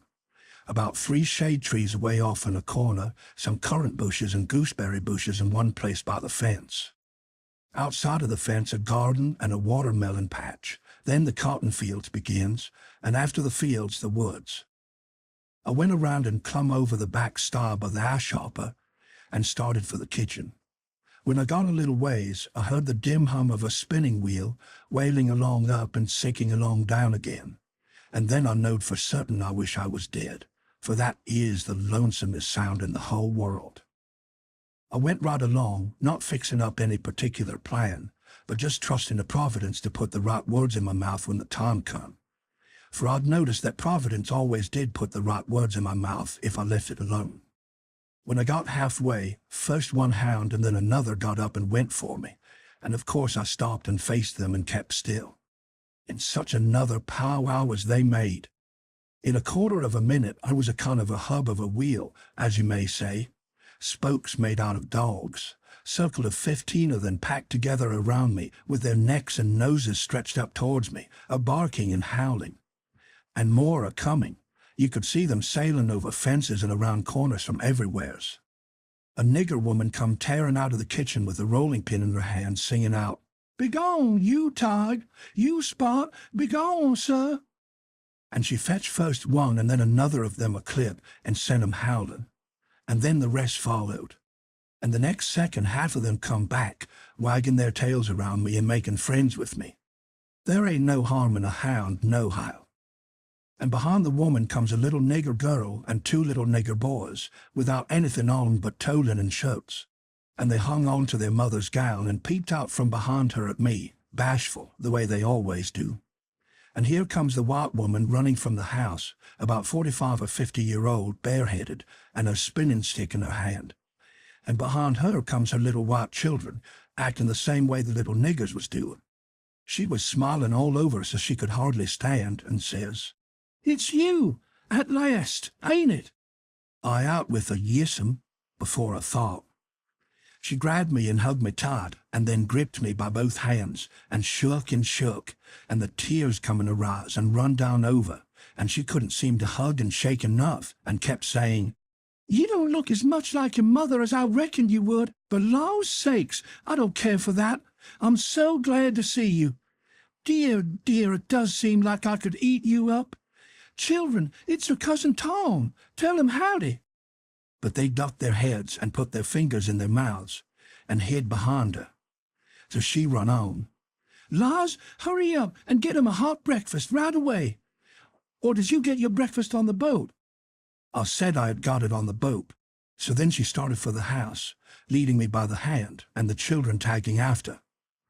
When we got there, she set me down in a split-bottom chair and set herself down on a little low stool in front of me, holding both of my hands, and says, "Now I can have a good look at you, and laws and me, I've been hungry for it a many a time, all these long years, and it's come at last. We've been expecting you a couple of days or more. What's kept you? Boat get aground?" "Yes'm, don't say yes'm, say yes, Sally.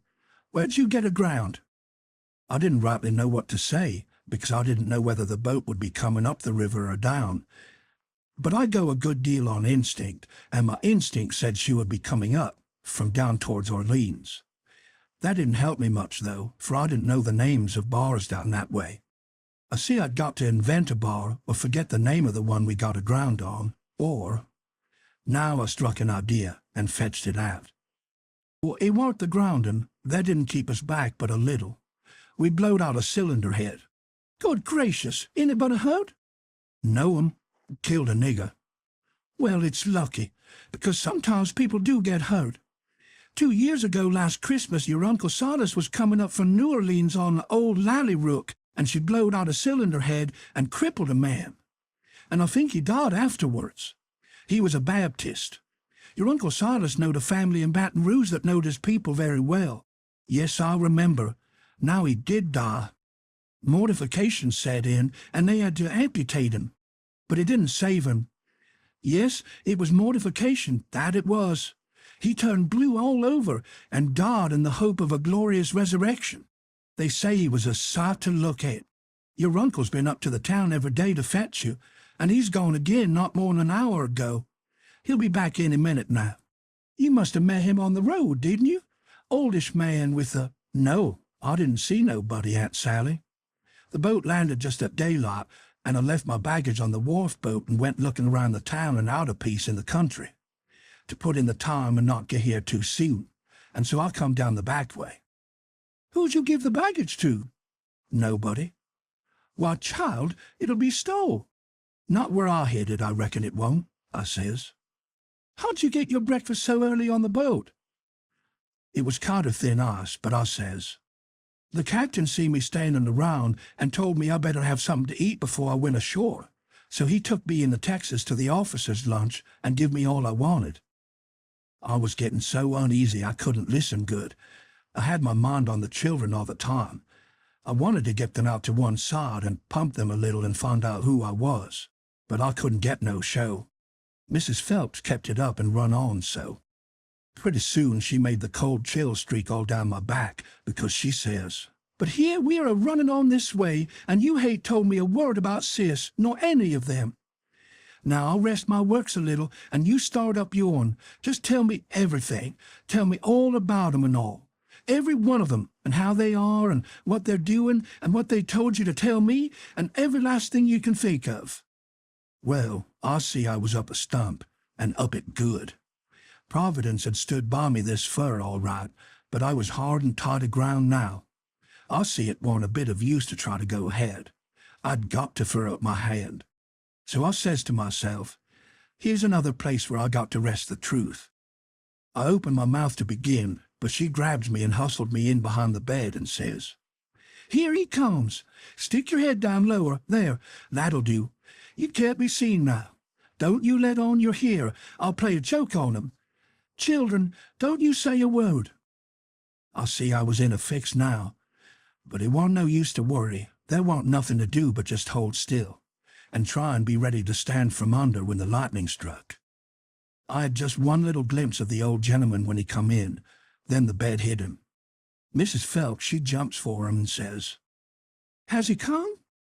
No, says her husband. Goodness gracious, she says. What in the world can have become of him? I can't imagine, says the old gentleman, and I must say it makes me dreadful uneasy. Uneasy, she says. I'm ready to go distracted. He must have come, and you've missed him along the road. I know it's so. Something tells me so. Why, Sally, I couldn't have missed him along the road. You know that. But, oh, dear, dear, what will Sis say? He must have come. You must have missed him. Oh, don't distress me any more than I'm already distressed. I don't know what in the world to make of it. I'm at my wit's end, and I don't mind acknowledging Tom right down scared. But there's no hope that he's come, for he couldn't come and me miss him. Sally, it's terrible, just terrible. Something's happened to the boat, sure. Why, Silas, look yonder, up the road. Ain't that somebody coming? He sprung to the window at the head of the bed, and that give Mrs. Phelps the chance she wanted. She stooped down quick at the foot of the bed and give me a pull, and out I come. And when he turned back from the window, there she stood, a-beaming and a-smiling like a house afire, and I standing pretty meek and sweaty alongside. The old gentleman stared and says, why, who's there? Who do you reckon 'tis? I ain't no idea. Who is it? It's Tom Sawyer. By jings, I most slumped through the floor. But there warn't no time to swap knives. The old man grabbed me by the hand and shook and kept on shaking. And all the time how the woman did dance around and laugh and cry. And then how they both did fire off questions about Sid and Mary and the rest of the tribe. But if they was joyful, it warn't nothing to what I was. For it was like being born again. I was so glad to find out who I was. Well, they froze to me for 2 hours, and at last, when my chin was so tired it couldn't hardly go any more, I had told them more about my family, the Sawyer family, than ever happened to any 6 Sawyer families. And I explained all about how we blowed out a cylinder head at the mouth of White River, and it took us 3 days to fix it. Which was all right and worked first rate, because they didn't know but what it would take 3 days to fix it. If I'd have called it a bolt head, it would have done just as well. Now I was feeling pretty comfortable all down one side, and pretty uncomfortable all up the other. Being Tom Sawyer was easy and comfortable, and it stayed easy and comfortable, till by and by I hear a steamboat coughing along down the river. Then I says to myself, s'pose Tom Sawyer come down that boat, and s'pose he steps in here any minute and sings out my name before I can throw him a wink to keep quiet. Well, I couldn't have it that way. It wouldn't do at all. I must go up the road and waylay him. So I told the folks I reckoned I would go up to the town and fetch down my baggage. The old gentleman was for going along with me, but I said no. I could drive the horse myself, and I'd rather he wouldn't take no trouble about me. Chapter 33. So I started for town in the wagon, and when I was halfway, I see a wagon coming, and sure enough, it was Tom Sawyer. And I stopped and waited till he come along. I says, "Hold on." And it stopped alongside, and his mouth opened like a trunk and stayed so. And he swallowed 2 or 3 times like a person that's got a dry throat, and then says, "I ain't ever done you no harm, you know that. So then, what you want to come back and haunt me for?" I says, "I hate come back, I hate been gone." When he heard my voice, it riled him up some, but he warn't quite satisfied yet. He says, "Don't you play nothing on me, because I wouldn't on you. Honest Injun now, you ain't a ghost?" "Honest Injun, I ain't," I says. Well, well, that ought to settle it, of course. But I can't somehow seem to understand it no way. Looky here, weren't you ever murdered at all?" "No, I weren't ever murdered at all. I played it on them." "You come in here and feel me if you don't believe me." So he done it, and it satisfied him. And he was that glad to see me again, he didn't know what to do. And he wanted to know all about it right off, because it was a grand adventure and mysterious, and so it hit him where he lived. But I said leave it alone till by and by, and told his driver to wait, and we drove off a little piece, and I told him what kind of fix I was in, and what did he reckon we better do. He said let him alone a minute and don't disturb him. So he thought, and pretty soon he says, "It's all right, I've got it. Take my trunk in your wagon and let on it's yourn. And you turn back and fool along slow so as to get to the house about the time you ought to. And I'll go towards town a piece and take a fresh start and get there a quarter or a half an hour after you, and you needn't let on to know me at first." I says, "All right, but wait a minute. There's one more thing. A thing that nobody don't know but me. And that is, there's a nigger here that I'm a-trying to steal out of slavery, and his name is Jim, old Miss Watson's Jim." He says, "What? Why, Jim is—" He stopped and went to studying. I says, "I know what you'll say. You'll say it's dirty low-down business. But what if it is? I'm low-down, and I'm a-going to steal 'em, and I want you to keep mum and not let on. Will you?" His eye lit up, and he says, "I'll help you steal 'em." Well, I let go all holts then like I was shot. It was the most astonishing speech I ever heard, and I'm bound to say Tom Sawyer fell considerable in my estimation. Only I couldn't believe it. Tom Sawyer, a nigger stealer. "Oh, shucks," I says, "you're joking." "I ain't joking either."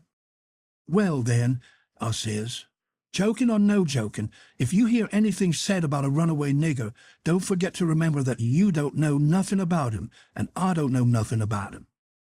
Then we took the trunk and put it in my wagon, and he drove off his way, and I drove mine. But of course I forgot all about driving slow on account of being glad and full of thinking. So I got home a heap too quick for that length of a trip. The old gentleman was at the door, and he says, "Why, this is wonderful. Whoever would have thought it was in that mare to do it?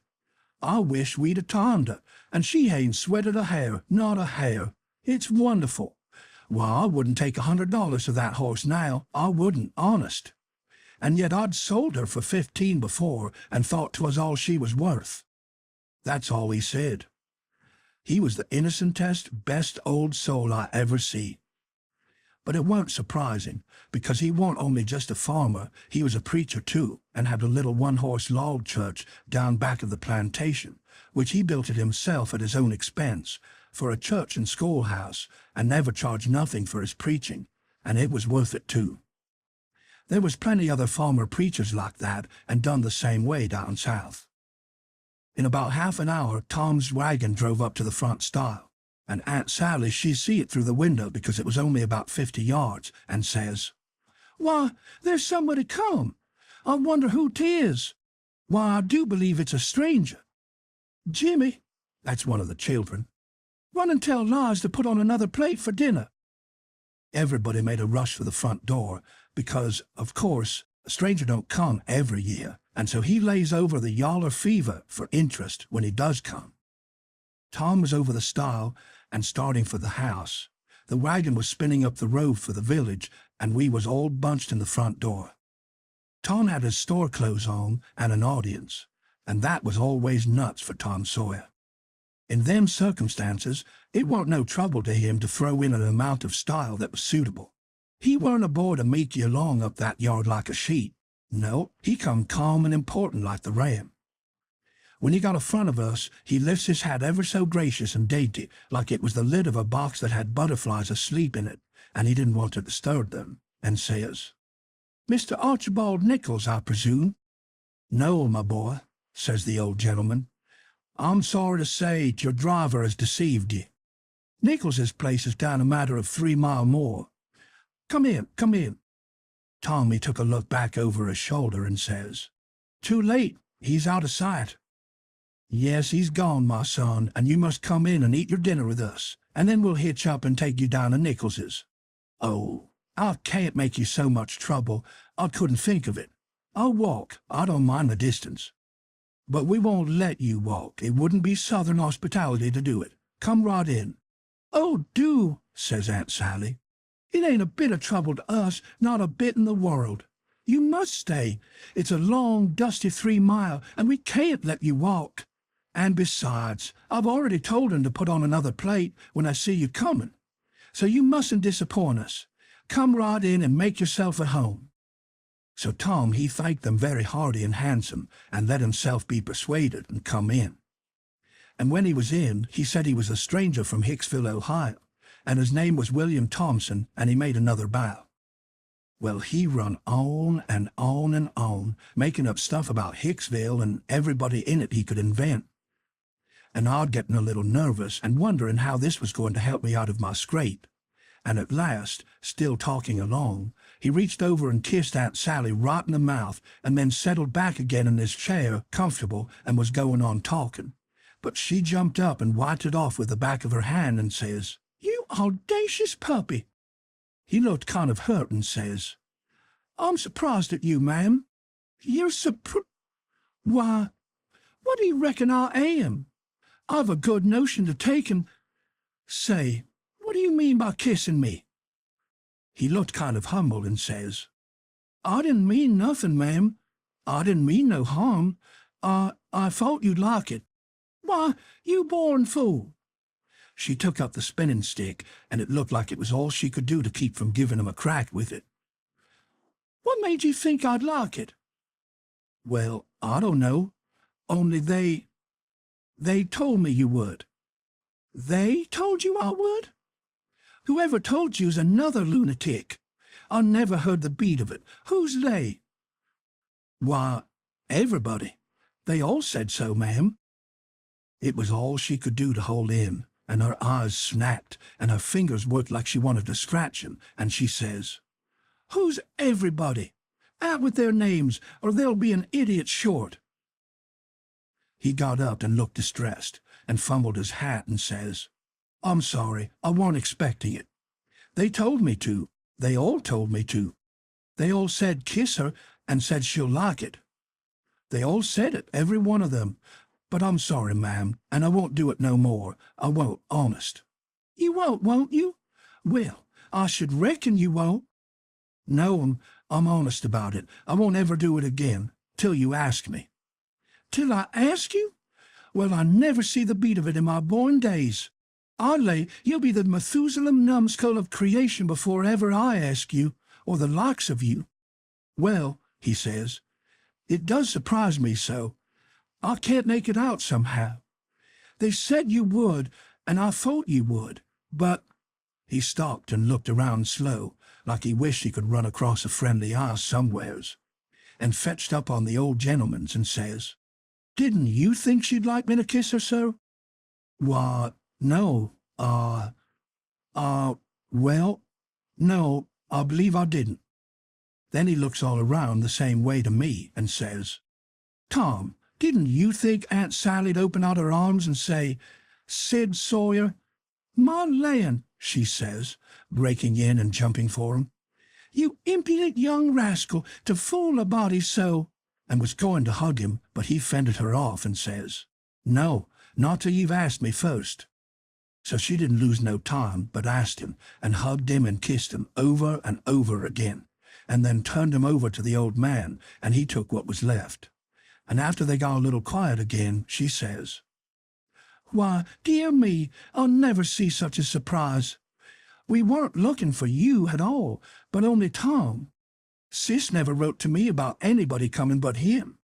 It's because it weren't intended for any of us to come but Tom," he says. "But I begged, and at the last minute she let me come too. So coming down the river, me and Tom thought it would be a first-rate surprise for him to come here to the house first, and for me to by and by tag along and drop in and let on to be a stranger. But it was a mistake, Aunt Sally. This ain't no healthy place for a stranger to come. No, not impudent whelps, Sid. You ought to have your jaws boxed. I hain't been so put out since I don't know when. But I don't care. I don't mind the terms. I'd be willing to stand 1,000 such jokes to have you here. Well, to think of that performance. I don't deny it. I was most putrefied with astonishment when you give me that smack." We had dinner out in that broad open passage betwixt the house and the kitchen, and there was things enough on that table for 7 families, and all hot too. None of your flabby tough meat that's laid in a cupboard in a damp cellar all night and tastes like a hunk of old cold cannibal in the morning. Uncle Silas, he asked a pretty long blessing over it, but it was worth it. And it didn't cool it a bit, neither, that we have seen them kind of interruptions do lots of times. There was a considerable good deal of talk all the afternoon, and me and Tom was on the lookout all the time, but it warn't no use. They didn't happen to say nothing about my runaway nigger, and we was afraid to try to work up to it. But at supper at night, one of the little boys says, "Pa, may Tom and Sid and me go to the show?" "No," says the old man. "I reckon there ain't going to be any. And you couldn't go if there was, because the runaway nigger told Burton and me all about that scandalous show, and Burton said he would tell the people. So I reckon they've drove the audacious loafers out of town before this time." So there it was, but I couldn't help it. Tom and me was to sleep in the same room and bed. So, being tired, we bid good night and went up to bed, right after supper, and clumb out of the window and down the lightning rod and shelf for the town. For I didn't believe anybody was going to give the king and the duke a hint, and so if I didn't hurry up and give them one, they'd get into trouble, sure. On the road, Tom, he told me all about how it was reckoned I was murdered, and how Pap disappeared pretty soon and didn't come back no more, and what a stir there was when Jim run away. And I told Tom all about our royal nonsuch rapscallions, and as much of the raft voyage as I had time to. And as we struck into the town and up through the middle of it, it was as much as half after 8 then. Here comes a raging rush of people with torches and awful whooping and yelling and banging tin pans and blowing horns, and we jumped to one side to let them go by. And as they went by, I see they had the king and the duke astraddle of a rail. That is, I knowed it was the king and the duke, though they was all over tar and feathers and didn't look like nothing in the world that was human. Just looked like a couple of monstrous big soldier plumes. Well, it made me sick to see it, and I was sorry for them poor pitiful rascals. It seemed like I could never feel any hardness against them any more in the world. It was a dreadful thing to see. Human beings can be awful cruel to one another. We see we was too late, couldn't do no good. We asked some stragglers about it, and they said everybody went to the show looking very innocent, and laid low and kept dark till the poor old king was in the middle of his cavortings on the stage. Then somebody give a signal, and the house rose up and went for them. So we poked along back home, and I warn't feeling so brash as I was before, but kind of ornery and humble and to blame somehow, though I hadn't done nothing. But that's always the way. It don't make no difference whether you do right or wrong. A person's conscience ain't got no sense and just goes for 'em anyway.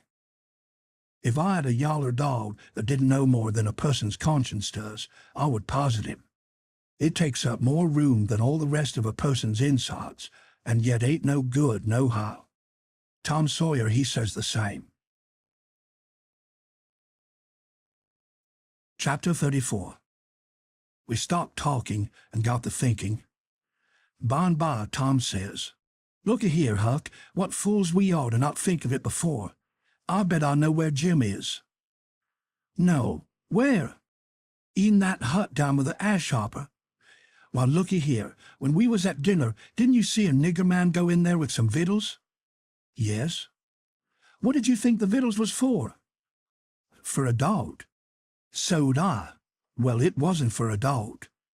"Why?" "Because part of it was watermelon."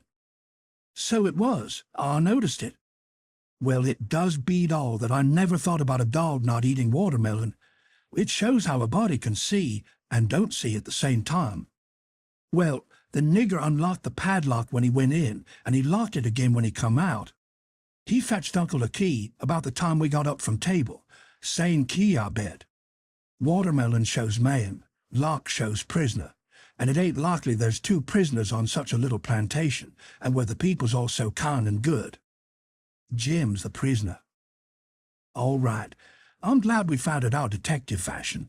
I wouldn't give shucks for any other way. Now, you work your mind and study out a plan to steal Jim, and I will study out one too, and we'll take the one we like the best. What a head for just a boy to have. If I had Tom Sawyer's head, I wouldn't trade it off to be a duke, nor mate of a steamboat, nor clown in a circus, nor nothing I can think of. I went to thinking out a plan, but only just to be doing something. I knowed very well where the right plan was going to come from. Pretty soon, Tom says, "Ready?" "Yes," I says. "All right, bring it out."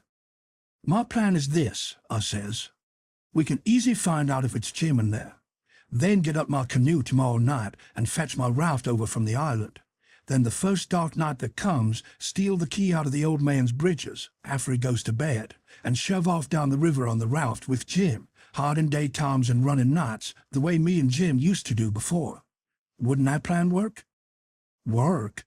Why, certainly it would work, like rats a fighting, but it's too plain simple. There ain't nothing to it.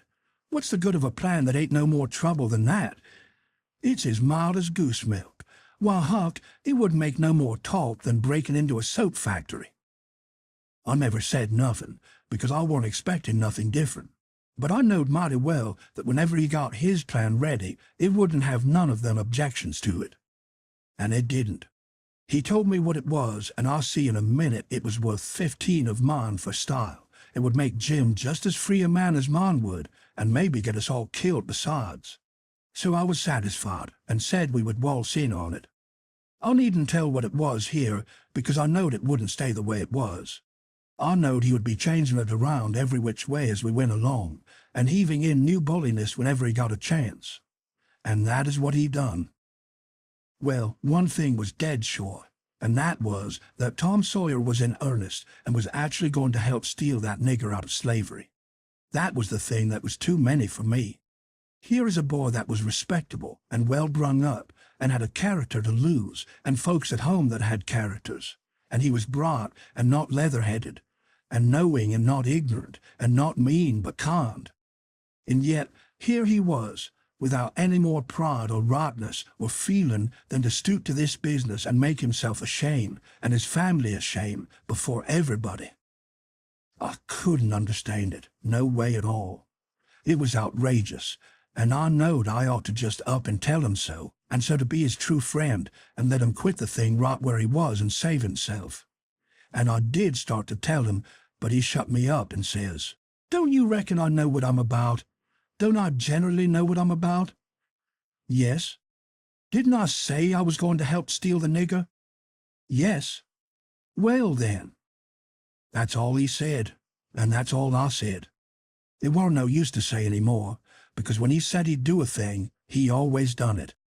But I couldn't make out how he was willing to go into this thing, so I just let it go, and never bothered no more about it. If he was bound to have it so, I couldn't help it. When we got home, the house was all dark and still, so we went on down to the hut by the ash hopper for to examine it. We went through the yard so as to see what the hounds would do. They knowed us and didn't make no more noise than country dogs is always doing when anything comes by in the night. When we got to the cabin, we took a look at the front and the two sides, and on the side I wasn't acquainted with, which was the north side, we found a square window hole, up tolerable high, with just one stout board nailed across it. I says, "Here's the ticket. This hole's big enough for Jim to get through if we wrench off the board." Tom says, "It's as simple as tit-tat-toe, 3 in a row, and as easy as playing hooky. I should hope we can find a way that's a little more complicated than that, Huck Finn." "Well, then," I says, "how'll it do to sawing out, the way I done before I was murdered that time?" "That's more like," he says.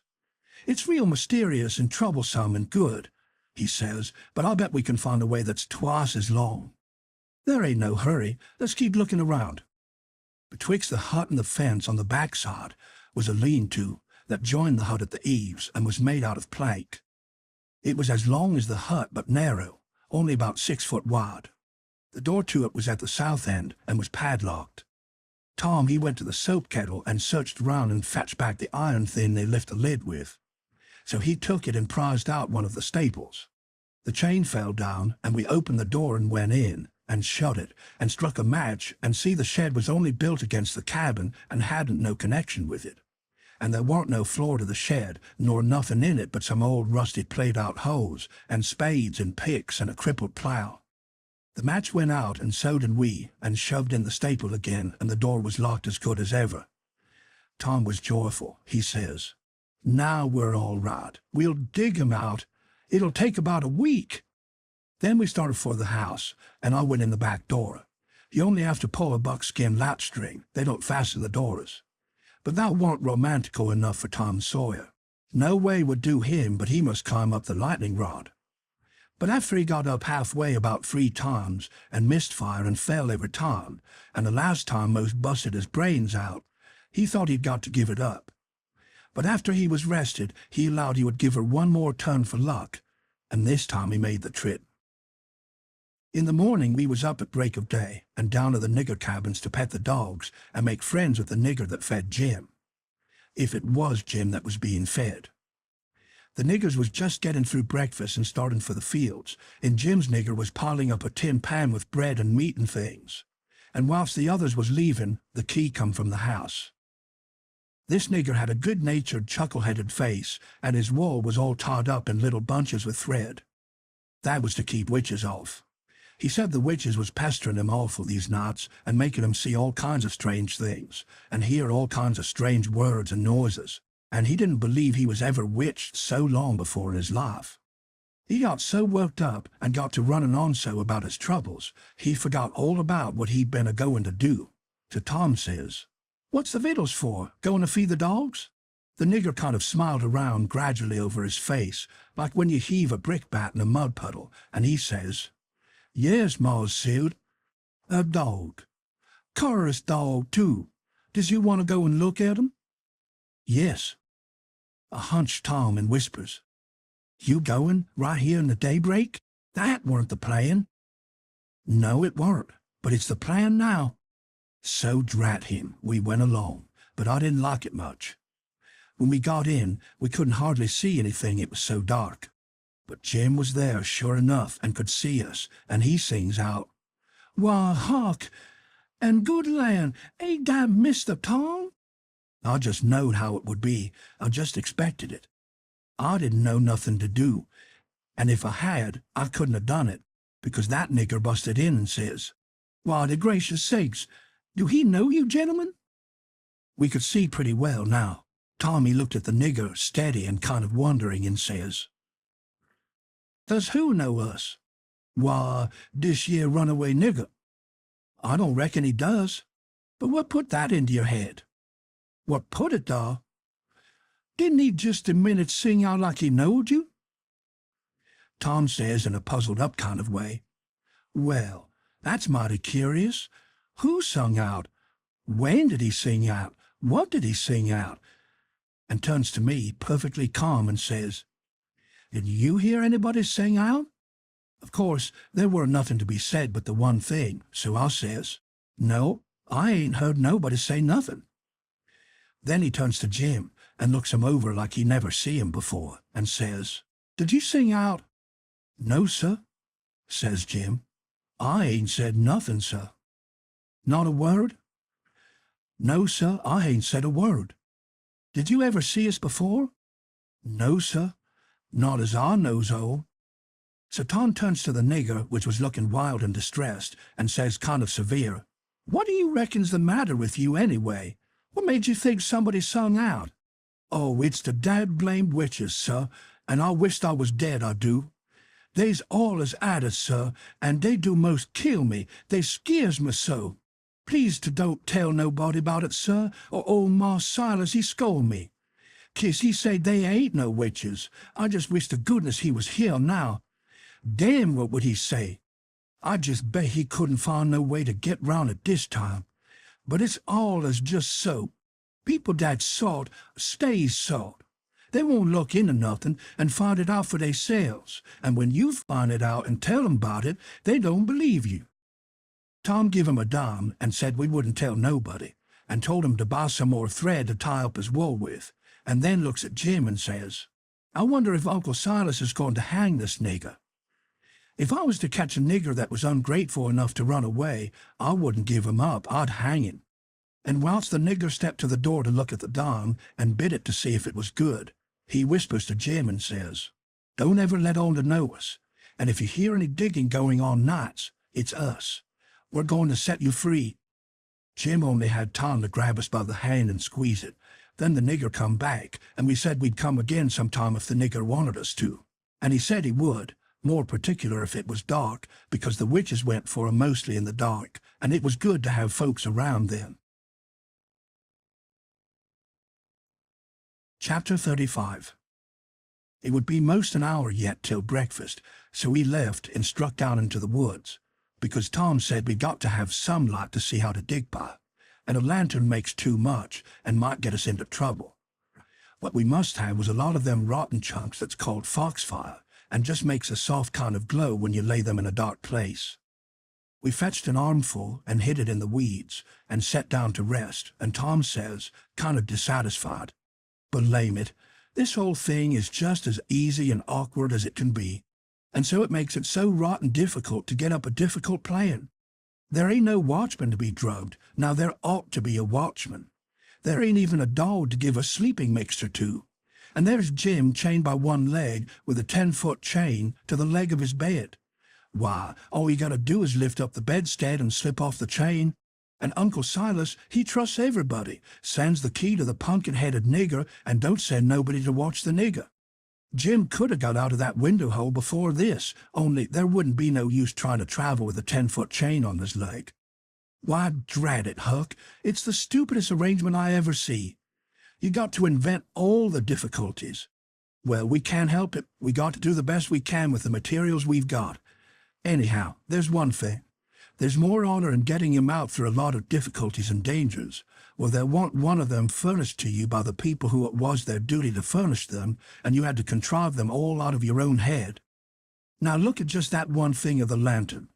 When you come down to the cold facts, we simply got to let on that a lantern's risky.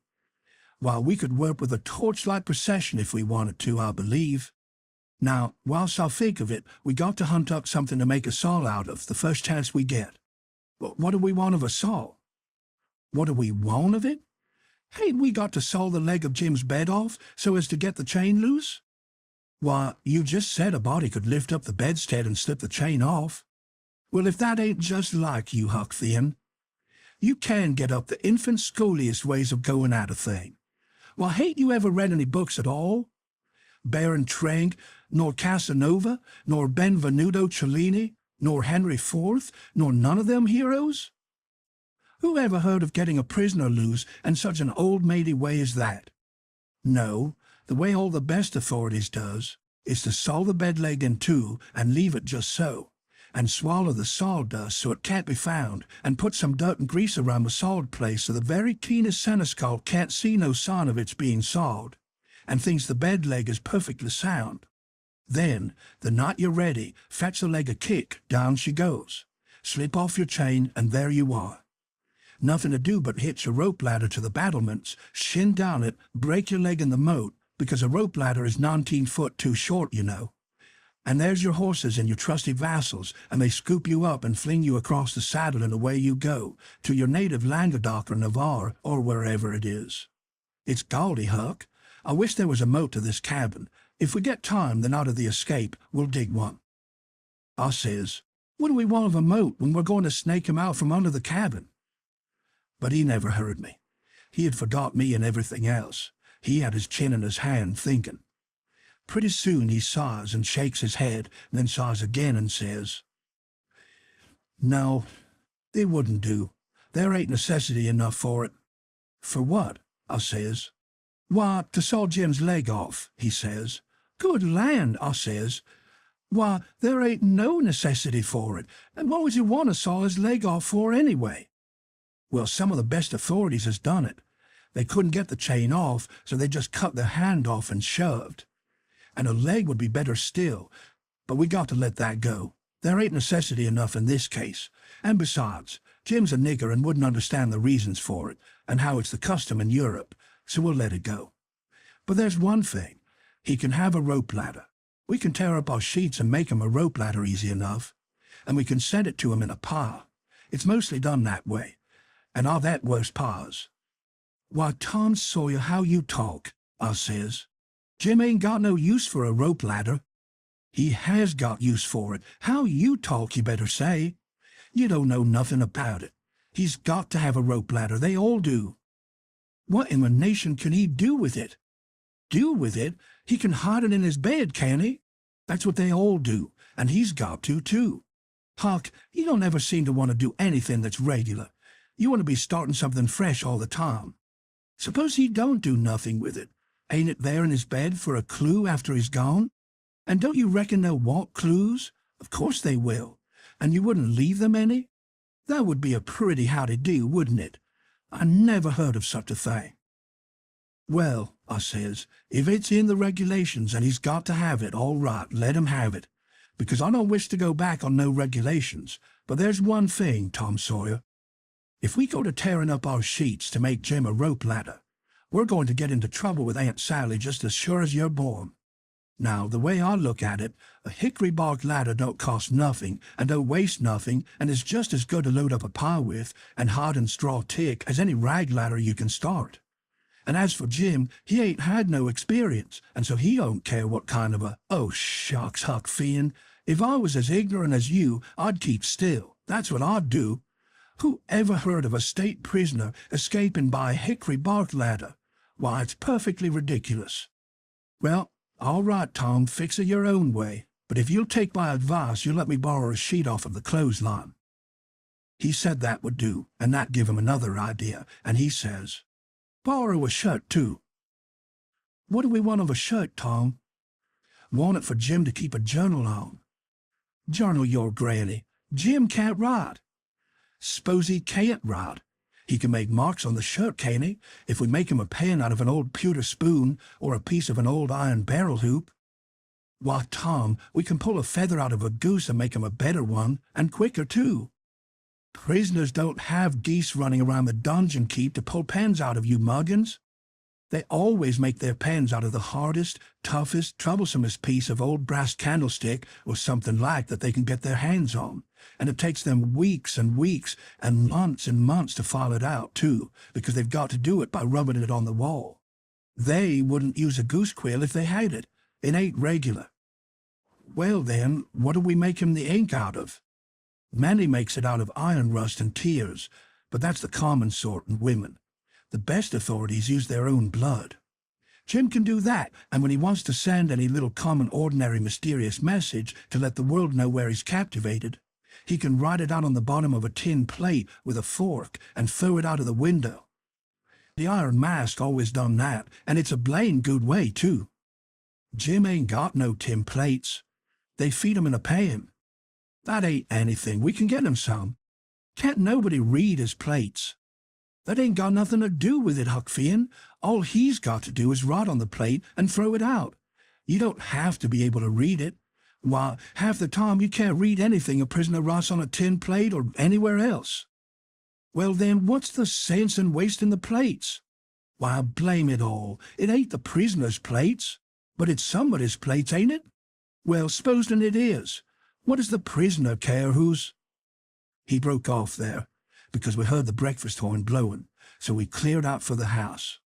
Along during that morning I borrowed a sheet and a white shirt off the clothesline, and I found an old sack and put them in it, and we went down and got the foxfire and put that in too.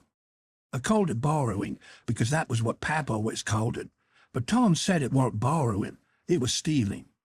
He said we was representing prisoners, and prisoners don't care how they get a thing, so they get it, and nobody don't blame them for it either. It ain't no crime in a prisoner to steal a thing he needs to get away with, Tom said. It's his right, and so, as long as we was representing a prisoner, we had a perfect right to steal anything almost place we had the least use for, to get ourselves out of prison with. He said if we weren't prisoners, it would be a very different thing, and nobody but a mean, ornery person would steal when he weren't a prisoner. So we allowed we would steal everything there was that come handy. And yet he made a mighty fuss one day after that when I stole a watermelon out of the nigger patch and eat it. And he made me go and give the niggers a dime without telling them what it was for. Tom said that what he meant was we could steal anything we needed. Well, I says I needed the watermelon, but he said I didn't need it to get out of prison with. There's where the difference was. He said if I'd have wanted to hide a knife in it and smuggle it to Jim to kill the seneschal with, it would have been all right.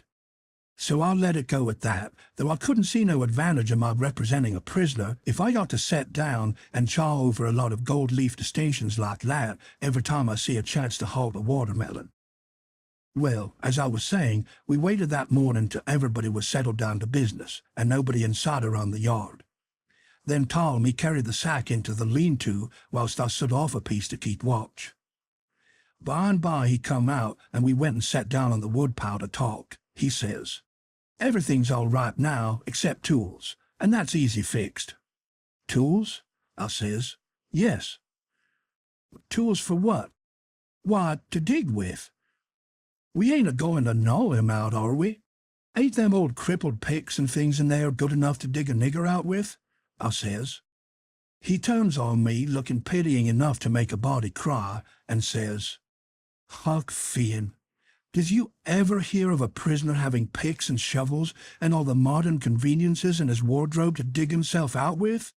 Now, I want to ask you, if you got any reasonableness in you at all, what kind of a show would that give him to be a hero? Why, they might as well lend him the key and done with it. Picks and shovels, while they wouldn't furnish him to a king." "Well then," I says, "if we don't want the picks and shovels, what do we want?" "A couple of case knives." "To dig the foundations out from under that cabin with?" "Yes." "Confound it, it's foolish, Tom." "It makes no difference how foolish it is. It's the right way, and it's the regular way.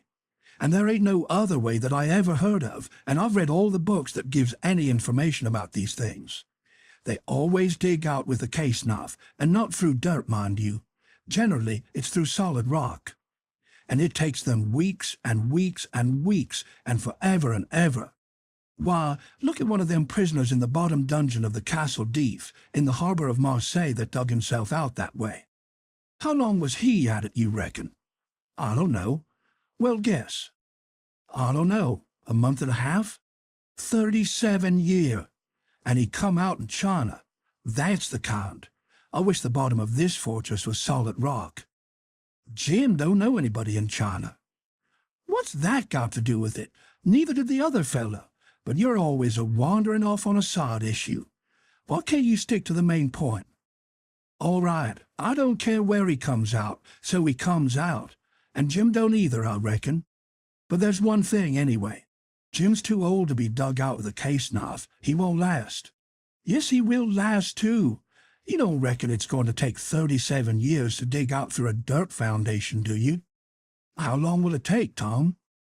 "Well, we can't rest being as long as we ought to, because it mayn't take very long for Uncle Silas to hear from down there by New Orleans. He'll hear Jim ain't from there, then his next move will be to advertise Jim or something like that. So we can't rest being as long digging him out as we ought to. By rights, I reckon we ought to be a couple of years, but we can't." Things being so uncertain, what I recommend is this, that we really dig right in as quick as we can, and after that we can let on to ourselves that we was at it 37 years. Then we can stash 'em out and rush 'em away the first time there's an alarm. Yes, I reckon that'll be the best way. Now there's sense in that, I says. Letting on don't cost nothing. Letting on ain't no trouble, and if it's any object, I don't mind letting on we was at it 150 year. It wouldn't strain me none after I got my hand in. So I'll mosey along now and smouch a couple of case knives. Smouch 3, he says. We want one to make a saw out of. Tom, if it ain't unregular and irreligious to suggest it, I says, there's an old rusty saw blade round yonder sticking under the weatherboarding behind the smokehouse. He looked kind of weary and discouraged like and says, it ain't no use to try to learn you nothing, Huck. Run along and smouch the knives, 3 of them. So I done it. Chapter 36. As soon as we reckoned everybody was asleep that night, we went down the lightning route and shut ourselves up in the lean-to, and got out our pile of foxfire and went to work. We cleared everything out of the way about 4 or 5 foot along the middle of the bottom log. Tom said he was right behind Jim's bed now, and we'd dig in under it. And when we got through, there couldn't nobody in the cabin ever know there was any hole there, because Jim's counterpin hung down most of the ground, and he'd have to raise it up and look under to see the hole. So we dug and dug with the case knives till most midnight, and then we was dog tired and our hands was blistered, and yet you couldn't see we'd done anything hardly. At last I says, this ain't no 37-year job, this is a 38-year job, Tom Sawyer. He never said nothing, but he sighed, and pretty soon he stopped digging, and then for a good little while I knowed he was thinking. Then he says, it ain't no use, Huck. It ain't a-going to work. If we was prisoners it would, because then we'd have as many years as we wanted and no hurry, and we wouldn't get but a few minutes to dig every day while they was changing watches, and so our hands wouldn't get blistered, and we could keep it up right along, year in and year out, and do it right and the way it ought to be done. But we can't fool along. We got to rush. We ain't got no time to spare. If we was to put in another knot this way, we'd have to knock off for a week to let our hands get well. Couldn't touch a case knife with them sooner. Well, then what we going to do, Tom?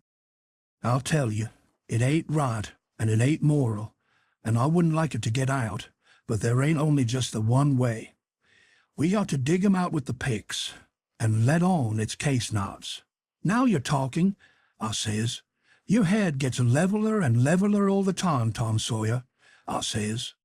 Picks is the thing, moral or no moral, and as for me, I don't care shucks for the morality of it nohow. When I start in to steal a nigger or a watermelon or a Sunday school book, I ain't no ways particular how it's done, so it's done. What I want is my nigger, or what I want is my watermelon, or what I want is my Sunday school book. And if a pick's the handiest thing, that's the thing I'm a-going to dig that nigger or that watermelon or that Sunday school book out with. And I don't give a dead rat what the authorities thinks about it nother. Well, he says, there's excuse for picks and letting on in a case like this. If it weren't so, I wouldn't approve of it, nor I wouldn't stand by and see the rules broke. Because right is right and wrong is wrong, and a body ain't got no business doing wrong when he ain't ignorant and knows better. It might answer for you to dig Jim out with a pick without any letting on, because you don't know no better. But it wouldn't for me, because I do know better. Give me a case knife. He had his own by him, but I handed him mine. He flung it down and says, give me a case knife. I didn't know just what to do, but then I thought. I scratched around amongst the old tools and got a pickaxe and give it to him, and he took it and went to work and never said a word. He was always just that particular, full of principle. So then I got a shovel, and then we picked and shoveled, turned about, and made the fur fly. We stuck to it about a half an hour, which was as long as we could stand up, but we had a good deal of a hole to show for it. When I got up the stairs, I looked out the window and see Tom doing his level best with the lightning rod, but he couldn't come it, his hands was so sore. At last he says, it ain't no use, it can't be done. What do you reckon I better do? Can't you think of no way? Yes, I says, but I reckon it ain't regular. Come up the stairs and let on it's a lightning rod. So he done it. Next day Tom stole a pewter spoon and a brass candlestick in the house for to make some pens for Jim out of, and 6 tallow candles. And I hung around my nigger cabins and laved for a chance, and stole 3 tin plates. Tom said it wasn't enough, but I said nobody wouldn't ever see the plates that Jim throwed out, because they'd fall in the dog fennel and Jimson weeds under the window hole. Then we could tote them back and he could use them over again. So Tom was satisfied. Then he says, "Now, the thing to study out is how to get the things to Jim." "Take them in through the hole," I says, "when we get it done." He only just looked scornful and said something about nobody ever heard of such an idiotic idea, and then he went to studying. By and by, he said he had ciphered out 2 or 3 ways, but there wasn't no need to decide on any of them yet. Said we'd got to post Jim first. That night we went down the lightning rod a little after 10 and took one of the candles along, and listened under the window hole, and heard Jim snoring. So we pitched it in and it didn't wake him. Then we whirled in with the pick and shovel, and in about 2 hours and a half the job was done. We crept in under Jim's bed and into the cabin, and pawed around and found the candle and lit it, and stood over Jim a while, and found him looking hearty and healthy, and then we woke him up gentle and gradual. He was so glad to see us he almost cried, and called us honey and all the pet names he could think of, and was for having us hunt up a cold chisel to cut the chain off his leg with right away, and clearing out without losing any time. But Tom, he showed him how unregular it would be, and sat down and told him all about our plans, and how we could alter them in a minute any time there was an alarm, and not to be the least afraid, because we would see he got away, sure. So Jim, he said it was all right, and we sat there and talked over old times a while. And then Tom asked him a lot of questions. And when Jim told him Uncle Silas come in every day or 2 to pray with them, and Aunt Sally come in to see if he was comfortable and had plenty to eat, and both of them was kind as they could be, Tom says, "Now I know how to fix it. We'll send you some things by them."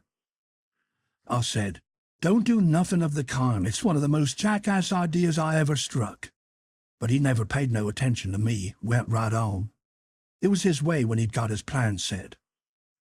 So he told Jim how we'd have to smuggle in the rope ladder pie and other large things by Nat, the nigger that fed him, and he must be on the lookout and not be surprised, and not let Nat see him open them, and we would put small things in Uncle's coat pockets, and he must steal them out, and we would tie things to Aunt's apron strings or put them in her apron pocket if we got a chance, and told him what they would be and what they was for, and told him how to keep a journal on the shirt with his blood and all that.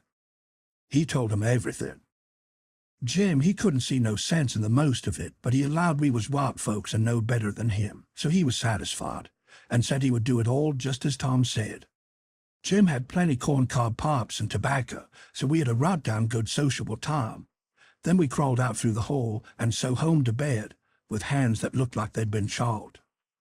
Tom was in high spirits. He said it was the best fun he ever had in his life, and the most intellectual, and said if he could only see his way to it, we would keep it up all the rest of our lives and leave Jim to our children to get out. For he believed Jim would come to like it better and better the more he got used to it. He said that in that way it could be strung out to as much as 8 a year and would be the best time on record. And he said it would make us all celebrated that had a hand in it. In the morning, we went out to the woodpile and chalked up the brass candlestick into handy sizes, and Tom put them and the pewter spoon in his pocket. Then we went to the nigger cabins, and while I got Nat's notice off, Tom shoved a piece of candlestick into the middle of a corn pone that was in Jim's pan, and we went along with Nat to see how it would work. And it just worked noble. When Jim bit into it, it most mashed all his teeth out, and there were ever anything could have worked better. Tom said so himself. Jim, he never let on but what it was only just a piece of rock or something like that that's always getting into bread, you know. But after that, he never bit into nothing but what he jabbed his fork into at 3 or 4 places first. And whilst we was standing there in the dimmish light, here comes a couple of the hounds bulging in from under Jim's bed. And they kept on piling in till there was 11 of them, and there weren't hardly room in there to get your breath. By jings, we forgot to fasten that lean-to door. The nigger Nat, he only just hollered, "Witches!" once, and keeled over onto the floor amongst the dogs, and begun to groan like he was dying. Tom jerked the door open and flung out a slab of Jim's meat, and the dogs went for it, and in 2 seconds he was out himself and back again and shut the door, and I knowed he'd fixed the other door too. Then he went to work on the nigger, coaxing him and petting him, and asking him if he'd been imagining he saw something again. He raised up and blinked his eyes around and says, "Mars Sid, you'll say I was a fool, but if I didn't believe I saw most 1,000,000 dogs or devils or summon, I wished I may die right here in these tracks. I did most surely. Mars Sid, I failed 'em. I failed 'em, sir. They was all over me. Dead fidget. I just wished I could get my hands on one of them witches just once, only just once. It's all I'd asked. But mostly, I wish they'd let me alone, I does."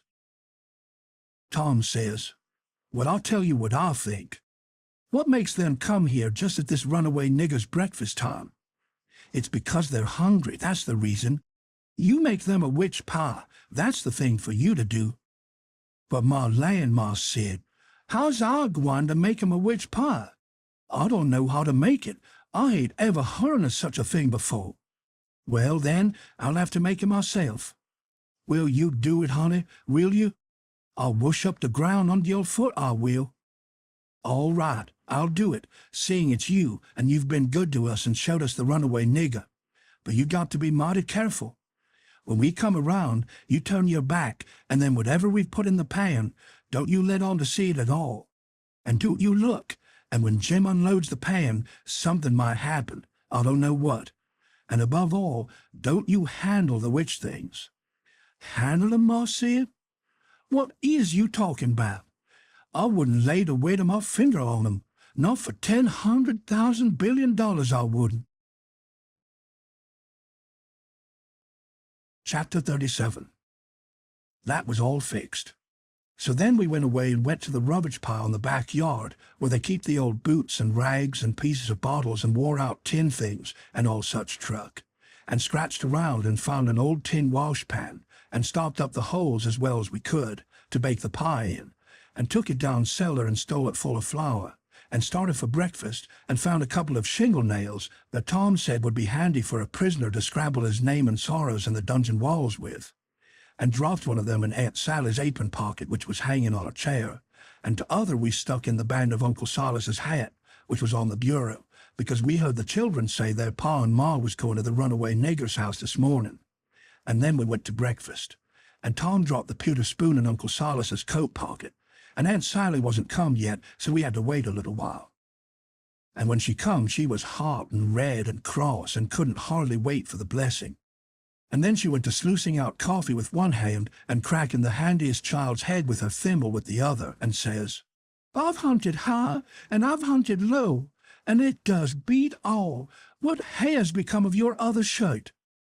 My heart fell down amongst my lungs and livers and things, and a hard piece of corn crust started down my throat after it and got met on the road with a cough, and was shot across the table and took one of the children in the eye and curled him up like a fishing worm, and let a cry out of him the size of a war whoop, and Tom, he turned kind of blue around the gills, and it all amounted to a considerable state of things for about a quarter of a minute, or as much as that, and I would have sold out for half price if there was a bidder. But after that we was all right again. It was the sudden surprise of it that knocked us so kind of cold. Uncle Silas, he says, "It's most uncommon curious. I can't understand it. I know perfectly well I took it off because you hain't got but one on. Just listen at the man.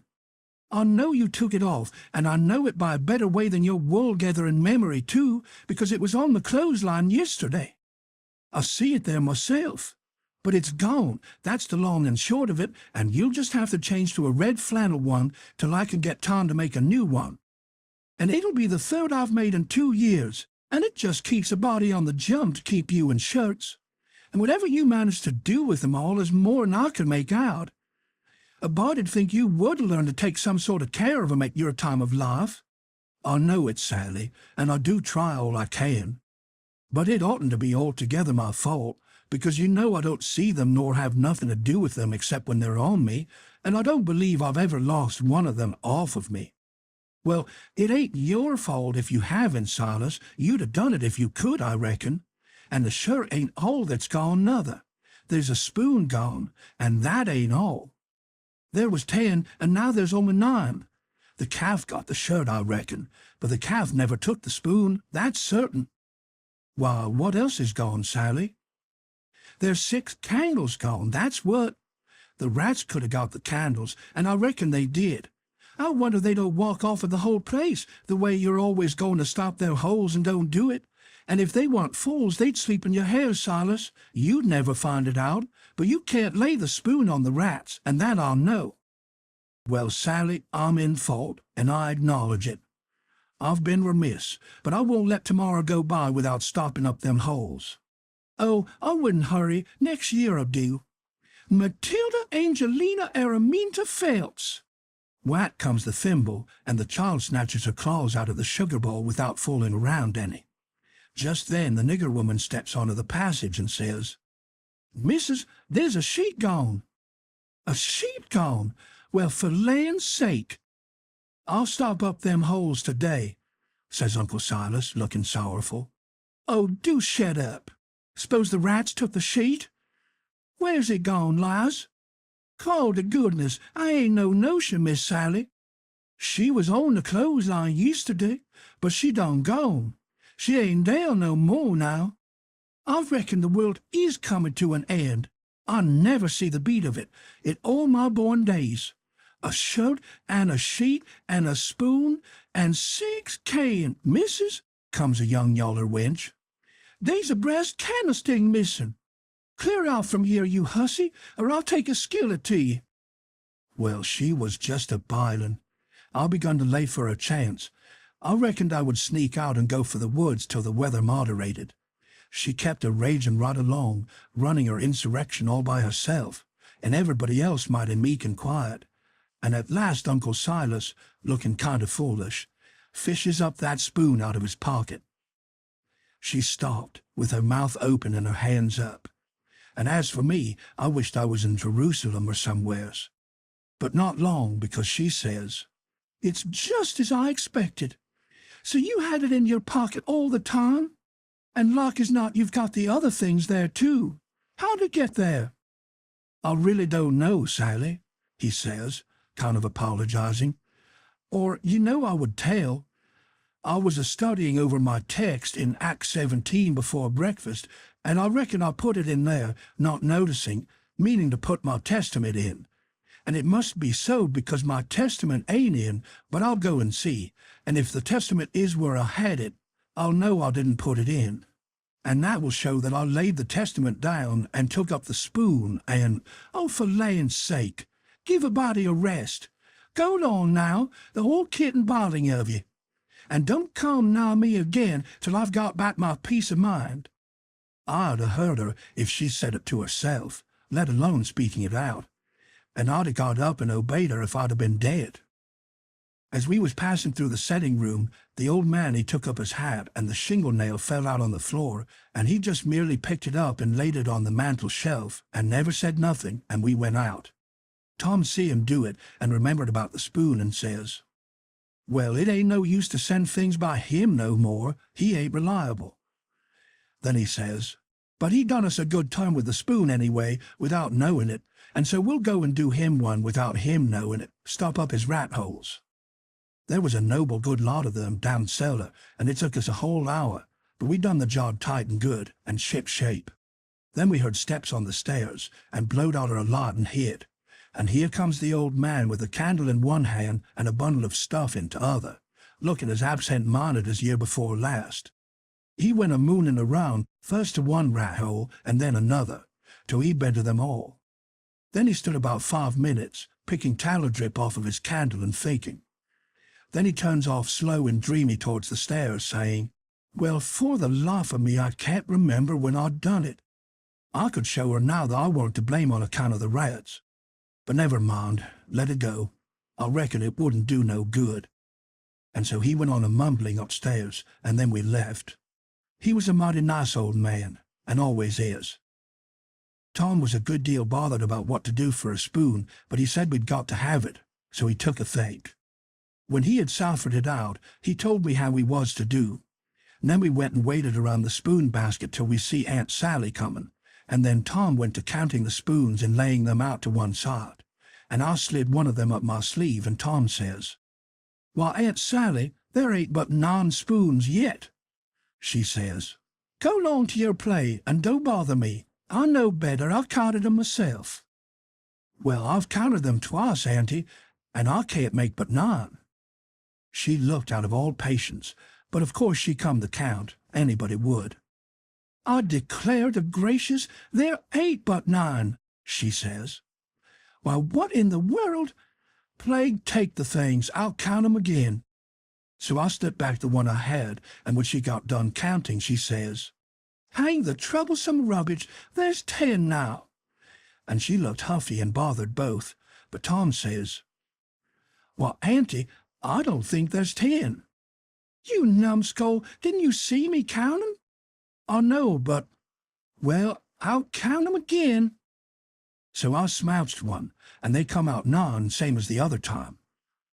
Well, she was in a tearing way, just a trembling all over, she was so mad. But she counted and counted, till she got that addled she'd started to count in the basket for a spoon sometimes. And so 3 times they come out right, and 3 times they come out wrong. Then she grabbed up the basket and slammed it across the house, and knocked the cat galley west. And she said clear out and let her have some peace, and if we come bother around her again betwixt that and dinner, she'd skin us. So we had the odd spoon, and dropped it in her apron pocket while she was giving us our sailing orders, and Jim got it all right, along with her shingle nail, before noon.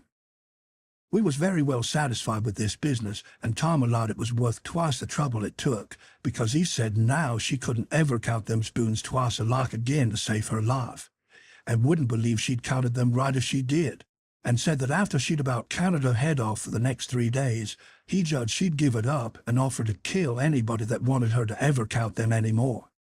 So we put the sheet back on the line that night and stole one out of her closet, and kept on putting it back and stealing it again for a couple of days, till she didn't know how many sheets she had any more, and said she didn't care, and warn't a-going to bullyrag the rest of her soul out about it, and wouldn't count them again not to save her life. She'd rather die first. So we was all right now, as to the shirt and the sheet and the spoon and the candles, by the help of the calf and the rats and the mixed-up counting. And as to the candlestick, it warn't no consequence. It would blow over by and by. But that pie was a job. We had no end of trouble with that pie. We fixed it up away down in the woods and cooked it there, and we got it done at last, and very satisfactory too, but not all in one day, and we had to use up 3 washpans full of flour before we got through, and we got burnt pretty much all over in places, and ours put out with the smoke, because, you see, we didn't want nothing but a crust, and we couldn't prop it up right, and she would always cave in. But of course we thought of the right way at last, which was to cook the latter too in the pie. So then we laid in with Jim the second night and tore up the sheets all in little strings and twisted them together, and long before daylight we had a lovely rope that you could have hung a person with. We let on it took 9 months to make it. And in the forenoon we took it down to the woods, but it wouldn't go in the pie. Being made of a whole sheet that way, there was rope enough for 40 pies if we'd have wanted them, and plenty left over for soup or sausage or anything you choose. We could have had a whole dinner. But we didn't need it. All we needed was just enough for the pie, and so we throwed the rest away. We didn't cook none of the pies in the washpan, afraid the solder would melt. But Uncle Silas hid a noble brass warming pan, which he thought considerable of, because it belonged to one of his ancestors, with a long wooden handle that come over from England with William the Conqueror in the Mayflower on one of them early ships, and was hid away up garret with a lot of other old parts to things that was valuable. Not on account of being any account, because they weren't, but on account of them being relics, you know, and we snaked her out private and took her down there. But she failed on the first pies because we didn't know how, but she come up smiling on the last one. We took and lined her with dough and set her in the coals, and loaded her up with rag rope, and put on a dough roof and shut down a lid, and put hot embers on top, and sit off 5 foot with the long handle, cool and comfortable, and in 15 minutes she turned out a pie that was a satisfaction to look at. But the person that ate it would want to fetch a couple of kegs of toothpicks along. For if that rope ladder wouldn't cramp him down to business, I don't know nothing what I'm talking about. And lay him in enough stomach ache to last until next time, too. Nat didn't look when we put the witch pie in Jim's pan, and we put the 3 tin plates in the bottom of the pan under the victuals, and so Jim got everything all right, and as soon as he was by himself, he busted into the pie and hid the rope ladder inside of a straw tick, and scratched some marks on a tin plate, and throwed it out of the window hole. Chapter 38. Making them pens was a distressed tough job, and so was the saw, and Jim allowed the inscription was going to be the toughest of all. That's the one which the prisoner has to scrabble on the wall. But we had to have it. Tom said we'd got to. There warn't no case of a state prisoner not scrabbling his inscription to leave behind, and his coat of arms. Look at Lady Jane Grey, he says. Look at Guilford Dudley. Look at old Northumberland. Why, Huck, suppose it is considerable trouble. What you going to do? How you going to get around it? Jim's got to do his inscription in coat of arms. They all do. Jim says, Why, Mars Tom, I ain't got no coat of arms. I ain't got nothing but this your old shirt. And you knows I got to keep the journal on that. Oh, you don't understand, Jim. A coat of arms is very different. Well, I says, Jim's right anyway when he says he ain't got no coat of arms because he ain't. I reckon I know that, Tom says. But you bet he'll have one before he goes out of this, because he's going out right, and there ain't going to be no flaws in his record.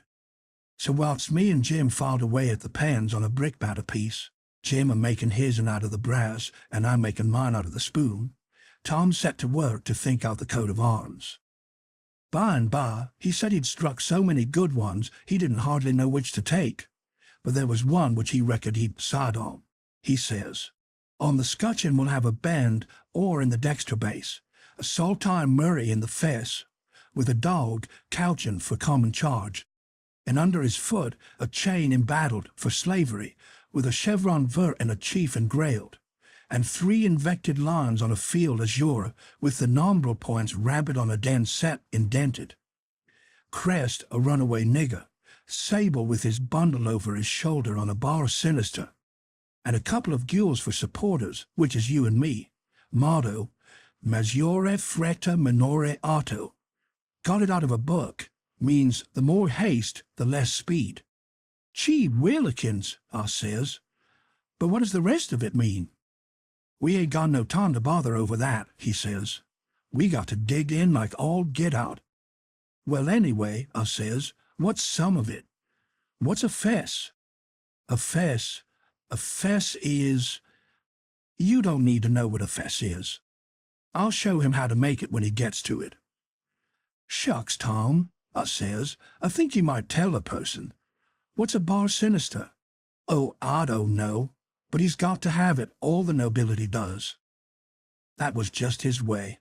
If it didn't suit him to explain a thing to you, he wouldn't do it. You might pump at him a week, it wouldn't make no difference. He'd got all the coat of arms business fixed, so now he started to finish up the rest of that part of the work, which was to plan out a mournful inscription.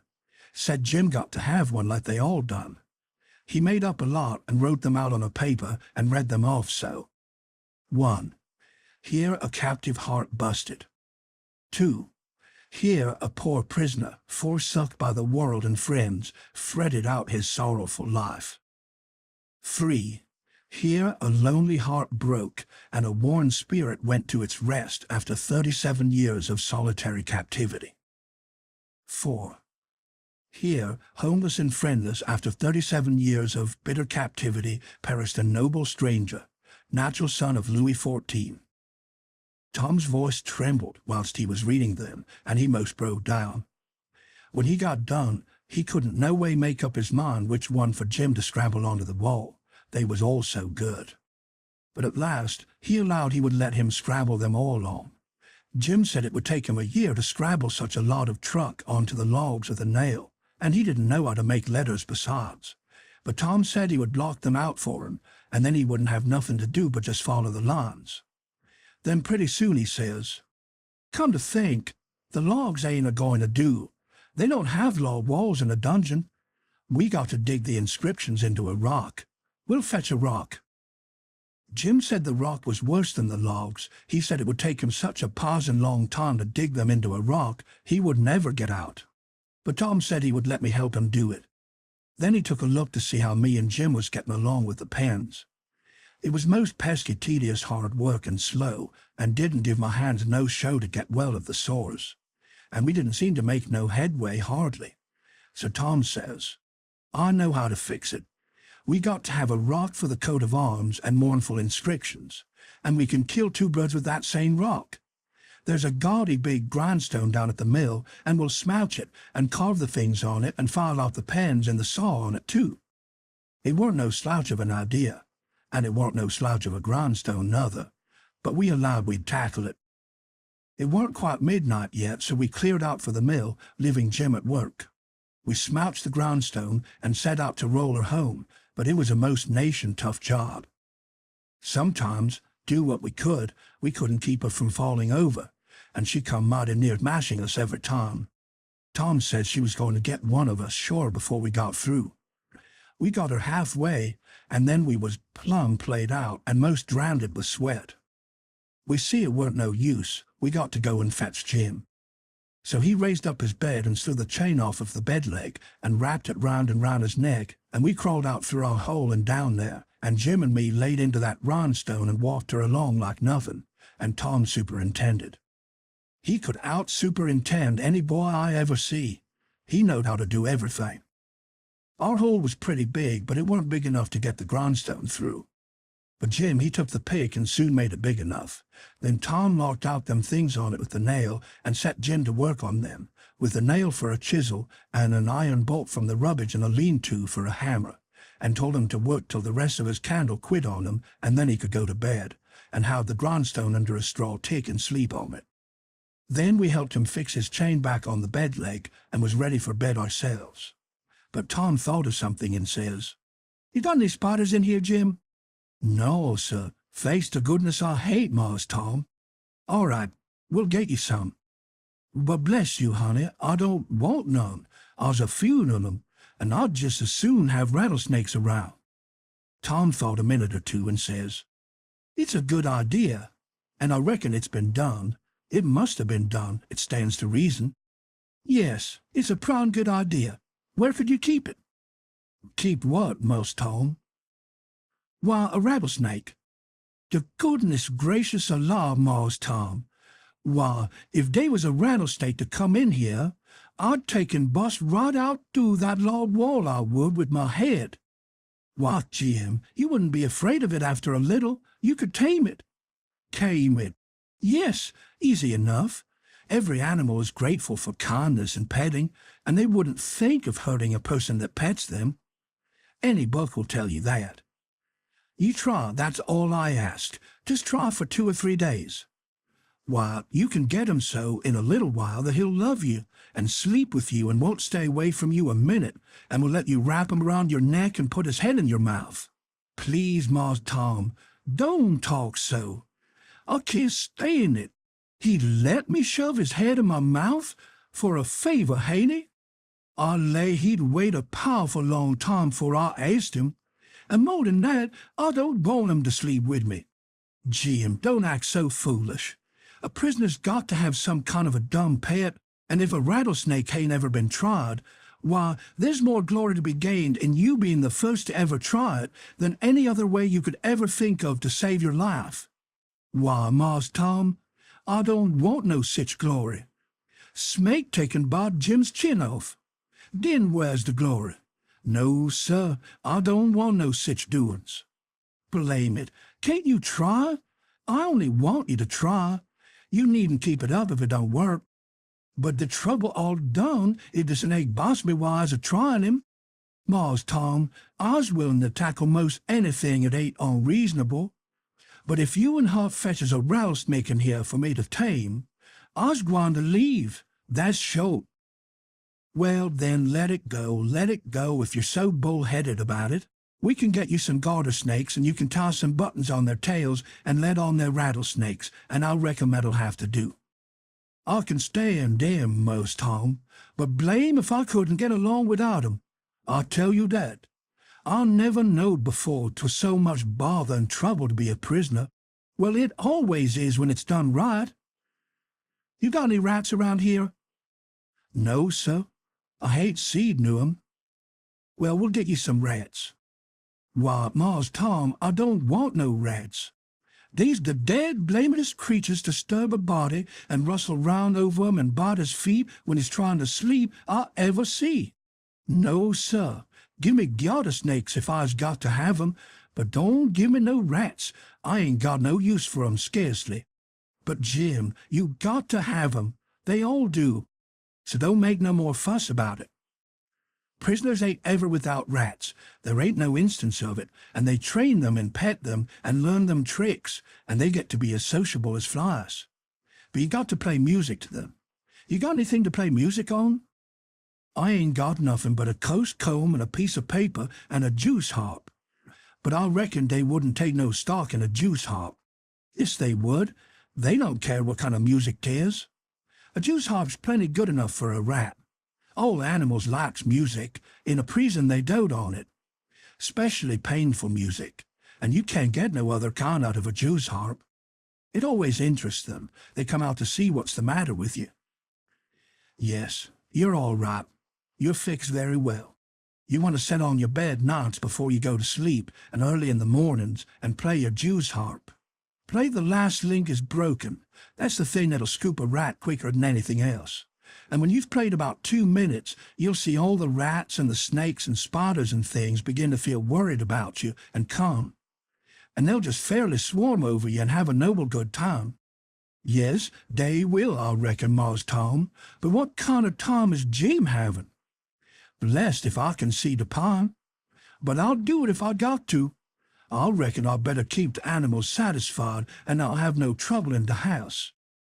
Tom waited to think over and see if there wasn't nothing else, and pretty soon he says, "Oh, there's one thing I forgot. Could you raise a flower here, do you reckon?" "I don't know, but maybe I could, Mars Tom. But it's tolerable dark in here, and I ain't got no use for no flower nohow, and she'd be a powerful sight of trouble." "Well, you try it anyway. Some other prisoners has done it. One of them big cattail-looking mullein stalks would grow in here, Mars Tom, I reckon, but she wouldn't be worth half the trouble she'd cause. Though you believe it, we'll fetch you a little one and you plant it in the corner over there and raise it. And don't call it mullein. Call it pitchiola. That's its right name when it's in prison, and you want to water it with your tears. Why, I got plenty spring water, Mars Tom." "You don't want spring water. You want to water it with your tears. It's the way they always do."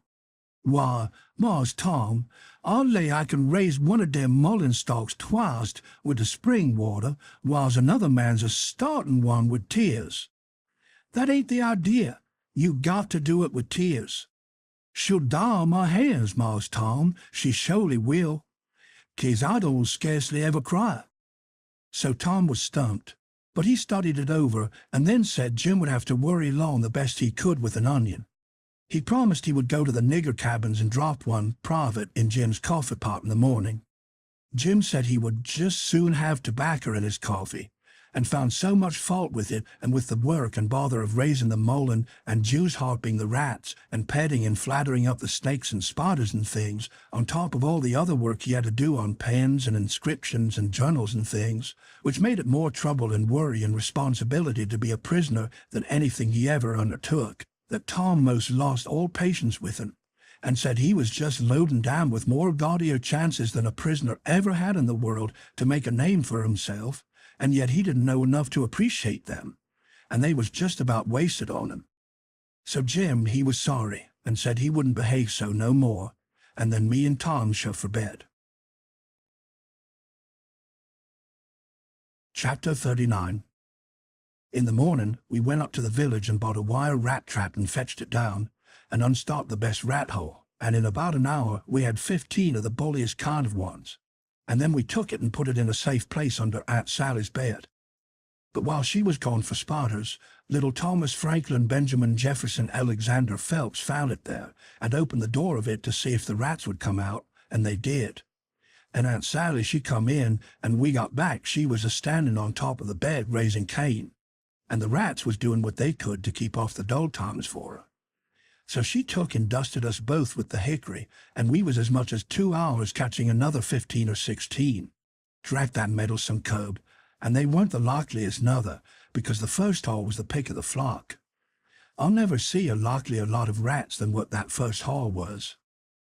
We got a splendid stock of sorted spiders and bugs and frogs and caterpillars and one thing or another, and we'd like to got a hornet's nest, but we didn't. The family was at home. We didn't give it right up, but stayed with them as long as we could, because we allowed we'd tire them out, or they'd got to tire us out, and they done it. Then we got Allie Compain and rubbed on the places, and was pretty near all right again, but couldn't set down convenient. And so we went for the snakes and grabbed a couple of dozen garters and house snakes and put them in a bag and put it in our room. And by that time it was supper time, and a rattling good honest day's work. And hungry? Oh no, I reckon not. And there warn't a blessed snake up there when we went back. We didn't have tie the sack, and they worked out somehow and left. But it didn't matter much, because they was still on the premises somewheres. So we judged we could get some of them again. No, they weren't no real scarcity of snakes about the house for a considerable spell. You'd see them dripping from the rafters and places every now and then, and they generally landed in your plate or down the back of your neck, and most of the time where you didn't want them. Well, they was handsome and striped, and there warn't no harm in a million of them, but that never made no difference to Aunt Sally. She despised snakes, be the breed what they might, and she couldn't stand them no way you could fix it, and every time one of them flopped down on her it didn't make no difference what she was doing. She would just lay that work down and lot out. I never see such a woman. And you could hear her whoop to Jericho. You couldn't get her to take a hold of one of them with the tongs. And if she turned over and found one in bed, she would scramble out and lift a howl that you would think the house was afire. She disturbed the old man so that he said he could most wish there hadn't ever been no snakes created. Why, after every last snake had been gone clear out of the house for as much as a week, Aunt Sally weren't over it yet. She weren't near over it. When she was sitting thinking about something, you could touch her on the back of her neck with a feather, and she would jump right out of her stockings. He was very curious, but Tom said all women was just so. He said they was made that way, for some reason or other. We got a licking every time one of our snakes come in her way, and she allowed these lickings weren't nothing to what she would do if we ever loaded up the place again with them. I didn't mind the lickings because they didn't amount to nothing, but I minded the trouble we had to lay in another lot. But we got them laid in, and all the other things. And you never see a cabin as blithesome as Jim's was when they'd all swarm out for music and go for 'em. Jim didn't like the spotters, and the spotters didn't like Jim, and so they'd lay for him and make it mighty warm for him. And he said that between the rats and the snakes and the grindstone, there warn't no room in bed for 'em, scarcely.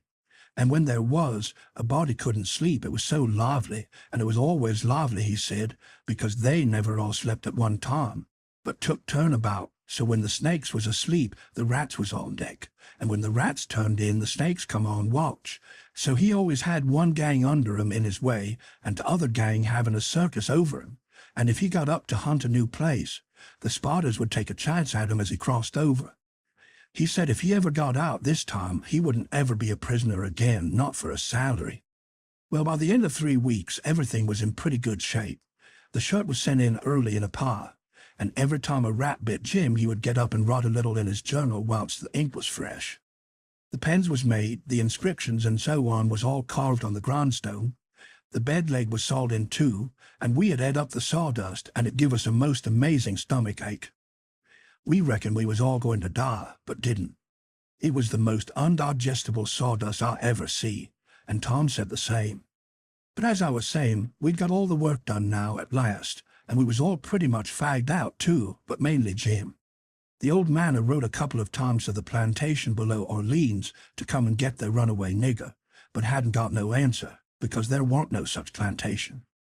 So he allowed he would advertise Jim in the St. Louis and New Orleans papers, and when he mentioned the St. Louis ones, it give me the cold shivers, and I see we had no time to lose.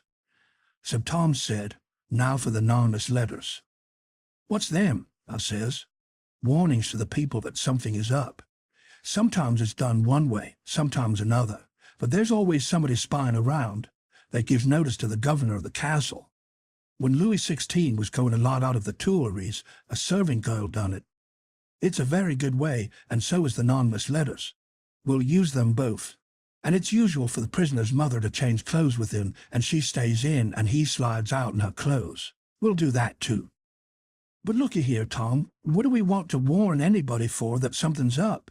Let them find it out for themselves. It's their lookout." "Yes, I know, but you can't depend on them. It's the way they've acted from the very start, left us to do everything. They're so confiding and mullet-headed, they don't take no notice of nothing at all.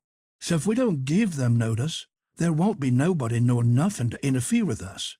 And so after all our hard work and trouble, this escape will go off perfectly flat. Won't amount to nothing. Won't be nothing to it." "Well, as for me, Tom, that's the way I'd like." "Shucks," he says, and looked disgusted. So I says, "But I ain't going to make no complaint. Any way that suits you suits me. What you going to do about the servant girl?" "You'll be her. You slide in the middle of the night and hook that yaller girl's frock. Why, Tom, that'll make trouble next morning, because of course she probably hain't got any but that one." "I know, but you don't want but 15 minutes to carry the anonymous letters and shove it under the front door." "All right then, I'll do it. But I could carry it just as handy in my own togs." "You wouldn't look like a serving girl then, would you?" "No, but there won't be nobody to see what I look like anyway." "That ain't got nothing to do with it. The thing for us to do is just to do our duty, and not worry about whether anybody sees us do it or not. Hain't you got no principle at all?" "All right, I ain't saying nothing. I'm the servant girl. Who's Jim's mother?"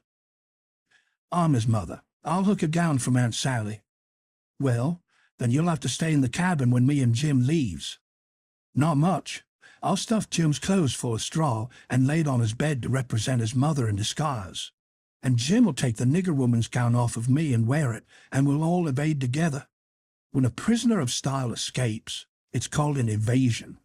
It's always called so when a king escapes, for instance. And the same with the king's son. It don't make no difference whether he's a natural one or an unnatural one." So Tom, he wrote the anonymous letter, and I smouched the yaller wench's frock that night and put it on, and shoved it under the front door the way Tom told me to. It said, "Beware, trouble is brewing. Keep a sharp lookout. Unknown friend." Next day, we stuck a picture which Tom drawed in blood of a skull and crossbones on the front door, and next night another one of a coffin on the back door. I'll never see a family in such a sweat. They couldn't have been worse scared if the place had been full of ghosts laying for them behind everything and under the beds and shivering through the air. If a door banged, Aunt Sally, she jumped and said, "Ouch." If anything fell, she jumped and said, "Ouch." If you happened to touch her when she weren't noticing, she done the same.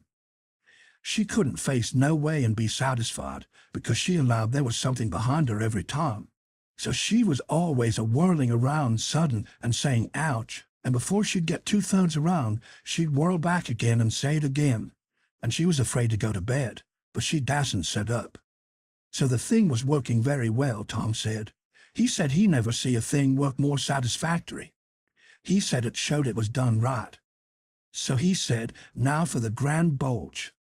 So the very next morning at the streak of dawn we got another letter ready, and was wondering what we better do with it, because we heard them say at supper they was going to have a nigger on watch at both doors all night. Tom, he went down the lightning rod to spy around, and the nigger at the back door was asleep, and he stuck it in the back of his neck and come back. This letter said, "Don't betray me. I wish to be your friend. There is a desperate gang of cutthroats from over in the Indian Territory going to steal your runaway nigger tonight, and they have been trying to scare you so as you will stay in the house and not bother them. I am one of the gang, but have got religion and wish to quit it and lead a honest life again, and will betray the hellish design. They will sneak down from northards along the fence at midnight exact with a false key and go in the nigger's cabin to get 'em. I'm to be off a piece and blow a tin horn if I see any danger, but stead of that I will bar like a sheep soon as they get in and not blow at all. Then, whilst they are getting his chains loose, you slip there and lock them in and can kill them at your leisure. Don't do anything but just the way I am telling you. If you do, they will suspicion something and raise whoop jamboree hoo. I do not wish any reward, but to know I have done the right thing. Unknown friend. Chapter 40. We was feeling pretty good after breakfast, and took my canoe and went over the river a-fishing with a lunch and had a good time, and took a look at the raft and found her all right, and got home late to supper and found them in such a sweat and worry they didn't know which end they was standing on, and made us go right off to bed the minute we was done supper, and wouldn't tell us what the trouble was, and never let on a word about the new letter, but didn't need to because we knowed as much about it as anybody did, and as soon as we was half upstairs and her back was turned, we slid for the cellar cupboard and loaded up a good lunch and took it up to our room and went to bed, and got up about 11:30. And Tom put on Aunt Sally's dress that he stole and was going to start with the lunch, but says, "Where's the butter?" "I laid out a hunk of it," I says, "on a piece of a corn pone." "Well, you left it laid out then. It ain't here." "We can get along without it," I says. "We can get along with it, too," he says. "Just you slide down cellar and fetch it, and then mosey right down the lightning rod and come along.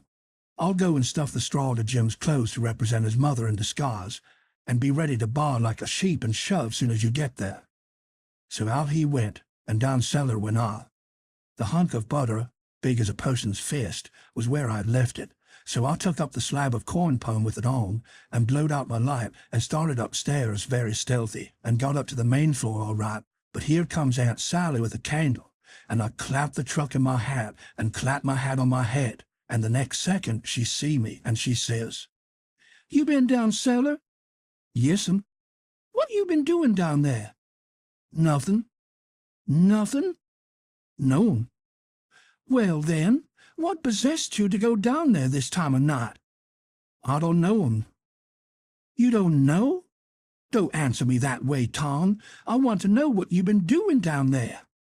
"I hain't been doing a single thing, Aunt Sally. I hope to gracious if I have." I reckon she'd let me go now, and as a general thing she would. But I suppose there were so many strange things going on.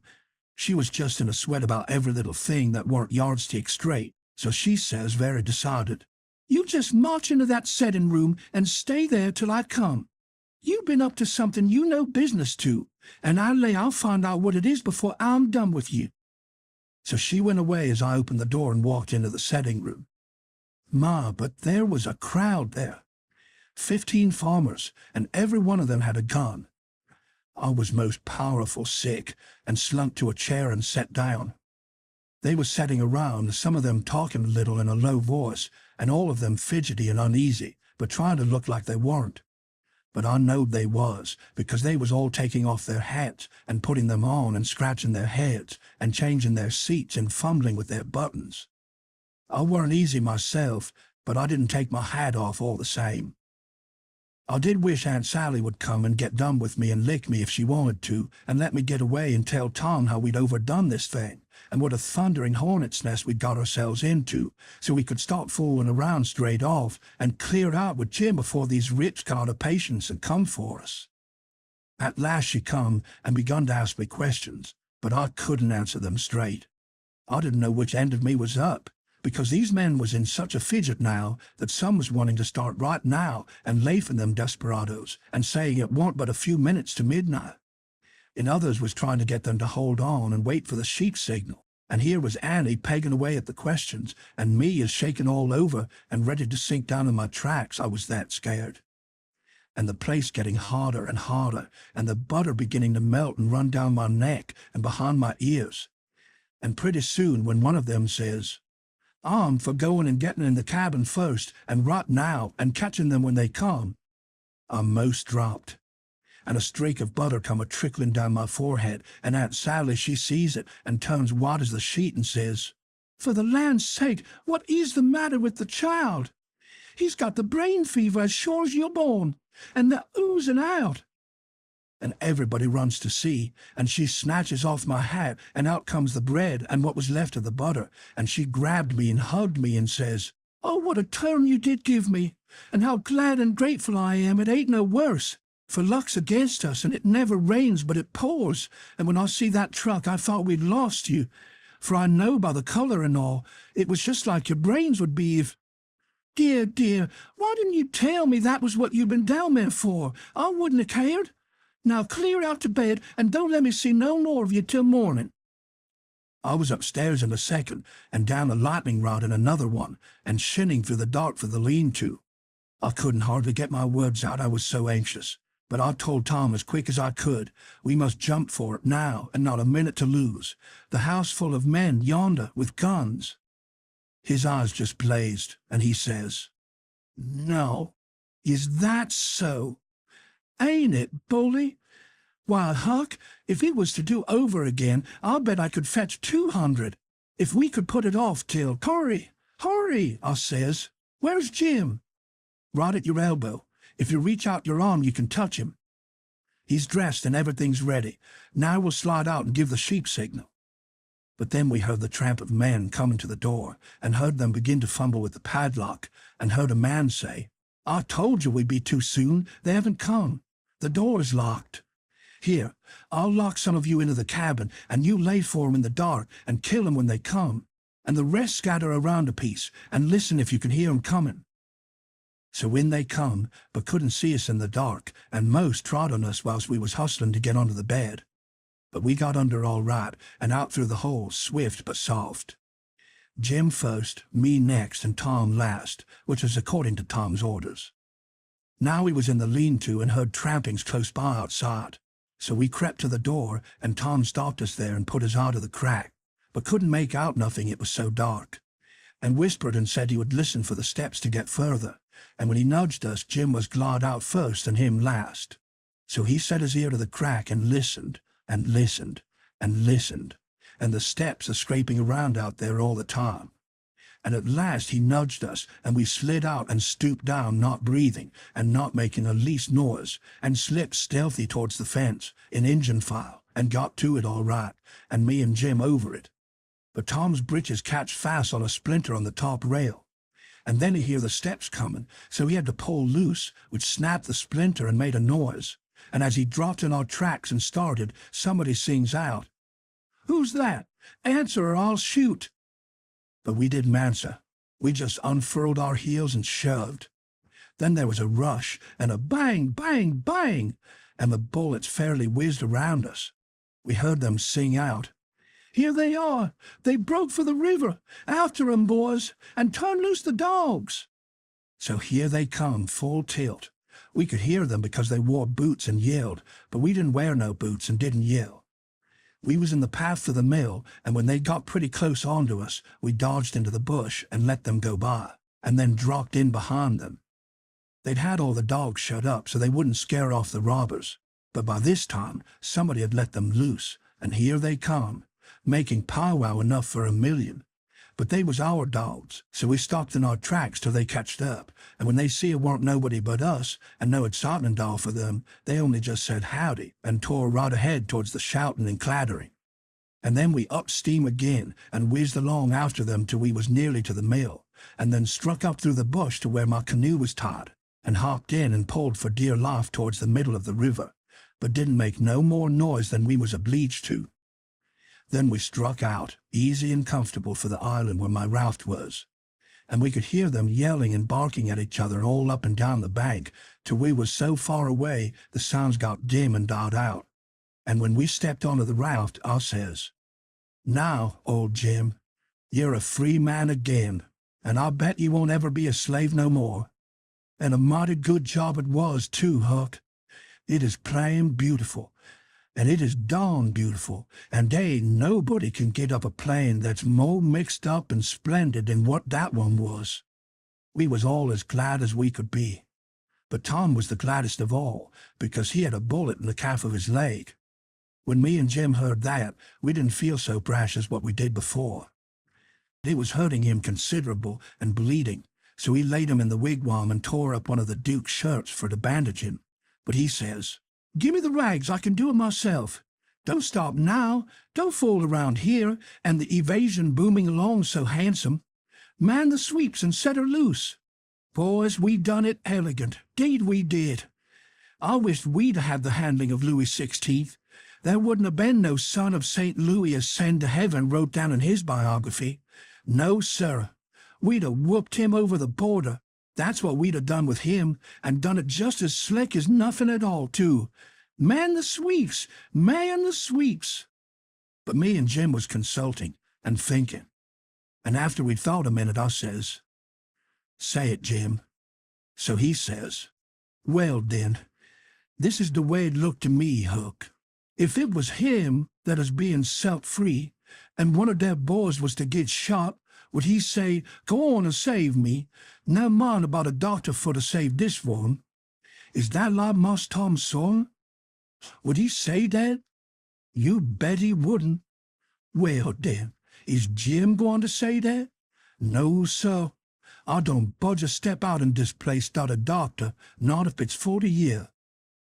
I knowed he was white inside, and I reckon he'd say what he did say. So it was all right now, and I told Tom I was a-going for a doctor. He raised considerable row about it, but me and Jim stuck to it and wouldn't budge. So he was for crawling out and setting the raft loose himself, but we wouldn't let him. Then he give us a piece of his mind, but it didn't do no good. So when he see me getting the canoe ready, he says, "Well, then, if you're bound to go, I'll tell you the way to do when you get to the village. Shut the door and blindfold the doctor tight and fast, and make him swear to be silent as the grave, and put a purse full of gold in his hand, and then take and lead him all around the back alleys and everywheres in the dark, and then fetch him here in the canoe in a roundabout way amongst the islands, and search him and take his chalk away from him, and don't give it back to him till you get him back to the village, or else he will chalk this raft so we can find it again. It's the way they all do." So I said I would, and left, and Jim was to hide in the woods when he see the doctor coming, till he was gone again. Chapter 41. The doctor was an old man, a very nice, kind-looking old man when I got him up. I told him me and my brother was over on Spanish Island hunting yesterday afternoon, and camped on a piece of raft we found, and about midnight he must have kicked his gun in his dreams, for it went off and shot him in the leg, and we wanted him to go over there and fix it and not say nothing about it, nor let anybody know, because we wanted to come home this evening and surprise the folks. "Who is your folks?" he says. "The Phelpses down yonder." "Oh," he says. And after a minute he says, "How'd you say he got shot?" "He had a dream," I says, "and it shot him." "Singular dream," he says. So he lit up his lantern and got his saddlebags, and we started. But when he see the canoe, he didn't like the look of her. Said she was big enough for one, but didn't look pretty safe for two. I says, "Oh, you needn't be afeard, sir. She carried the three of us easy enough." "What three?" "Why, me and Sid, and the guns. That's what I mean." "Oh," he says. But he put his foot on the gunwale and rocked her and shook his head and said he reckoned he'd look around for a bigger one.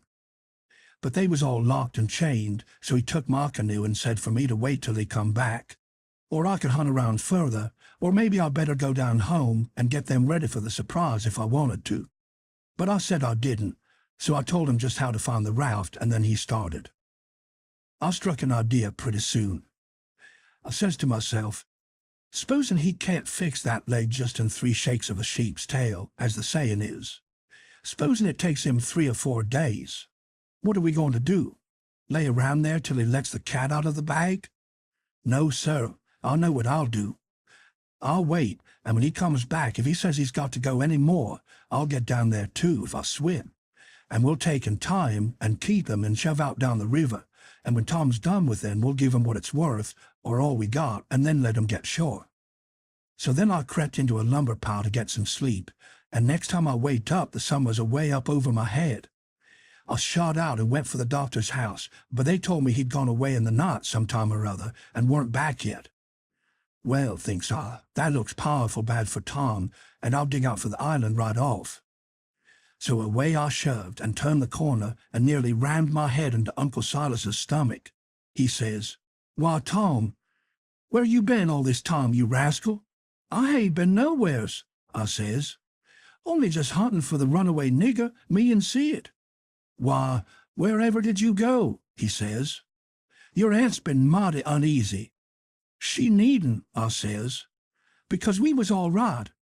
We followed the men and the dogs, but they outrun us, and we lost them. But we thought we heard them on the water, so we got a canoe and took out after them, and crossed over but couldn't find nothing of them. So we cruised along up shore till we got kind of tired and beat out, and tied up the canoe and went to sleep, and never waked up till about an hour ago. Then we paddled over here to hear the news, and Sid's at the post office to see what he can hear, and I'm a-branching out to get something to eat for us, and then we're going home." So then we went to the post office to get Sid, but just as I suspicioned, he warn't there. So the old man, he got a letter out of the office, and we waited a while longer, but Sid didn't come. So the old man said, "Come along, let Sid foot it home, or canoe it, when he got done fooling around, but we would ride." I couldn't get him to let me stay and wait for Sid, and he said there weren't no use in it, and I must come along and let Aunt Sally see we was all right. When we got home, Aunt Sally was that glad to see me she laughed and cried both, and hugged me, and give me one of them lickings of her'n that done amount to shucks, and said she'd serve Sid the same when he come. And the place was plumb full of farmers and farmers' wives at dinner, and such another clack a Bolly never heard. Old Mrs. Hotchkiss was the worst. Her tongue was a-going all the time. She says, "Well, Sister Phipps, I've ransacked that 'ere cabin over, and I believe the nigger was crazy. I say so to Sister Damrail, didn't I, Sister Damrail, says I. He's crazy, says I. Them's the very words I said. You all heard me? He's crazy, says I. Everything shows it, says I. Look at that 'ere grindstone, says I. Want to tell me to any creatures in his right minds are going to scrabble all them crazy things on a grindstone, says I? Here, sich and sich a person busted his heart, and here so-and-so pegged along for 37 year in there. Natural son of Louis somebody and sich everlasting ribbage. He's plumb crazy, says I. It's what I says in the first place, it's what I says in the middle, and it's what I says last and all the time. The nigger's crazy, crazy as Nebuchadnezzar, says I. And look at that air ladder made out of rags, Sister Hotchkiss, says old Mrs. Damrell. What in the name of goodness could he ever want of the very words I was a-saying no longer ago than this minute to Sister Utterback, and she'll tell you so herself. She look at that air rag ladder, she, and says I, yes, look at it, says I. What could he want of it, says I. She, Sister Hotchkiss, she, but how in the nation did they ever get that grindstone in there anyway? And who dug that air hole? And who? My very words, Brer Painrod. I was a-saying, pass that air sassy molasses, won't you? I was a-saying to Sister Dunlap just this minute, how did they get that grindstone in there, says I? Without help, mind you, without help. Bowers where 'tis. They'll tell me, says I. There was help, says I, and there was a plenty help too, says I. There's been a dozen of helping that nigger, and I'll lay I'd skin every last nigger on this place, but I'd find out who done it, says I, and moreover, says I, a dozen, says you, 40 couldn't have done everything that's been done. Look at them case-knife saws and things, how tedious they've been made. Look at that bed leg sawed off with them, a week's work for 6 men.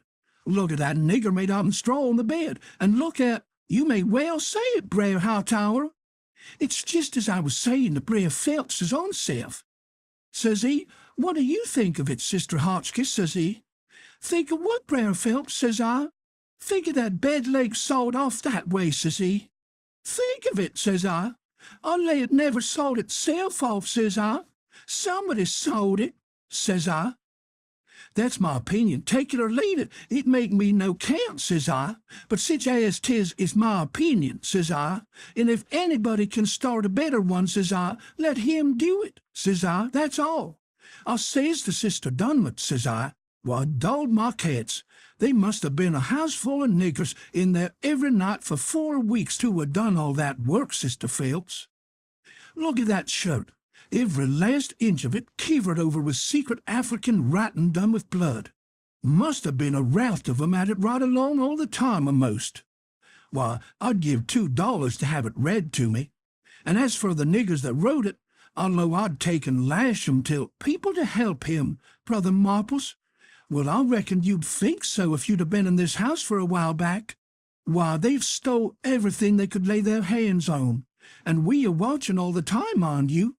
They stole that shirt right off of the line, and as for that sheet they made the rag ladder out of, there ain't no telling how many times they didn't steal that, and flour and candles and candlesticks and spoons, and the old warming pan, and most 1,000 things that I disremember now, and my new calico dress, and me and Silas and my Sid and Tom on the constant watch day and night, as I was telling you, and not a one of us could catch a hide nor hair, nor sight nor sound of them. And here at the last minute, lo and behold you, they slides right in under our noses, and fools us, and not only fools us, but the Indian Territory robbers too, and actually gets away with that nigger safe and sound, and that with 16 men and 22 dogs right on their very heels at that very time. I tell you, it just bangs anything I ever heard of. Why, spirits couldn't have done it better and been no smarter. I reckon they must have been spirits, because you know our dogs, and there ain't no better. Well, them dogs never even got on the track of 'em once. You explain that to me if you can, any of ye. Well, it does beat. Laws alive, I never. So help me, I wouldn't a be. House thieves as well as, goodness gracious sakes, I'd have been afeard to live in such a, afraid to live.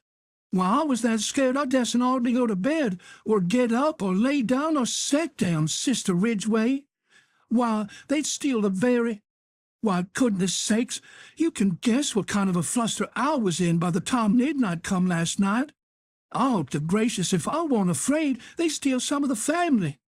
I was just to that pass, I didn't have no reasoning faculties no more. It looks foolish enough now in the daytime, but I says to myself, there's my 2 poor boys asleep way upstairs in that lonesome room, and I declare to goodness I was that uneasy till I crept up there and locked 'em in, I did. And anybody would, because you know when you get scared that way, and it keeps running on and getting worse and worse all the time, and your wits gets to addly, and you get to doing all sorts of wild things, and by you think to yourselves, supposing I was a boy and was away up there, and the door ain't locked, and you... She stopped, looking kind of wondering, and then she turned her head around slow, and when her eye lit on me, I got up and took a walk. Says I to myself, I can explain better how we come to not be in that room this morning if I go out to one side and study over it a little. So I've done it. But I dasn't go further, or she'd have sent for me. And when it was late in the day, the people all went, and then I come in and told her the noise and shooting waked up me and Sid, and the door was locked, and we wanted to see the fun, so we went down a lightning rod, and both of us got hurt a little, and we didn't never want to try that no more. And then I went on and told her all what I told Uncle Silas before, and then she said she'd forgive us, and maybe it was all right enough anyway, and about what a body might expect of boys, for all boys was a pretty harum-scarum lot as far as she could see. And so as long as no harm hadn't come of it, she judged she better put in her tongue being grateful we was alive and well, and she had us still, 'stead of fretting over what was past and done. So then she kissed me and patted me on the head and dropped into a kind of a brown study, and pretty soon jumps up and says, "Why, Lord's mercy, it's most night, and Sid not come yet. What has become of that boy?" I see my chance, so I skips up and says, "I'll run right up to town and get him," I says. "No, you won't," she says. "You'll stay right where you are. One's enough to be lost in a time. If he ain't here to supper, your uncle'll go." Well, he weren't there to supper, so right after supper Uncle went. He come back about 10, a little bit uneasy. Hadn't run across Tom's track. Aunt Sally was a good deal uneasy, but Uncle Silas, he said there weren't no occasion to be. Boys will be boys, he said, and you'll see this one turn up in the morning all sound and right. So she had to be satisfied. But she said she'd set up for him a while anyway, and keep a light burning so he could see it. And then when I went up to bed, she come up with me and fetched a candle and tucked me in, and mothered me so good I felt mean, and like I couldn't look her in the face. And she sat down on the bed and talked with me a long time, and said what a splendid boy Sid was, and didn't seem to want to ever stop talking about him, and kept asking me every now and then if I reckoned he could have got lost or hurt or maybe drowned, and might be laying at this moment somewhere suffering or dead, and she not by him to help him, so that tears would drip down silent, and I would tell her that Sid was all right and would be home in the morning sure. And she would squeeze my hand or maybe kiss me and tell me to say it again and keep on saying it, because it done her good, and she was in so much trouble. And when she was going away, she looked down in my eyes so steady and gentle and says, "The door ain't going to be locked, Tom, and there's the window and the rod, but you'll be good, won't you? And you won't go, for my sake." Laws knows I wanted to go bad enough to see about Tom, and was all intending to go. But after that, I wouldn't have went, not for kingdoms. But she was on my mind, and Tom was on my mind, so I slept very restless. And twice I went down the rod away in the night, and slipped around front and see her sitting there by her candle in the window with her eyes towards the road and the tears in them. And I wished I could do something for her, but I couldn't, only to swear that I wouldn't never do nothing to grieve her any more. And the third time I waked up at dawn and slid down, and she was there yet, and her candle was most out, and her old grey head was resting on her hand, and she was asleep. Chapter 42. The old man was uptown again before breakfast, but couldn't get no track of Tom, and both of them sat at the table thinking and not saying nothing, and looking mournful, and their coffee getting cold and not eating anything. And by the old man says, "Did I give you the letter?" "What letter?" "The one I got yesterday out of the post office." "No, you didn't give me no letter." "Well, I must have forgot it." So he rummaged his pockets, and then went off somewheres where he had laid it down and fetched it and give it to her. She says, "Why, it's from St. Petersburg. It's from Sis." I allowed another walk would do me good, but I couldn't stir her. But before she could break it open, she dropped it and run, for she sees something. And so did I. It was Tom Sawyer on a mattress, and that old doctor and Jim in her calico dress, with his hands tied behind him, and a lot of people. I hid the letter behind the first thing that come handy and rushed. She flung herself at Tom, crying, and says, "Oh, he's dead! He's dead! I know he's dead!" And Tom, he turned his head a little and muttered something or other, which showed he warn't in his right mind. Then she flung up her hands and says, "He's alive, thank God, and that's enough." And she snatched a kiss of him, and flew for the house to get the bed ready, and scattering orders right and left at the niggers and everybody else, as fast as her tongue could go, every jump of the way. I followed the men to see what they was going to do with Jim, and the old doctor and Uncle Silas followed after Tom into the house. The men was very huffy, and some of them wanted to hang Jim, for an example to all the other niggers around there, so they wouldn't be trying to run away like Jim done, and making such a rout of trouble, and keeping the whole family scared most to death for days and nights. But the others said, "Don't do it. It wouldn't answer at all. He ain't our nigger, and his owner would turn up and make us pay for him, sure." So that cooled them down a little, because the people that's always the most anxious for to hang a nigger that ain't done just right is always the very ones that ain't the most anxious to pay for him when they've got their satisfaction out of him. They cussed Jim considerable, though, and give him a cuff or two side the head once in a while, but Jim never said nothing, and he never let on to know me, and they took him to the same cabin and put his own clothes on him and chained him again, and not to no bed leg this time, but to a big staple drove into the bottom log, and chained his hands too, and both legs, and said he warn't to have nothing but bread and water to eat after this, till his owner come or he was sold at auction, because he didn't come in a certain length of time, and filled up our hole, and said a couple of farmers with guns must stand watch round about the cabin every night, and a bulldog tied to the door in the daytime. And about this time they was through with the job and was tapering off with a kind of general goodbye cussing, and then the old doctor comes and takes a look and says, "Don't be no rougher on him than you're obleeged to, because he ain't a bad nigger." When I got to where I found the boy, I see I couldn't cut the bullet out without some help, and he weren't in no condition for me to leave to go and get help. And he got a little worse and a little worse, and after a long time he went out of his head and wouldn't let me come anigh him any more, and said if I chalked his rifle he'd kill me, and no end of wild foolishness like that. And I see I couldn't do anything at all with him.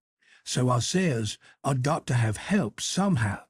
And the minute I says it, out crawls this nigger from somewheres and says he'll help, and he done it too, and done it very well. Of course I judged he must be a runaway nigger, and there I was. And there I had to stick right straight along all the rest of the day and all night. It was a fix, I tell you. I had a couple of patients with the chills, and of course I'd have liked to run up to town and see them, but I dasn't because the nigger might get away, and then I'd be to blame. And yet never a skiff come close enough for me to hail. So there I had to stick plumb till daylight this morning. And I never see a nigger that was a better nuss or faithfuler, and yet he was risking his freedom to do it, and was all tired out too, and I see plain enough he'd been worked main hard lately. I like the nigger for that. I tell you, gentlemen, a nigger like that is worth $1,000, and kind treatment too. I had everything I needed, and the boy was doing as well there as he would have done at home. Better, maybe, because it was so quiet. But there I was, with both of 'em on my hands, and there I had to stick till about dawn this morning. Then some men in a skiff come by, and as good luck would have it, the nigger was setting by the paddle with his head propped on his knees, sound asleep. So I motioned them in quiet, and they slipped up on him and grabbed him and tied him before he knowed what he was about, and we never had no trouble. And the boy being in a kind of a flight of sleep too, we muffled the oars and hitched the raft on, and towed her over very nice and quiet, and the nigger never made the least row nor said a word from the start.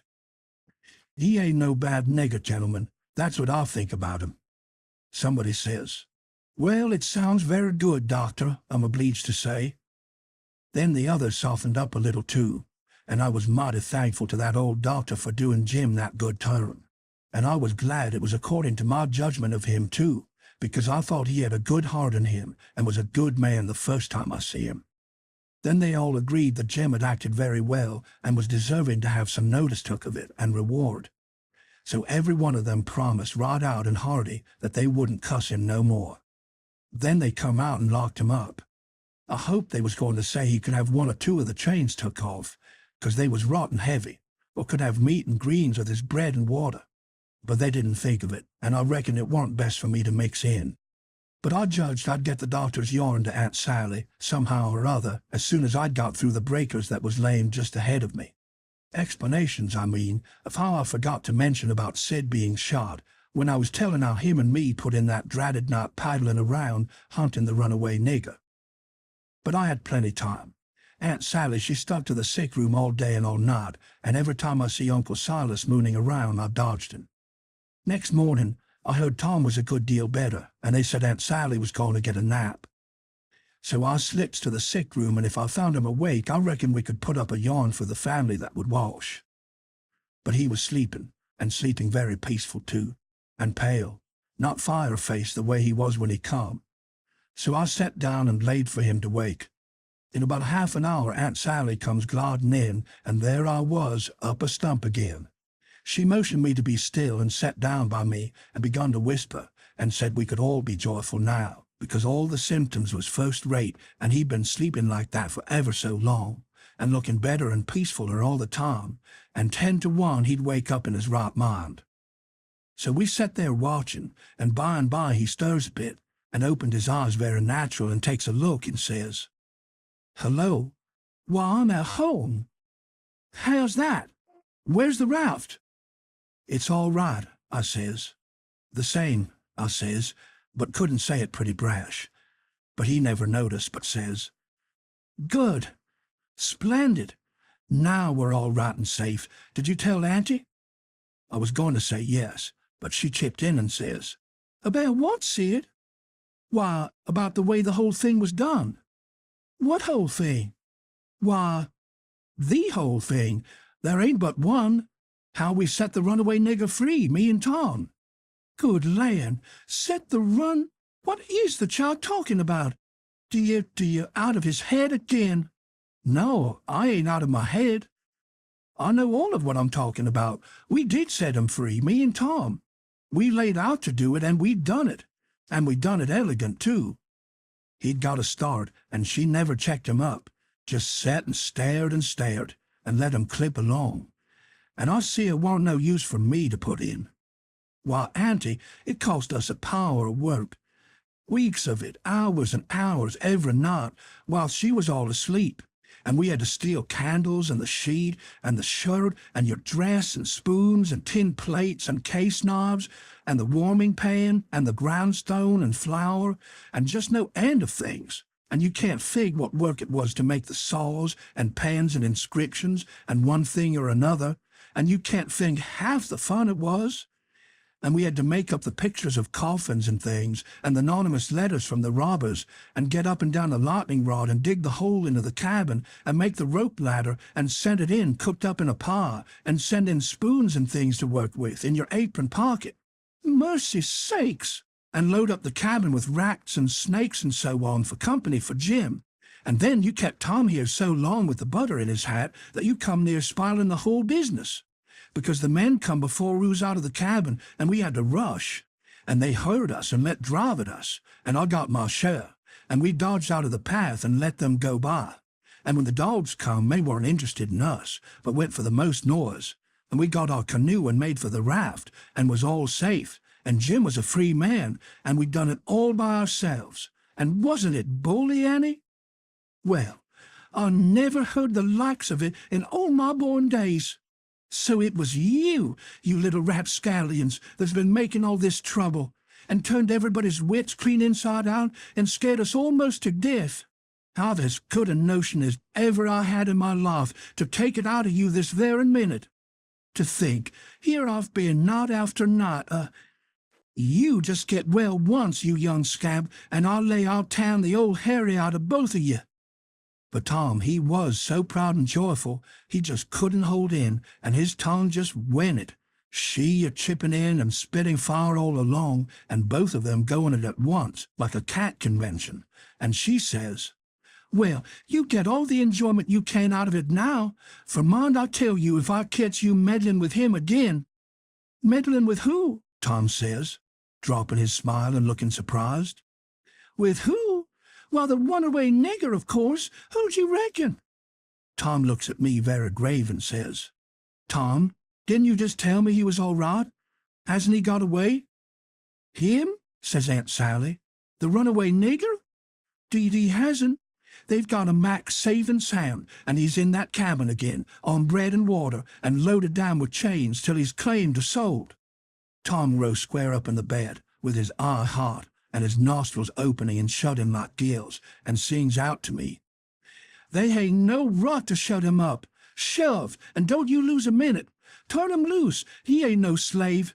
He's as free as any creature that walks this earth." "What does the child mean?" "I mean every word I say, Aunt Sally, and if somebody don't go, I'll go. I've knowed him all his life, and so has Tom there. Old Miss Watson died 2 months ago, and she was ashamed she was ever going to sell him down the river, and said so, and she set him free in her will." "Then what on earth did you want to set him free for, seeing he was already free?" "Well, that is a question, I must say, and just like women. Why, I wanted the adventure of it, and I'd have waded neck deep in blood, too. Goodness alive, Aunt Polly!" If she weren't standing right there just inside the door, looking as sweet and contented as an angel half full of pie, I wish I may never. Aunt Sally jumped for her, and most hugged the head off of her, and cried over her, and I found a good enough place for me under the bed, for it was getting pretty sultry for us, seemed to me. And I peeked out, and in a little while Tom's Aunt Polly shook herself loose, and stood there looking across at Tom over her spectacles, kind of grinding him into the earth, you know. And then she says, "Yes, you better turn your head away. I would if I was you, Tom. "Oh, dearie me," says Aunt Sally. "Is he chained so? Why, that ain't Tom, it's Sid. Tom's, why, where's Tom? He was here a minute ago." "You mean where's Huck Finn? That's what you mean. I reckon I hate raised such a scamp as my Tom all these years not to know him when I see him. That would be a pretty howdy-do. Come out from under that bed, Huck Finn." So I done it, but not feeling brash. Aunt Sally, she was one of the mixed-uppest looking persons I ever see, except one, and that was Uncle Silas, when he come in and they told it all to him. It kind of made him drunk, as you may say, and he didn't know nothing at all the rest of the day, and preached a prayer-meeting sermon that night that gave him a rattling reputation, because the oldest man in the world couldn't have understood it. So Tom's Aunt Polly, she told all about who I was and what, and I had to up and tell how I was in such a top place that when Mrs. Phelps took me for Tom Sawyer, she chipped in and says, "Oh, go on and call me Aunt Sally. I'm used to it now, and 'tain't no need to change." That when Aunt Sally took me for Tom Sawyer, I had to stand it. There weren't no other way, and I knowed he wouldn't mind, because it would be nuts for him being a mystery, and he'd make an adventure out of it and be perfectly satisfied. And so it turned out he let on to be Sid and made things as soft as he could for me. And his Aunt Polly, she said Tom was right about old Miss Watson setting Jim free in her will. And so sure enough, Tom Sawyer had gone and took all that trouble and bother to set a free nigger free. And I could never understand before, until that minute and that talk, how he could help a body set a nigger free with his bringing up. Well, Aunt Polly, she said that when Aunt Sally wrote to her that Tom and Sid had come, all right and safe, she says to herself, "Look at that now. I might have expected it letting him go off that way without anybody to watch him. So now I got to go and traipse all the way down the river 1,100 mile and find out what that creature's up to this time. As long as I couldn't seem to get any answer out of you about it." "Why, I never heard nothing from you," says Aunt Sally. "Well, I wonder. Why, I wrote to you twice to ask you what you could mean by Sid being there." "Well, I never got him, sis." Aunt Polly, she turns around slow and severe and says, "You, Tom." "Well, what?" he says, kind of pettish. "Don't you what me, you impudent thing? Hand out them letters." "What letters?" "Them letters. I'd be bound if I have to take a hold of you, they're in the trunk. There now. And they're just the same as they was when I got them out of the office. I hain't looked into them, I hain't touched them. But I know they'd make trouble, and I thought if you weren't in no hurry, well, you do need skinning. There ain't no mistake about it. And I wrote another one to tell you I was coming, and I suppose he come yesterday. I ain't read it yet, but it's all right. I've got that one. I wanted to offer to bet $2 she hadn't, but I reckon maybe it was just as safe to not to, so I never said nothing. Chapter the last. The first time I catched Tom private, I asked him what was his idea, Tom, of the evasion, what it was he'd planned to do if the evasion worked all right, and he managed to set a nigger free that was already free before.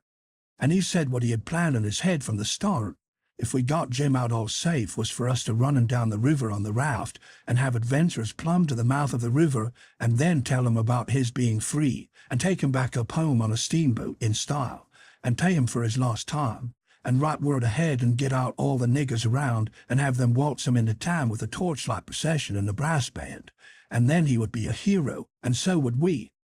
But I reckoned it was about as well the way it was. We had Jim out of the chains in no time, and when Aunt Polly and Uncle Silas and Aunt Sally found out how good he helped the doctor nurse Tom, they made a heap of fuss over him and fixed him up prime and give him all he wanted to eat and a good time and nothing to do. And we had him up to the sick room and had a high talk, and Tom give Jim $40 for being prisoner for us so patient and doing it up so good, and Jim was pleased most to death and busted out and says, "Dar now, Huck, what I tell you up there on Jackson Island. I told you I got a hairy breast, and what's the sign on it? And I told you I've been rich once and want to be rich again, and it's come true, and here she is. Darn now. Don't talk to me. Signs is signs, man, I tell you. And I know just as well as I's going to be rich again as I's standing here this minute. And then Tom, he talked along and says, "Let's all three slide out of here one of these nights and get an outfit and go for howling adventures among the Injuns over in the territory for a couple of weeks or two." And I says, "All right, that suits me, but I ain't got no money for to buy the outfit, and I reckon I couldn't get none from home, because it's likely Pat's been back before now and got it all away from Judge Thatcher and drunk it up." "No, he hain't," Tom says. "It's all there yet, $6,000 and more. And your pap ain't ever been back since. Hadn't when I come away anyhow." Jim says kind of solemn, "He ain't a-comin' back no more, Huck." I says, "Why, Jim?" "Never mind why, Huck. But he ain't comin' back no more." But I kept at him, so at last he says, "Don't you remember the house that was floating down the river, and they was a man in there, kivered up, and I went and unkivered him, and didn't let you come in? Well, then, you can get your money when you wants it, 'cause that was him." Tom's most well now, and got his board around his neck on a watch card for a watch, and is always seeing what time it is, and so there ain't nothing more to write about, and I'm rotten glad of it, because if I'd a knowed what a trouble it was to make a book, I wouldn't a tackled it, and ain't a-going to no more.